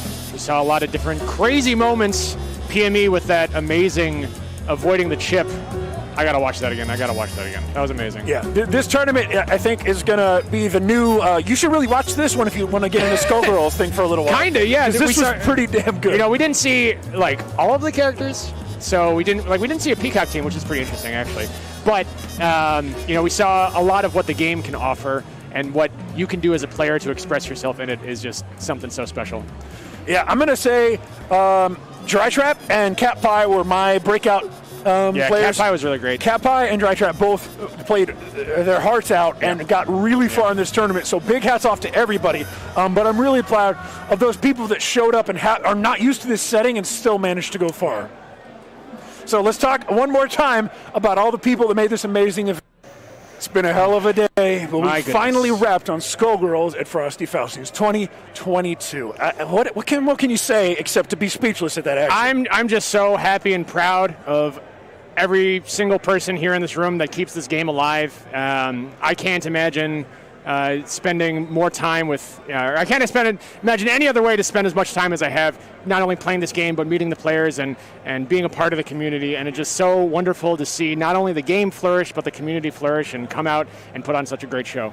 Yeah, it's like the classic credit scroll in a video game. We get to the end, everybody's thanking everybody. Thanks to all the people here. Thanks to sponsors. Thanks. We're all saying what? Congratulations. Yeah. And thank you for for watching, for being part of that community, forming the bulk of what makes this community possible. It's the viewership. It's the participation. So thank you. See you later, friends.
Well, good afternoon from PAX West. We are back here in person, trackside, getting set for the Mario Kart 8 Deluxe Championship Cup 2022. That's right, this is not your Grandpappy Special Cup here. We are getting set to bring you 12 of the top racers, 8 courses, 1 champion. Welcome in, I'm Jordan Kent, and joining me, we have one of the fastest men in the pit stops here, EE, and a man that is no stranger to the checkered flag bear. And EE, let's get started with you. What are you excited to see? We have so much talent on display here today. Well, I'll tell you what, I mean, you know, if you talk to a lot of the players or just some of the fans, you know, like Strike is definitely one of the favorites coming into this to obviously take the whole thing, right? Just so much talent we've amassed at this competition.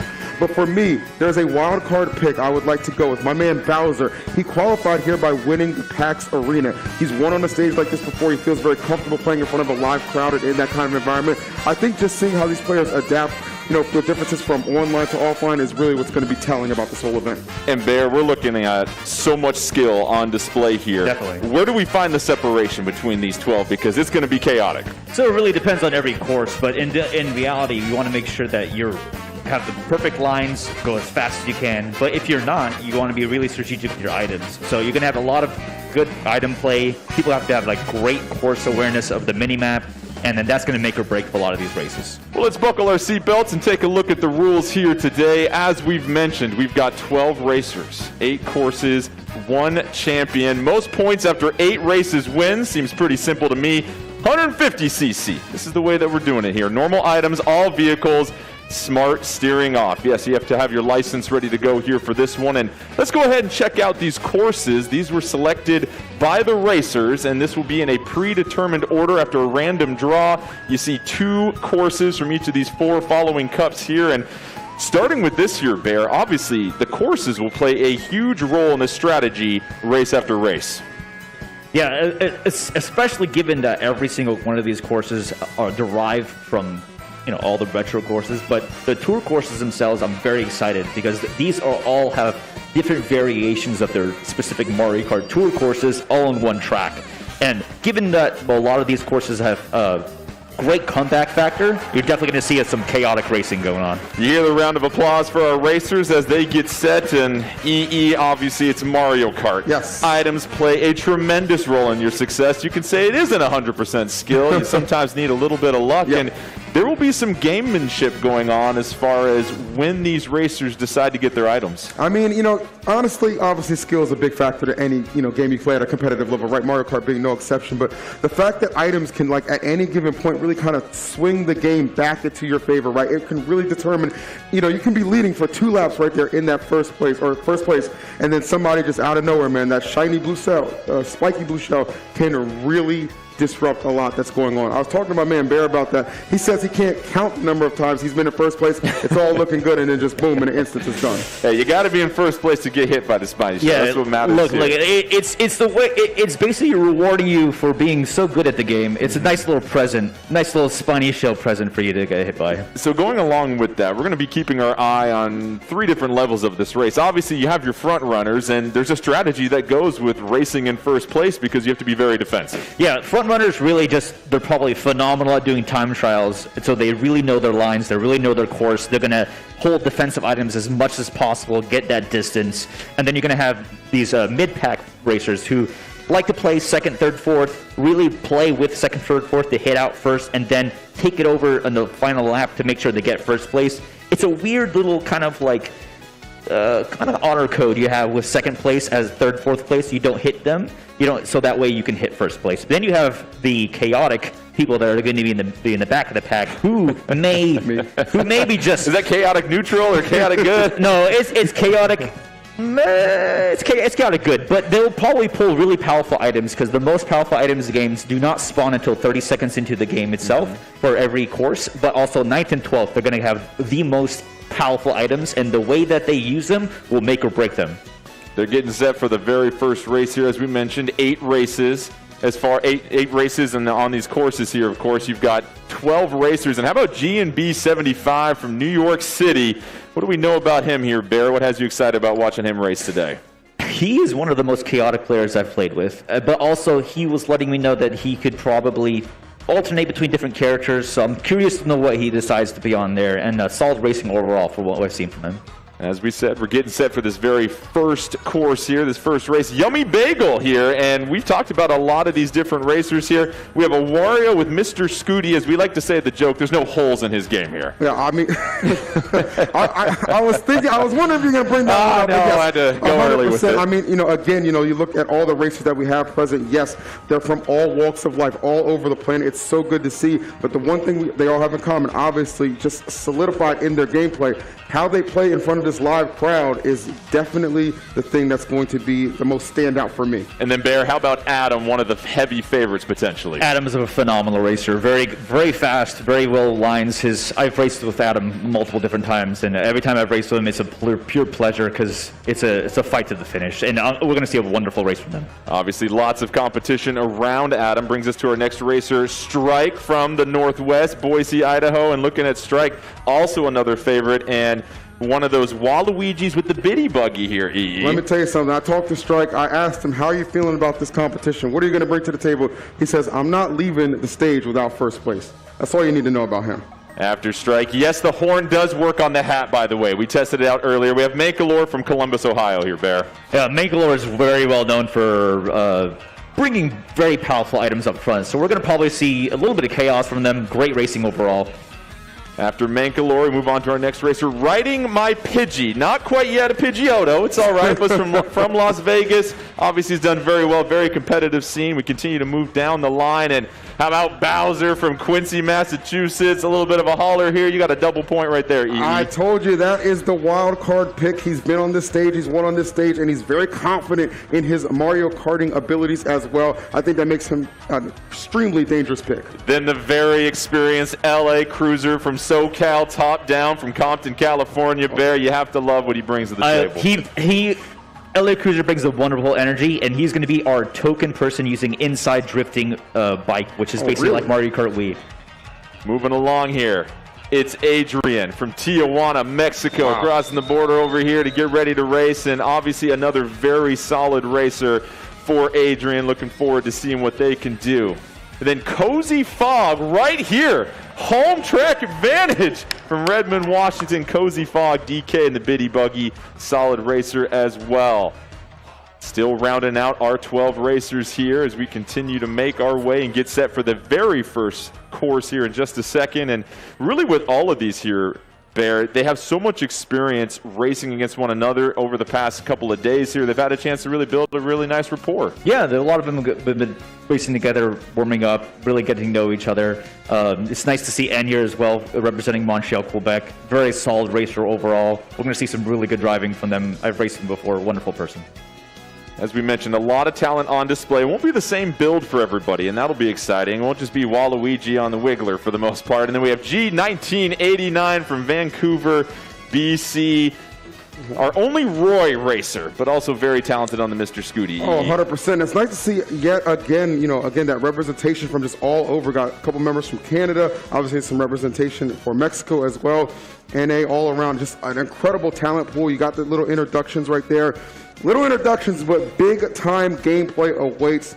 Mankalore, I see you squeezing the hat. I see that. He couldn't wear it right now because of how he obviously has to wear the headset, but yes, that accompanies him every single place he goes. Our 12 racers are getting set to start their engines. Our very first course, though, will be Sydney Sprint. You love this one, Bear. I absolutely love this course. This is one of the most phenomenal best courses they've added into the DLC. This debuted in 2021 in Mario Kart Tour.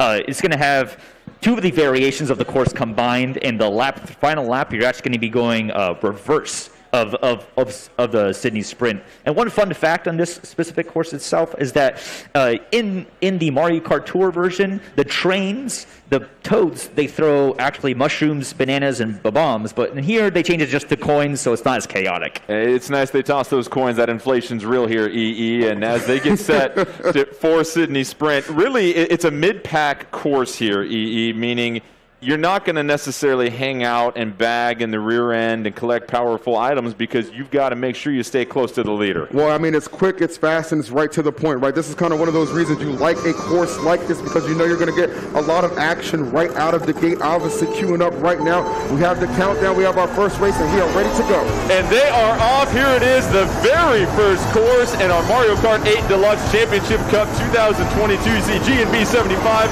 Bagel, Strike, and Jet, and already Strike falling to 12th here, Bear.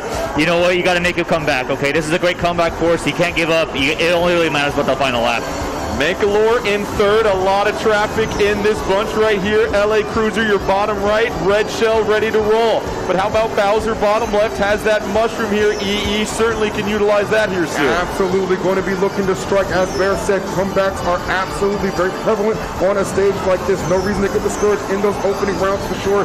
You see just taking control right now. First place though belonging to my man Adam, just holding it down. Adam, without an item at the current moment, is able to avoid the red shell. And then here is Mankalore in second. Mushroom with the boomerang on deck, making their way through the park. Excellent lines here, Bear, because you have to be careful. It looks like we had a little bit of a collision against the wall. Yeah, indeed. And also, Mankalore will likely... he actually used the mushroom, but most of the person in first place, this is actually critical. Having first place with the mushroom gives you the opportunity to dodge the spiny shell. So whoever's in first will likely hold on to that as long as they can. And EE, look at how frequently they're checking their mirrors. Obviously, you love that during your driver's license I'm going to be honest with you, I'm a little disoriented just looking at that, but for these guys, it's just another day at the office, and you have to do that. Just understanding everybody's on your tail, and that lightning could be a big turnaround. You see N trying to make a play to kind of get a little bit out of there. Here comes Adrian. And Adrian dodged that lightning, was able to pull up in a mushroom, put a cut here, and is probably going to go for the double item box for protection. Final lap. We see Riding My Pidgey in 8th, Mankalore in 3rd, LA Cruiser in 8th, trying to make their way 15 points for first place. It will be chaotic down the stretch here, Bomb going off, and still hanging out in the back, but it is Strike in first, Red Shell coming, Green Shell defense, Strike. Almost there, just has to make this turn. Oh, this is tough. This is tough. G&B coming right behind. Is it going to be Strike or G&B? Quick look at Yummy Bagel, Red Shell ready to go. Strike. Just a few more turns here, Bear. This is a solid run. He's a solid one overall. Nice little finish there. Got really lucky, but G&B did not throw the Red Shell forward, given that he was defenseless. But overall, solid racing from Strike there. Nice finish. G&B was second.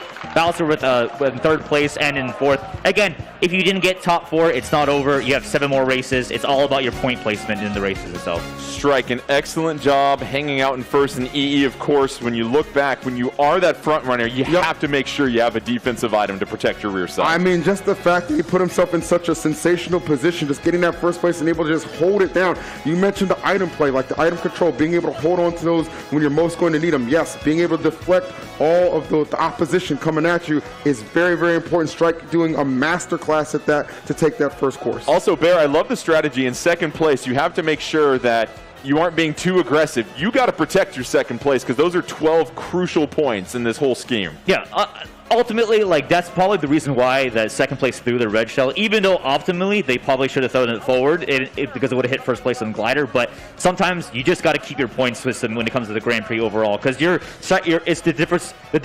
3 points can make or break the whole standings for itself in the Grand Prix. Let's go ahead and check out the standings after our first race. Strike with 15 points, G&B 75 with 12, and there's your boy EE Bowser getting 10 points in third place. But as we mentioned, anything can happen, and as we get set for our very next course here, SNES Mario Circuit 3. I mean, this is where I got my Mario Kart license 30 plus years ago here, Bear. Getting a chance to now do this in Mario Kart 8 Deluxe, what's the strategy for so many of these racers? So this specific course is the ideal bagging course, which is basically, we're going to see half of the racers are going to hold back, try to get the most powerful items they can, because you have a great comeback factor here. And if you were in the back, the thing is in each Grand Prix, if you finish last, so the bottom 6, it's actually an advantage for them, so they can kind of hang back, farm their items, try to make or break the last lap and a half. And the biggest thing for them is they're going to go for boxes and coins so they can go faster. And this is a really good point you bring up, because EE, coin management plays a huge role. As you know, you get 10 coins, you're going to be moving as fast as you possibly can, but you want to make sure you're still collecting coins to prevent the opposition from getting any faster. Oh, 100%. I mean, at the end of the day, you understand, yes, you want to keep yours in full, right? To get that extra additional speed for sure.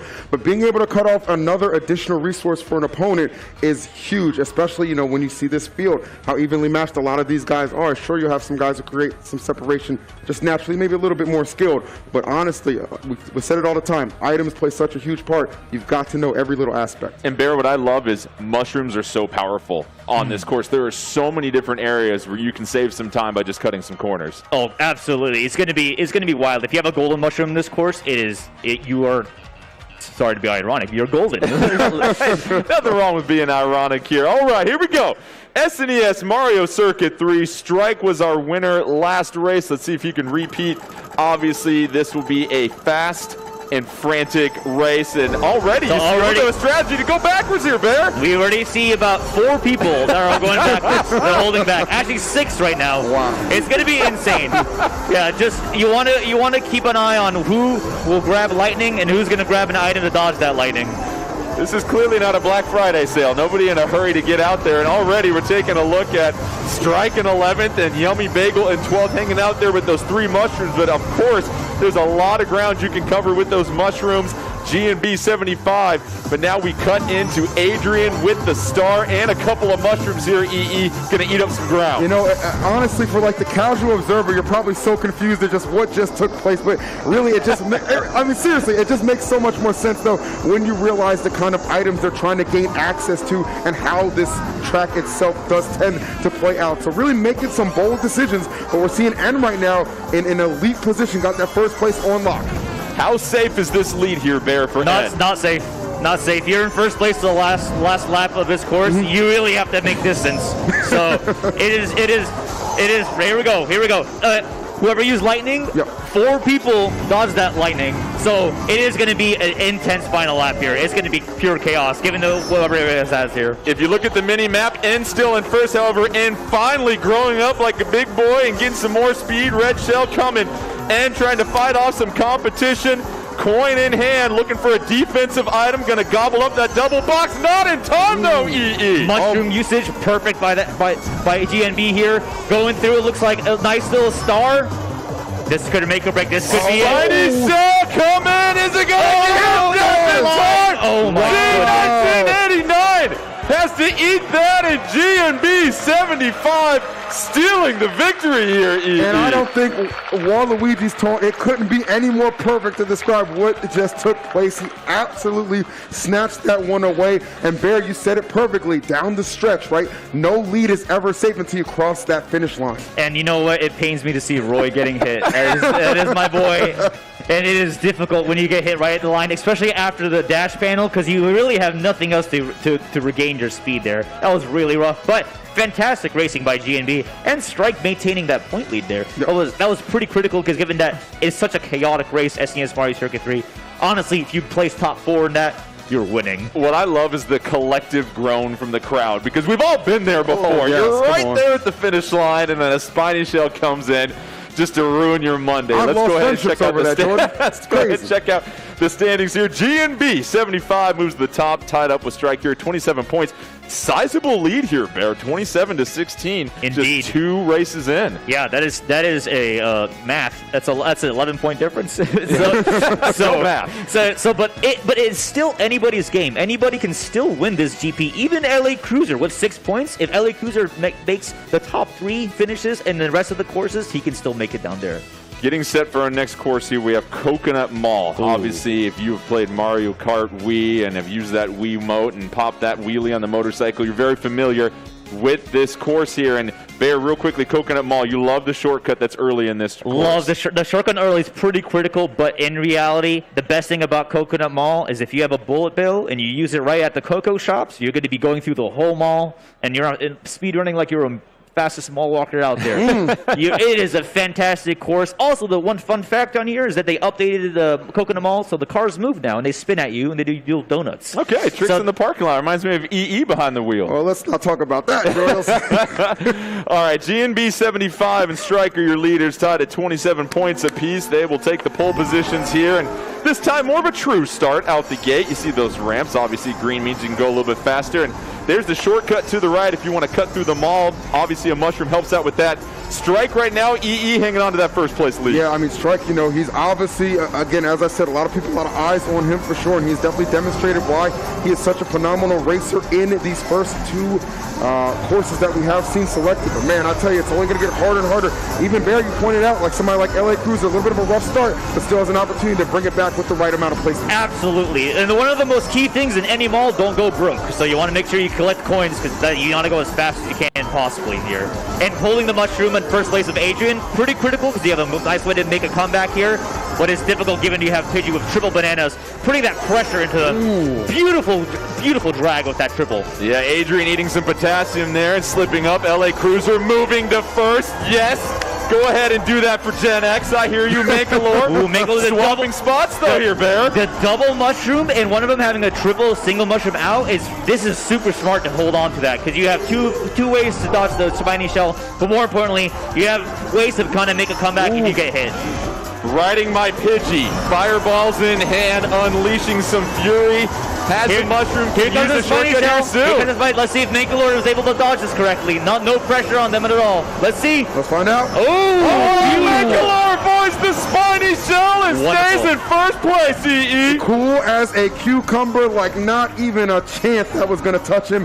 Having this lead right now, not trying to relinquish it at all. He is playing out of his mind, but GMB hot on his trail with that. GMB launching the red shell, has a banana peel behind. Mankalore, no defensive item though. Tough. This is trying to close it out. Mankalore, one more turn. Lightning bolt coming.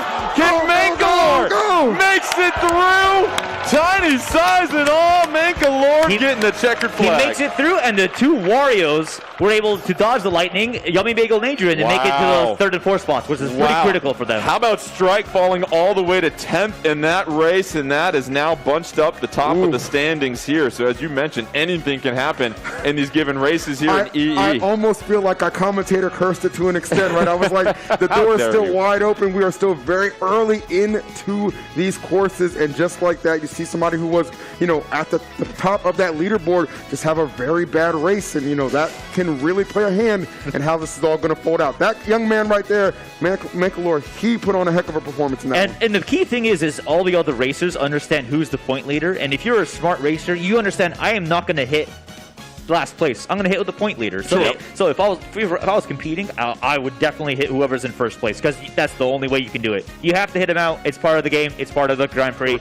You know, you got to be a winner. And you would never turn around at the finish line and throw up a bomb, right? Right before you cross the finish line. No, I would not do that. Let's go ahead and check out the point leaders here after we got done with 3 races. And as we said, it is starting to heat up because it is getting bunched up. GNB 75, a 9-point lead, but Strike all of a sudden has Mankalore in the rear view mirror, and there's a whole lot more that can happen still here at EE with 5 more races, and it just goes to show you cannot take a race off. Oh, 100%, not at all. I mean, I love the fact that you're already seeing like such big shifts, I feel like, at the start of things. I mean, we've got 3 down, we've got 5 more to go. Some of those guys who are kind of hovering in the middle of the pack, absolutely understanding they still have an opportunity to rise up a little bit. I mean, Barry articulated it well. When you have those guys who are in those top like 3 positions, they're going to draw a little bit more attention, and that makes it a little bit more dangerous and difficult to win in a course selection like this. It also makes it super dangerous because the top 3 are all Waluigis. So you're going to have someone, if they have lightning, they're likely going to go for the Waluigis on the minimap to make their day miserable. So you have to be careful because sometimes you just might be caught in the crossfire.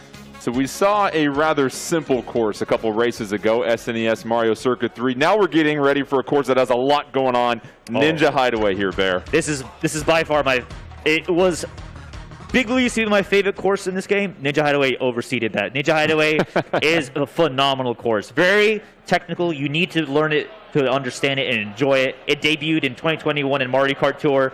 It is identical to Mario Kart Tour, but has great graphics. There is a critical shortcut in the Piranha Plant boards on the bottom path. You can do it with a mushroom, a shell, or you can actually do it without a mushroom. You just need to do it pretty strategically. You might be able to see some people do that. Also, big thing on here, in the glider part, be careful.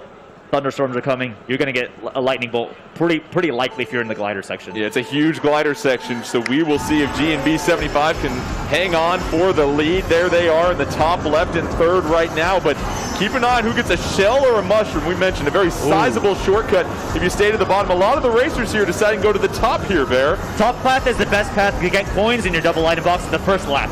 The first lap specifically, best path to take.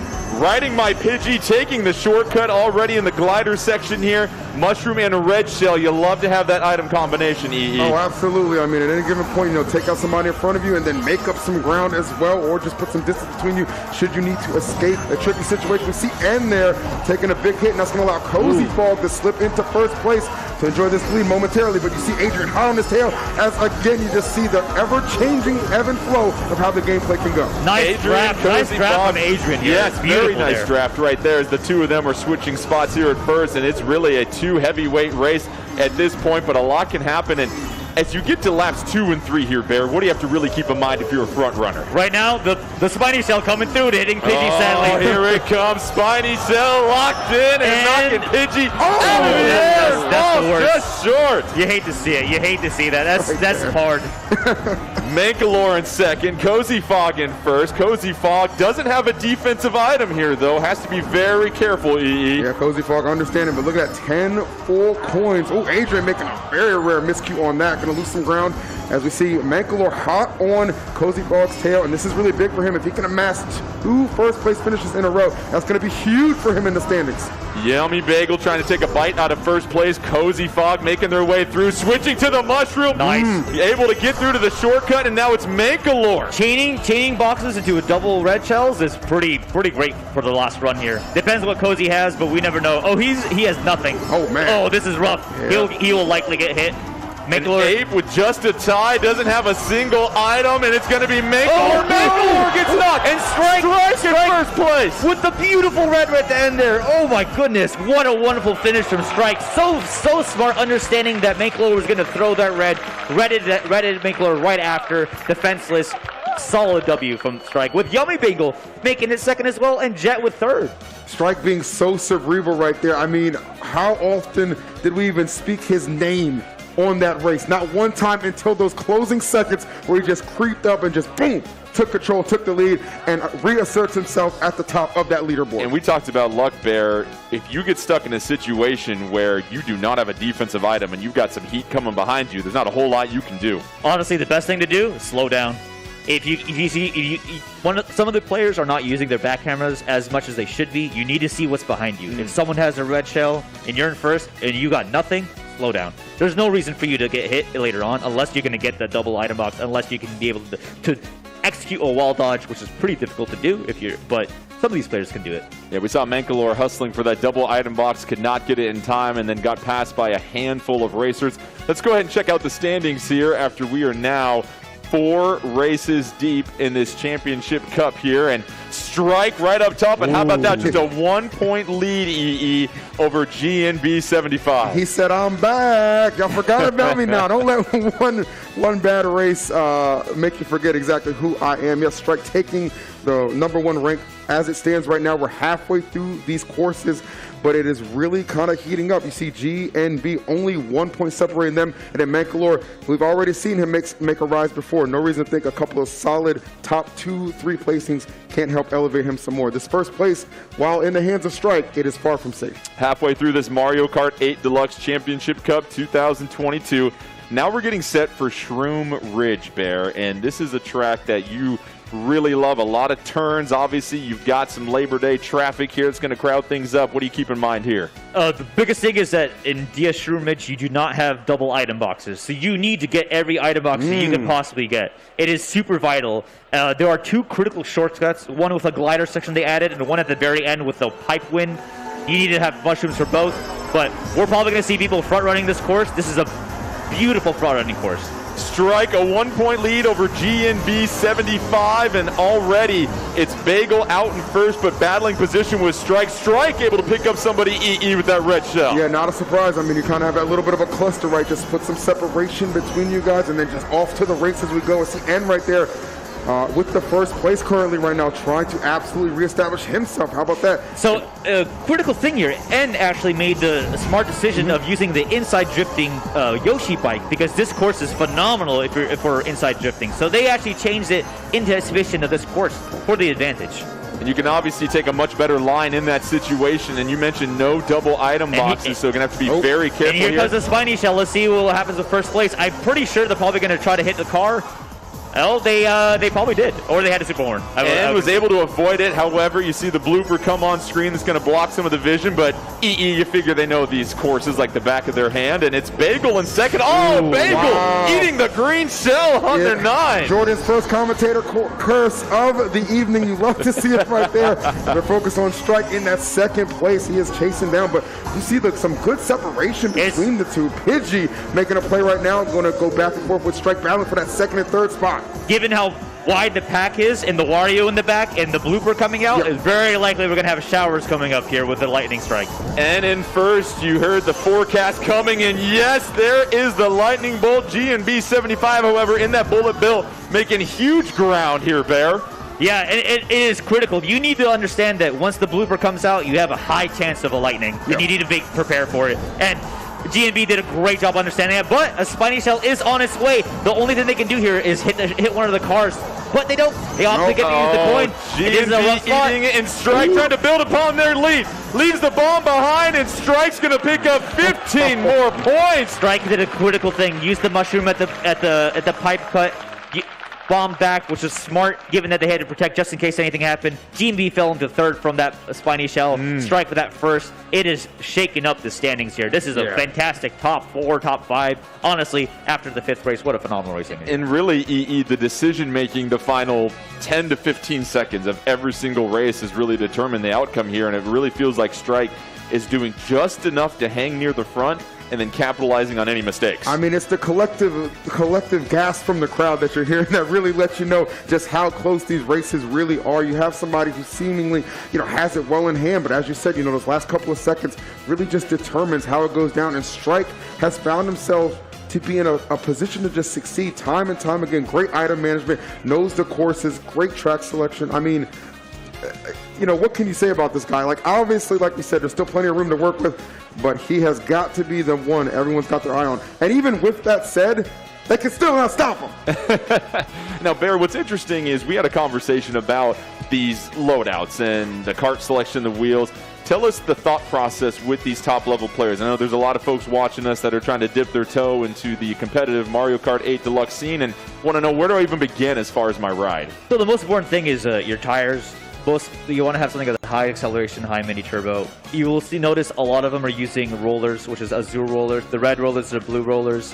So super important there. And then beyond that, you want to make sure you pick a cart that handles well for what you would like. Your character is important, but in reality, you'll see a lot of these people using heavy cruiserweights, which is like the Roy, Waluigi, Donkey Kong. They're all the same weight class. That's why we're mostly seeing that. But in general, heavier characters do a great job, but you can still win with a light character. One of my favorite characters is Shy Guy, and I really enjoy playing as Shy Guy. You can still do well, and there are some people that do really well with Shy Guy. Hey, heavy characters can do well. There's hope for us, EE. All right, let's go ahead and check out the standings here. Strike with a 6-point lead over GNB 75, building on that advantage. Yummy Bagel 13 points behind in third place, so it looks like it's starting to shape up into a 2-racer competition. Up next, Paris Promenade, Bear. Ooh. Let's go ahead and have a croissant and take a tour through the city streets. But what stands out to you about this course? Beautiful course. One of my favorite courses they added into the game. This is debuted in 2019 in Mario Kart Tour. It combines 3 variations in one for this itself. At one point, it goes backwards. So on the final lap, if you're slow enough and you're fast enough, you'll meet someone. Maybe even a bullet bill into your face, which happened to me many times. But so it's going to be really interesting. There is a critical shortcuts with the Piranha Plant boards at the beginning and at the end. But in reality, we're going to see a lot of usually front running here, but we'll probably see someone use the lightning at the end of the glider because it is a critical time to use it. Keep an eye out for the use of the bullet bill. Now, obviously, you figure EE, all of these racers are aware of the lead that Strike is building. You figure there's a huge bullseye on their back. 100%. And Strike knows that even in first place, just immediately soaring out. But for everybody else, you have to understand, this is crunch time. You only have so many more races to have a chance to kind of knock Strike a little bit off of his pedestal and accumulate some points yourself. So really no room for error right now. I'm looking to see some of these guys who are kind of at the lower end of the standings really have a good showing in this race. It's imperative that they get some points on the board. And Strike is just running away, using their coin.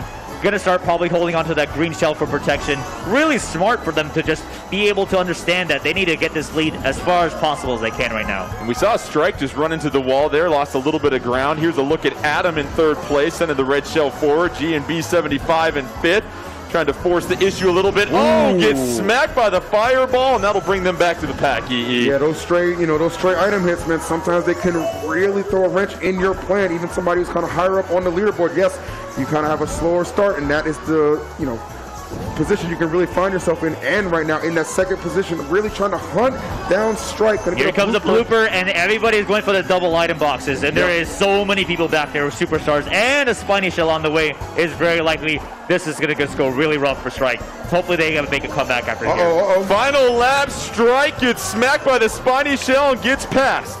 Strike trying to hang on to one of those top 3 positions, and in first, green shell is going to go ahead and negate the red shell. Riding my Pidgey, threatening in third. Strike all the way back down to 7th with just a coin, EE. Just a coin and a dream at this point, because it's not looking too likely he's going to be able to take first in this one. So that is certainly going to open the door for somebody else to accumulate some much-needed points. How about N gets the double item box firmly in first place? Let's see if he can maintain it, Bear. And a mushroom in second, but it's very likely Adrian will go for the shortcut. But I don't think he'll make or break. Not enough distance here to make it through. He's probably going to get first. It was like N getting first place. Yep. Nice, Adrian was second.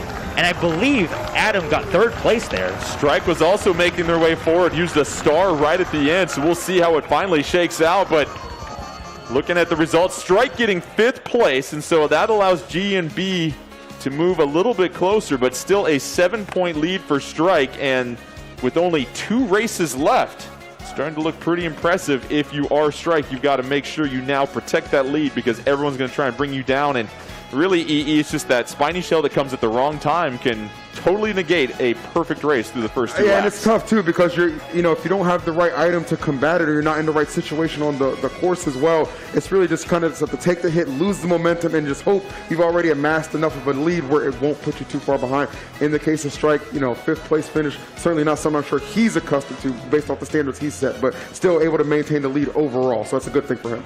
Bear, in your experience, a 7-point lead with 2 races left, how safe is that? Not safe. You're not safe. You need no hesitation. You need to be top 2, top 3 finishing these next 3 races. And our next course is very chaotic, so it's going to make or break for a lot of these racers. There could be a good comeback. I think the top 4 can still win this whole GP. Let's take a look at the standings here in just a second as we get set for the final 2 races. Here they are. Strike 7-point lead over G&B 75. Yummy Bagel sitting there in 3rd place, 18 points behind the leader. But then Adam and Mankalore, that is bunched up 4, 5, 6. Don't even dismiss Adrian at 7th place with 41 points. So, Mushroom Gorge. This is going to be very chaotic, as you said. How come? Well, okay. The Wii Mushroom Gorge debuted in 2008 in the wonderful Mario Kart Wii, one of my favorite ones. There is a huge shortcut to end called the Gap shortcut you can do. You must have a mushroom. It is technical, but anybody can really do it with some practice. But the biggest thing here is that the mushrooms themselves are the mushroom area. If the lightning does occur when you're in the mushroom area, you are out of luck. You're going to be falling, you're going to be scalding, you're going to be very, very frustrated. And every mushroom has a different specific kind of property. So the red ones, you trick on it, you bounce in the sky. The green ones, you trick on it, you don't bounce in the sky. But the blue one is only one. It's a glider. So we're going to take a little detour and go to New York Minute, actually, for the next course here. We've talked a little bit about these final 2 courses, and it looks like we're going to make a little change to New York Minute. And so right back at you, Bear. New York Minute, one of those Mario Kart Tour tracks. And we've talked before, there's a lot that can happen here, especially when you get to that final lap.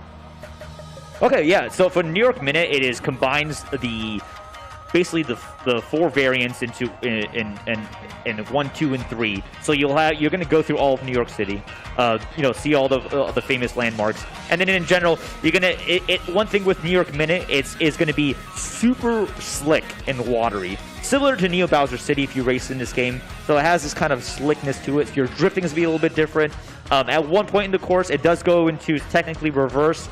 But it's very rare you're going to encounter anybody that's going to kind of facing you in that section. And this is another mid-pack course here, EE, where you can go ahead and hang out at the front or hang out in the middle. It's not one that's going to benefit you if you're just trying to collect the bullet bills and the lightning bolts at the end. Yeah, 100%. I mean, and I think for a lot, just based on what Bear said too, like how this lead is just not safe, that's kind of a benefit too, to our top 4, top 5 right there. Still itching to maybe knock Strike off of his position and, usurp him, take that first place. Because with just 2 races to go, yes, you get those kind of more chaotic courses. I think that's really going to benefit you when you're trying to make a play like that.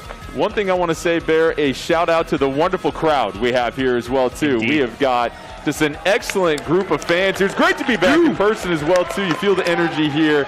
And with that, take me through the mind of our racers here, because this is different than playing online or playing in a LAN. You've got a crowd, maybe a little bit more pressure. It's just a lot of pressure. I don't envy them for being up there. It's pressure because you have the crowd behind you. You really want to race your best, but also you want to make sure that you can perform well here. Well, for you, I mean, I know you do competitive racing yourself. Do you find much of a difference in just how you approach everything online versus offline? Because, obviously, I'm sure you've competed offline, but, for a crowd like this, that's pretty insane. Offline and online, completely different. Online is just you, your monitor, and your own battle. But when you're in front of people, when you're next to your competitor, it's a different feeling. Because, one, if you hit me, I can look at you later and be like, man, that was unfortunate. I really didn't like that. Did I offend you? Yeah. But more in reality, you actually find that camaraderie. That's the one thing nice thing about in-person Mario Kart tournaments is you really find out that there's other people in their real life. They're not just their Miis. They actually a lot of them look like their Miis. Actually, a lot of these people, 8, 9 of them, I knew them for a past couple years. They all look like their Miis, which is hilarious. But Alka is able to really kind of connect with them, get that experience, and as a player in this situation, being in front of the crowd, you want to play for yourself. It is tough if you're in the bottom rankings right now, but you can still make a difference. You can still fight for those top spots, maybe get podium. That's the kind of goal when you're at the last leg of the few races. You want to do your best, have a good performance, do what you can, and then if you're in the top 3 GP in any of these kind of Grand Prix, you are fighting for your life. You need to make sure that you don't get hit. You're going to play super defensive. We're going to see Strike play the most defensive as possible, knowing that they have a target on their back. And EE, you have casted so many events where someone is on the verge of claiming a championship, and it's a different mentality to close things out. Everybody can start hot, but to really seal the deal and have that clutch moment, that clutch play down the stretch, it takes a different breed. It really does. I mean, it separates the good players from the great players, right? And we obviously understand every single person that we've seen on the stage has had those moments of greatness, right? But to win a championship, to capture a title on a stage like this in front of a crowd, this is why I did allude to the fact that I really did think Bowser would have a nice opportunity, because he's won in situations like this, whereas a lot of the opposition has not competed here. But, one thing I will say about Strike and several others, ice cold blood in those veins, because they are showing up and they are showing out. And Bear, keep it real with me. Everybody understands the standings right now. They see Strike at the top. How out of their way will people go to bring Strike down just to keep it competitive the final race? I think if you're in the top 5, you're probably going to aim for Strike. You're probably going to be relentless. But in reality, some of these players, they might have checked out and might just have a good time. I see a Streetle in the midst, but I think that's because this course specifically performs really nicely with the Streetle vehicle itself. Off we go. New York Minute penultimate race here in this Mario Kart 8 Deluxe Championship Cup 2022. It's Strike and everybody else at this point. Early look here. You've got Bowser on the bottom left. All of a sudden, N in second place. And you've got Cozy Fog in 5th. Still kind of bunched at the beginning here, EE. Oh, 100%. N is definitely one of those people I'm looking forward to maybe have an opportunity to still claim that first place. We'll have to keep a watchful eye on him. But Strike right now holding down second. Adam in first place. That is risky. Yes. You need to be careful with that. Considering where to detonate that, just elects to just chuck it behind him. Oh, misses out on the double item box, though. And that is N that is going to have to hit the brakes here momentarily. Another red shell coming. LA Cruiser, great to call his name, in 3rd place now. Trying to hunt down the leaders. And Mankalore in 4th, using that mushroom to cruise around right on the heels of LA Cruiser. Grabbing up a couple of coins, but it's Strike once again, Bear in the lead. And he's neck and neck, holding a mushroom in first, understanding even if they get redded, even if a spiny shell comes, they have a way to make a good comeback here. Final lap. Strike really trying to take control of this championship. We'll see what will unfold here. Strike in first. That Boo will go ahead and leave him with a green shell. Blooper coming on, which I imagine, Bear, expect a lightning bolt. It very likely at the end of this here, but it's very rough because you have such a tight finish. This is just a straightaway here. Strike can just run away with this as long as they don't get hit, which they have. Wonderful to see that first place there. I believe LA Cruiser got second.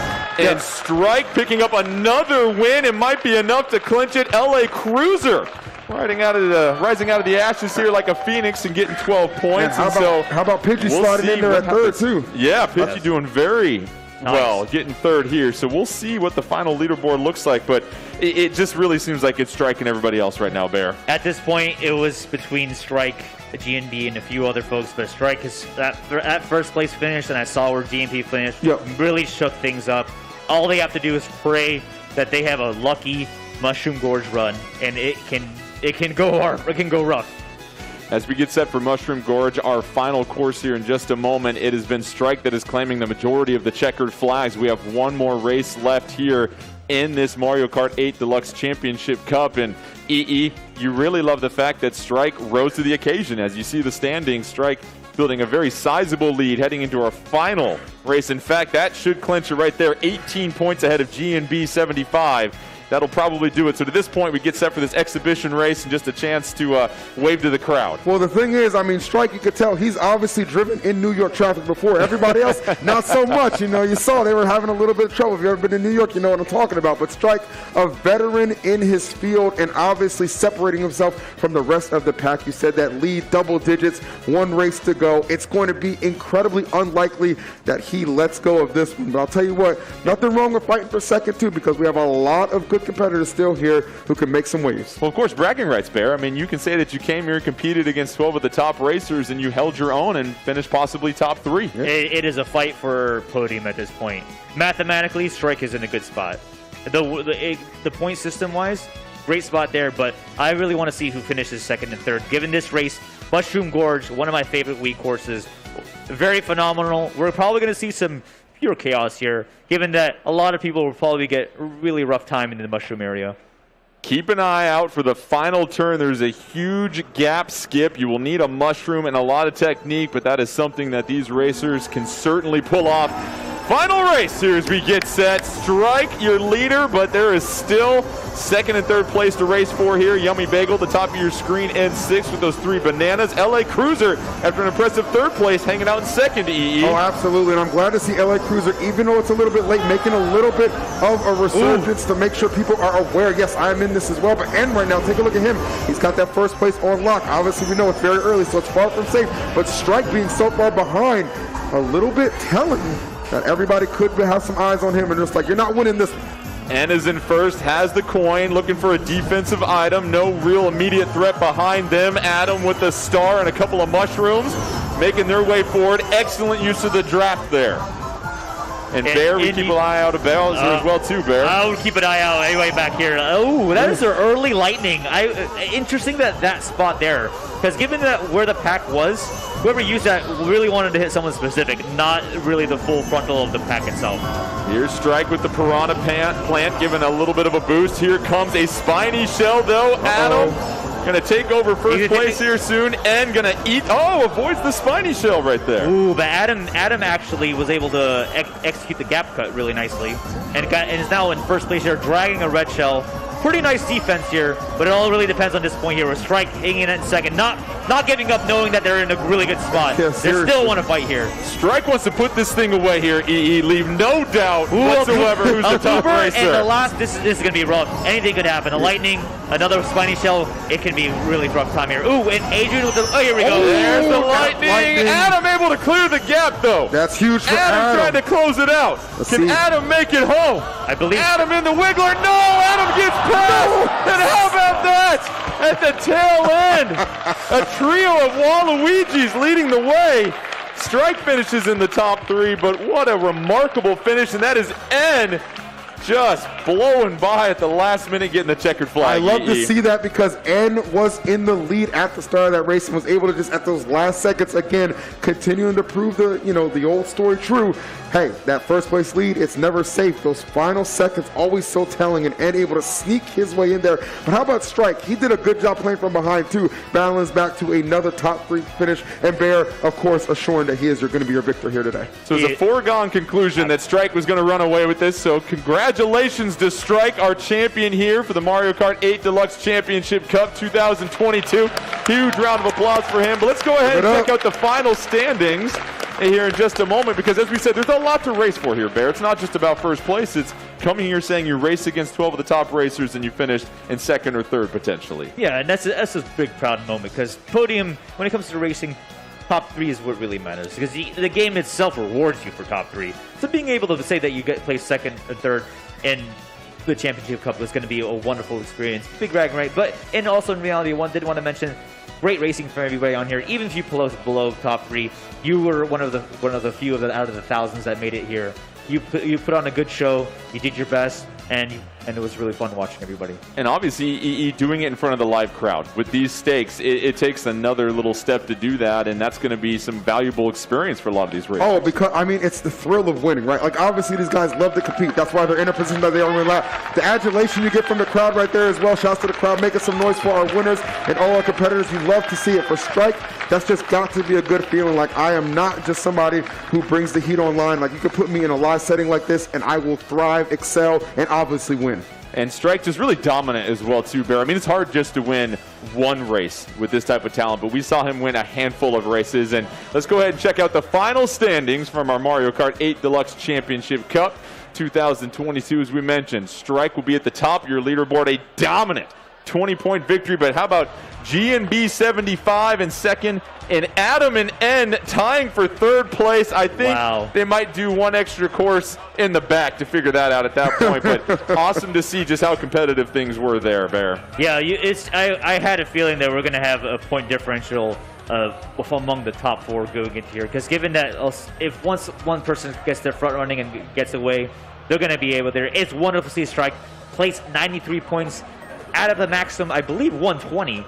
So it was really good placements for all of the striking here.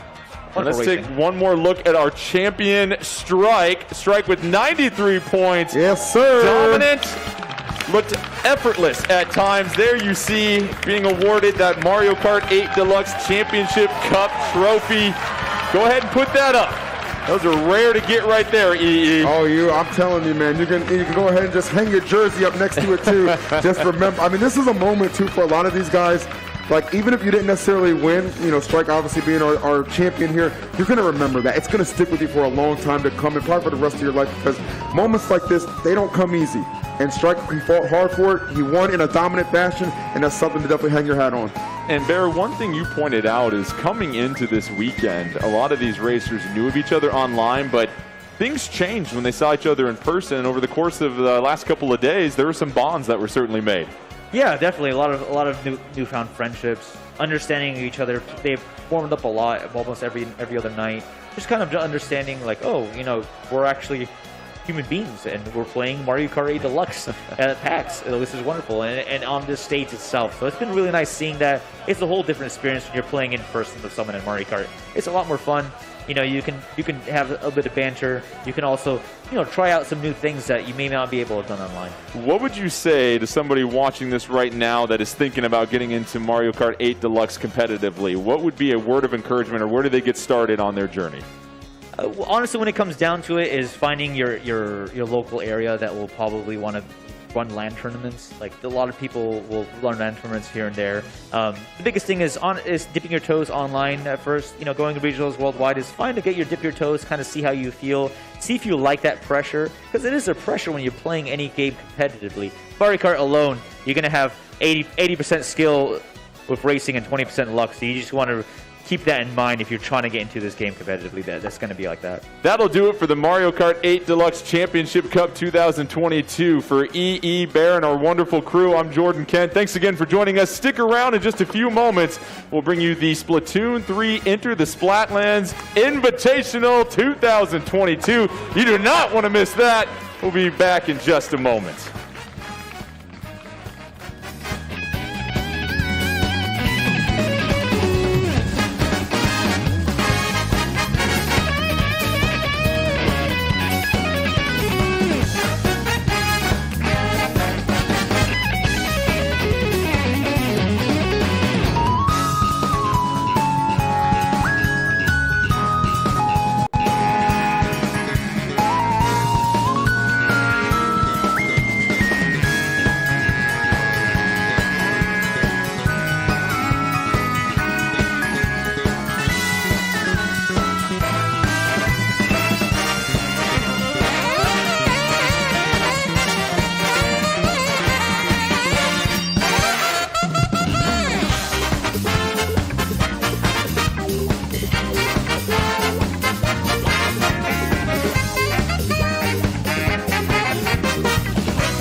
bringing you the Splatoon 3 Into the Splatlands Invitational 2022, coming your way from PAX West. I'm your head spray-by-spray host, Jordan Kent, and joining me, two casters that have been there since day one. Gentlemen, live audience, Splatoon 3, what are you excited for? Everything! This game, we have waited for 5 years for this game to come out. We have been so excited all throughout, and finally we will get to see what the best players in the entire country can show us here before the game is even released. Joined by Nine and Shiny. This has obviously been a day you counted down on your calendar, marked off every single day.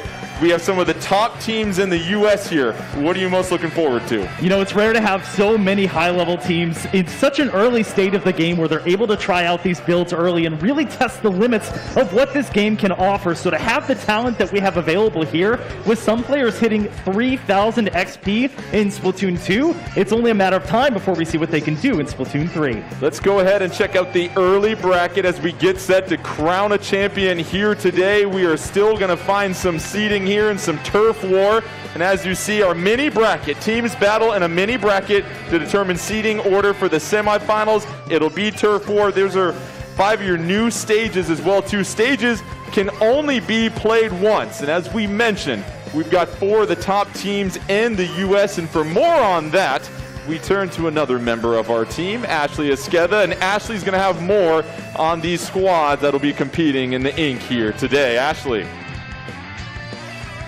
And as we continue to wait for Ashley here in just a second, as we you're get the team excited, captain. here she is. How are you feeling about your team? Honestly, I feel really confident because when we were playing a little earlier, we all got the handle of the game pretty down, and we're feeling pretty good with our chances of winning the tournament. Bran, how are you feeling about your team's chances here?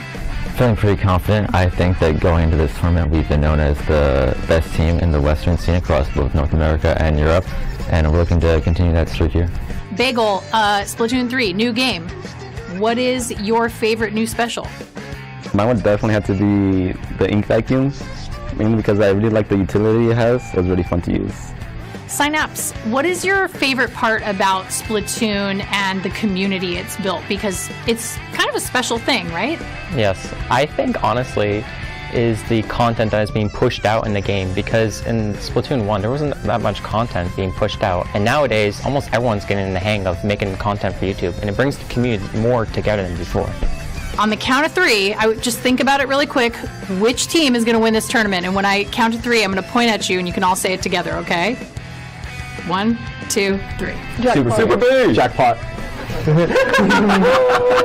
Okay, can we redo the last one? Super P. Oh, very good. Who's your favorite member of Deep Cut? Shiver. Big man. Big man. Shiver. Big man. Obviously big man. Big man. Big man. Okay, well, that's unanimous. I will accept this as your answer. We all love Big Man. We will be bringing you more. Check it out. Until next time, catch you later. All right, thank you, Ashley. We will also have Milana joining us here on the casting desk here a little bit later for some semifinal action. But taking a look at these teams here, let's go ahead and start with our first team as we get set for a seeding round here. Super P here, Nine. What stands out to you about them? I mean, Super P is one of the true pickup heroes of this. A lot of the teams that are competing today do have established time. This is not one of those teams. They were players who pushed their individual unique weapons about as far as you could back in Splatoon 2. One player I want everyone to keep track of at home is Synapse. Been piloting that 52 gal in all 3 Splatoons and one of the very best to do it. And Shiny, obviously Starburst is a team that has got some names that have been very well known over the last few years in the Splatoon competitive community here. Some freaks of nature on that team that really their name alone just scares you into submission in a lot of these cases. Ice is one of the most impressive anchor and backline players that I've seen, and word is that they may return to that charger status that they were very well known for in the early Splatoon 2 life cycle. But when you have slayers like Bran as well on your team, you really have to be careful wherever you go. And Nine, everybody had a chance to dip their toes into the ink pools with the Splatfest last week, but now this is our first chance seeing 10 new specials in ranked mode, and that relationship between special and objective is going to be on full display today. Absolutely, and even in Turf War, where your objective is the entire map, there are still certain specials that are absolutely stronger here, and I hope you all are thirsty, because I'd wager we're going to see a little bit of Tacticooler here today. And obviously, it's just a matter of how these specials have now changed the way that you approach the game here, Shiny. It really feels like that these specials are very committal, and it's going to force you to engage with the opposition. You know, I've heard lots of talk about the specials, how many of them feel fresh and new. You know, in Splatoon 3, there are 15 specials, which is technically the same number as Splatoon 2. But when you factor in that 5 of the specials in Splatoon 2 were actually different bomb launchers, there really is so much more variety in this game that you have to choose from. And then obviously, Nine, looking at all the different weapons you can go with, the early report from these players is that everything feels good, that it really feels like it's not just going to be a bunch of people running around with shooters, that it's opened things up again for your chargers, for your blasters, which is great news for a lot of folks. It really is, and the lack of ink armor from Splatoon 2 coming into Splatoon 3 means that a lot of those weapons that could take you out in maybe one shot but could sometimes indirect, it means they're a lot better now, and that's why I'm really excited. I think today we're going to see some great variety, and we're going to see a lot of people go with their true comfort picks instead of what they think might be best. And Shiny, when it comes down to Turf War, especially at this level, so many of these players talk about the final 30 seconds being huge. You know, there's an ability that's basically built around the last 30 seconds. It's called Last Ditch Effort, and that is going to be a critical piece of many of these players' gear going into the tournament. They're only going to have main abilities at their disposal today, so picking those is going to be that much more important. And then we also have one more ability that we'll get to here in just a second, but Mincemeat Metalworks, and here we go, Turf War. Super P versus Starburst. And Nine, what can you tell us about this particular map? Already, Mincemeat Metalworks, the first thing you're going to notice here, all of these grates that you can run over, you can't turf on top of them, you can't swim across them here. It means that if you are able to get your anchor player like Ice on this spot that you see Biscuit, it's going to be that much more difficult to get rid of them. You see Biscuit with the dualies. What else can you tell us, Shiny, about these loadouts? It's an interesting choice for both teams. Man, the Arrow Spray is such a Turf War classic. It's going to have the Reef Slider, which is a great special that allows you to launch yourself forward and detonate it early if you want to. As we see an early pick up there, the Crab Tank, another new special, was at the ready, but it's going to be Taco from Super P taking them down. And already Super P with a couple of splats to get this started here. You see Taco at the top losing a teammate. 4-3 advantage. Starburst on the map. Here is Juan, and really mid here, Nine, is a lot more crowded than what they're typically used to. Oh, it absolutely is. And look at this, all the pressure. They're running forward immediately, and the pressure is still not done. Ice has moved up. Biscuit has moved up. That's going to be a delayed wipeout here, and Starburst playing with all the confidence in the world thus far. Biscuit dropping down below. You see this Crab Tank ready to roll, retreating, trying to find a little bit more space. Pairs up with Bagel, Ice. They are bunched up there right now, Shiny. But here comes the Crab Tank. Starburst really has the advantage here. Their anchor roll is going to be that heavy splatling that Ice is using. The Crab Tank going to finish off one as they get the final shot there. And you also notice at the top there that Wave Breaker. That's going to give them some extra added advantage. You don't have things like 10 missiles right now calling out the enemy position, and that's where the Wave Breaker comes in. Biscuit being mindful. You see that suction bomb going there to claim a little bit more territory, trying to cover some more ink. And Nine, here comes the encroachment, and you see Synapse here with that Trizuka trying to keep him at bay. Yeah, but it's only Synapse there. As that was going on, everybody else had gone down, and look at this again. They've maneuvered so well here. You've seen Biscuit go to this exact spot, rotate back to the middle, and now look at that. They've swapped up again, giving each other high fives as they go about. And you see the advantage is for Starburst. Just over a minute left. 4-on-4 on the map currently, and at this point here, Shiny, you see the Killer Whale 5.1 coming out. What can Super P do to try and get some momentum? First of all, the Killer Whale is one of the only global specials that you have in the game. It's also one of the only ways to target the enemy team with your reticle. But we also saw the triple ink strike come out. That was the Slosher, and that's one of the best things that you can have in the last minute of a Turf War match because it gives you great coverage of the map, especially when you're down. Nine, how about Biscuit hunting out the Splat and the Crab Tank? The Crab Tank's so versatile. It's got two ways of firing. You've got a long-range just series of shots that you can apply, and then you've also got a true blob here. And Brand gonna go with the Trizuka. Almost gets another one there. One not bad. Oh, Brand doing a great job of opening things up. Under 30 seconds left. Brand one-on-one gets one.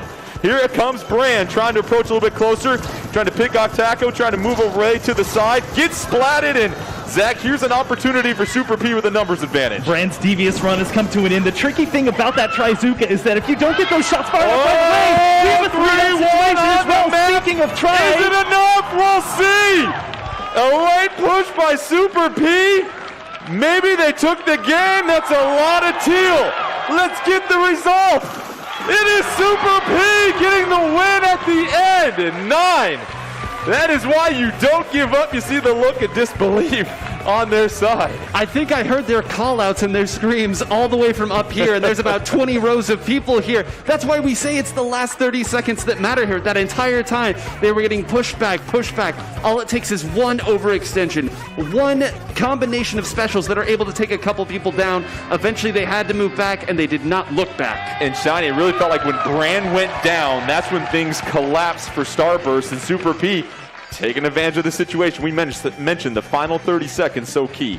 Well, even in Turf War, you have to realize that the aggression in this game is kicked up many more notches than it is in Splatoon 2. Having map control is so important to allow your Slayer to do what Brand was doing up until that point when they went down. So that gives Super P so much more room on top of the ink that they were able to garner with that triple ink strike to move forward and finally get the lead at the last second. And that is a huge victory for Super P. And confidence-wise, 9, that you have to feel great being able to turn the tide that late in the match. Yeah, it's especially with the way that the game had been going. It was all Starburst that entire game. They were pushed back, they were rotating around. So whenever you as a team are able to deal with that for 2 minutes and not lose confidence and say, we just need to get 1 or 2 down and then we can execute our game plan, that is mental fortitude at its finest and at the highest level. Let's go ahead and check out the bracket after Super P steals one away from Starburst at the end. And now Super P 1-1, Starburst 0-2.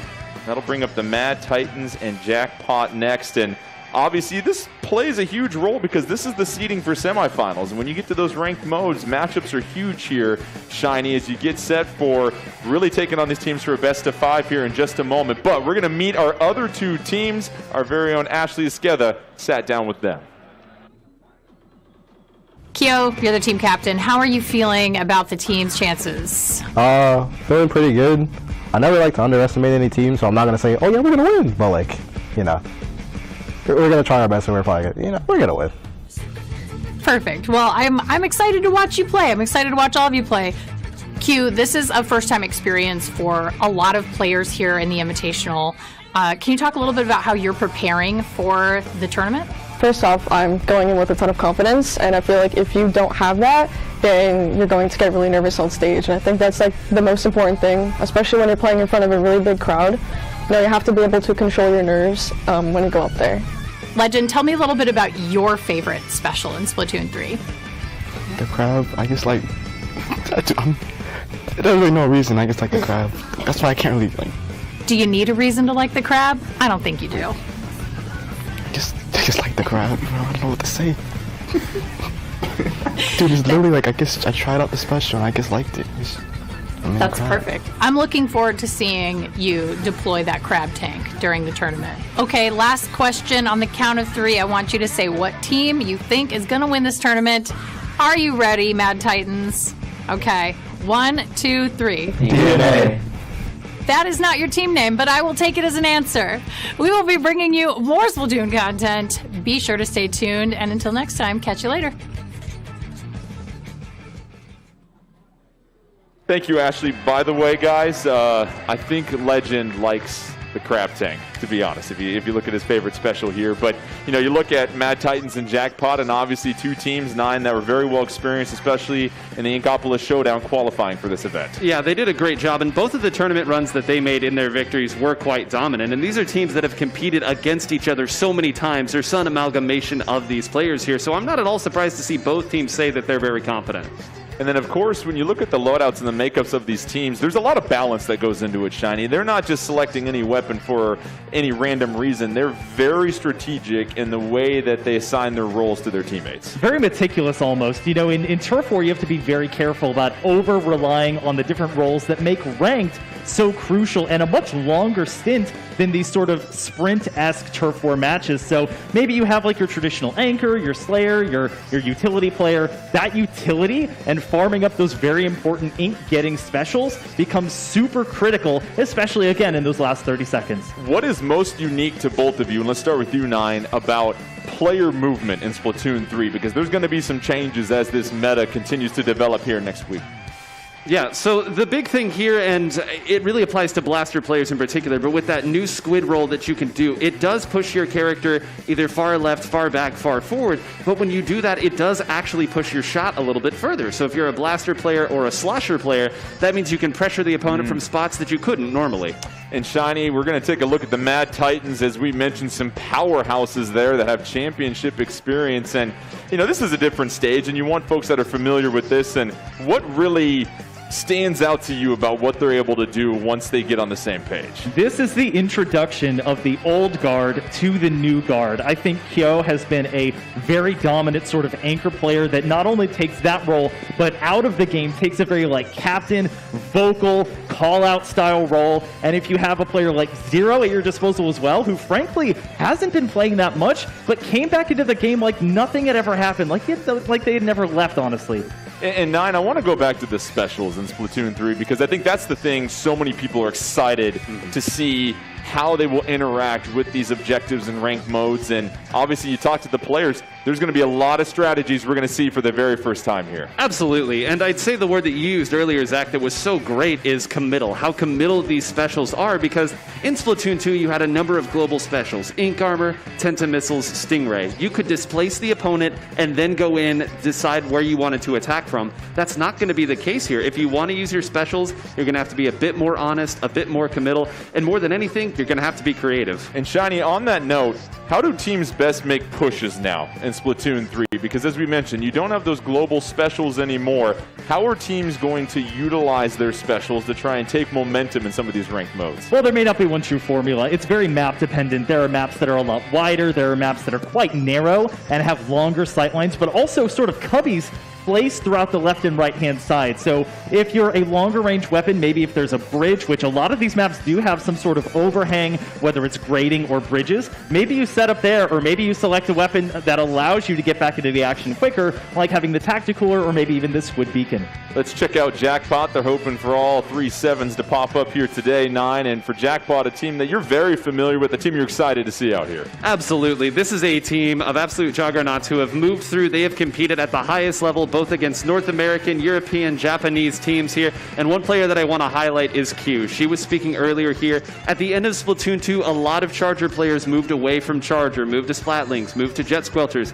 Not Q. She stuck with the Chargers the entire time, and I'd wager that with as strong as that weapon is looking currently, she's going to be rewarded. And obviously, Shiny, with no Ink Armor in Splatoon 3 as of right now, that changes things for Chargers completely. It changes things dramatically. You don't have a lot of that built-in, sort of defensive capabilities. On the flip side of that, though, the Splat Charger / Splatter Scope was given the Ink Vac special that allows you to play what I would call an offensively defensive role. It allows you to get right into the action. In the ranked modes, I think we'll see this even more, but it allows you to take the fire that a lot of your Slayers and Skirmishers are going to be getting and allows you to dish out that damage right back to your opponent. Now, we got to get to the new weapons, of course. You take a look at what's going to be at the repertoire. I mean, some people have really been excited by the Splatana so far also. Yeah, it is a very pesky weapon. I think that's the best way that I can put it here. It's a weapon that likes to play at close range, but it moves very quickly when it charges here. And I think we all sort of underestimated exactly how quick it would be when it was doing that. We did see a couple of the players in the scrimmages that we played a couple days ago actually utilize it here. I think it's going to take a while for them to really pick up the true strength of it, but boy, oh boy, is it hard to pin down. And then finally, the aggressive players, your frontliners here, Shiny. What have you noticed in the last couple of days and a lot of the feedback from the Splatfest? Has anything changed for those frontline players as far as their approach? Taking my own opinion of the Splatfest, where I was like, oh, the splatter shot really feels good. The Dark Tetra Dualies, for example, you can sort of roll around, and you also have the squid roll that gives you even more mobility. A lot of the players today are sort of falling back on old favorites, things like the 52 Gal, and of course that splatter shot I just mentioned. Mad Titans taking on Jackpot in Hagglefish Market, and another map here, 9, that folks are excited about. And what can we expect here? Yeah, this is one of the widest maps in Splatoon 3 right now. You can see at the top and bottom of the screen here a lot of cubbies, as Jack so adroitly put it. ways to attack the opponent that they're not expecting. And already, Shiny, we see a Tentabrella coming out for the Mad Titans. Yeah, I want to honor 9 for this one. 9 was very big on the Tentabrella being a huge thing. That's another one of those weapons that's going to give you ink back. It's also the only weapon available today, as we see a great Izuka shot that has that Squid Beacon. If you want to get back into the action, that's the weapon that you have to pick today. Leafy with that Trizuka, but has to eat a crab tank to the face, and all that is a wipeout already for the Mad Titans, 9. And it's amazing, in that first 30 seconds, you saw both of their game plans. Jackpot immediately built up the Tacticooler, ran forward and tried to push them down. Meanwhile, the Mad Titans had built up 2 specials to counteract, and they are rewarded with the first wipeout. Take a look at Burt right now, letting that Tentabrella just go ahead and move forward and create some space. Plenty of options here right now for the Mad Titans, playing a little bit more defensively here at the moment, Shiny. All 4 specials at the ready. They end up using the Tacticooler, the triple ink strike, and also the splat dualies as well. Their 4th special is going to come out, and it's going to be the ink back. You can see how condensed the fight is. It's going to be 2 members down there for the members of Jackpot, trying to force them all the way back. A couple of people go down. Token going to finally clean things up, but that was not easy for either team. Token with the double splats. That's a 4-3 advantage for Mad Titans on the map at the moment. Just under a minute 40 left, and so far after that initial surge, you love the way the Jackpot is stabilized through 9. Yeah, they've done such a great job of sticking together, kind of a little jab and poke style of gameplay, and this is what they've done for years here, the way that they've tried to do it here. Taking a dive here, once again, it's always 2v1s. Textbook right there, Jordan. 4-2 Jackpot. They're trying to move things forward, trying to cover all sorts of turf, but then they go down. All of a sudden, Mad Titans bouncing right back. This is what you expect to see from them here, Shiny. The ability to take a little bit of a dip and then bounce right back. Kyo is certainly no stranger to the specialist. We see a great shot there in the Trizuka coming out. The members of Jackpot are trying to spawn to the members of their team that are in mid, but they're not going to get very far as it's a 3v3 on both sides, and we have a pretty even amount of ink as we enter the last minute here. Kyo trying to use that slosher and move forward. Kyo picks up a splat. Let's go ahead and take a look at Burt. And Burt right now just being a little strategic, building that special here, 9. Yeah, right now the penalty for going down is so much bigger than trying to make a hero play here. Burt has stayed in the middle and been the stabilizing force for them in the entire game. Token moving back, needs to be careful not to get run up. Q came back and was able to get a huge pick once again. Oh, Token dancing left and right around the ink, picking up the splat against Leafy. Here's Madness in the middle, gets splatted, 2-2, under 30 seconds left. Who will have the final push? Shiny. Jared gonna have to do some work on a 1v2 trying to back up. Yeah, not much can shut down Q there, but it was the triple ink strike that ended up taking her down, and we see the Tacticooler coming out. That's gonna be 2 down on the side of Mad Titans as we have a full wipeout on the side of Mad Titans. Is the juice bar enough at the end from the Tacticooler? We shall see. How about Jackpot at the end? Another late surge, second game in a row. I don't know. I see a lot of purple out there, 9. And that'll go the way of Jackpot. I mean, both of these games, what a treat it's been. Unable to tell who was truly in control until the last 15 seconds. And that entire game, Burt on the Tentabrella had been the stabilizing force, letting the other members jump in. As soon as Burt went down, the floodgates opened up. And what an incredible victory for Jackpot. How about Jackpot down the stretch? We mentioned Tacticooler is one of those specials every team is going to run here, Shiny, and you see the impact it can have, especially late in the game. It's amazing how many parallels we can draw from just 2 best-of-1 turf war matches, only 3 minutes long, and we can still see how important it is to have one of your main role players that are in the action right in the middle of the map go down. It's a snowball effect that snowed all the way through on Mad Titans, giving Jackpot the win there. And that goes to show you just can't give up down the stretch. You never know what's going to happen as well, too. So, obviously, this is a big win for Jackpot. We'll go ahead and take a look at the results here in just a moment. But 2 big surprises down the stretch as well, too. And Jackpot, the only team to go 2-0. That'll put Mad Titans underneath them, Super P, and then Starburst at the bottom. So we will get set to set the semifinals bracket, which will be ranked mode, which will be really, really fun because then it'll be best of 5. And here we go, Jackpot versus Starburst in our first semifinal, Mad Titans versus Super P in our second semifinal. Those 4 teams will compete for a chance to be in the finals, which will be best of 7. Then, of course, we'll have 1 champion for our Splatoon 3 Enter the Splatlands Invitational 2022. And before we get to these rank modes here, I mean, obviously, we're excited to see this firsthand, Nine, how they're going to utilize these specials in rank mode. You imagine the strategies, there's going to be a lot of back and forth, especially in between matches. Yeah, the teams are still figuring this out as it goes along, and that's why a tournament like this is so fun. They'll be inventing strategies that we'll be using for years, and they'll do it right here. All right, we're going to go ahead and take a break. Let's go ahead and kick it to Ashley Esqueda as we get set to transition to the semifinals.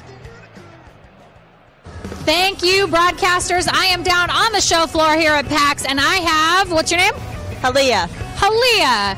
I love the creativity happening here. You've got some tentacle bottle caps happening in your hair.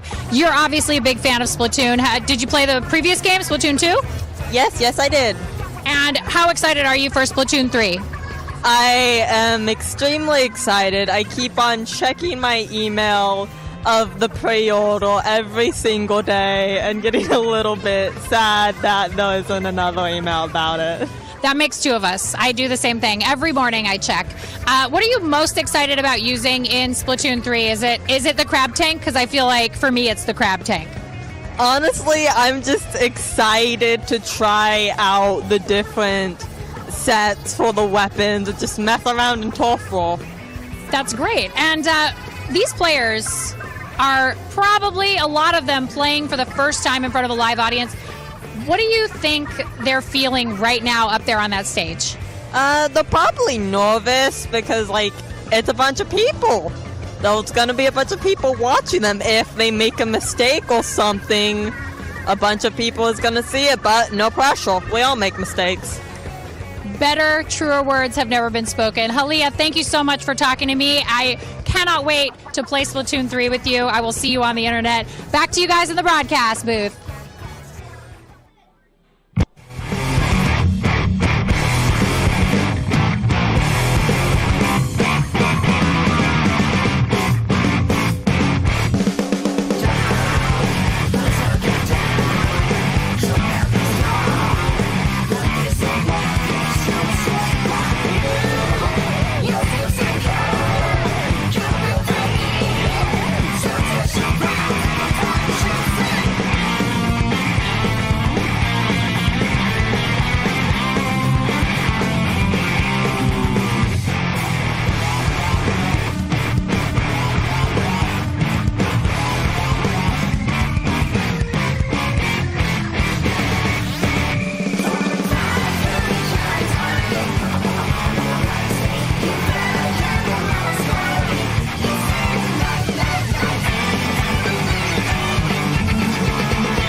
Welcome back, folks, to the Splatoon 3 Enter the Splatlands Invitational 2022 tournament at PAX West.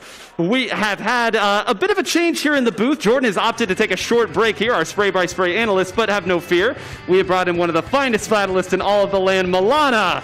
And Mel, we've already seen 2 incredible Turf War games coming down to the last 15 seconds each time. What is your reaction to what we have seen thus far and what we're about to see? You know, at 9, I would say that I was at the edge of my seat, but I don't think I could even sit down for that. I was down my feet watching that.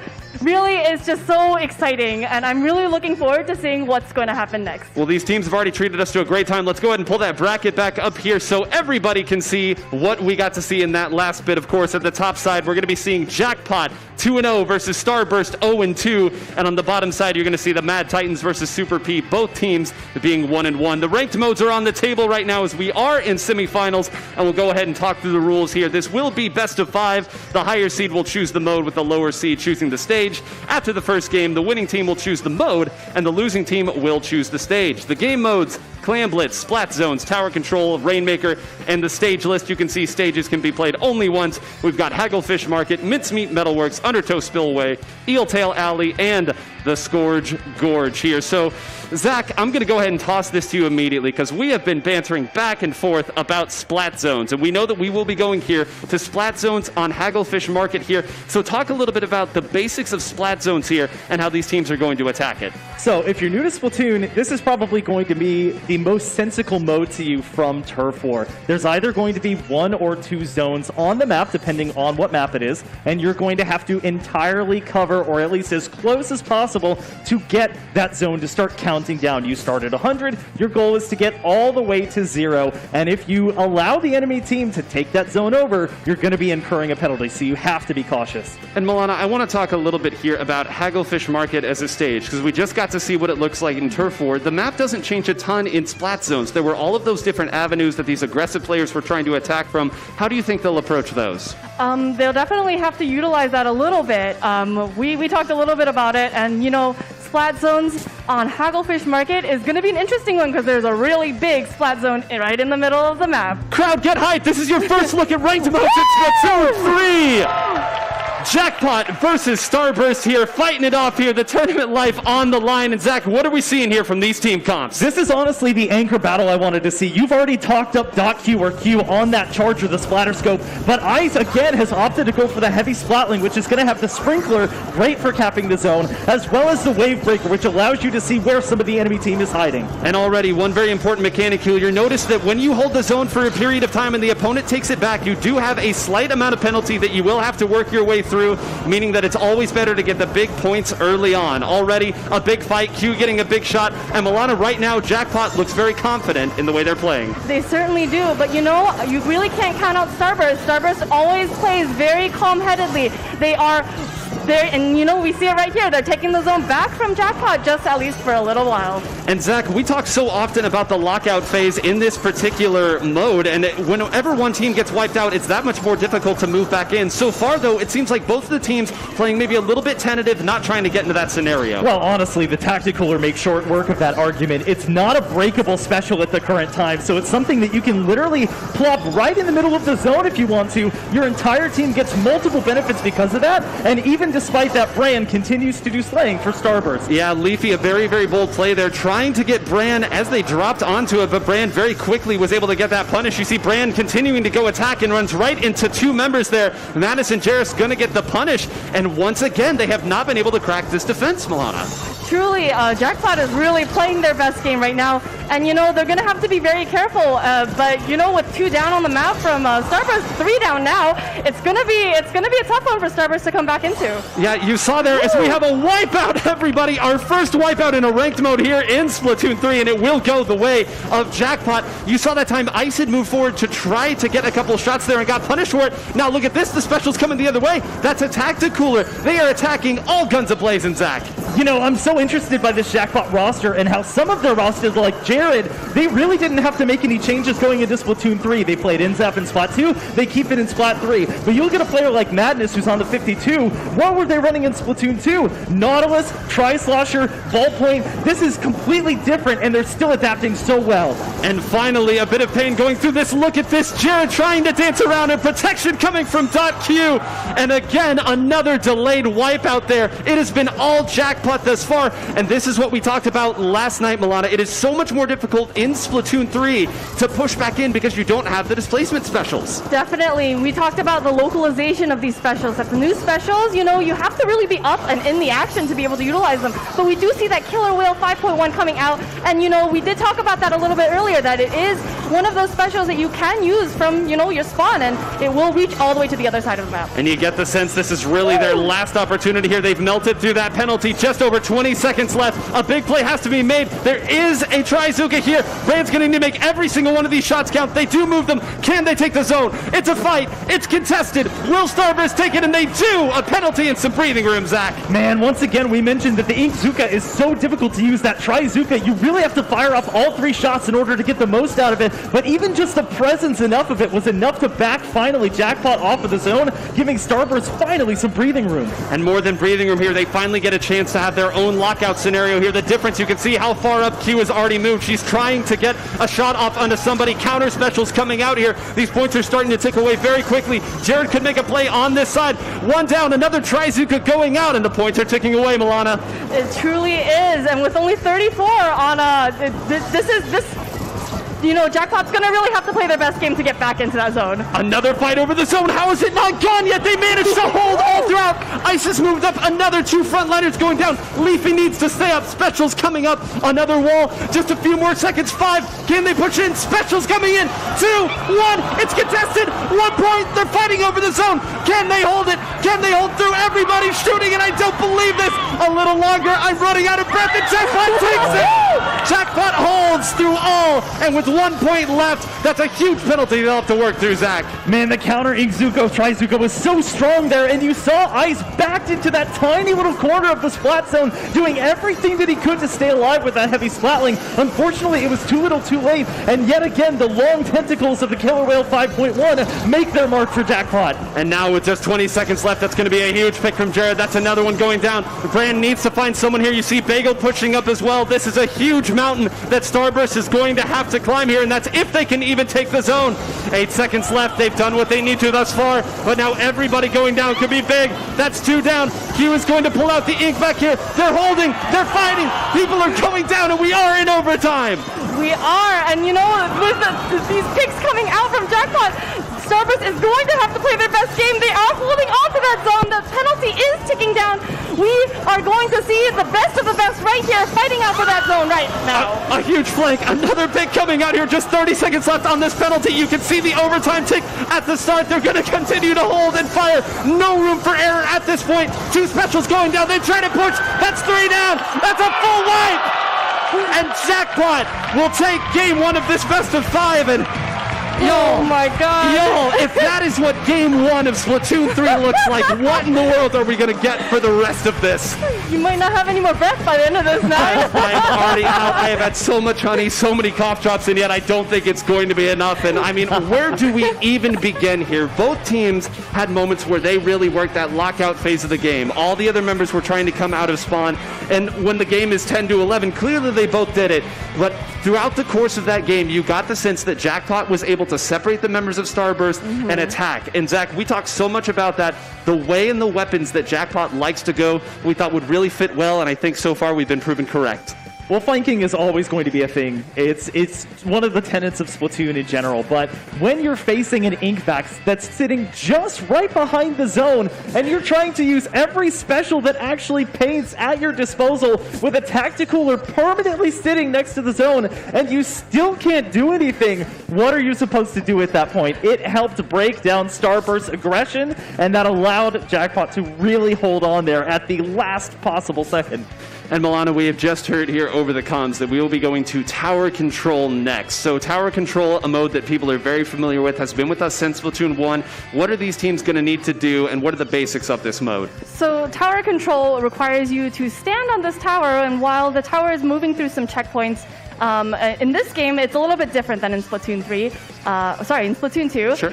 We have 3 checkpoints instead of 1 or 2. So the teams have to stand on this tower and maintain control of the tower as the timer is ticking down and make it pass through these checkpoints to be able to move that tower into kind of the enemy zone. Absolutely. And Zach, we're going to be a broken record here, but we cannot talk about specials on this mode without talking about the ink vac. So I'm going to give the floor to you here. I think on paper you all can figure out why something that eats other specials, bombs, and main weapons can do it. But again, just what is it going to look like when they get up there with that special? You know, I want to tie two specials together. You first have the ink vac, and that, for your charger players like Q, that's going to be a blessing for the rest of their team, because they can get up onto the tower where normally they would be back somewhere on a plat trying to hit shots, and they can be right in the action helping to push the objective. You really only need one player on the tower. You can have multiple, but one is fine. And another special that will really help that effort is something that we haven't seen a lot of yet, and that is the Big Bubbler, which is only available on a couple weapons today, but I think those weapons are going to start to dominate. Yeah, and let's just, talk about those weapons. The blaster being the one that if you've got a blaster, bring it out to tower control, everyone. It's great fun here. But the blaster, Milana, when we were playing in scrimmages against these teams, every one of them said, oh, wow, this feels very strong.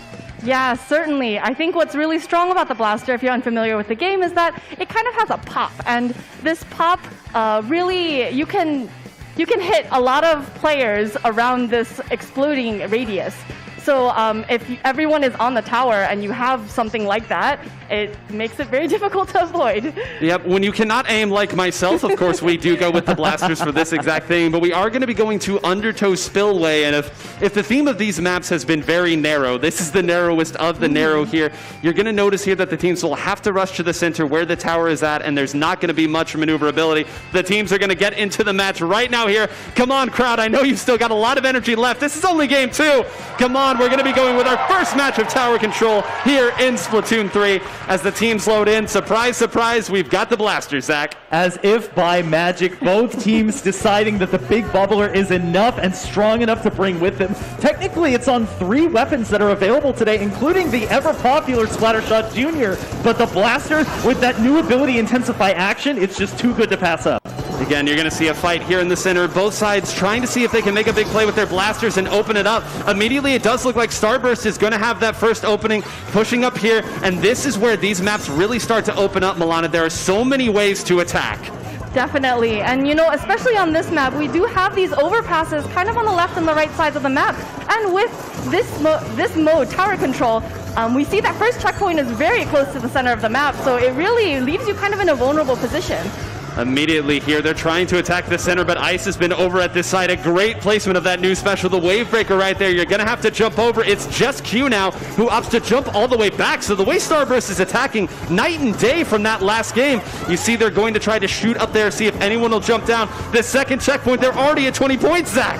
I think the Wave Breaker is a great example of how well a special can be balanced even early in this game. It's breakable, but it's one of the few ways that allows you in the current build of the game to find your opponents. As we see a great splat there, ends up being a killer by Bagel, or a splat rather, and it's going to be a 3v3 situation as Bran unfortunately will go down just before building up again one of those only global specials. Yep, and that was actually a huge pick, as you noted there, by Bagel as Biscuit gets taken for a ride by Q. I was about to say that they still had good control of the middle of the map, which would allow them to maybe set up a good defense here. Now, I'm not so sure. Look at this positioning that Q is taking, Milana. Yeah, Q is really pushing up and making it very difficult for Starburst to make that push back. Q, being a strong, incredibly strong charger, is not going to miss her shots.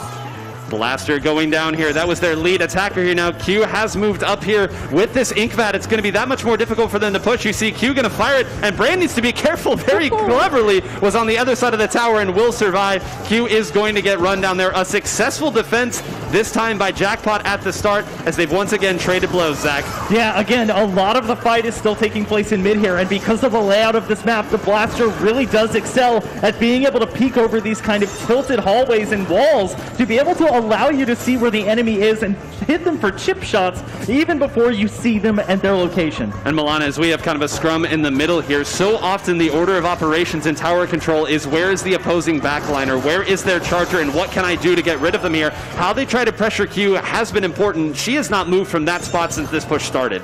Yeah, Q, we just see just another really nice pick from Q, and she is really going to be that key member of Jackpot that, you know, Starburst is going to have to look out for. They've done a great job here once again of getting back to mid. 2 minutes left on the clock here. Biscuit going down very early means the blaster will be out of the way, and Ice needs to be careful there. That is in range. A flank coming from this side, and Q moved around. If someone can get over there and assist, they might be able to do it, but no. Ice has pivoted on the other side, takes out Q and Jared for good measure.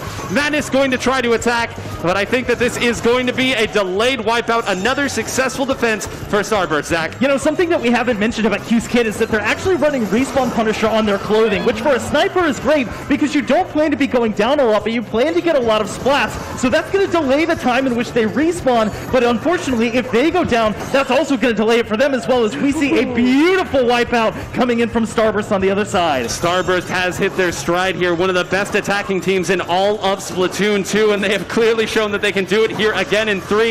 You can immediately see the whale being fired at Q, getting her out of that power position. They're going to try to hold mid here, and honestly, Milana, it looks like they might almost be content to simply leave the tower here and not try to push for more than they can get. And you know what? That is totally valid. It is a great strategy that if you know that you can keep control of that middle and you're in the lead, who's to say you need to push anymore? Here we go. 1 minute left. The Tactical are out. 2 people are going to grab it here. You get the sense that this is the big push. They have the big bubbler as well that they'll be able to throw on this tower if it comes to it. We've said so much about Q, but Ice on the other side is going to fire Madness off to try to take out Ice there. Needs to be careful, though. That's the big bubbler gone, and that was a big, big gamble, Zach, to try to get rid of Ice. You know, if you're Ice, you look at Jackpot and you see, okay, they're kind of moving like a school of piranhas. They move together. It's very rare that you can pick one off separately, and for a weapon like the Heavy Splatling, that's going to allow you to sort of spray and pray in a manner to get multiple hits on multiple enemies to allow the rest of your team to finish them off. And this, the final 20 seconds here. Every time that somebody goes down, it's going to be that much more difficult. That's 2 down with just about 10 seconds left. Biscuit is going to get taken down by Q. Well, you're going to see Bagel's Shark around here. The Wave Breaker is down. They're going to put as much damage as they can on the tower. Q is up there with the ink back. This is how it starts, but with just 1 second left, Bagel tried to steal the game here, and hold on a moment here. That's 1 down. Biscuit is by the tower. Can they get to it? Ice goes on it, and a great counter punch there by Starburst to even this set 1-1. Milana. That was just an incredible game. We noticed a lot of really cool things that was happening. I noticed that Biscuit, even though he was on the blaster, he was sharking a lot, making sure he's keeping an eye out for Q. So, you know, they obviously, Starburst knew exactly what they needed to deal with, and they dealt with it. Yeah, and I love the way that Ice was positioning there. We talked so much about Q there. Ice was sitting on the grating on the left side of that map almost the entire game. And Zach, we have talked about the relationship between the Chargers and the Spatlings for years now. We've been talking about it since Splatoon 1. The mobility of the Splatlings there and being able to go on that grating, we knew that was going to be a power position, and Ice really proved it to be true. Well, Splatlings and grating go together like peanut butter and jelly, man. They really are just tried and true companions throughout each of the 3 games, and the run speed that you can invest into a weapon like the Splatling and the inherent movement that you have while charging up your weapon, even though you can't really be as evasive swimming around in your ink, it allows you to have devastating power from long range. And of course, with the kit that it has in this game, it's quite strong for these modes. And I think that that was the game, Alana, where we truly saw what Tacticooler is going to make this game look like. I promised you all, the 3 of us have commentated a great many Splatoon 2 games. That was pandemonium there. Everybody coming back. For those of you not familiar, Tacticooler vastly, vastly reduces your respawn time. I mean, you know, Team Chaos did win the last Splatfest, you know, so it does make the game quite a bit more chaotic. Well, but, you know, Tacticooler, it really buffs a player. When you grab that drink, you have increased respawn. Decreased respawn time. You have increased run speed, increased swim speed, and a bunch of other traits that, you know, it is going to be beneficial for you. Yeah, everything in the kitchen sink really is packed into this drink, but you talked about Chaos here, and I mean, Zach, here's your segue to Rainmaker here. Another ranked mode here. I'll know you either love it or you hate it here. This in Splatoon 1 and Splatoon 2 was known as don't make the mistake because the game might end, and we will be going to Rainmaker's Scourge Gorge nonetheless. You're not kidding. Talk about chaos in a mode. If you want as fast-paced of action as Splatoon has to offer, look no further than Rainmaker, because one 3-down situation or full wipeout in this game is going to provide you with a huge burst of momentum. However, there are some subtle changes to Rainmaker that I don't think have been really discussed yet in Splatoon 3, with the addition of additional checkpoints that you have to reach, almost like tower control. Some maps have just one, others have two, I believe, but you can swim there, and then you have to break that Rainmaker shield all over again, and if nothing else, that might just slow down the pace of play a bit. Yep, and it is worth noting here that you cannot swim the Rainmaker past those checkpoints and continue to score. You will have to dunk it each time that you want to move through. We're going to jump right into the game right now. The teams are ready here, and it is worth noting, Milana, this is a mode that Starburst dominated in Splatoon 2. I think this will tell us a lot about these teams. And I'm sorry, was that a Tri-Slosher? That was indeed a Tri-Slosher, 9. You know, the Tri-Slosher is a really, really strong weapon in this new iteration of the game, and I'm looking forward to seeing how it's going to change the tide of the game.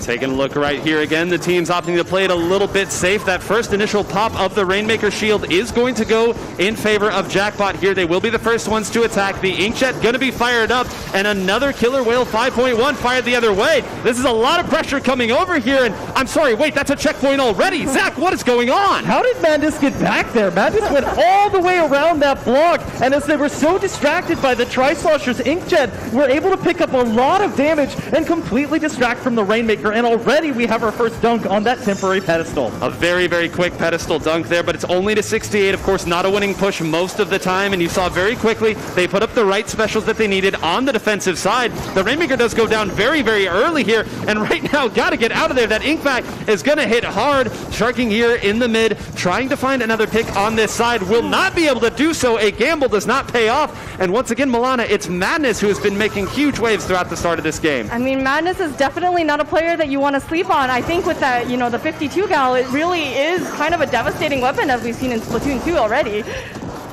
Taking a look again, Ice moving up here onto the grading, and Q immediately spots him here. This is the battle that we wanted to talk about here. But look at this, they haven't fired at Ice, and now Ice has the opportunity to take out Madness. Can Ice get another? It's a trade here, but they have the Rainmaker. Will they opt to push it? It is just Q up, and Q does have the Inkbat, the best tool for stopping a push. Can it get it done single-handedly? No, they will be able to at least get this first checkpoint here. Immediately, they're going to move back, try to rally the troops, Zach, but you love to see that response from Starburst. As a quick aside, I love the quality of life and UI change where you can see which player is carrying the Rainmaker on the screen itself. It makes the game flow so well. On the top of that, we have 3 members going down for Starburst, so Jackpot able to stop that push. Only 1 point of difference separates these teams now, and it's all because of the addition of those pedestals.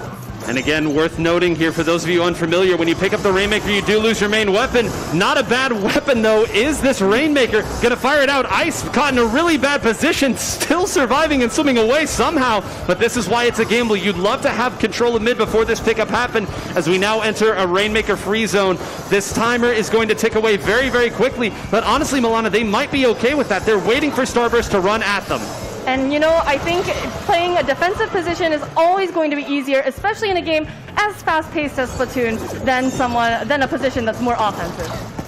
Again, Biscuit firing here, and Jared, a very valid trade there. I did not think that was going to go through. Again, they picked it up here. Madness working on this side. They call out Madness very quick. Again, just barely. Zach, it seems like so many of these pushes are hedging on just 1 or 2 of these fights going the opposite way. You know, at the competitive level, picking your battles is really important. Sometimes you don't have that luxury, but when you do, if you're somebody like a Tri-Slosher and you can trade with either their anchor or their mid-range player, that's a trade you'll take 10 out of 10 times. And again, the Tri-Slosher, so difficult for them to push through. Who picks up the Rainmaker is also so important, Milana. We've seen that it's been Bagel this time for Starburst, but it seems like Jackpot, they're content with anybody taking it if it's the best play. Yeah, we definitely see that, and you know, we've definitely seen a history of support players picking up that Rainmaker, but you know, if you're good with the Rainmaker, you're good with the Rainmaker. And I mean, it kind of unbelievable here the way that this is gone. We thought after that explosive opening, Zach, that we would see big, big pushes, but we're still stuck at 68-69. But look at this. That's a tactical, and Leafy diving in. A good decision, I think, to try to make the play. Can Ice steal a point here to take the lead? They only need 1 more, and they can't get it. The problem is you have these specials like the Big Bubbler that give you such a big advantage and allow your Skirmisher and Slayer players to get that ink ahead of you. But as the enemy team is coming back, once you're out of that Bubbler, you're back out in the open, and the advantage of the sightline was in Jackpot's favor, allowing them to stop that push. Wisely playing the Rainmaker there. If you jump the Rainmaker off the side of the map, it sends it back to center, and with just one member left, Madness on this 52, that was the right play. Madness goes down here. This should be the lead and a little more. Q gets a shot, but they are going to get it. Only 4 points, Milana, but it was just enough with 30 seconds left. And with the way that this game has kind of been a little bit of a stalemate, I think, 3 points really could make or break the difference.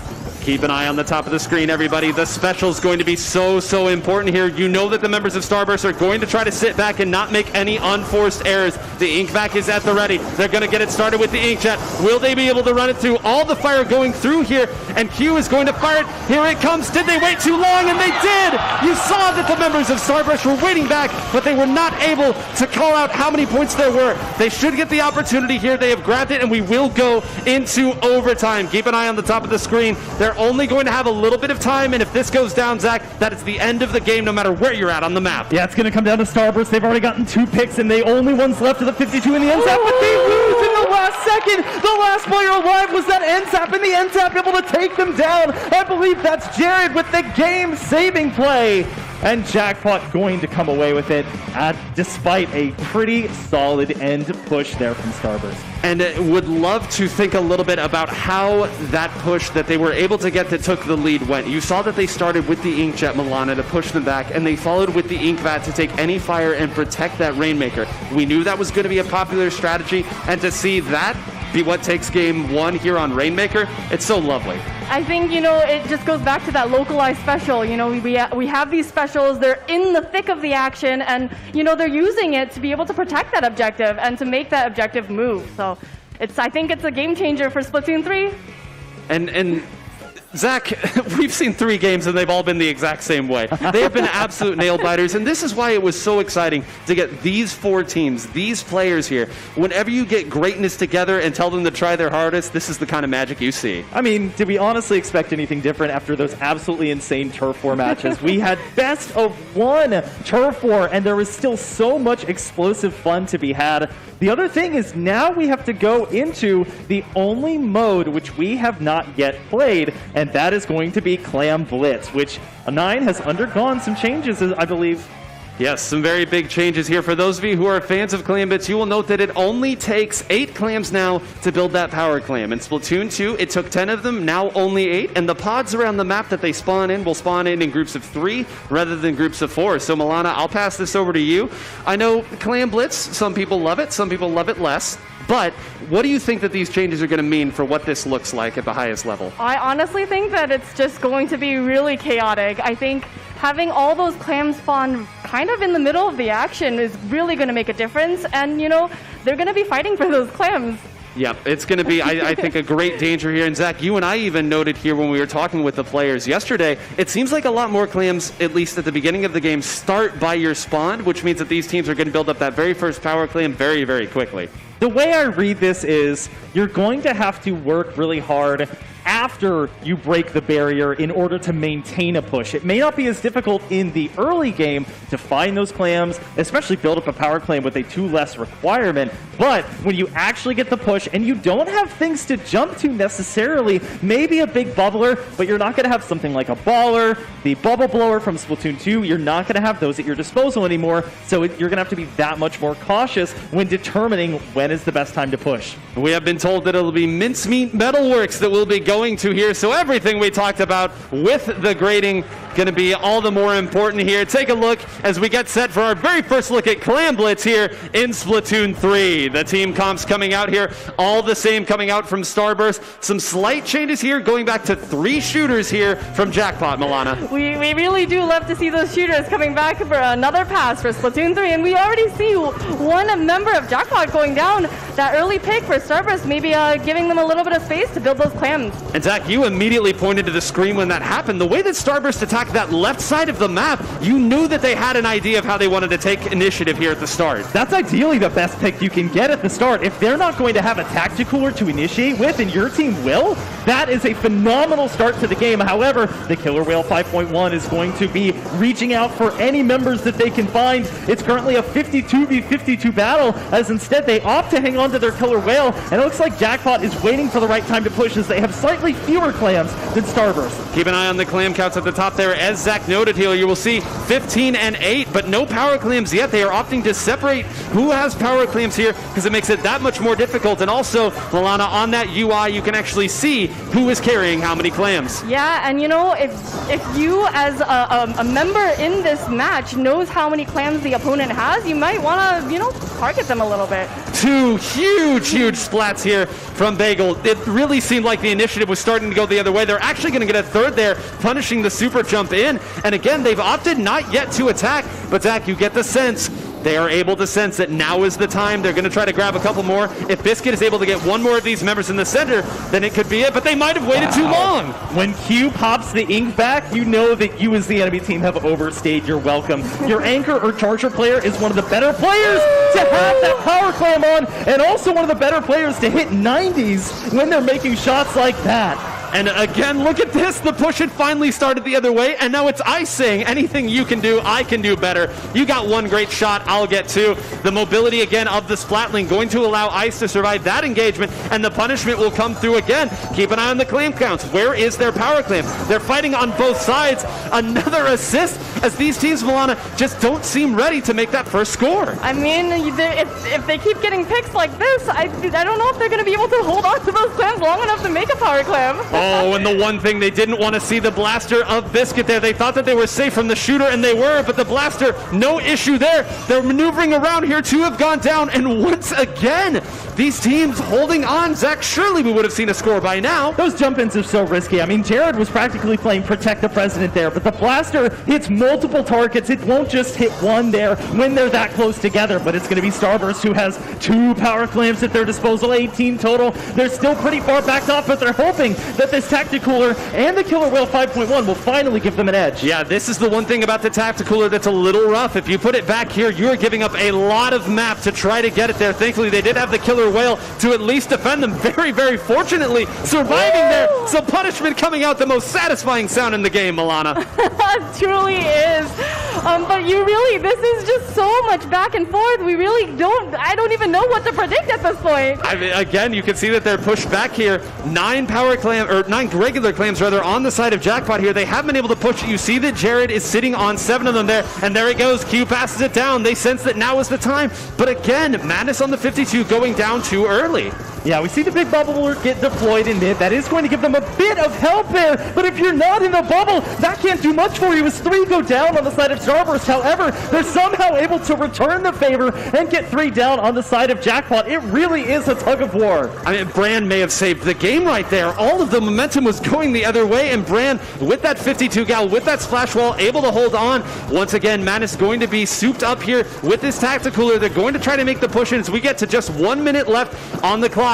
All 4 members right next to each other. They've stacked 2 specials. Make it 3 specials, Milana. This is it. They're going for broke. This is it. They're trying to make this push happen. The Clams basket is just in such an inconvenient position, but unfortunately Jackpot has 2 down. Jared next to that Tacticooler not able to make something happen with this clam. Maybe he can, though. Jared on a huge pick right there, and now has the invulnerability of that Tacticooler. Runs forward, and an incredible direct by Biscuit once again to push that aside. Ice dancing in the middle with Madness, gets taken out. Madness is able to escape, but this power clam gonna go away, and we are at 30 seconds left, Zach, with neither side even having a power clam. I can't tell if Jared is trying to star in the Matrix or bend it like Beckham with those shots on the end zap. They were able to get around that block. We see yet another takedown from Q, and I want to point out, they swapped away from Respawn Punisher over to Throw 'em a Link, which means if they get tagged, they're going to be seen by Q. This is it. The ink back is right there. They're going to try to go over these gratings here. Can they find one more special to make this happen with? They're going to fire. That's 2 down. They're going to try to go on the right side. They fired it this way. Can Ice shut it down single-handedly? Jared moving, grooving, trying to come up here. There might be enough protection. Jared opts to go back, thinks better of it. This entire time, Starburst not even trying. Can Jared move through? He cannot, once again closing the door. But now, wait a minute. There's still no power clam. This one's going to disappear. Someone has to win this game, Milana. I'm so totally at a loss for words. Really, both of these teams are under so much pressure. This is overtime, 100-100. The first team to score a power clam is going to take the victory. Which one is it going to be? If we wanted to know what it's going to look like in Splatoon 3, how about this? Both sides giving so much respect. Again, it is Jackpot who is going to make the build here. They're going to try to score this power clam. Jared, you see, has rotated all the way back. This big bubbler should provide Biscuit at least a little bit of defense to figure out how he wants to move in. They're going to stack here on this side.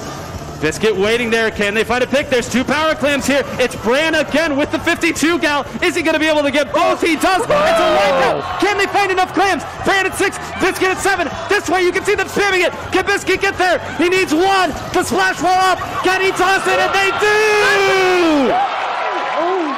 Going to game 5.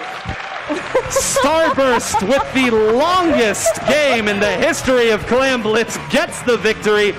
All of that time spent on the defense, a wipeout, the presence of mind to grab that many clams, to pass it, spamming this way, and then again, you saw Biscuit could have rushed straight forward, Milana, and tried to score. Instead, backed up. Brand said, I've got a splash wall. Let's take out the one member who can attack, and what a reward for that type of patience in that situation. Having that kind of level-mindedness is just exactly what we expect to see from Starburst. As extremely seasoned professional veteran players, having that calm mind, even in a situation as high pressure as that, man, I only wish I could be like them. I mean, this is unbelievable that we have seen all 4 of these modes go in this fashion. This is not scripted. I promise to you that this is not scripted here. This is simply what these teams are able to pull out when greatness is required of them. And now, Zach, we do have the opportunity to go back to one of the modes that was played earlier. We played all 4 modes, and it looks like we'll be going back to tower control. Well, I guess for their comp, it makes a lot of sense. They've been reliant in these ranked games on that big bubbler, and tower control is going to be arguably the best mode that you can go to when you're opting to run that special. Of course, the blaster, part of what was so instrumental in allowing that final push to happen. If you thought the overtimes in Clam Blitz in Splatoon 2 were long, just wait until you get more glances at Splatoon 3. I mean, again, I'm going to need a little bit more water here with the way that these are absolutely destroying my voice. But Milana, you have competed at this level for many, many years yourself here, competing at some of these Nintendo events. You know that tower control, very, very scary, especially in a Game 5. Why would they go to tower control? And also, crowd, come on! This is it! This determines who goes to finals here from semis. I just think that tower control is something that you feel like you have the most control. It's in the name, control, right? So you can't put it any better than that. And oh my gosh, Zach, you already pointed out, double 52 gal coming out here from Jackpot. The more things change, the more they stay the same. 2 is the magic number. The score is 2-2. We got the 52 gal, which is a 2-shot weapon, and they're going to be bringing in that Killer Whale 5.1 twice, which is going to be so difficult to match no matter where you are on the map. Both sides trading a member down. Ice is already down here. Important to note, that's a really, really big pick. Now Bran is going to have to try to go back over here and punish again, getting incredible fall-off shots. And now Bran, the other member on the map who's playing this 52 gal, going to go ahead and punish and push Q back in this scenario. Was looking scary there at the start, Milana, but Starburst riding the ship. They definitely are, but still, we do see that Starburst they do take that tower, and that first checkpoint is really not that far from where that tower started. Moving up here, watch out there, Q. It is Biscuit who's going to very wisely and quickly move up here. Another member is here. Hold on a moment. Brand's actually going to go down. The punishment again. That's 3 down, Zach. And now this is the moment that the attack can happen. That's the other one going down, a delayed wipe. And where will Biscuit set up here? In a great position to take this push even further. Bagel doing a great job of holding down the tower, popping the tactical, which almost acts as an impromptu shield because it cannot be destroyed. So as you're hiding behind it, it even gives you a little bit of pressure if you're not sitting in that big bubbler. And I'm glad you mentioned Bran, because Bran now has to be better than not 1, but 2 52 gals as Jackpot gets an entire wipeout. And this was the scary part that we saw so much in our scrimmages with these teams earlier. So easy to attack. When you have a wipeout, you know that it's going to be 3 specials coming forward, and the tactical makes it 4. What is Starburst going to pull together on the defensive side? Nobody went down to those specials. They were very patient and waited. The lead will change, but they are looking for a lot more than the lead here, Milana. They certainly are, and they're moving straight to that last checkpoint, and Starburst is going to have to really pull it together. But You know, they do. Yeah, they did a great job there. Biscuit was positioned perfectly with that blaster there, and you saw that the members of Jackpot were willing to maybe stay there a little longer than you normally would to try to get through that last checkpoint. Getting through that last checkpoint means that every single push afterwards would have been that much easier, Zach. Yeah, Jared and Bagel sort of being the unsung heroes of these matches. There's always a tactical around when you need it. It feels like two people are playing that special, but it's really just one per side, as we see yet another killer whale going to go out. That's going to help target and find some of the members of Starburst who are dancing and dodging around, trying to build up specials. It looks like most of them are about halfway through and waiting for another opportunity to pounce. 3 members of Starburst bunched up there on that right side. That means they're going to give up a lot of ground, and thank goodness Bran respawned in when he did. That was going to get nasty in a hurry. Instead, it's going to go the other way, but all your momentum slowed down for the Inkback. Great shots there by Ice, who trades with the Inkback. That's not bad at all. 2 minutes left on the match. You can see Bran waiting to push up, Biscuit going underneath and not able to get there in time. Madness with another punish, Milana.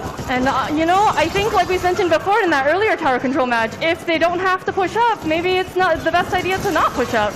And you see that Jackpot is really just maintaining that mid control and, you know, propping Q up on that the level above and being able to like see all of the members of Starburst, I think is a great position for her. Identifying where you want to move on the attack. The quicker that you can get it done without communication, the more effective it is, Zach. These players so good at identifying where they need to go before the time has come. Look at how narrow these hallways and pathways are. If you're facing 3 out of 8 members in this match have a wall at their disposal, as we see a double splat there on the side of Starburst, which will allow them to make what they hope will have to be their final push of the game on their route to a potential knockout. This is huge. You can see immediately there on the top left, that's where the attack came from last time that they weren't able to slow down. This time they were able to get rid of one of those pesky 52 gals in the process. Bran is going to move up. Will they be able to find Q here? Will Q hold on? Does get it here. And now still some more health, is able to get the splash wall out. They are firing. Ice is up there, just a few more points. Can Bran get back? Leafy goes to attack and Ice holds it. This will be the lead going the other way. 3 down, a delayed wipe. They're all moving in. Madness, the last one who can get it, gets taken down. Q gets a double there. Biscuit moving up. Can Biscuit hold? Can Biscuit dance? Not able to. Bagel's still there, but Milana with 30 seconds left. It's going to take essentially a knockout if Jackpot is going to pull this miracle off. They certainly are, and you know what? They're going to really have to pull those specials together. They're going to have to coordinate those Killer Whale 5.1s to be able to know exactly where Starburst is, because, you know, this is a pretty safe game for Starburst, and they don't really have to move that tower any further than they did. And Zach, that was a very early tacticooler there. They know that they are going to have to win essentially 2 fights. They were going to have to win to take mid. That has been checked off the list there. Another tacticooler down. This checkpoint's going to go very fast here. Crowd makes some noise here. A huge fight. One goes down. They rush the tower, and Starburst takes it. Elation as these teammates pop up. Look at them jumping around. An incredible Game 5 set, and you could not ask for a better set to start off Splatoon 3.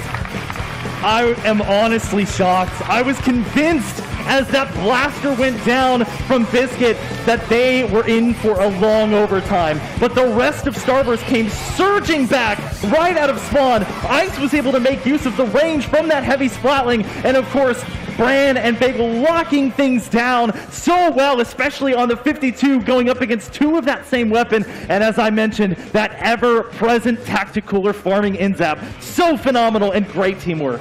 And let's take a moment back here and talk about the push that got them that lead. You saw that it was sort of a scrum. It was a scrap there around that checkpoint. And immediately you saw Leafy very wisely trying to take tower, understanding that it needed to go down there. But Ice, as he has done for years with a variety of weapons, dancing around it perfectly, taking out that 52 gal and giving them the push that they would get the lead with. You know, it really takes a pro with really good movement skills to be able to maneuver around that tower the way that Ice did. And, you know, it just shows you that Ice is a pro. And as we wait for our next teams to get set, we'll kind of talk a little bit more about that last set. And so much to talk about here. I want to go all the way back to that Splat Zones game and talk a little bit, because Splat Zones, as you noted earlier, Zach, is maybe the most common mode that is played at a competitive level in Splatoon 2. We wondered what that would look like without the displacement specials that are so common that we've been playing with for so many years. What was your take of how the teams played that Splat Zones map early on at Hagglefish Market? Well, you know, when thinking about that map, I actually want to allude it to another map which I believe will be coming back in Splatoon 3, and that is Mako Mart. Mako Mart has kind of a flush-shaped zone, but there are some boxes and some high ground right next to the zone that give pretty much every type of weapon a shot at helping to paint things. We could see Ice getting all the way backed up into the tiniest little nook that was still in the zone, doing whatever he could to make sure it stayed painted. But I also want to mention too, maybe the most popular sub-weapon in all of Splatoon 2 and 3 is certainly the suction bomb. And with that delayed detonation but gigantic relative blast radius, that was another crucial step, not just in Splat Zones, but in the other modes as well for taking turf. And Milana, we'll go ahead and keep on this same thing, that Clam Blitz game. I know it seems like it was forever ago, but it was really just a few minutes ago. We very rarely see that type of Clam Blitz game go. Oftentimes when we see that, it's a mark of two teams who maybe aren't as confident in it. These two teams, as confident as they come, what was your take on why it took them that long and why we had essentially 2 whole games of Clam Blitz? You know, I think it's a lot to do with the pressure of just being on a stage as big as this, right? You're gathering those clams and you're like, oh, is it the right time to push? Should I push now? Are my teammates ready? And you want to make sure that everything is perfect before you make that push, because otherwise, you know, the other team is going to capitalize on your mistakes. I'm getting word from on high that Ashley has another series of fun interviews for us here, so everybody don't go anywhere. Ashley, we'll toss it to you. Thanks, everybody. I've got Lucia and Jorge here looking very fresh today at PAX West. Did you play the demo?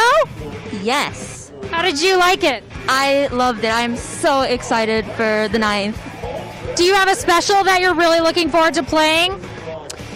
Like, I'm excited for what I'm looking forward to. I'm excited for the story, like the story mode. I cannot wait to play that. And also new music. I am a music fan. I love the music so much.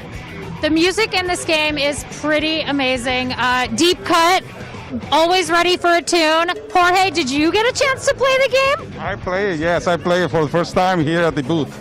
You played Splatoon for the first time ever here at the booth? Yes, I did. What did you think of it? It's great. I love it, yeah.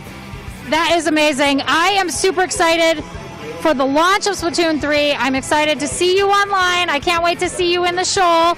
We're going to get our online play together. Thank you so much for talking to us. Enjoy the tournament. Enjoy the rest of PAX. And so heartwarming to see players of all levels competing here as this new game brings veterans and newcomers alike. We have the bracket up here for you. An unbelievable act to follow that Starburst and Jackpot just treated us to. Jackpot putting up the very best, but they will be out now. This is lose and you are out in the bracket, so Starburst has moved forward, and we will now move into Mad Titans versus Super P. We've got the rules up here once again.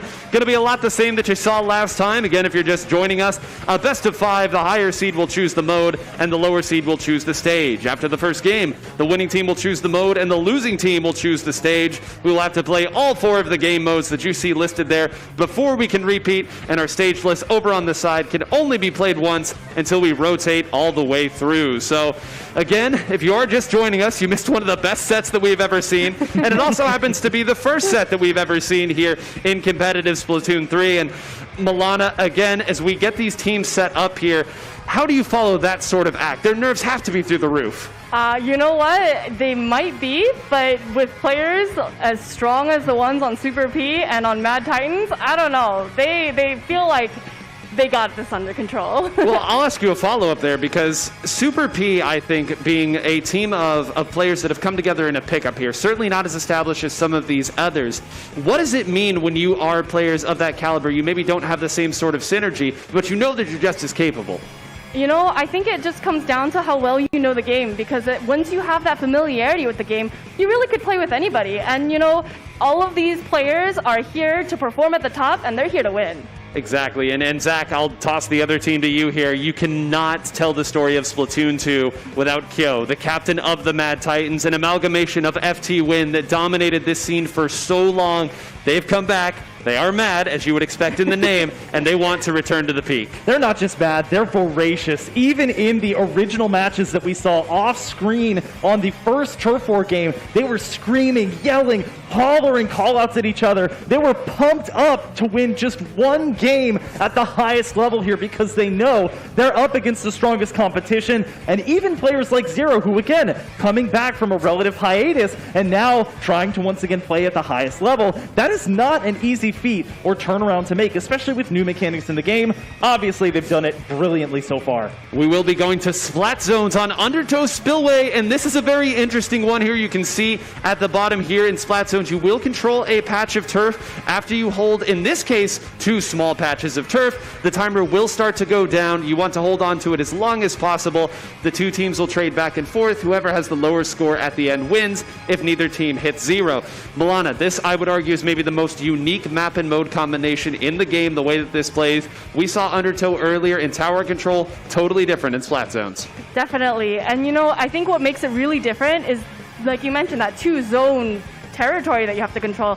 In Splat Zones, usually you have a map that has one big Splat Zone, but because this one has 2, you have to control both of them for a certain amount of time.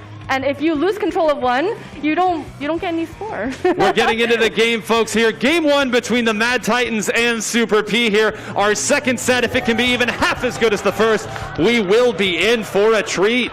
Taking a look at the comps here, Zach, I see a couple buckets, a couple sloshers, and I know you're a fan. Yeah, big fan of the sloshers here, and I think it has a really, really strong kit. But another weapon that I want to touch on is going to be that Splatana Wiper, the only Splatana class variant available to our players today. It's a great weapon for turf war, and it has kind of an underrated special in that Ultra Stamp, which allows you to zoom across the map. Leotos, the only player that we really got to see use it here. We said it's a pesky weapon to pin down, and that is exactly how they're going to try to play it. Synapse, one of the very best at this 52 gal, is going to try to retreat back there. They do have 3 members here trying to attack Synapse, and they're able to hold. Meanwhile, on the other side, the early lead is going to go in favor of the Mad Titans. Pushing up, Token moving up there, Zero on the left side. Kale working with them as well. They dive 3 down, and it looks like they're going to get punished for it. That's a couple going down there from Leotos on that Splatana Wiper, and now once again, it's Super P's turn, Milana. It certainly is, and you know, we really have to keep an eye on Leotos because with that Splatana Wiper, it really has a surprising amount of maneuverability. So to be able to like have that player just sharking and watching, you really have to be cognizant of where this player is going. Speaking of quick weapons here, how about it? Zero, Mr. 3K himself, moving up and attacking there with the Splat Dualies that he made so famous back in the early days of Splatoon 2. Zach, this is a very mobile weapon, and it's got a fantastic hit. Diving in there and getting taken out by Synapse again, and we have absolute pandemonium in the center of the map. I have to imagine Dualies feel even better in Splatoon 3. Obviously not when you're taking shots from a 52 straight to the dome, but otherwise gives you a lot of great mobility there as we see Zero taking down Taco. Going to be looking for a second one on a Synapse, and they're going to use the roll of the Splat Dualies to get away, trying to find the third. It'll be a slosher, and they'll find the wipeout. Oh my goodness, absolute domination there from Zero. It's like they never left. Like he never left indeed, and now it's going to be Super P's turn to try to figure out a way. They do have the tactical here from Taco, but where are they going to deploy it? This is important. If you put it too far off to the side, you give up entirely too much ground, and now the Wavebreaker going to do some damage here, and Taco needs to be careful. That's another hit. They finally do get the tactical down out of necessity, but Milana, I think this whole operation took a little too long. I think that, you know, Taco was really waiting for that perfect moment, but sometimes that perfect moment just doesn't come, that you need to be able to kind of think on your feet and, you know, support your teammates in the thick of the action. Thick of the action is right here. There's only 15 seconds left. Synapse needs to get this pick and does. They need to try to hold it. Token's going to go down. They're trying as hard as Bert on the backside is going to get another, and Kyo is able to get another, and he is doing some form of taunt there in the center. Just 5 seconds there. Juan has to move away, but a dominant victory. Really the first that we've seen by the Mad Titans. You can see them clapping, banging their chests, and they are ready for this set, Zach.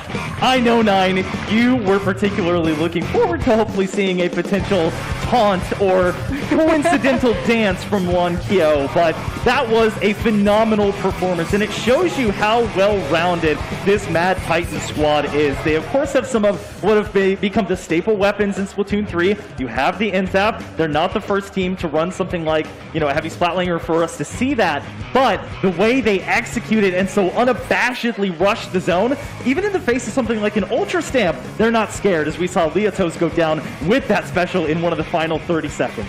And there is one player on the team that we have talked about, Zero, we've talked about Kyo. Bert might be the single most versatile player in this entire tournament, has a huge roster of weapons. That time we saw it on the Splatling, and as we move into Rainmaker on Hagglefish Market, you can expect to see some different weapons come out of that skid. We definitely can. And you know what? As somebody who is experienced with competitive play from Splatoon 2, Bert is probably single-handedly the most supportive player in Splatoon, at least Western Splatoon. And you know, just I expect that, you know, for Rainmaker, maybe we might see a little bit of the Tentabrella. Yep, we did see it earlier in Turf War here, and it's such a strong weapon here as well. It is equipped with that ink vat and a giant shield that you're going to have to get through before you can even touch that ink vat here. But Zach, I want to talk a little bit about Rainmaker here on Hagglefish, because we did not get to see it earlier. How do you anticipate this particular mode playing on this map? You know, I think there is some hope for some shorter range weapons. It is a little bit wider. There are plenty of boxes to go around, if I remember correctly. So that does give you some cover if you're having to play against something like a Slosher or a heavy Splatling, for example, but you really are going to have to wait and take those picks before you try and initiate a push. We've seen, again, the 52s come out a lot. Those splash walls are going to be tough to get around, and you're really going to have to worry about that pace of play. Rainmaker, make it rain. It says it on the screen here as the teams dive back into the action here. As we take a look here at Game 2, they're coming in. We have some changes, Milana. I'm sorry, are those some Tetra dualies that I'm seeing from Zero now? And you know what? Zero is kind of sick with it, with those Tetra dualies. And you know, with that Reef Slider, it really can help you get right into the thick of the action. And meanwhile, Juan on the other side has switched over to that splatter shot. Zach, I know you think that this is an incredibly powerful weapon, and Juan, certainly an experienced Kensa splatter shot main from Splatoon 2. You'd expect to see great things from him. I'm a big fan. It just seems to do everything really well. It's a 3-shot kill. It's got relatively low deviation, as we're seeing a couple of pickups there. As the members of Super P are trying to come back here. Leotos gets a frontal shot there with the charged hit from that Splatana Wiper, but they're only just barely going to be able to get stopped in front of that pedestal. Still looking to make a push going forward, and they have plenty of room. Leotos absolutely dominating with the Splatana Wiper. We wondered if anyone would be able to make this weapon use, and finally the Reign of Terror over here, but not before the first checkpoint falls. And Milana, when you have been pushed back like the members of the Mad Titans are, how do you go about getting some control of the center of the map? You know, you're going to have to send someone like Zero in to get some picks before you send the rest of the team in. So having a player as strong as Zero, unfortunately... I'm sorry. Oh, I'm sorry, just what? Somebody had stuck behind them that entire time. It's going to be the first Reef Slider that we see. Some more taunting come out of here, but guys, you do not have the lead yet. They aren't going to let the Rainmaker reset, or rather they're going to try to grab it here, but that gave Super P just enough time. They had snuck a member behind Zach and were able to sneak out just a few more points. Squids are exploding left and right. I can barely keep up with it. We have Bert here on the Rainmaker trying to do what they can to wait until the rest of their members are here, which they are now. Not many specials built up though. On the opposite side, Super P trying to hang on, but they lose their tactical. They're not able to deploy it. Leoto's one of the last members alive, and they may have to use his Ultra Stamp to stop this push from Token. Are they going to do it? They're going to opt to let the first checkpoint fall, and you saw the Ultra Stamp go off there, and the Ultra Stamp gets taken out too quickly. That's another one down. Zero is moving through. They have the Tacticooler. Token going to be the Rainmaker carrier. That's going to be lead, but they want a lot more. Token moving the Reef Slider, working the way, and stopped at just 3 points, Milana. That was such a close, just so close. You know, Super P is really playing their hardest game, but man, Kyo almost getting that dunk, still at 3 points left.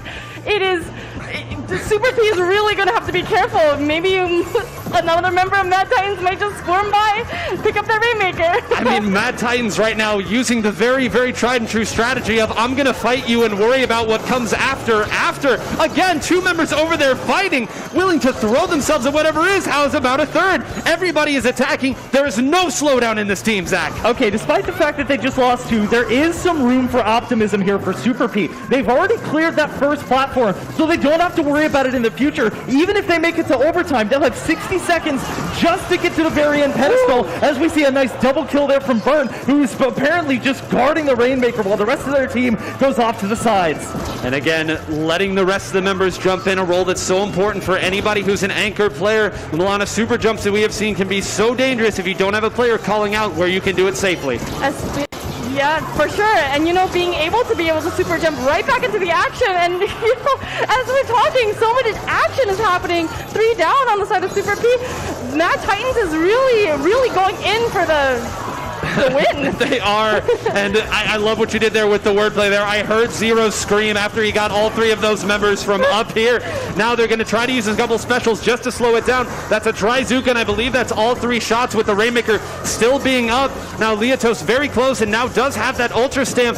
When will they opt to use it here? Trying to pester, trying to identify where the attack is coming from. Does get a hit onto Kyo. Will they be able to close this out, this fight? All the while going away from the Rainmaker. Everyone is rotated over. It's a party here, and Leotos not able to get it as Token is able to take that out. Continued fights on this side. Zach, continued pandemonium. There is madness on the board. One of the nice things about popping your special is that it actually completely refills your ink gauge on the back of you. So even if you use the entirety of your tank, once you pop that special, you're able to get it back. And unfortunately, Atudos here performed jumping into the water with the Rainmaker. Not going to be able to do anything about it, but they are going to kill off some time as we just have 30 seconds left to play. And Milana, this is a really rough spot for that Rainmaker to be a bit of a, you take a swim right there here, but it almost works out even better because now they're going to have to take it from that side. So many avenues to attack. They're going to opt to continue to do it here. And again, the continued attack. There was follow-up on top of that as well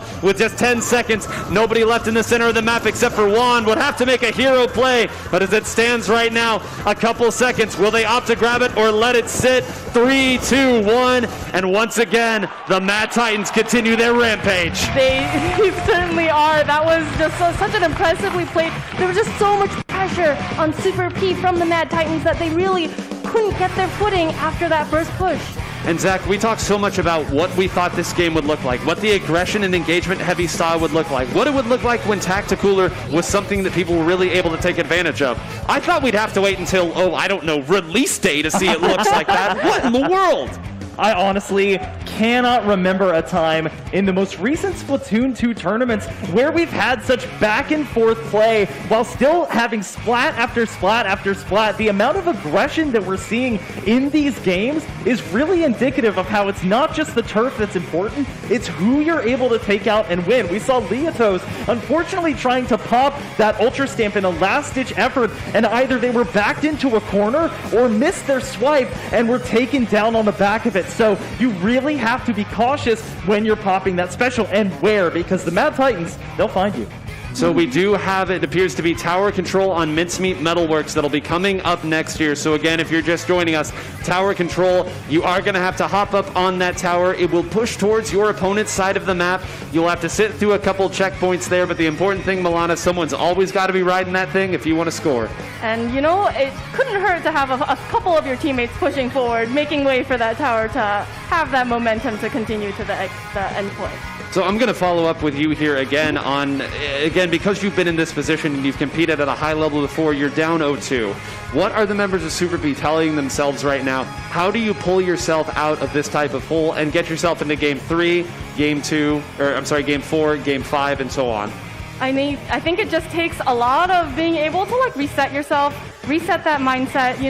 You're good players. Everyone here is at the top of their game, top of Splatoon 2, now top of Splatoon 3. That they need to just, kind of reset and bring their A game back into the action. And let's talk a little bit more here about Super P here, because they've now gone over to Tower Control, Zach. And I would say maybe more than any other mode, this is where you will see big sweeping changes in compositions come out. This is where the blasters will come out. This is where you'll really try to fit an ink vac weapon into your composition. What do you think Super P might try to pivot over to get themselves their first win? Well, I think, first of all, for ability-wise, you're going to want to pull on your shoes stealth jump, and then on your hat last-ditch effort. I think because we've seen Mad Titans so dominantly get to 30 and below on the objective marker, that is going to give them so many more advantages, especially if on their clothing they're able to pair it with Intensify Action, that new ability which, as you described, Milana, grants you plenty of benefits, exhibited probably not anywhere better than on those blaster-style weapons. So Milana, I'll ask you another question as again we get the team set up here to compete. The way that these attacks have come out here from the members of Mad Titans here, because look, it's one thing to say, let's go in and attack, let's be aggressive, but there's so much more to it than that. It's attacking from one side where you know another member is coming around to attack. How do you go about coordinating that in the heat of the moment? I think it's communication is key, especially for a team game like Splatoon, to be able to pinpoint exactly where you are and what your intentions are, and being able to communicate that with your teammates is just so important. It's so important and so difficult as well, especially with the tacticooler coming in here. I know we've talked about that special to death, but again, it's so important to note here how much it changes. It does allow you to jump back into the action. It makes you stronger. It allows you to respawn faster as well. And these NZAP players, we talked about it in that last set with Jared. We talked about it with Bagel. And now Token, the member of the Mad Titans, who's been able to do it this well. It's that much more impressive when you're able to do it here. And building specials not nearly as easy as it sounds. It certainly isn't. To be able to know exactly where on the map you're going to be, and to not like compete with your teammates to turf, I think that is especially important, especially as a support player.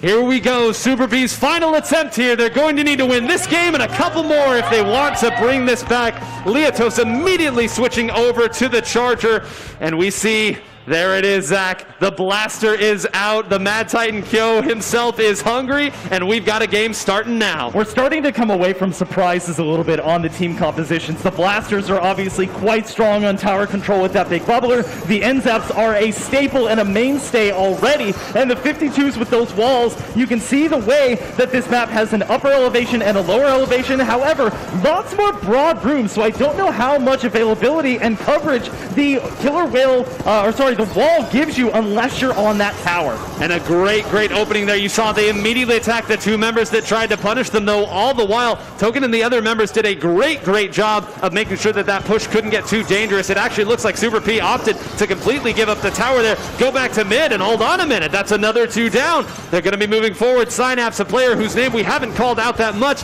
You knew eventually going to make his presence felt, Milana. And you know Synapse is one of the best players on the West. Is that 52 gal is really scary, and you know, I think that Mad Titans is they're gonna really have to be on the lookout for Synapse.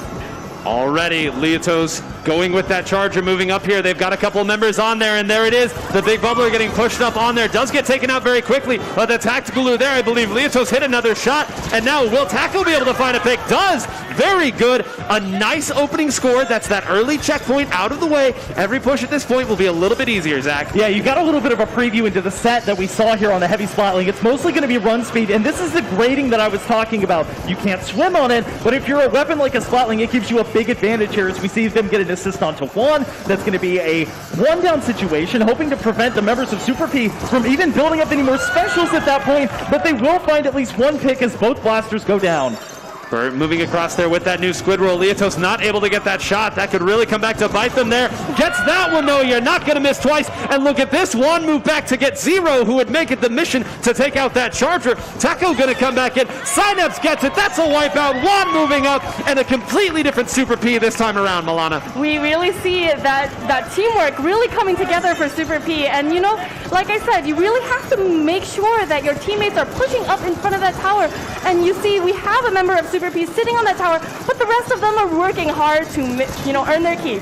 Got to be careful there. You can't fire too hard. They were able to find Berto. How's about that? A really important splat to get. Got to be careful there. They do end up diving there. What a gutsy call to make it there. Zero going to come through in the cleanup, but really, Milana, everybody contributed to that defense.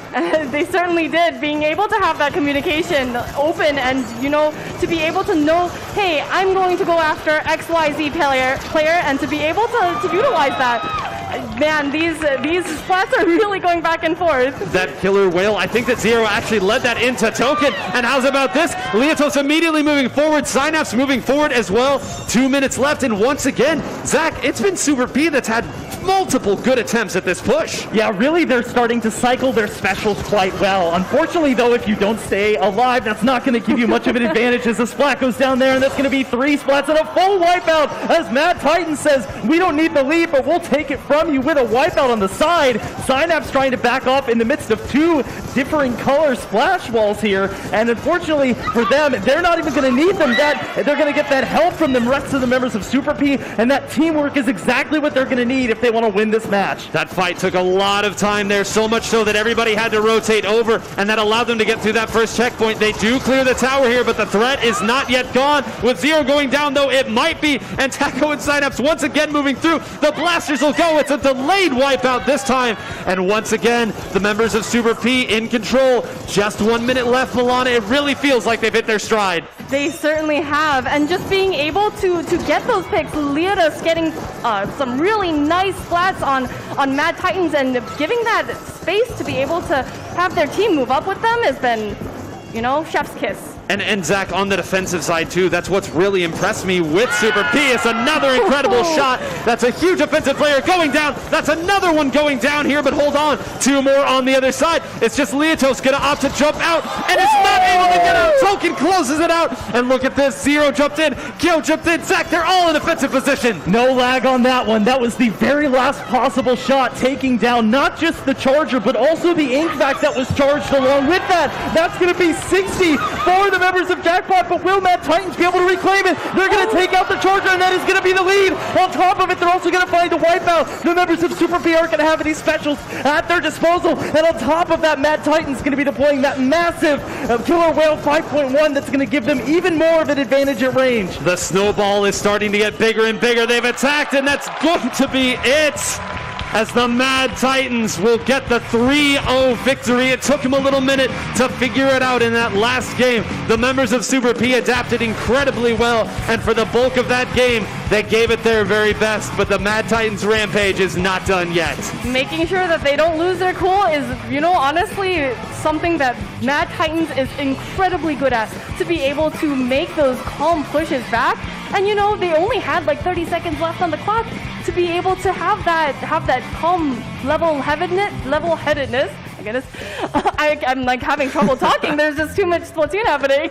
There is a lot of Splatoon, and it's all been great. Let's go ahead and recap our action here. Let's take a look at the bracket, because we have our final teams, and a round of applause here for all of our competitors. Super P and Jackpot will be on the sidelines watching the finals, but Zach, Starburst, the Mad Titans, an amalgamation of the same rivalry we've been watching for so long. I was going to mention, literal years these players have been going back and forth, and sometimes have joined forces with each other in order to play. But today, they are vying for the top spot in a game that is coming out so soon from today. It's going to be just a few more days, and with us now having seen how the ranked modes work out and how chaotic they could be, I can't imagine how excited the folks are to get this game in their hands. We're going to throw it back to Ashley here for another interview. Don't go anywhere, everybody. Grand Finals right around the corner.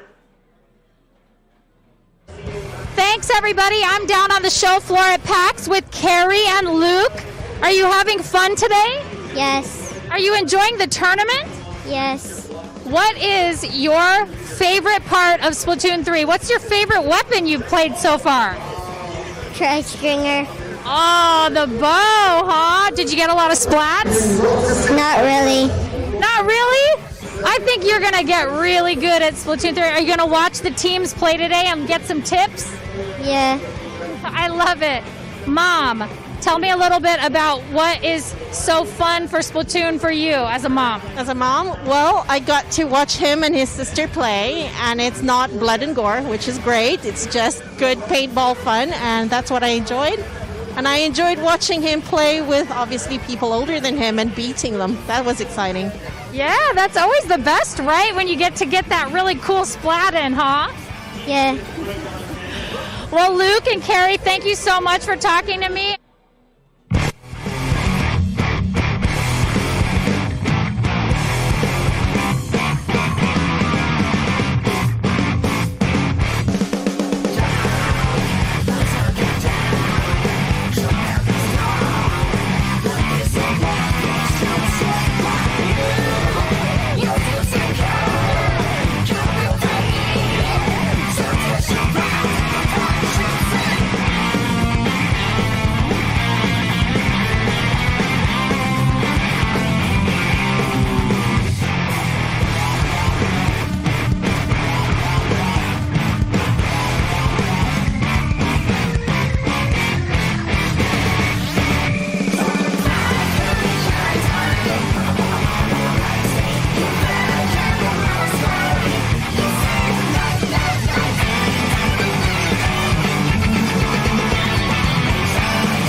Well, pull up a chair because the table's set for grand finals here at the Splatoon 3 Enter the Splatlands Invitational 2022. Two of the top teams here getting set for a best of 7. And let's go ahead and check out the bracket. We had some furious semifinal action in which we saw one round go to 5 games.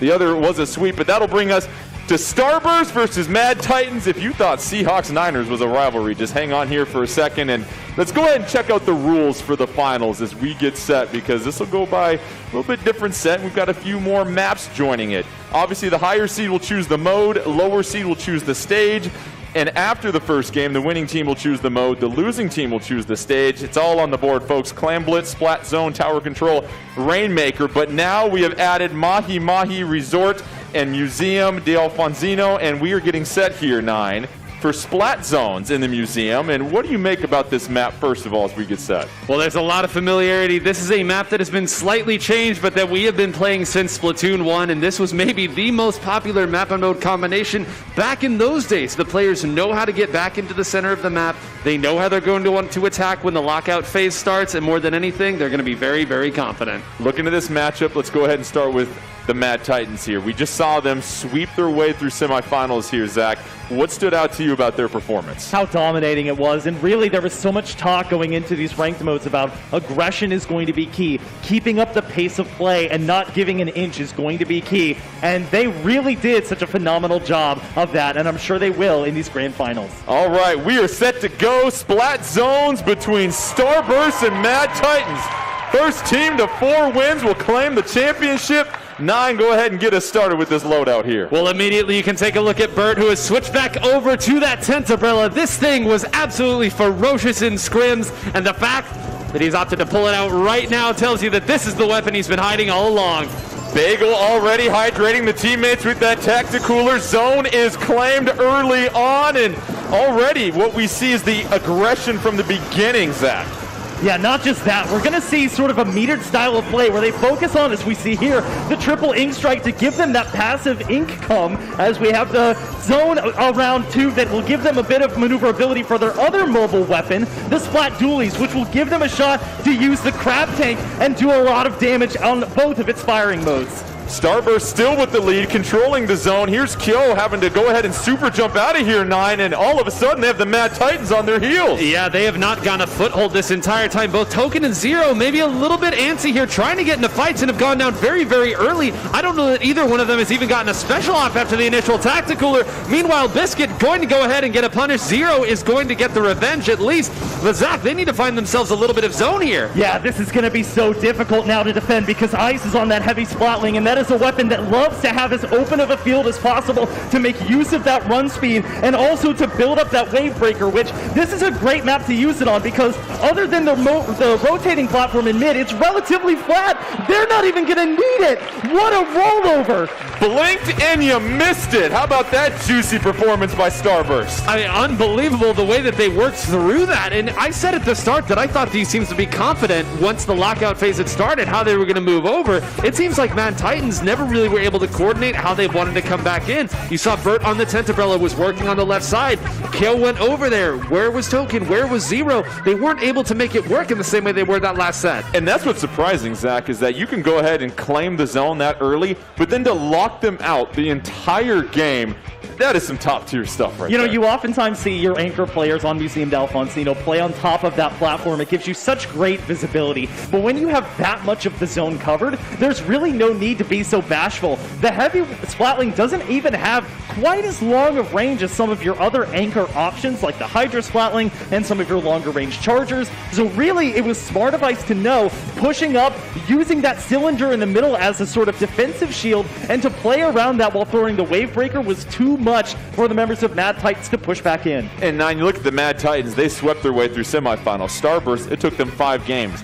Starburst to deliver that kind of message on their first at-bat, that has to go a long ways towards their confidence. It really does. And after the set that they just had, they have to be confident that they can handle anything that anybody throws at them. The one thing that I will say in the Mad Titans' favor here is that this is a team that is geared to play on the tower controls, on the Rainmaker. They are going to attack, and on that map and mode in particular, you saw, it's not so easy when the zone is that wide. 9, I appreciate the alley-oop for the segue because we have tower control at Eeltail Alley, and Zach, this combination here, this is one, as Nine said, Mad Titans feel very comfortable with. Yeah, this one is not very easy to make your pushes through. They have that pretty long bridge over top of the map, but the big bubblers we've seen with tower control will continue to be one of the best specials that you can run, and I would imagine that they'll at least have one each here. Let's rack it up again. Tower control, Eel Tail Alley. We'll see if the Mad Titans can bounce back after getting dominated by Starburst in the first game. Here we go, game 2 of our finals. Mad dash to the middle. Anything you see off the top here, Nine? I mean, the Blasters, these might be the 2 best Blaster players to ever come out of North America, and they used to be teammates. Biscuit and Kill, they're going to put on a show. Tacticooler ready to go on the onset. Go ahead and help your teammates get juiced up. Bagel moving forward. Both teams 4 on the map. Bagel trying to move forward. Numbers advantage right now.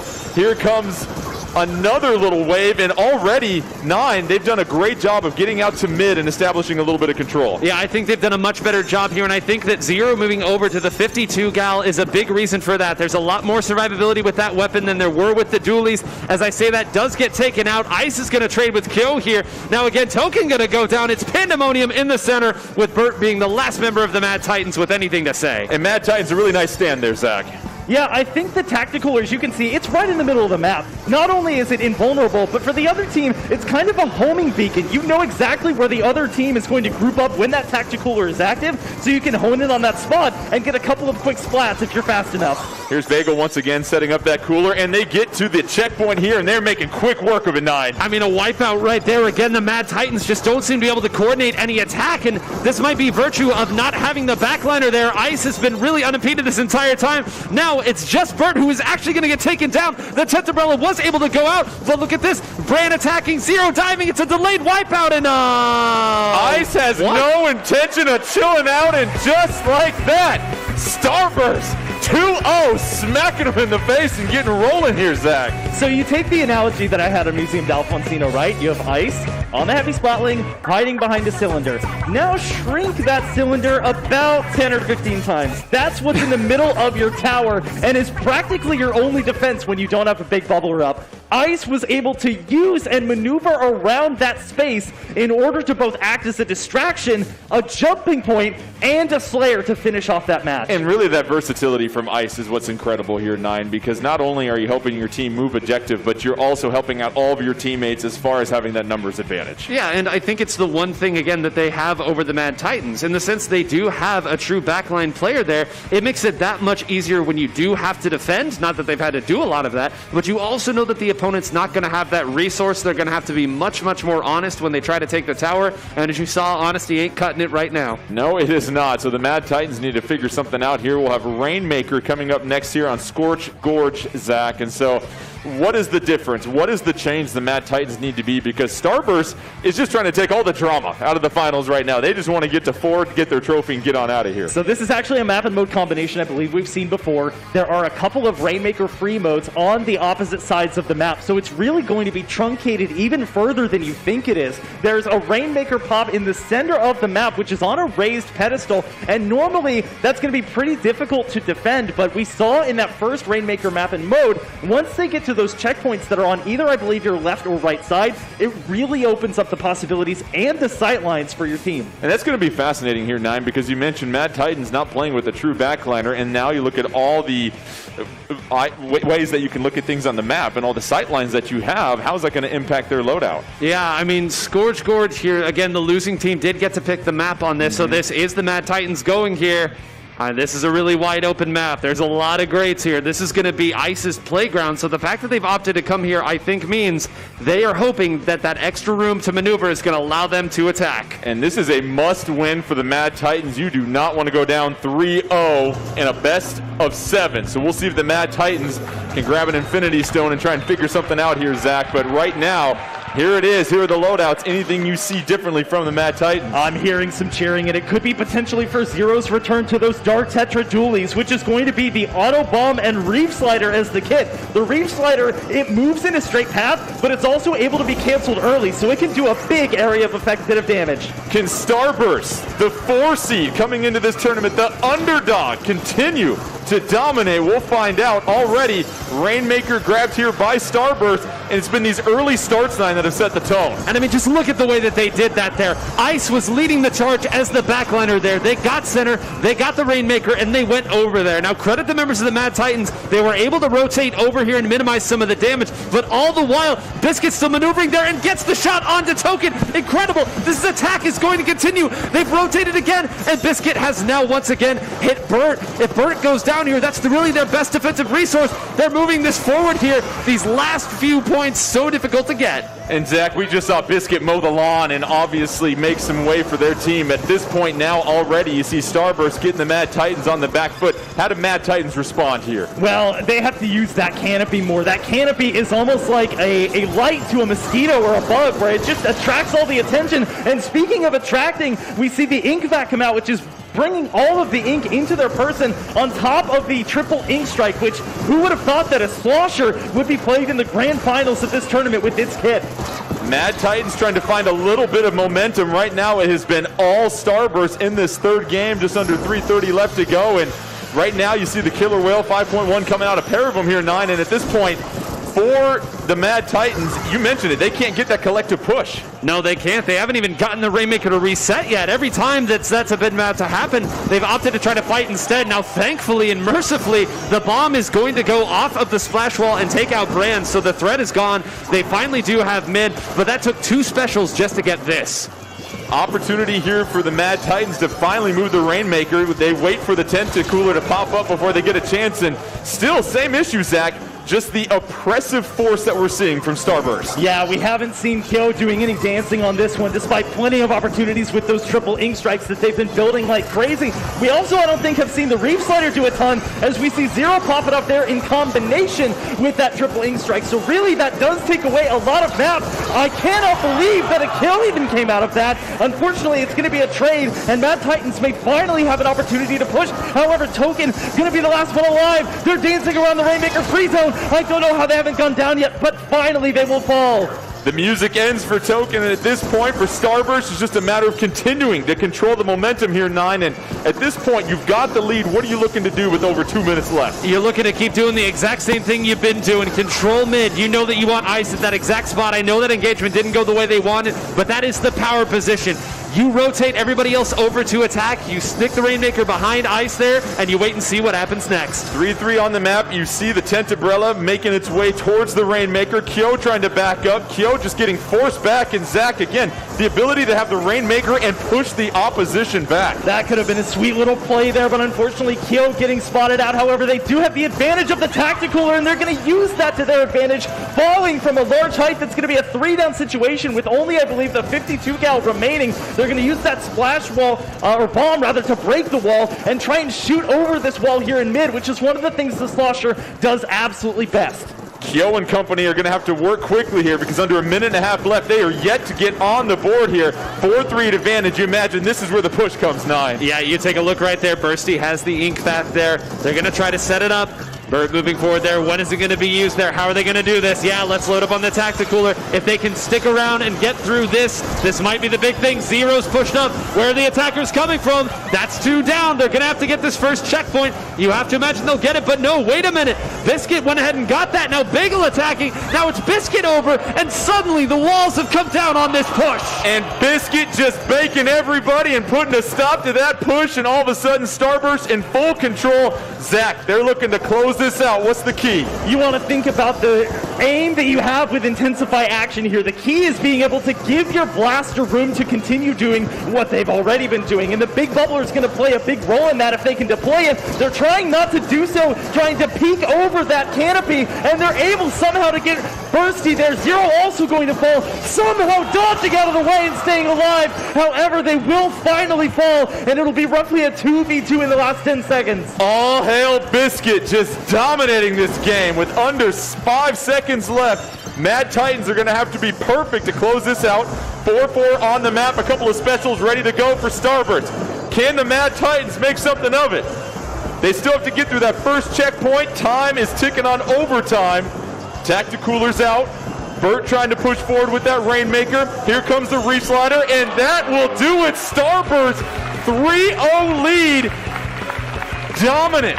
9, I will say it again, the message they have sent and the way they have done things so decisively, this is unbelievable here in finals. It is. The way that this team has adapted and played to their strengths and how quickly they figured everything out from the very get-go of that game. You saw immediately what their plan was. We're going to have Ice go on the grading on the left side. If we push the Rainmaker, we'll push it there, and we'll let Brandon Biscuit go to the right. They did that every single time that they wanted to try to make their push. There was so much pressure, and the defensive side wasn't too shabby either. And we've talked about it, Zach. This is a game in Splatoon 3 that's going to force a lot of one-on-one situations, maybe 2v1s.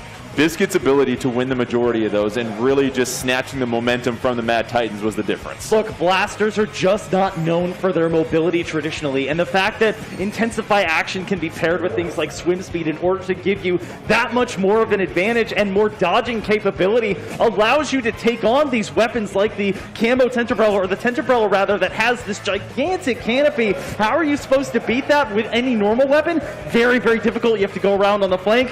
For blasters, they can just peek out over the top or on the sides and get that chip damage, making it enough to take a knockout or a splat from a safe distance. 9 will have Clam Blitz on Hagglefish Market. Obviously, this might be the last stand for the Mad Titans. How do they make sure these finals continue? Well, the first thing you have to do is not take bad engagements, especially in those first 2 games. I really felt like the members of the Mad Titans were moving up and attacking when they didn't necessarily need to. And the way that Starburst plays, it's so difficult. You may be able to take one out, but if you take too much damage, someone's rotating over and getting you. You know, Ice always has his eyes on the action here, and it's going to be even stronger here in Clam Blitz. Don't take bad engagements. Advice for Splatoon 3 and life as well, too. Here we go. Clam Blitz, Hagglefish Market. Will Starburst have a notable sweep of such a dominant team, or will a legendary comeback begin here with a victory by the Mad Titans? And as they make their way towards the middle, what did we learn last time, Zach, from Clam Blitz when you look at some of these specific loadouts? Well, sometimes desperate times call for desperate measures, and we see Zero returning to an old favorite into Splattershot. Again, it has that 3-shot splat potential, and is also going to provide you with the Trizuka, which you have to be fast with, but as you can see there, it can at the very least back off your counterparts there and back off the enemy in order for you to pick up some of those clams, which are precious commodities in mid. Mad Titans have yet to control a game from the onset. It's been Starburst fast out of the blocks, but right now, 9, it does feel like Mad Titans are being the aggressor. Yeah, look at this here, the maneuverability. This is what Comfort will do for you, but hold on a moment. It's Ice. Yes, it's a wipeout. It should be an opportunity for them to push.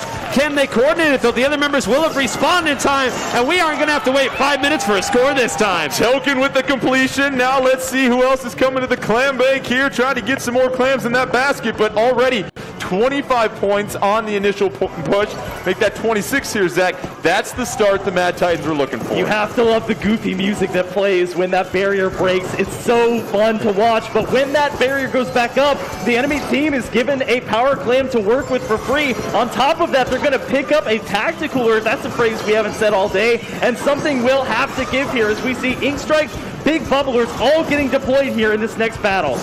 Biscuit once again picking up the 1v1 splat against Kyo, and that's been the difference maker, 9. It really has, and look at this. Brand is moving forward here. What are they even firing at? There's not much left. Zero comes in and gets the punishment, and gets Brand as well for good measure. The killer whale is out, so they'll have to be careful not to give him any free extra credit, but that could have gotten ugly in a hurry if he hadn't stepped in. Hit in the backfield, but he gets the pass off, so now it's a 6-point lead for the Mad Titans. Both teams, slight penalty, and that makes a big difference here, Zach, because now you're going to have a few more clams join you with that power clam. Yeah, both teams already working off of a very small pool of clams, so that mid area once again is going to be the contentious zone because you have to find some of the clams that are available to only a select few. A 2v2 situation now as yet again we see the killer whale 5.1 come out.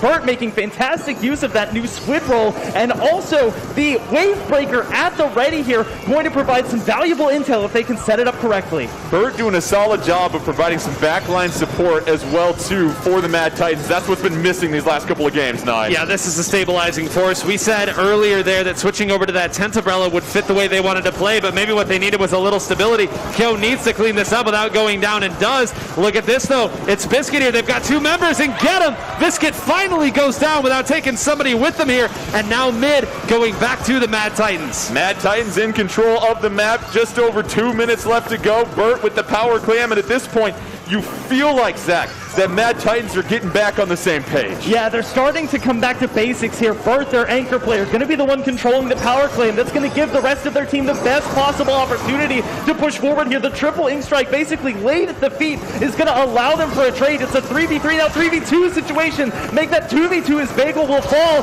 And now, despite holding onto the power clam, Ice will not be shy, able to find one as well. But Bert, looking for the 1v1 duel, we still have not seen much momentum, and that's pretty consistent with the last couple of Clam Blitz battles we've seen. Anybody's game still. Don't forget, Starburst, one more game. They claim this championship. Mad Titans trying to stay alive. Here we go. Starburst at this point, 9. They're the ones that really feel like, other than that initial push, haven't had a chance to be too aggressive. No, the stabilizing force is big, and Ice going down there also big. Bagel is pushed up there. Token's going to try to jump down on top, but they got Kyo in the scrum of all of that. They're going to rotate back here. The power clam might break. No, Brand does get to it here. They're going to shuffle it around. They finally have it in Ice's hands, which is where they want. With 1 minute left, that's a huge pick on the Burt. And look at that, 18-0 Clam advantage. They dominate all the currency at this point, Zach. And this is going to be massive. That's a 3-down situation. As Ice and Bagel are going to push forward. That's going to break it. They're going to take the lead easily. They put up the tactical right in front of the barricade. Brand hiding with 4 halfway to another power clam. They will unfortunately fall. Bagel somehow still staying alive, at least for the moment. They will lose the 1v1, and there will be some time here for Mad Titans to make their defiant stand. Starburst, under 30 seconds left from the championship. Can they hold on? Mad Titans,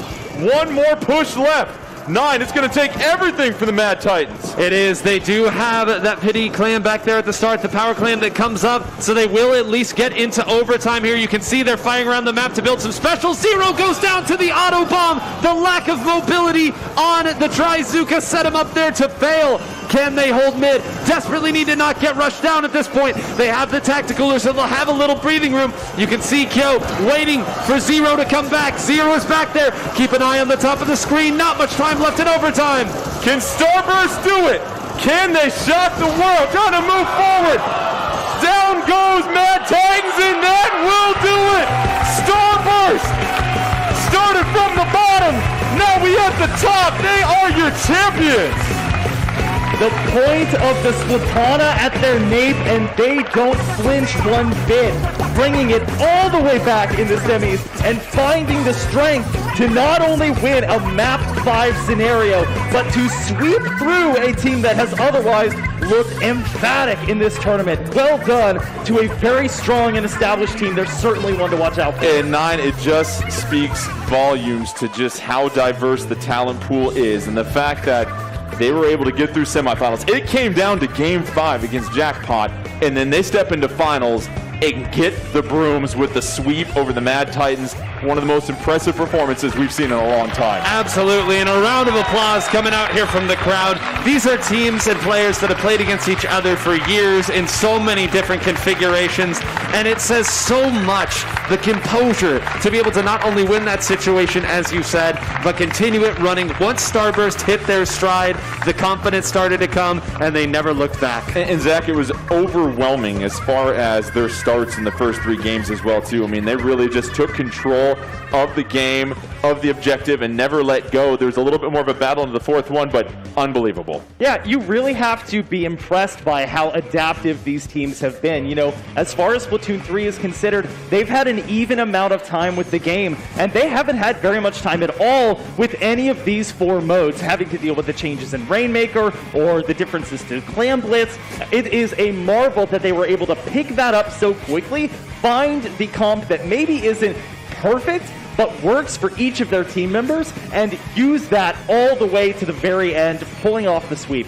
Let's go ahead and check out the bracket one last time as Starburst, in dominant fashion, sweeps the Mad Titans in finals. They will be your champions of the Splatoon 3 Enter the Splatlands Invitational 2022. And 9, what does this just say about the greater competitive scene in North America? I mean, again, if this is what the beginning of this looks like, we are going to be treated to an incredible few years of this game here. At the highest stage, with the highest stakes, we see the best type of play. And more than anything, I think it's an incredible reminder that a team like Starburst that has been at the top of Splatoon 2 so long will not be skipping a beat and continuing their reign of dominance. So the championship moment here, Starburst, as we said before, just unbelievable what they did. 4-0, it's a performance we will always talk about. They will go ahead and claim their championship trophy here. The Splatoon 3 Enter the Splatlands Invitational 2022. Hold up that hardware, fellas. You've done an unbelievable job with what you've done. Your first ever champions here in a Splatoon 3 competitive event, and Zach, you just love to see it. I think this is a telltale sign that North America is not to be trifled with when it comes to Splatoon 3. We have not yet gotten to see much in terms of the other regions and how they play and what they will define as meta. And of course, there are still plenty of weapons that have not been released yet. But North America is a dearth, just wealthy with talent, and I'm so excited to see what old and new talent gets cultivated in the first few months of this game. And for both of you, I know this has been a special weekend for sure, as far as getting a chance to get your hands on this Splatoon 3. Your thoughts as we get set for that September 9th release date?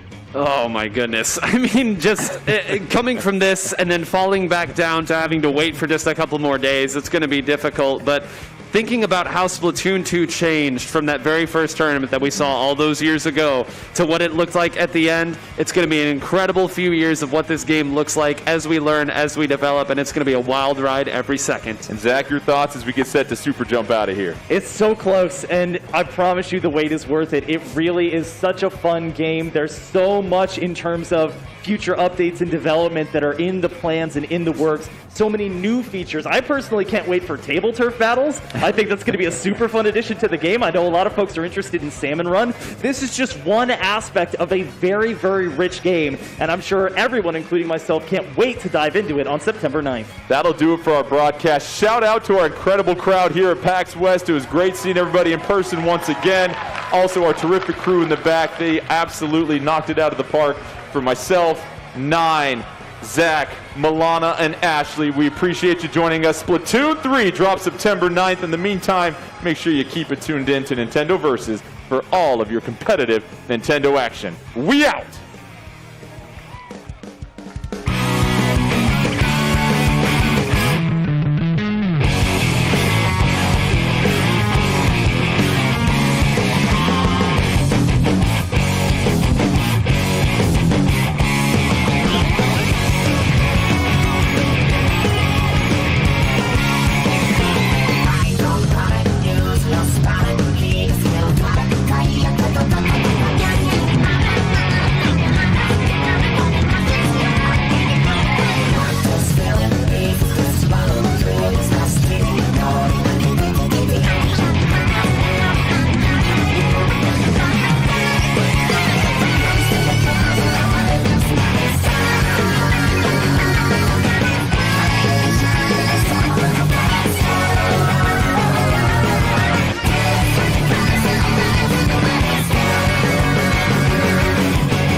Come taste it, don't you waste it. Ain't seen nothing yet. Punch life in the face while on my tiptoes. Living on a real high from the get-go.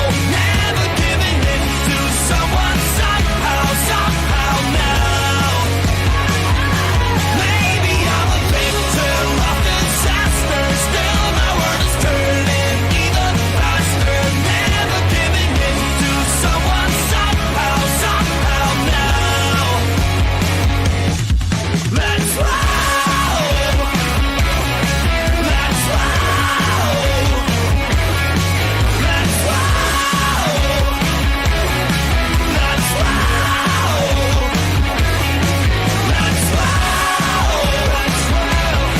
Let's roll. Let's roll. Let's roll. Let's roll.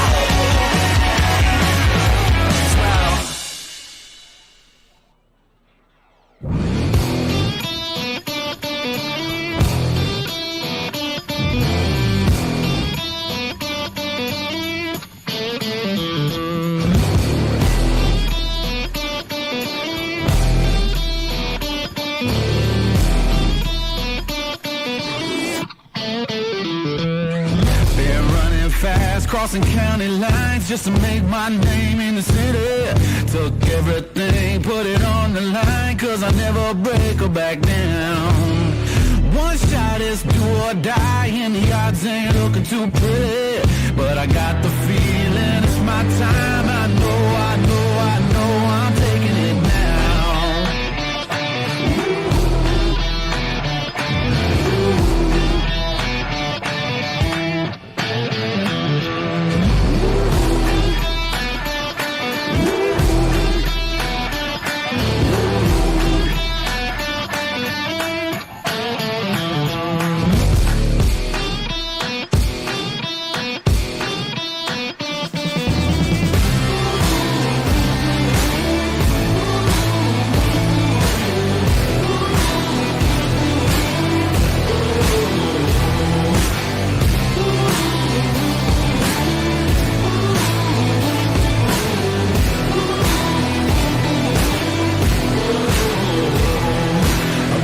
Price of blood, sweat, and tears, and I never looked for salvation.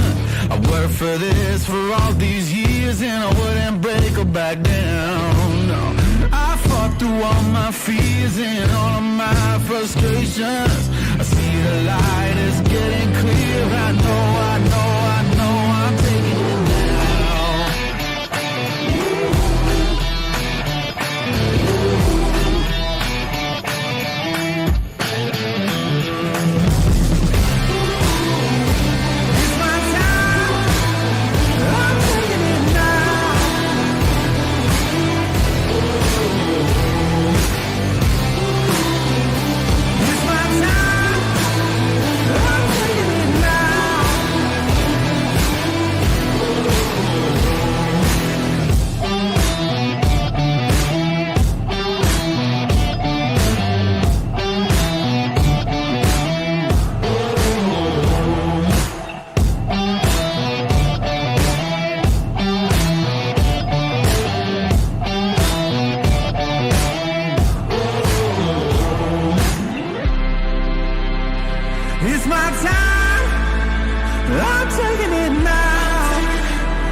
to the eNASCAR Coca-Cola iRacing Series.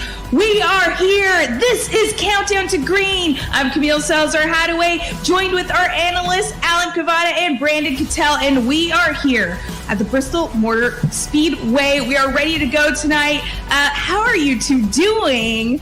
Are you excited for our first dirt race of the season? Oh, I'm doing great. Looking at that shot and seeing the dirt on Bristol, seeing how it looks in iRacing, beautiful. Been watching some of the practices, coming in well as we talk about, using the language of dirt track. It's really cool tonight. Guys, it's Bristol, baby. I'm excited.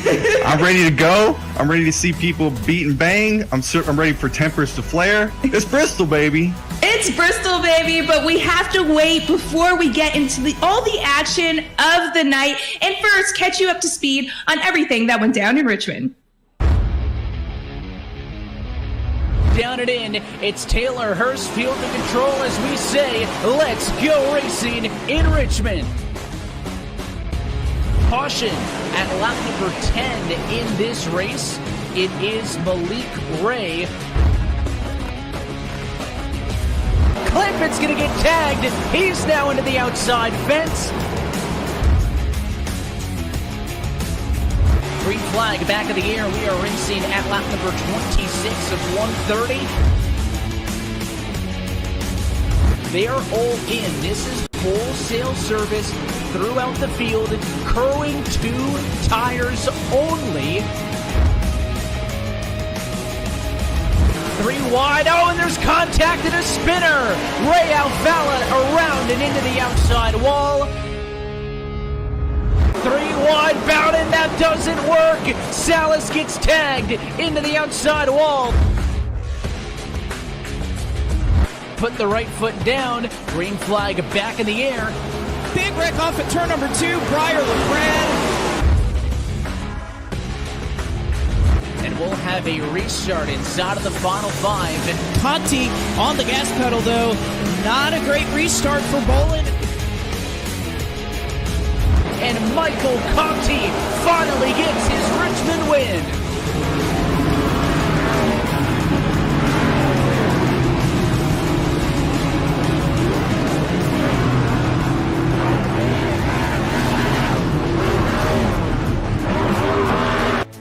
There you have it. Conti won our last race. Now, Brandon, what were your thoughts on Richmond?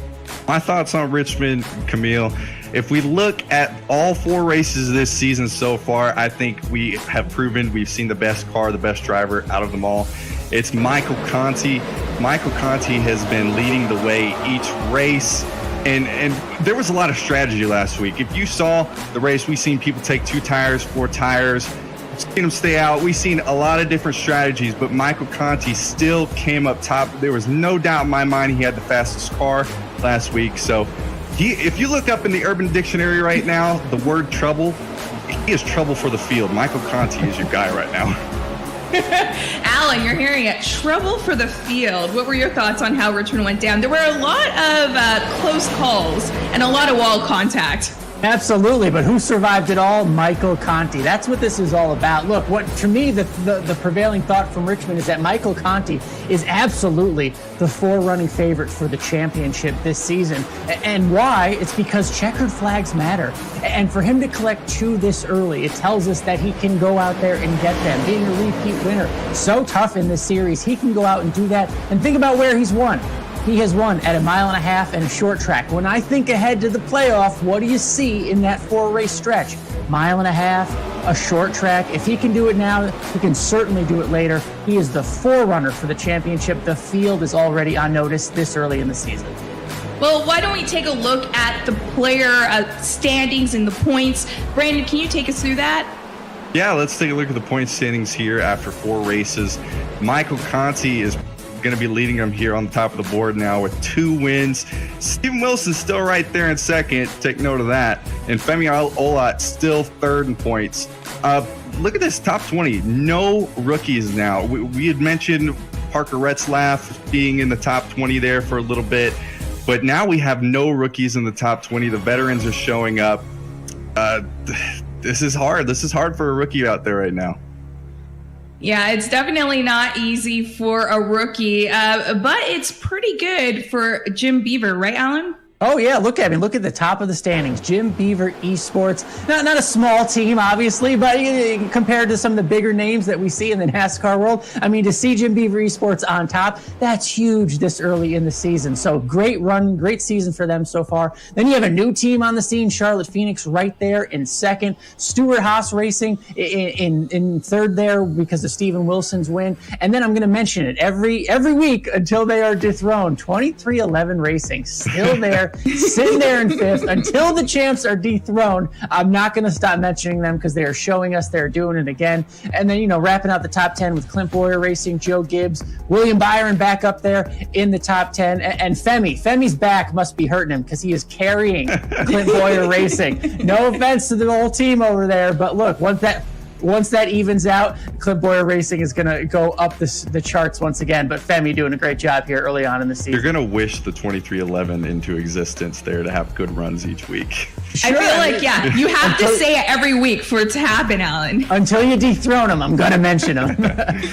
Well, we do have to mention, like you said, Jim Beaver eSports. They are leading pack. And Alan, you got a chance to catch up, right? We're going to take that moment to catch up right now.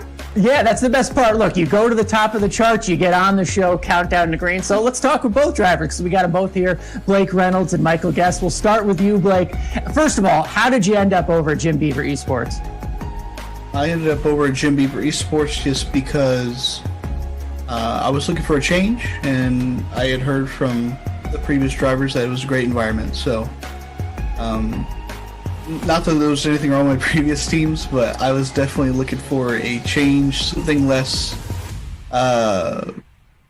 corporate, I guess, if that's the right word to use. So I was definitely looking forward to just having a good group of guys that do a bunch of extra fun stuff like the off-road truck, off-road championships, the e-short course that General Tire put on, and when at Jim Beaver eSports, all those guys are really good at off-road dirt stuff, so it's been fun doing that with them so far. We've done enough talking about how your team is and where they are in the standings, so let's hear it in your words. How do you judge your start to the season, how it's going so far? It's my best start to the season by far. Even my best year, 2019, I was like 20th in points at this point, so I guess good stuff looking forward if I can maintain it, but I'm just riding the big mo, so 9th, 10th in points, it's going fine. Yeah, the big mo has sent you guys all the way up to the top of the standings there for the team standings. What are your thoughts on leading the team championship so early in the season? It's pretty cool, considering we were on Team Dylan in 2020 and it just wasn't the best year.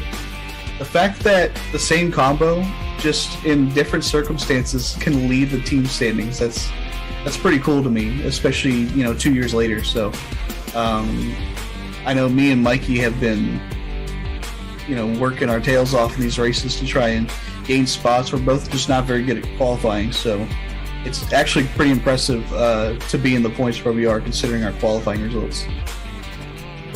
All right, well, it's gone well so far. Now the biggest curveball of the season, likely. We're going to the dirt, Bristol Dirt. What kind of prep have you done to get ready for dirt racing?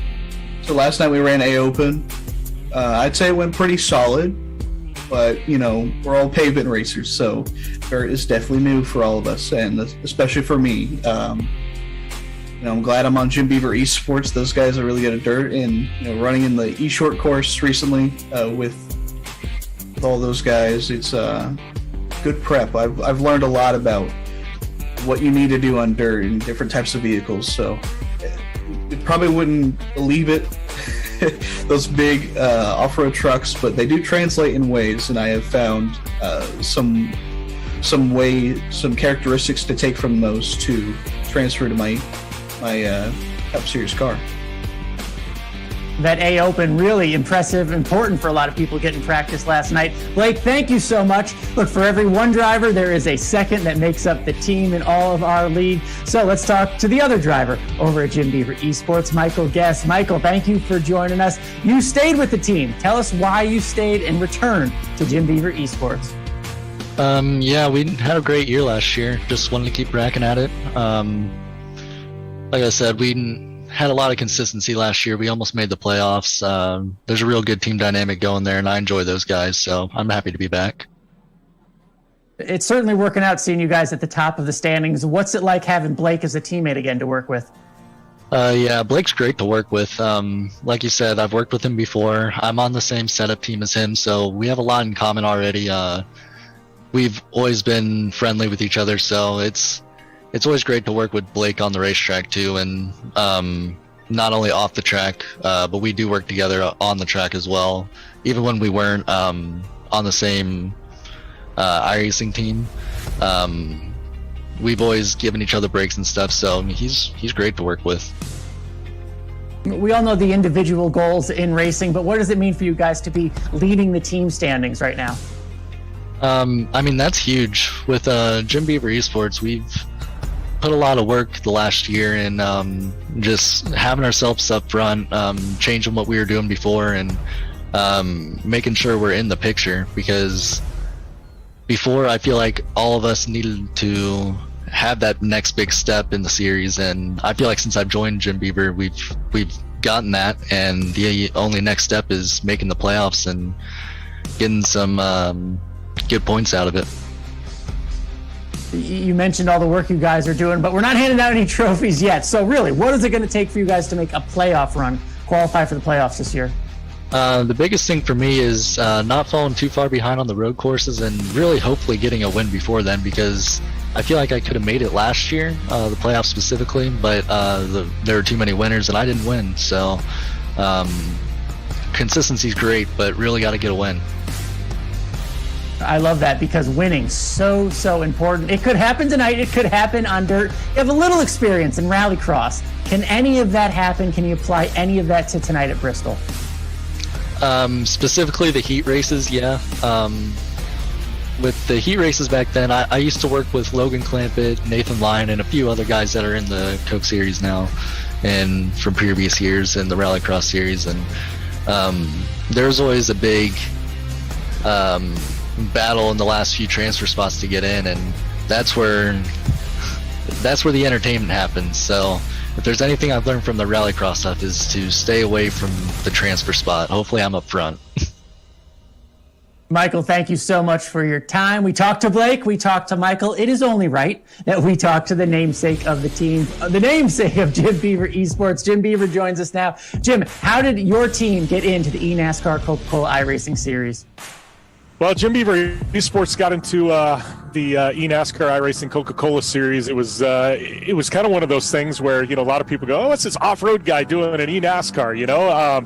No, I've had a long-standing relationship with iRacing for quite a few years. We were working on a few projects together, doing some podcasting stuff.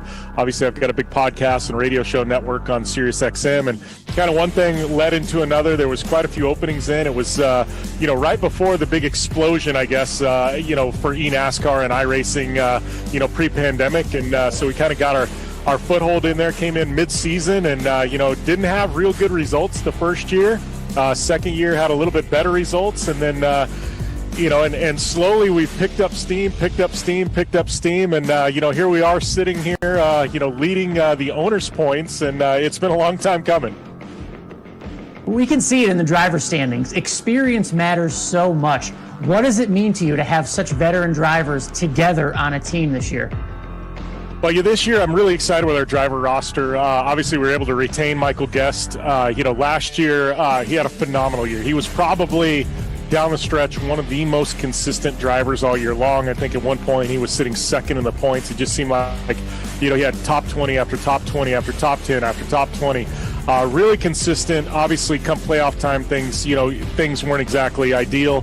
But was really excited to be able to retain him in the Big Green Egg car. I thought his consistency was definitely makes the basis of a really solid team. You need that guy that's going to bat 300 every single season. And I figured, I felt like Michael Guest is that guy. He's always going to be there at the finish. And Blake Reynolds, King Cook last year was kind of our wild card. He was our guy that you bring in as the home run hitter. You don't know if he's going to be consistent every single week, but at the end of the day, he's going to hit a few home runs for for you, and I felt like Blake Reynolds, he had a lot of history with eNASCAR, has had a lot of success at iRacing, and I figured, he would be, I don't want to say wild card because I think that plays down how good of a driver he is, but I felt like, if we were going to take a flyer on a guy, Blake Reynolds would be the guy that we want to do it with, and he's come in and he's done gangbusters for us this year. He's been really, really consistent, been at the top of his game, and I think, the duo of those guys, I think down the stretch here and looking at playoff season, I know it's still very, very early, but I think we got a really, really good shot to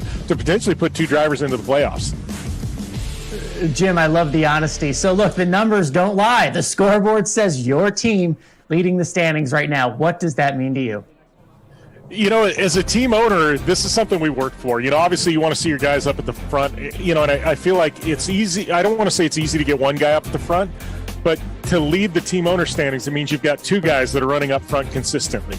And I think that's even harder to do than possibly leading, the points with a single driver. But, for us to be up there, we're a small team. I look at the teams, Roush Fenway, JGR and these big, NASCAR teams in the real world and some of these big eSports teams. And, obviously in eSports world, we're pretty well known, but in the sim racing community. But to me, it's really humbling to see, what we've got in our staff of people, which consists of about 4 of us in total, and we're there competing at the top of the game in the eNASCAR world. It means a lot. And I think, hopefully a lot of sim racers out there and teams that are smaller, it gives them a little hope that, someday that, if they keep pushing, they keep grinding, they can reach that, the elite levels of sim racing like we have.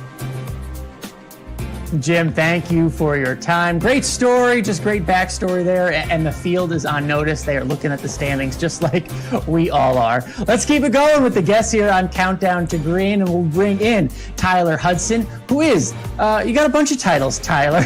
Competition director, race director, Grand Poobah, everything going on. How you doing tonight? Hey, Alan, how's it going? Yeah, I wear a lot of hats here at iRacing, but no complaints. I love everything I do, so very blessed. That's awesome. And because you have a lot of experience, we'll get into all that. But let's talk about tonight first.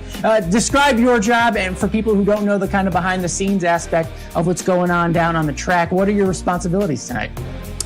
Yeah, so basically as, series director, that basically just means I have a lot of oversight of the series in terms of like rules, race review, incident system, penalties, overall general management of the series. There are a lot of people that help in regards to that, like Otto Zabini and Travis Sollenberger, Nim Cross, Samuel Roush, some of those guys. But like tonight, we'll probably have our work cut out for us. We're kind of reviewing every incident that happens on track. We're trying to assign fault, help with penalties that may happen during the race. There's a long list of things, and I think tonight is going to be pretty chaotic. So I'm sure we'll be pretty busy at the end of it. It's such a benefit to have you up there watching over everything because you were a driver in the series. Not only a driver, a former champion. I first got to ask, do you miss it at all? Do you miss that side of it? Yeah, absolutely. All the time. I'm a competitor at heart, and I think, I guess I'll always be that way. I don't know, but I think it helps me be more efficient at my job. It brings a new perspective or a unique perspective to this position as a competitor or as a former competitor in this series. And I still like to get on the service and race as much as I can. Obviously not as competitive as these guys, but the desire to compete will always be there, I think, which I'm okay with. All right, quickly, do you jump on still? You can tell us. Do you jump on? Oh, yeah. I race probably, used to it'd be like, weekly I'm on there racing for sure. All the time. And that's because you're so busy not only doing the iRacing, real world racing as well. We're taking a look at it now. That is your dirt late model out there on the track. How cool is that? So tell us about that experience, being a driver on that side of things, and maybe, I don't know, any advice you can offer about some dirt racing tonight, because there's some rookies out there. Yeah, I'm very lucky to be able to race that car. It's a 602, which is a crate late model sportsman late model that I race at Jackson Motor Speedway here in Central Mississippi. We've run 4 races this year and run second every time. So I think we got second pretty good. So I wish we could just get one spot more, but we'll keep trying at it. I'm very lucky. iRacing jumped on board, as you can see on the picture. But so tonight, I think the first 50 laps of this race are going to be super important. The track's going to change a lot in those first 50 laps. And I think you're going to see guys who can follow the groove as the track changes throughout those first 50 to 60 laps. The guy that can make the moves first before everybody jumps up there or moves around and follows them is going to be the guy that makes moves and goes forward. And the other thing is these guys are used to asphalt. So to be good here, you have to be out of your comfort zone, hung out a little bit, kind of out of control, but in control, and be comfortable in that position. And the guys that can do that tonight will do really well. We have a couple of these guys in this race that are Dirt Pro Series drivers on the sim as well. So I'd look for those guys to really be a step above the rest maybe. But everybody in this field's good, and they all adapt really well. So it could be anybody's race, really. Yeah, I'm not going to tell you who, but I'm getting a bunch of texts right now from some of the drivers. They want a track reset. Any chance we're going to get that before we go green? I think we're probably going to see a few track resets throughout the night, for sure. That'll make a few people happy. Well, what do you think of the diversity of the tracks? Because, so far we've seen the short track, we've seen intermediate, we go to road courses this year, and obviously heading to a dirt track. It's such different challenges for everybody. I wonder what you think about that as a former competitor and now kind of overseeing everything. Yeah, basically as a spectator, for sure, I love the diversity.